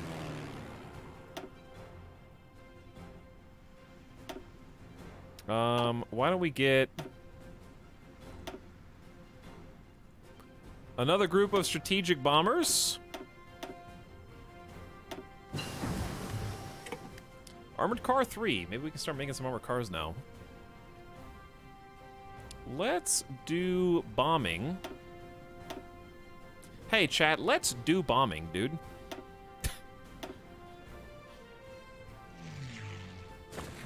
I guess also here.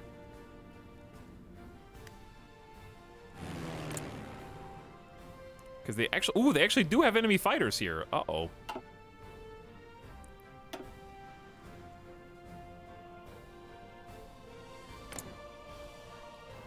They got nobody in Asia Minor. I'm gonna redirect the fighters to where the other fighters are.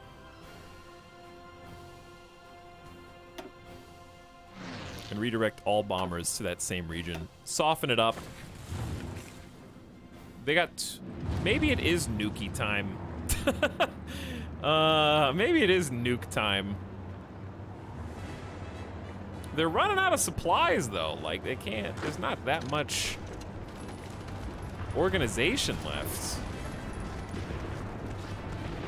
Maybe we don't need nuke time if we just do this.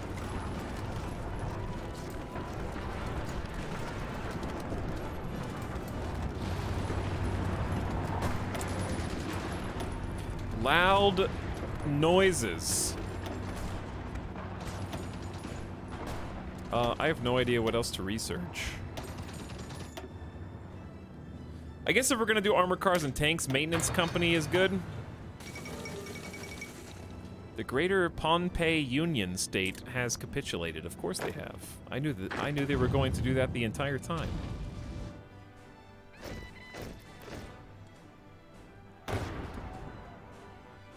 Is anyone surprised by that? Okay, we should definitely stop spawning infantry divisions in West Bengal. Start up here in Delhi or something. We need to start making some more anti-tanks. We are way behind.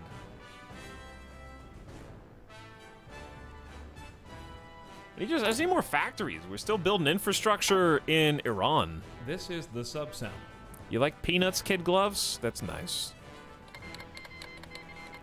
Your game is chugging. Yeah, look how many units there are. We're allied with everybody. Do you see this? This is what Hearts of Iron looks like when you join the Allies and it's 1947. This is the game's trying to simulate more processes than Task Manager is. It's chugging all right. Maybe these should be abbreviated into units and show an average organization. I don't know. I have no idea. All right, Team Blue is getting some big love.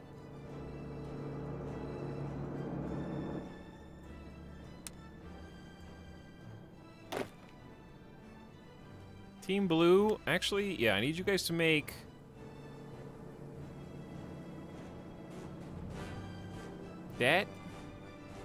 This, your offensive priority, please.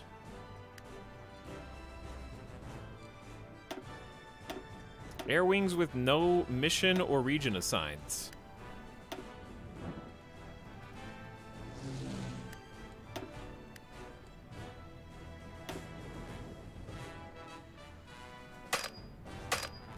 Oh, wait, what? Why are they standing by? They're on intercept and air superiority. Oh, we just can't do Central Asia.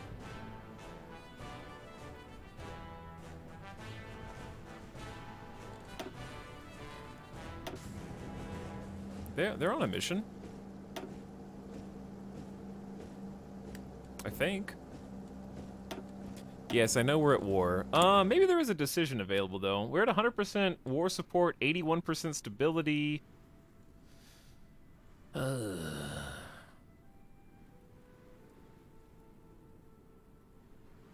don't know.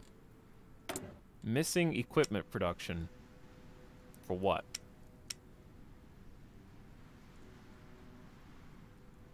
Oh, yeah, maybe it's a range thing. But it's highlighting my strategic bombers, which have an incredible range.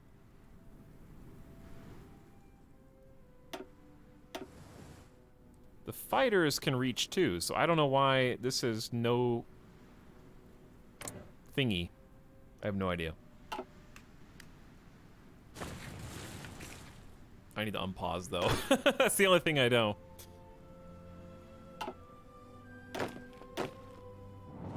Dude, we're actually at the goal. I'm gonna have to set them a new goal. We're split across the lake now on either side. Moving fast. Russia's gonna have to redistribute. But yeah, there's no hard cutoff date. You can play past 1950 is the last technology you can research, but you can keep playing beyond that if you want. This game will probably be over, based on what I'm seeing here. They're making a push to Moscow. I would say like a year, 1948, 1949, tops, when the Soviet Union capitulates. That's probably when we'll call our game over. Would be assuming we win. How did you guys end up here? Did I tell you to go over here? So it would seem.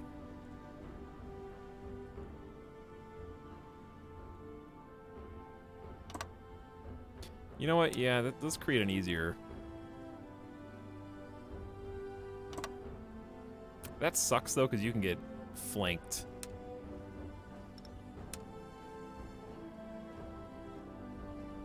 Probably something like that.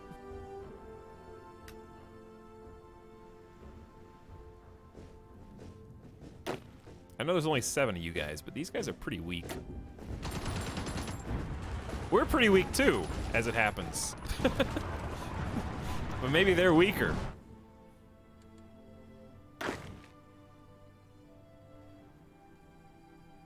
How are we doing over here, Team Perp? They just have their capital open? No, you can't go. It's a water, body of water.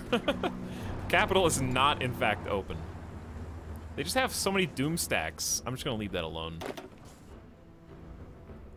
Orange Squad, though. Orange Squad has some hope. Do it. Reinforcements have arrived. I think we're gonna beat them on the open plains. We got the epic music behind us.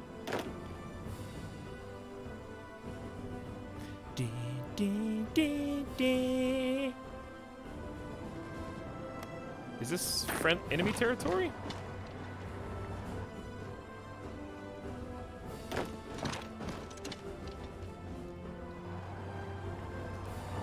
Uh-oh. They know. They're on to my plan. Wait, what if we just do this at the same time? Go away. Get out of here, nerd. We held this checkpoint long enough. We're moving in on our own. And we're gonna force you to retreat.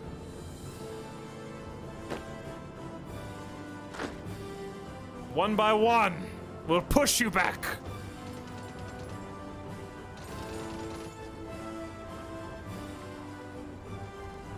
I think you guys can probably stay now. Never mind. Well, this is working. This is working.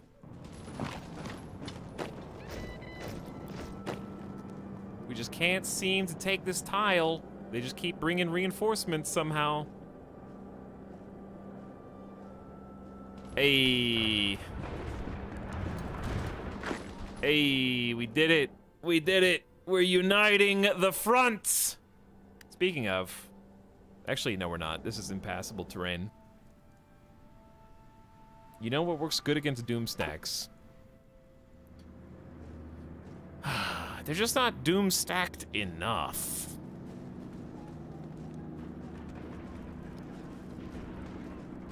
But yes, I do have the nukes. I do have the nukes, but thanks again, Kid Gloves, for the 18 months of sub. Oh my god, don't look at that.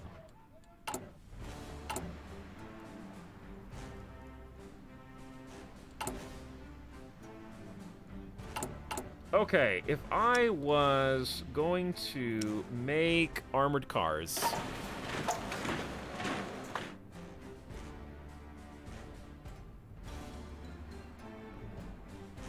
I'd probably cut down on jet fighter production.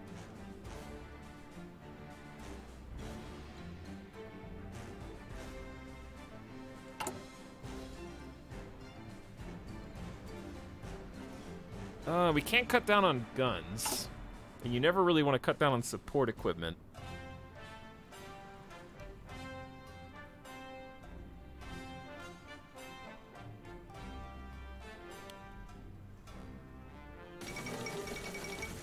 Realistically, these quarter pounders will catch up. Polish People's Republic has capitulated.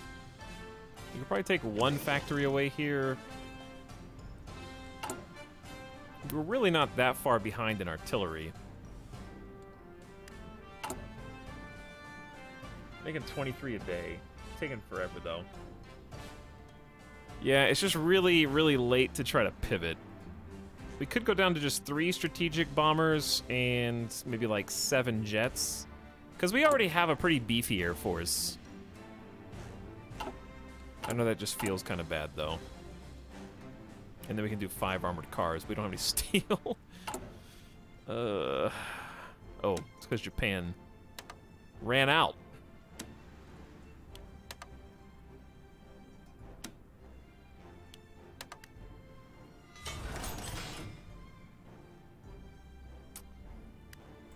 Steel? There isn't any. Here you go. We got, dude, that's a lot of mountain divisions.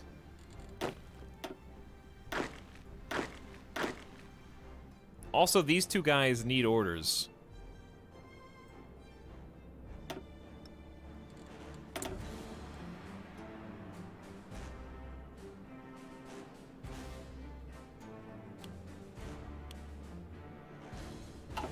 Okay, let's give the new troops over to you.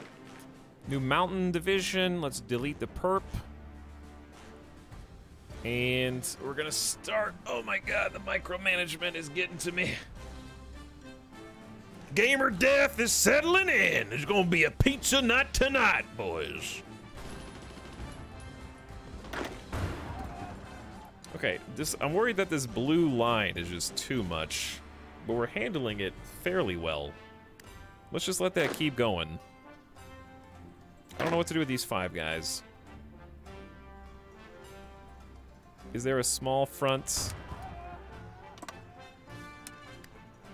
that we need defended?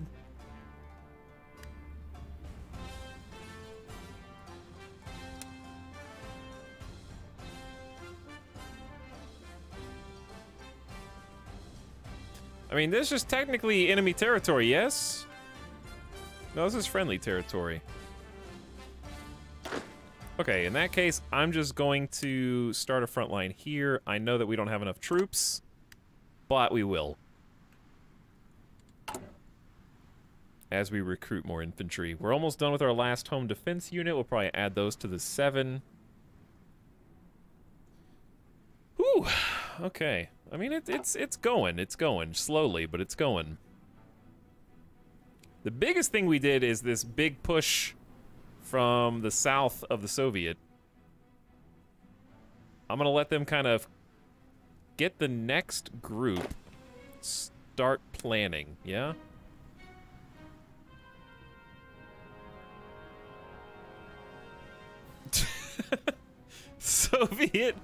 Soviet Union, please! Why? You have so much land! Not now, research! Oh my, look what you did.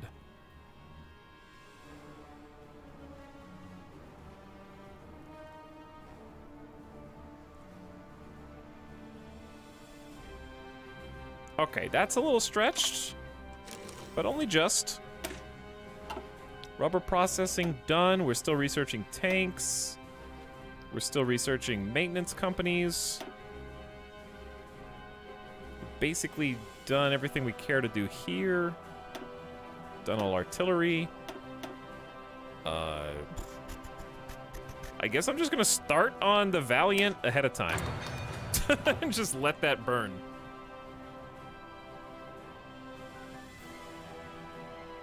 More land is better than less land. You got that right, brother. You got that right, brother. Alright, I think, is this Team Blue? Team Blue? You know what you need to do. You've waited for this for too long. You've been waiting on this for too long, boys. You've let them just sit there and get comfortable sitting on their hands.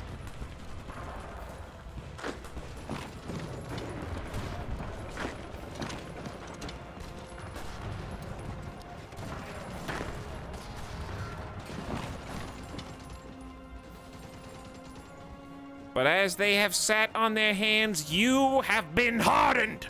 You have been training. You have prepared for this day for many months.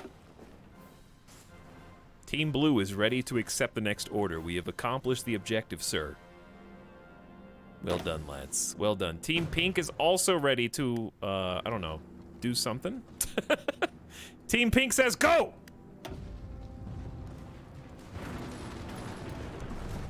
Capitalize on this! We'll let Team Light Blue get into position first. Even the home defense front is making plays.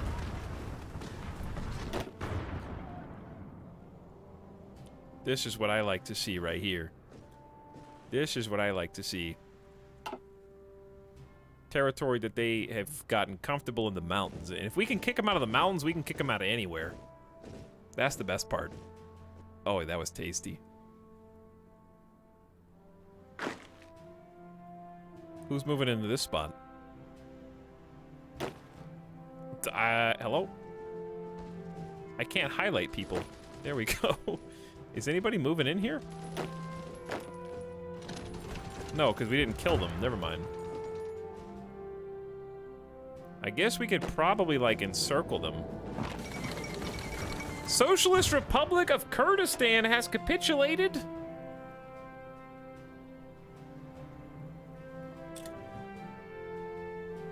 Yeah, they've been holding out for a while, huh? We're bringing the thunder down here!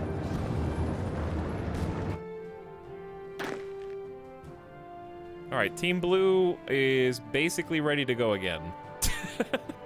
I say let them do it. Do they have a full planning? Yep, full plan. Boom. Plan is go.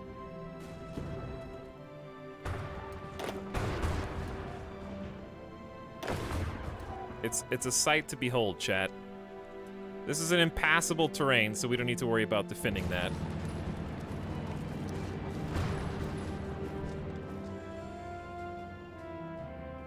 They're leaving certain pockets undefended, so we might be able to encircle them if we do this right.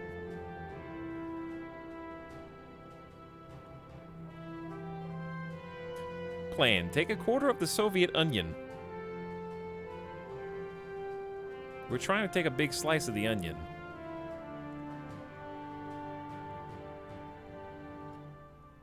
Alright, what about Team Orange? Taking Mongolia is no easy feat given all the mountains. Team Orange still thinks they're doing pretty good. I see some pockets of battle that we're winning. Here's the thing about our battles. Remember when we made our units extra thick? I think that's something that has been understated since we did it. Obviously, we're still 3,000 artillery in the hole and 2,000 anti-tank in the hole. But we have a close to 40 combat with default unit. So each of my divisions is like 2 of our old divisions from earlier today. You know? So it's almost like we got 4 divisions here, 2 divisions there, 4 divisions there. So they're like way more powerful. They're fighting above their apparent weight class. Like, this is a 3v2, but we're actually up 77 to like 20. This is a 1v1, but it's actually 38 combat width to 12. We outnumber them 3 to 1.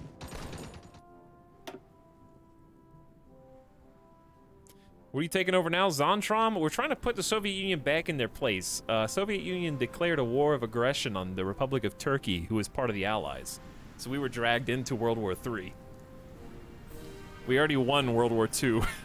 Now we're trying to win World War III.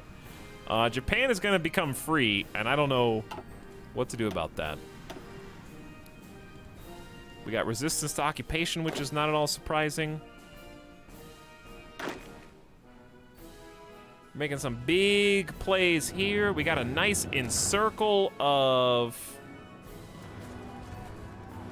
16 units. Huge encirclement here.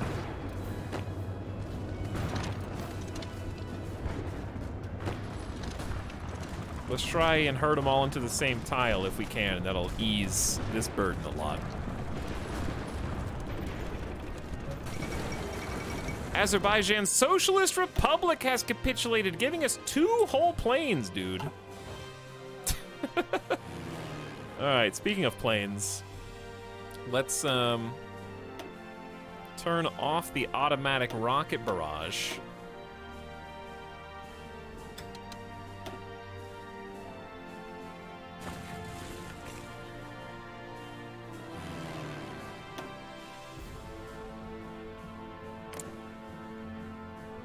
I guess we could just keep a lot of these guys over the Great Steppe. We got 200 jet fighters. It's pretty sick. Some bombers would be nice here, probably. Even if it's only 79.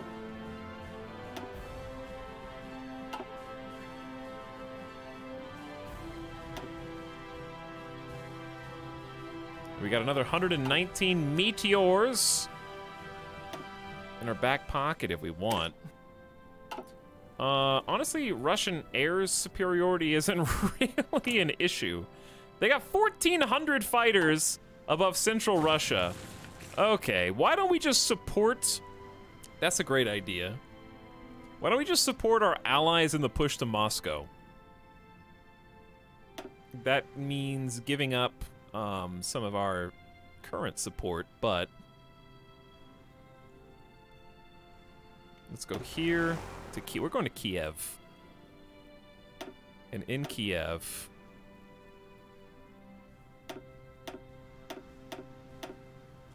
we're going to add some jets.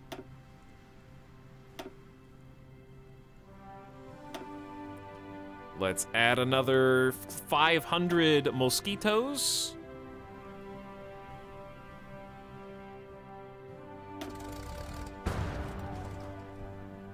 Who else we got?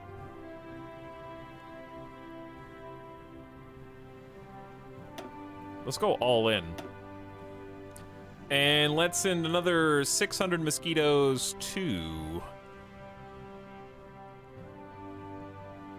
This looks a little scary because it's like on the front line. And I can't see anything. Okay, and then everyone! Once they get, oh god. Once they get here, we're gonna establish some air superiority. We gotta, they're bombing and doing support over the Ukraine. So how about with this squad, we just go air superiority interception above Ukraine. We got, dude, allies have almost 8,000 fighters here. Okay, and then we got 1,000 fighters of our own that we're gonna do central Russia. Belarus has got problems of its own. The rest of the fighters are still en route.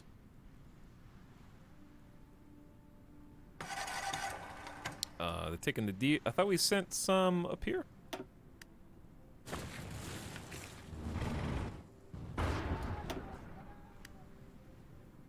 Where are they? Oh, there they are. 376. I'll send those to Belarus. There you go, lads. The Indian Air Force has arrived.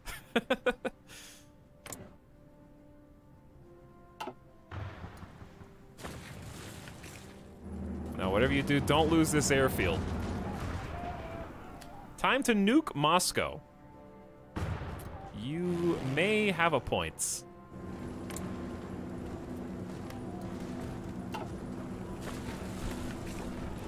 But, like, what does nuking the main city do outside of established dominance? Let's find out.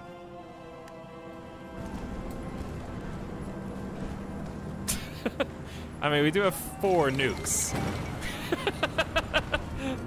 There it is. At the exact same time, the Democratic People's Republic of Korea capitulated, fearing that they may soon face the same fate. Japanese forces throughout the country have kicked out the Korean government again, but this time as the good guys, not the bad guys.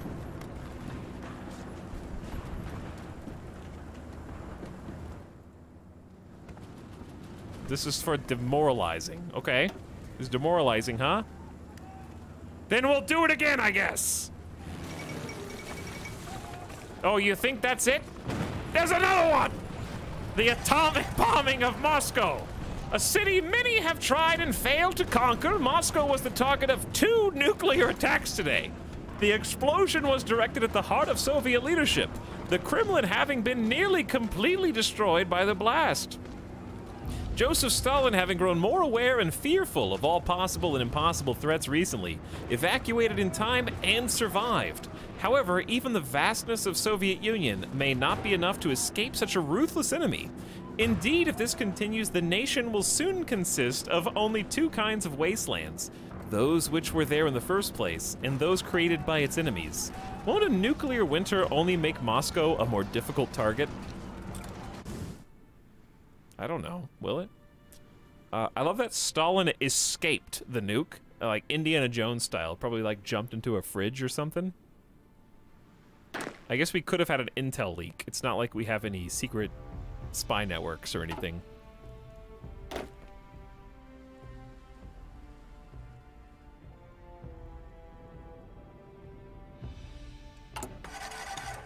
Okay, as a side note, we are producing armored cars, but we don't really have anywhere for them to go. We don't have any, like, unit that utilizes them.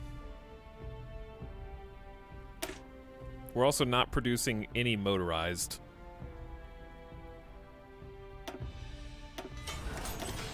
Could just create an empty... But what do you tend to combo armored cars with? And I guess, side note, how many? Maybe just like 2 units or something? Because that by itself is 120 armored cars.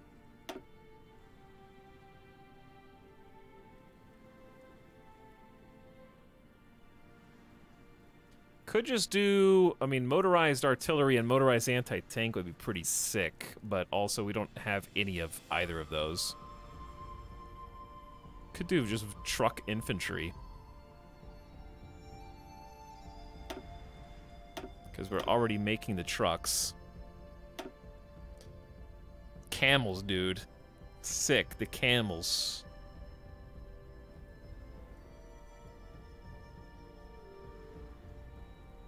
$120 armor cars per unit is a lot.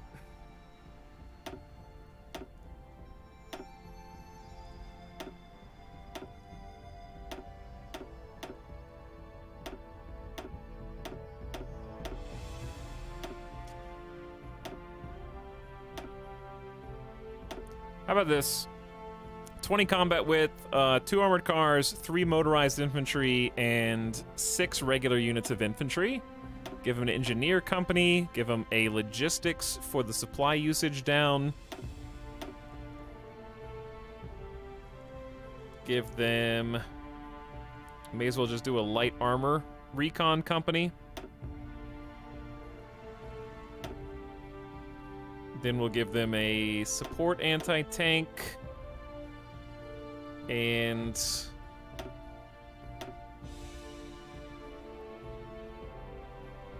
I'd probably say signal company? Can't wait for the peace deal. Yeah, it's gonna be something else.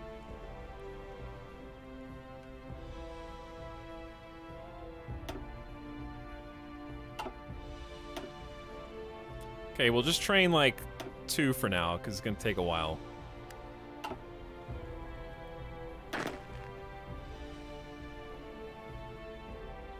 Dude, India!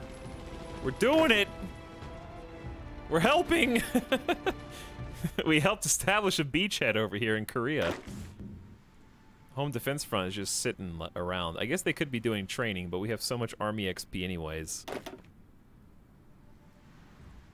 We've actually split Mongolia, so that's pretty sick.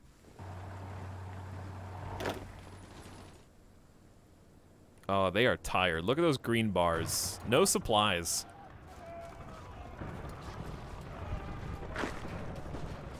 No one is home to help you, and we still can't take this single tile, but the Allies are trying their best.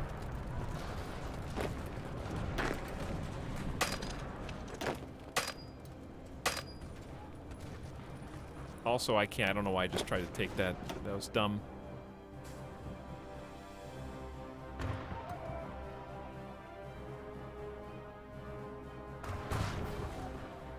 Oh man, the push to Moscow is happening.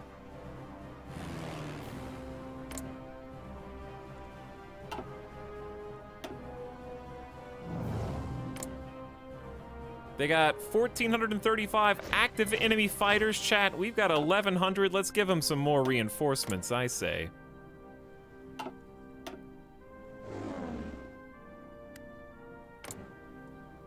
That's right, I'm bringing my whole air force to bear.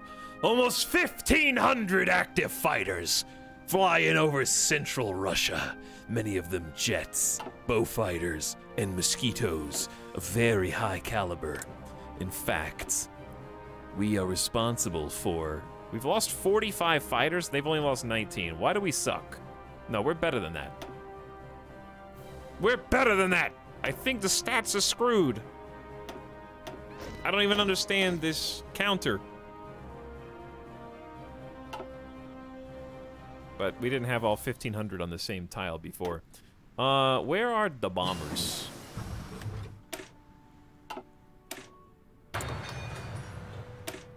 Naval strike torpedo tactics. Strategic bombing plus 15%? Yeah, where are the bombers? Oh, we probably don't need these guys here anymore, huh? Let's send both of these squads. Where they can help.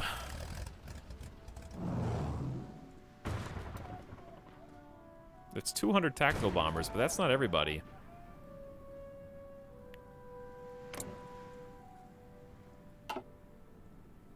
I probably need to keep helping in the Great Steppe, because there's really so many enemies.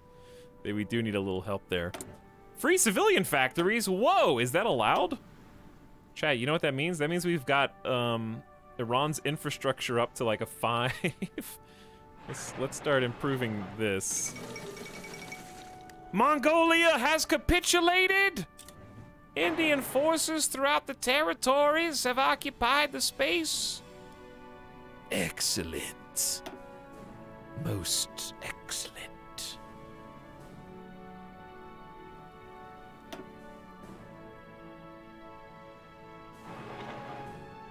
I need a few more military factories, if you don't mind.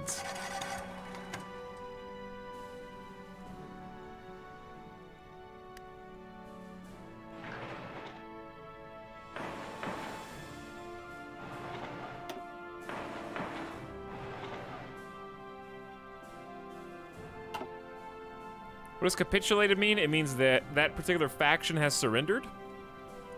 So, in this case, there are, I think, no Mongolian forces still defending Mongolia because they gave up.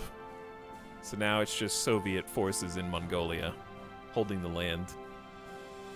It means we took enough of Mongolia for their, like, government to concede defeat, basically. Is very good. The battle for Moscow is nearly upon us. I don't know what this is.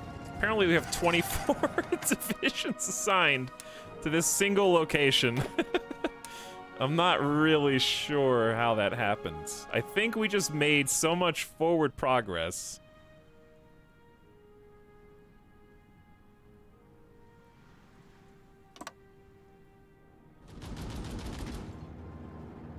That is the result. Okay, we're gonna create an offensive line.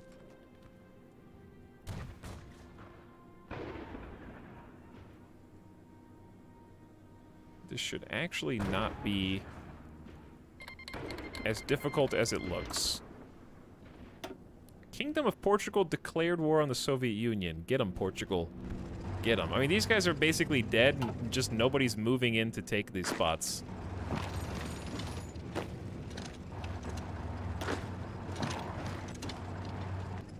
So I will be the one. Thanks, Portugal. You're helping. Soviet Union is shrinking. China, India, and Romania are growing. India 2 is now larger than India 1. Check out the kill counts. Ooh, we are winning. This is... Soviet Union, 8 million dead? Me and the United States are kind of pulling all the weight. United States has killed 2.1 mil? Wait, did they just flip sides? Yeah. 2.1 mil from Soviet Union, I mean from United States, and 1.9 million we've inflicted on them. Whereas we've lost close to 500,000. So we got about a 4-to-1 KDR. Soviet Union killed about 166,000. Communist China killed 86. So Soviet Union has killed 166,000 of us in India, whereas we've killed about 1.9 million of them. So it's going more in our favor, I would say. United States, not so much. They've lost about 3.4 million.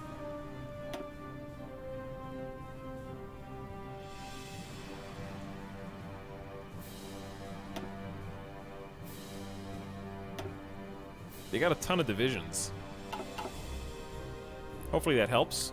Those of you that wanted to see the kind of war scores. The war is getting close to being over. Moscow will really tip the scales, because we're already, like, very winning. They've called Afghanistan. We already defeated Afghanistan. But yeah, we got Team Blue just marching. We got Team Pink now closing up all these locations. We just encircled another 7 or so divisions.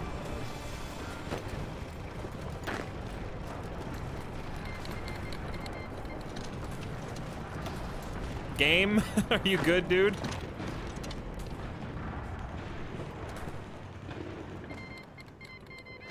No, you can't call people as our enemies who don't exist.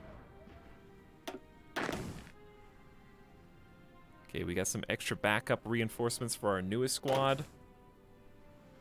Kind of just interested in this pink front line, because these are some juicy encirclements. There's a good one.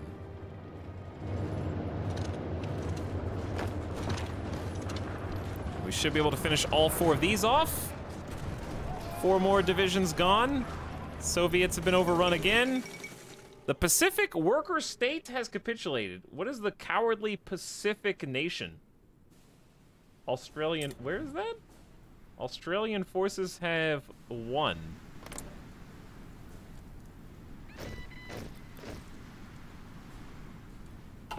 I wonder how the U.S. lost so many troops. I have no idea. No clue. But, good job. Check that out. That's not where India goes. Did Brazil lose?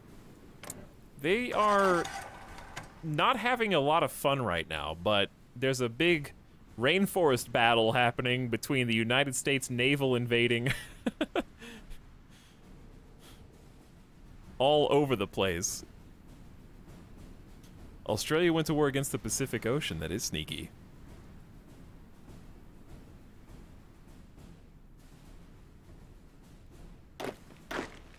Okay, so what we can do now is basically, like, kind of change our orders here. I know it's hard to see anything that's going on, which is why I'm glad at least the edit mode makes this look a little nicer. Let's just increase the size of our front and then create an offensive line. Goes like all the way to here.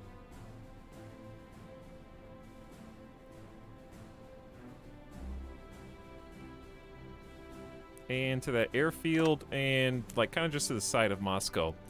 I don't know what happened, but it's gone. Whatever I just drew, I let go of right mouse button. I think my game is having some difficulties with the significant number of units. Yeah, it's gone again. What am I doing wrong? Let's just try this. Okay, well, I guess I didn't need an offensive line anyways.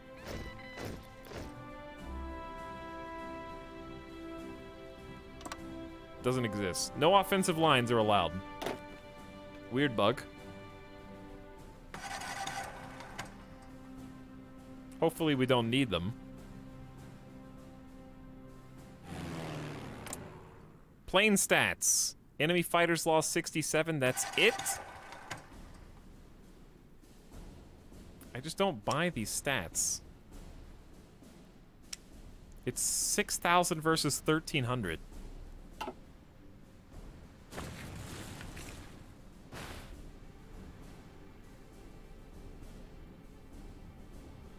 Japan is actually starting to come back. They're seeing an opportunity. Hey guys, remember all that Chinese land we lost? Well, we're about to carve up all the Soviet Union territory. All right.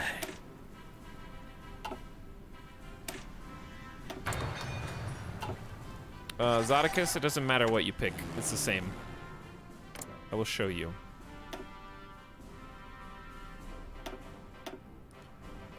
It's a difference in 78 fighters lost and 101. It's not a statistically significant difference. Yearly, 3. Explain that. Years, 3. I don't understand the stats page.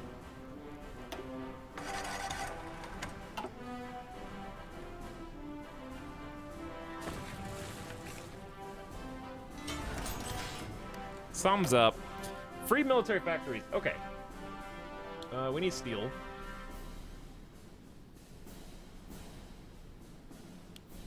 And we need a lot more artillery. Oh my god, so much artillery.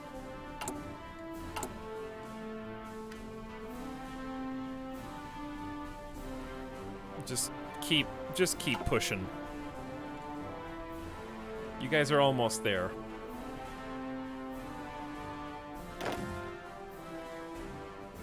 Team Pink is the one I can't make an offensive line. However, what is this?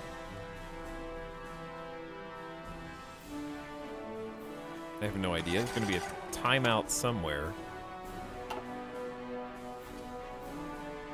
I can't believe these guys are still just here.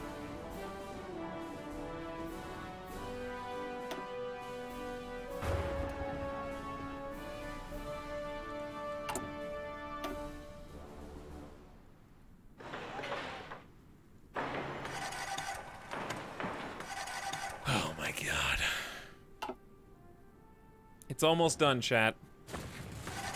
The chaos of just numbers all over the screen is almost done. We have a 91% advantage. Is this simulation suggesting India should be the rightful ruler of the world?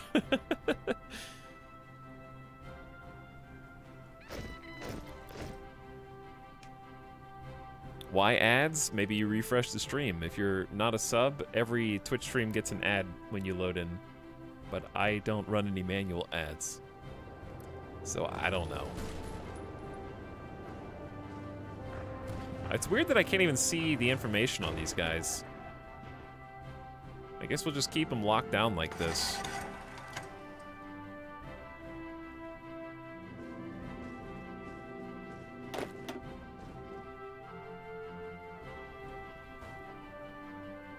They're close. I think we just watch them now.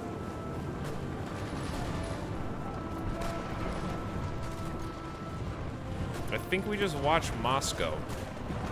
because they're making the final push. They're 3 tiles away. That group in the mountains should get a nuke.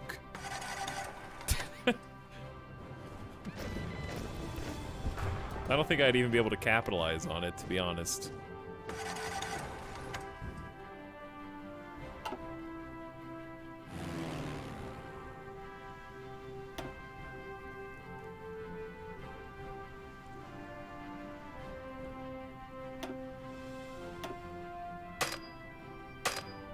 I don't know why. Why can't we field any aircraft into Central Asia? Or at least I can't field any fighters into Central Asia. Why are these off limits? Why don't they have coverage to this zone? Not enough range. Hey, chat. Yeah, they're jets, dude, and this is the airfield?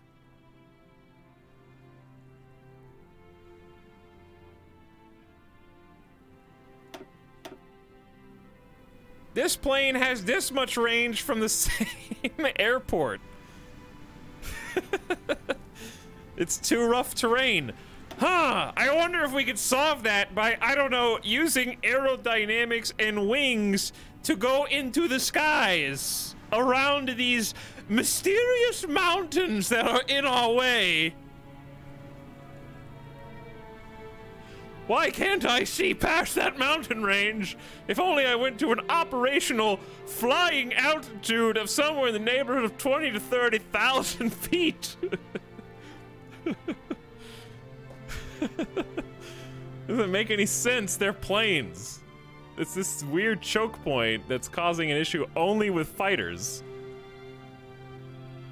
So if I send the fighters over here and then go to Central Asia, it'll work, even though it's further away. Anyway, we did all that just to meme.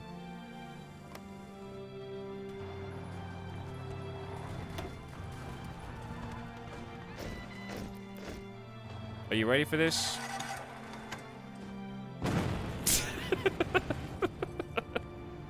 All right, everyone, with your 40% having organizational selves, just ignore all of the radiation. Ladies and gentlemen, we did it.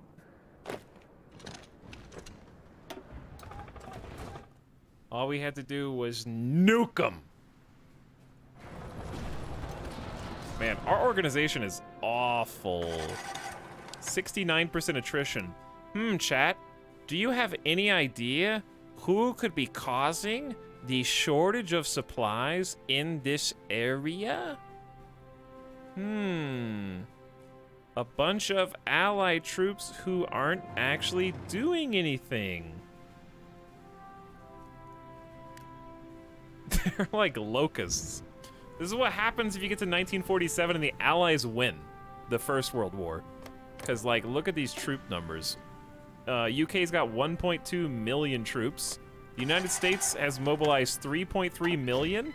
And that is, by the way, on top of the 3.39 million they have already lost to the war. Soviet Union has lost 9 million troops. We are racing the United States to see who can get the most kills. So because of that, I'm tempted to go aggressive, but I'm not going to. The war should be over, like, any second now up here.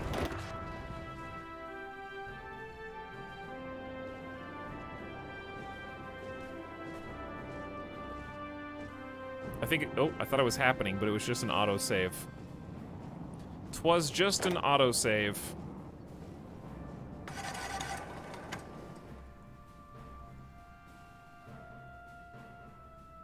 We're spread really thin now because all the allies showed up and supplies are difficult.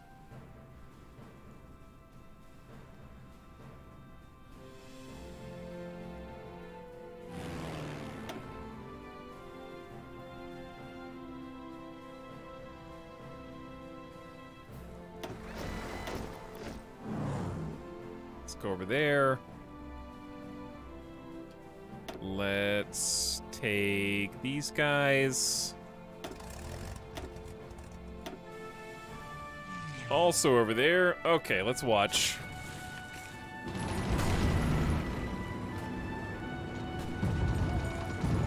They can literally walk in. They just need to do it. Hold on, I got an idea. No, I can't. There's no way I can make it.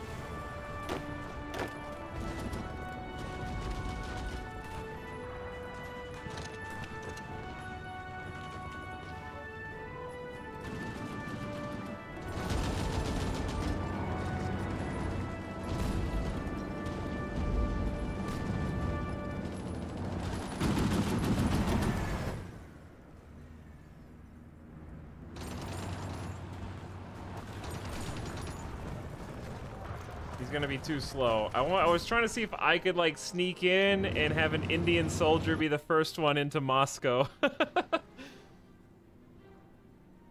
don't think we're gonna be fast enough though.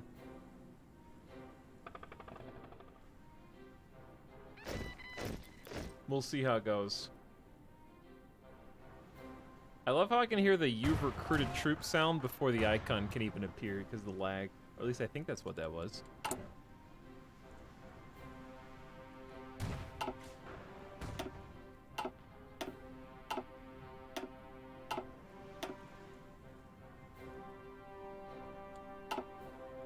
Still got 5 million troops. Chat, they're one away. They're thinking about it. They're one away.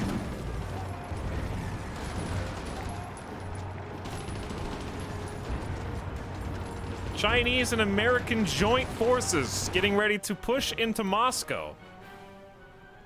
The oil supply has been nice. Oh yeah. Oh yeah. Unlimited plane power. We can fly wherever we please. No limitations.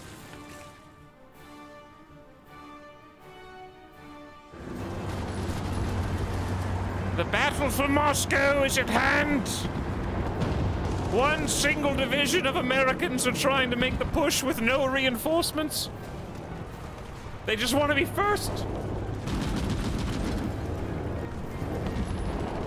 2 Americans.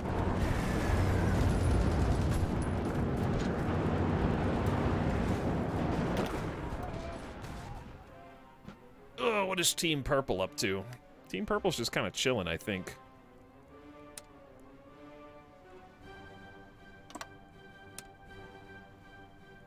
Team Purple, if you did something, it would look like...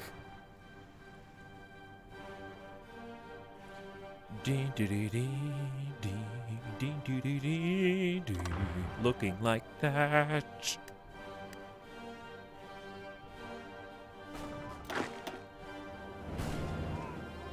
Also, I just want to say, I'm really proud of the home defense front here. They're doing a good job.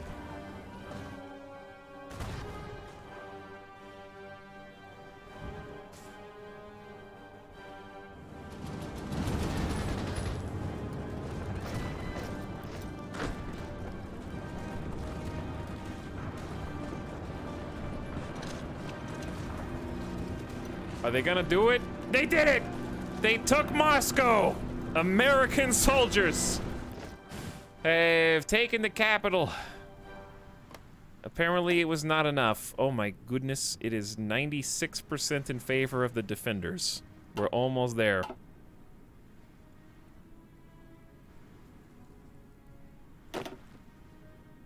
For whatever reason, I can't draw an offensive line for the pink team here.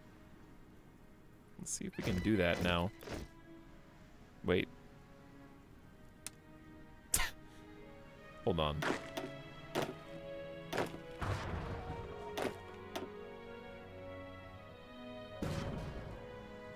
There we go. Okay, will it stick?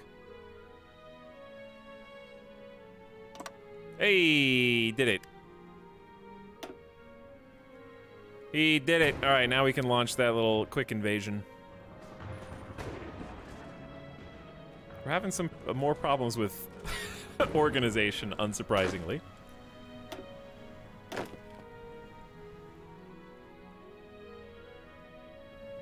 How are we the defenders? Because Soviet Union declared war to annex Turkey.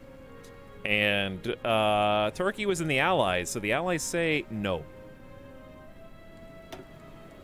And now we wait. We just need a few more percent.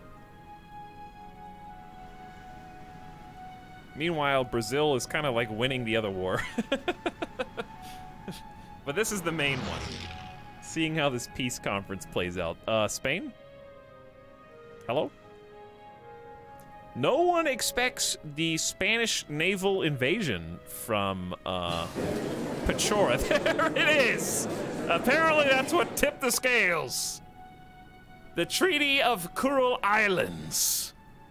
America has decided to liberate Kazakhstan, liberate Kyrgyzstan, supervise Taiwan, among others.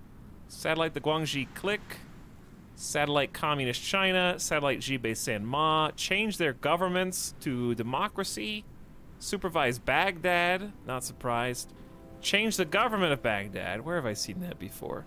And also set up a collaboration government with South and North Korean puppet states.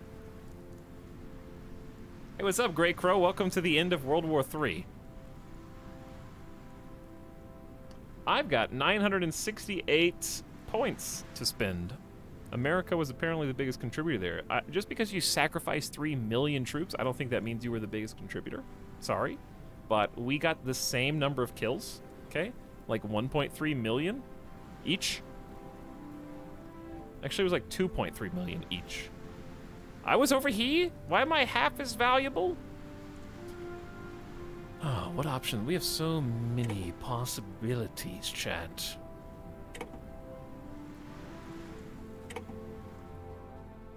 I mean, the obvious one is Tehran and Tabriz up here, right? Those are the obvious picks.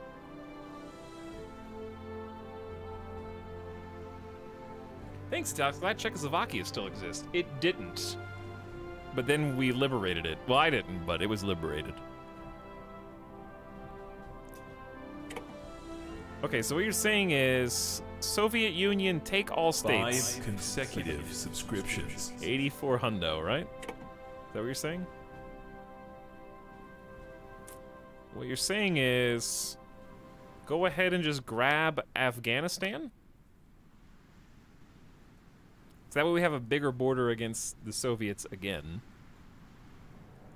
Wait, I can't do all those. I can only do one of them.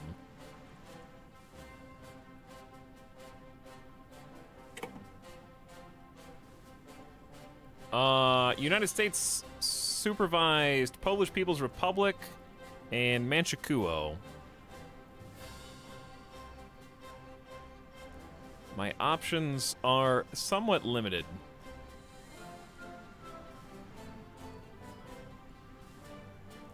Though, I think... Dude, Pakistan really is just in the way, huh?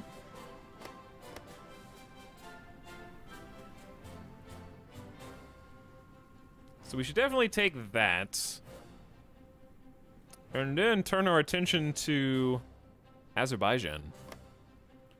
That sweet, sweet 38 oil. And I can't get the airfield, but that would be next.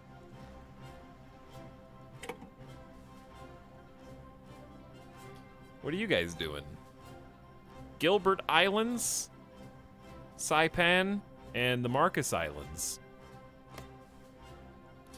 Georgia, hello. Should I be annexing everyone? Probably not. Am I doing it anyways because I can? Yes.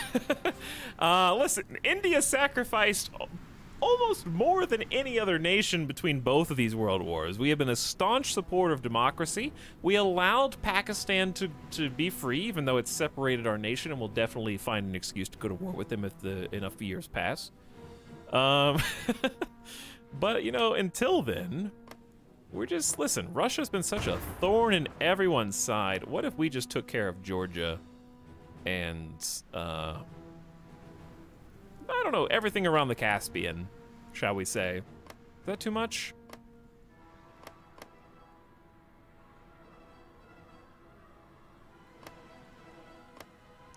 Maybe I should just pass one turn. Satellite, the Socialist Republic of Kurdistan. Was that down here? Where even is that? This is it? Right here? Okay, well, how much pony points do I have? 611. But I can't get, I'm gonna pass until I can get all 3 of these, or just let them go. Either, whichever happens first. Satellite Latvia. Oh yeah, I forgot that there's more territory out here. Chat, do we still, ooh, dude, we could increase Mamel. We could increase our, Mamel holding. Yeah, dude, take, Wilno. Let's get some of that sweet, sweet territory. Big lands. There's no like, there's nothing there though. At least we got the airport in the cities. Indian Lithuania. Hello, Sim. How's it going, dude? How you doing tonight? It is Indian Lithuania. We are finally at the conclusion of our epic war saga. And we're deciding where to spend these beautiful points. You know, it'd be sick if we could connect these two. Satellite Red Finland. I'm good, Etalyx. How are you? Awesome. It's been a really, really fun day of Hearts of Iron. We had World War II, and then USSR instigated World War III, basically 1.5 months later. So it's just been constant conflict today. We've been on the winning side of history. Just don't write that the famous democracy of India that notoriously helped the Allies dramatically win both World War II and World War III annexed all of the territories of the people who lost. You know, my theory is, if you start the war, then why should I let you keep your land? Okay? If you're on the defense, then yeah, like, I mean, someone was taking that from you, but you're the one trying to take from other people, so why don't we just give a little bit of that back? That's what I'm saying. Now, you might argue, Etalyx, what did it have to do with Iran and Afghanistan? You took them even though they were forced to fight by their overlords. That's the details you don't need to worry yourself with. Payment for the loss, yes. All of the multiple millions of people. But Sim, did you stream tonight? If you did, I hope you had a good stream. What you been playing? Sim's playing retro games. I know you've been doing some Roller Coaster Tycoon. Maybe a little bit more of that, possibly. We played some, dabbled in some roller coaster ourselves not that long ago. But I hope it was fun. And thanks for stopping by. And hanging out. Chat, give Sim a follow if you haven't already. Avic's been here. Sim is here. Multiple beautiful people. Tanutuva's been satellited. Okay. Oh, I can see the land connection. I just don't know if I can make it happen. Are we gonna take Crimea as well? And Sevastopol?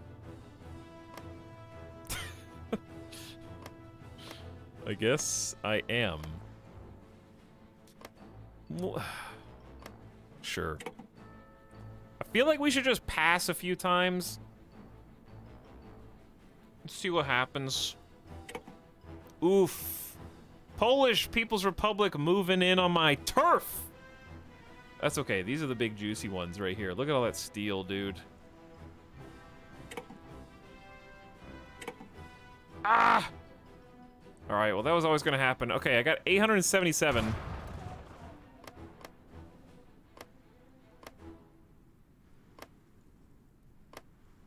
Ooh. Okay, let's take the 86 steel. You want to? Oh, come on! I can't reach it. Oh, if I just pass one more turn. Okay. I'll take that. I'll take Kursk. Ooh, I can take Belgorod as well. Juicy.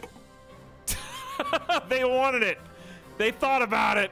I got there first.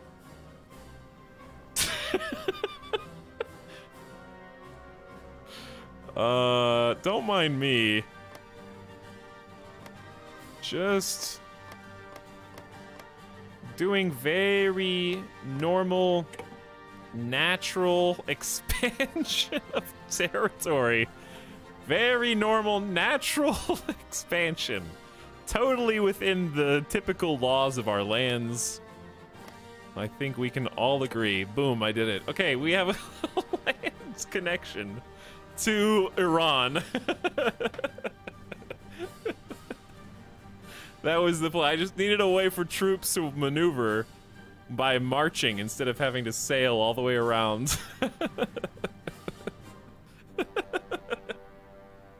Unfortunately, we still have no land connection to mainland India, but listen, with enough time, that could be changed. Alright, now we can actually focus on expanding these zones.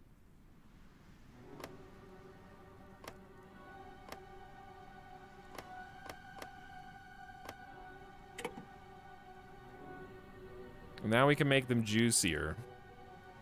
Who is this? Someone being annoying is who? Didn't we just listen to this?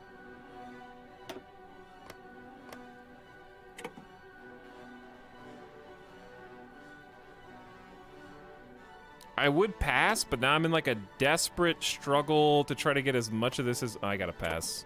Oof.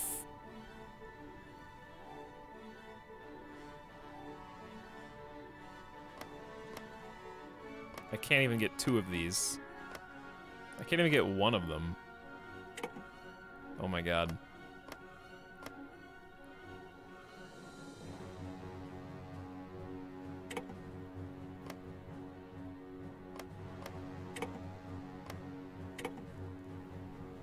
Okay, that's a little better, right?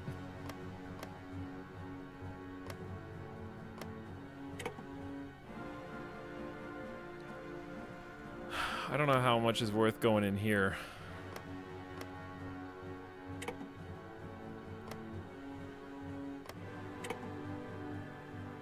They're filling in the rest of the gaps, that's for sure.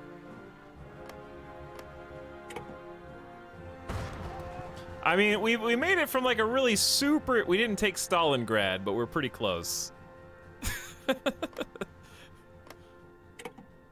Okay, give me Odessa.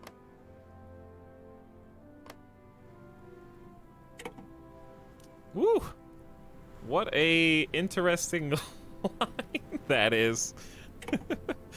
How about... Nobody wants to supervise Mongolia. I can't blame you, it's really far away.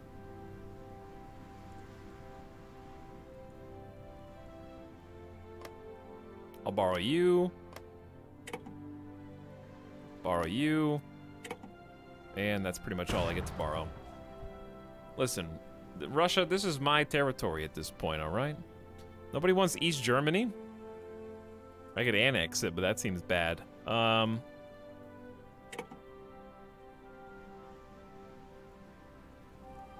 Okay, so basically whoever's puppeting this is taking back all the stuff cheap. Look at all the borders you have now. So many potential new friends. Exactly.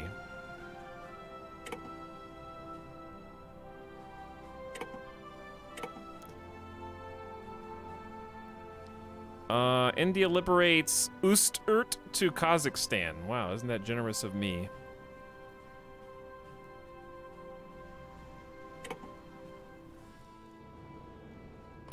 Wait, I can still take that? I didn't even see that one.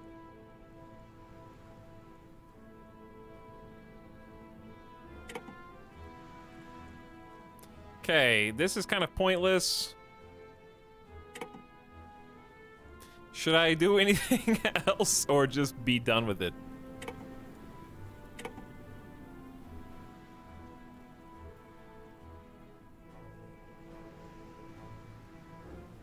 Take the other side of the Caspian, but there's no connection.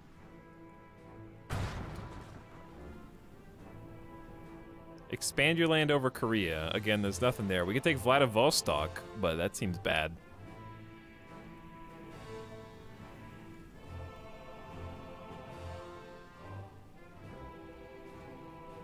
So, liberate Kazakhstan. And I don't want to supervise Mongolia. That seems bad, but sure, whatever. No one wants to supervise East Germany either. Alright, you can be mine. And now I need to do East Germany. Then bam, bam, bam, bam. There we go. We're done! Peace conference over, baby! Look at these new borders. If the game can even wrap its head around. Oh my. What war is this? Treaty of Taklamakan. This is a different one? What?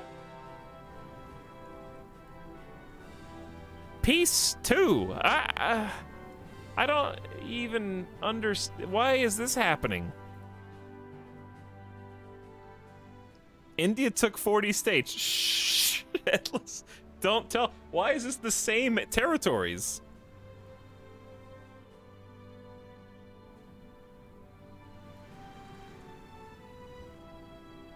Like, I have to reclaim the same. Why don't I do this again?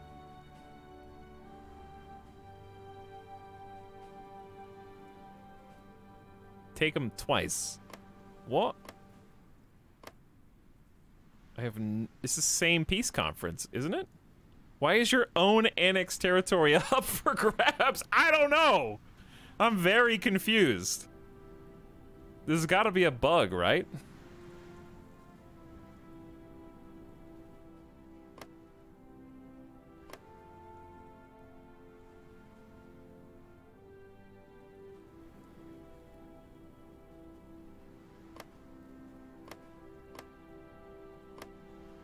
All right, should I just say we're done? Let's just see what happens if I click done.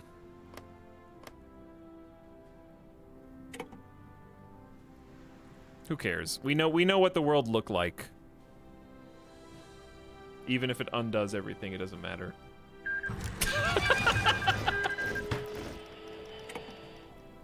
Screw you. I took that. You can't just do peace 2 until you get what you want, United States. They were like, holy, oh my God. Wait a second, India is a democracy and they can just annex 40 states? Wait, do over, guys, do over. I didn't know we could just annex them. I was doing the puppet, like shadow government, like change their democracy stuff. Let's do that again.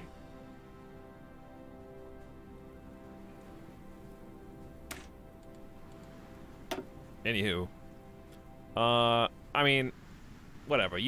Let's just go back to September 1st.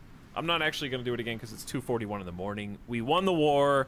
We got all the land. The game bugged and I had to do another peace conference, even though I already did a peace conference, and they just took the board game level. You just knock all the pieces off the board and take them. I'll make an actual save here. War is done. Just so I can have like a save. I don't know why I'd ever need one, but GG's everybody. But it's gonna be annoying because we don't get the cool final score with all the whatever. I don't just retire. Let's see what the score was before the war is over. Total score: United States restored Norman Empire. Fantastic. India was just behind Japan, so we did pretty good there. Army score: we got 4th place, 28 divisions, but our divisions were double thick, so I don't think that is fair. Probably way thicker than everyone else's. Obviously we're not on the Navy. Air score: we got 5th. How did Sweden have a better air force than me? Maybe because they weren't even in the war. Industrially speaking, we weren't really a competitor, but we were there. Land score, I really would have liked to seen what the end of game land score was, but either way, we won. Both world wars, done, completed, finished. Even if the game bugged, that's okay. Good campaign. That was a really fun India adventure. We did everything we set out to do. We made a ballin' air force with like 1,500 planes from 0. We mobilized like 1.2 to 1.5 million boots on the ground. We defeated Japan and held onto our core territories. We went democracy, let go of land, and still managed to do well. Defeated Russia on like 4 fronts in World War III. Did a pretty good job of micromanaging all those different fronts. There were no weaknesses, and we never lost any ground. We only gained ground. And we did a good job of fighting back when we almost lost mainland India early on in the Japanese War, and taking back both Burma and mainland India from basically the claws of defeat. And India starts with nothing, so that was really fun example of a potential major power that starts with 0 and can really mobilize into a big powerhouse. So that was a lot of fun with a lot of manpower too. Good game, GG's.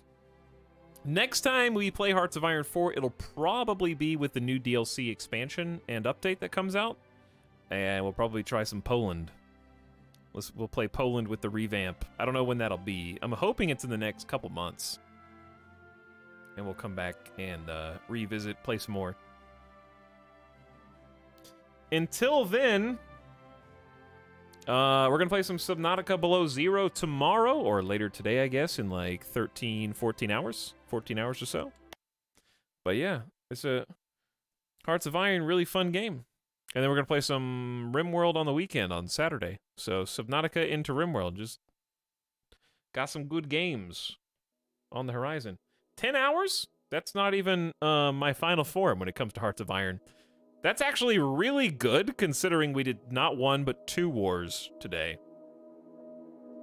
Roller coaster of a game, from allies dominating to allies getting dominated to allies dominating to USSR saying, no, I am the turkey now.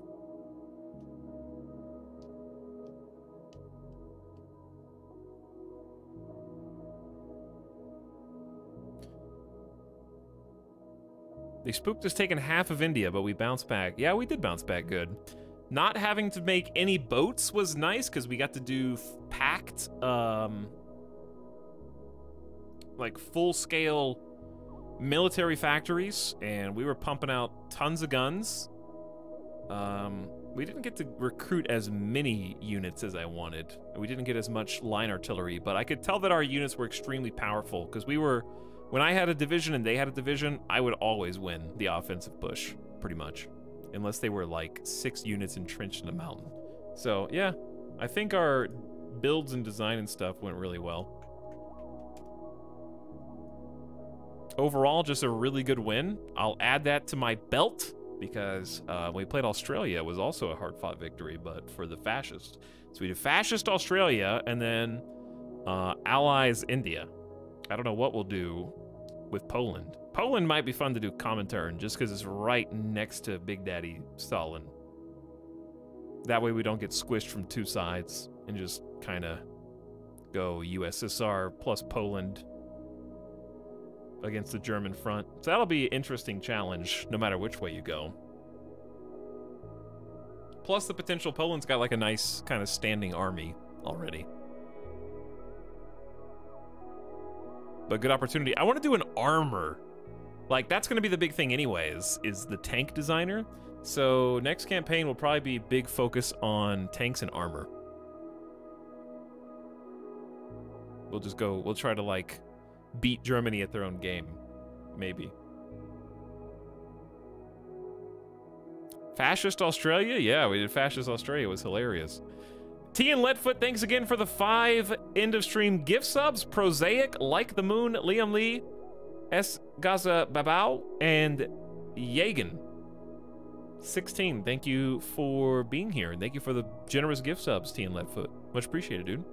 Poland owned faction, maybe so. All right, I'll see you guys again in like 14 hours, somewhere around there, and we'll get started, kick off Subnautica below zero. Should be fun. All right, good night, everyone. Let's go do an end of stream sleepy time raid. Let's go say what up to Nomak.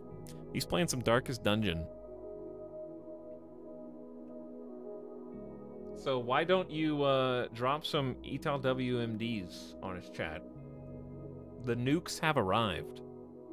But go check out Nomak, give him some love, give him a follow if you haven't already. He's a good dude and a talented broadcaster. Playing some Darkest Dungeon right now. I'm sure he'll love to see your beautiful faces.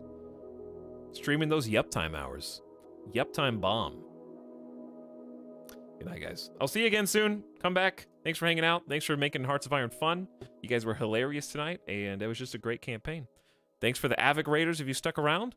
Simcopter and fellow viewers, if you're out there. Love you. Thank you. Good night. See you again in, after I feed Midas and feed myself. Sleep, wake up, and we're back.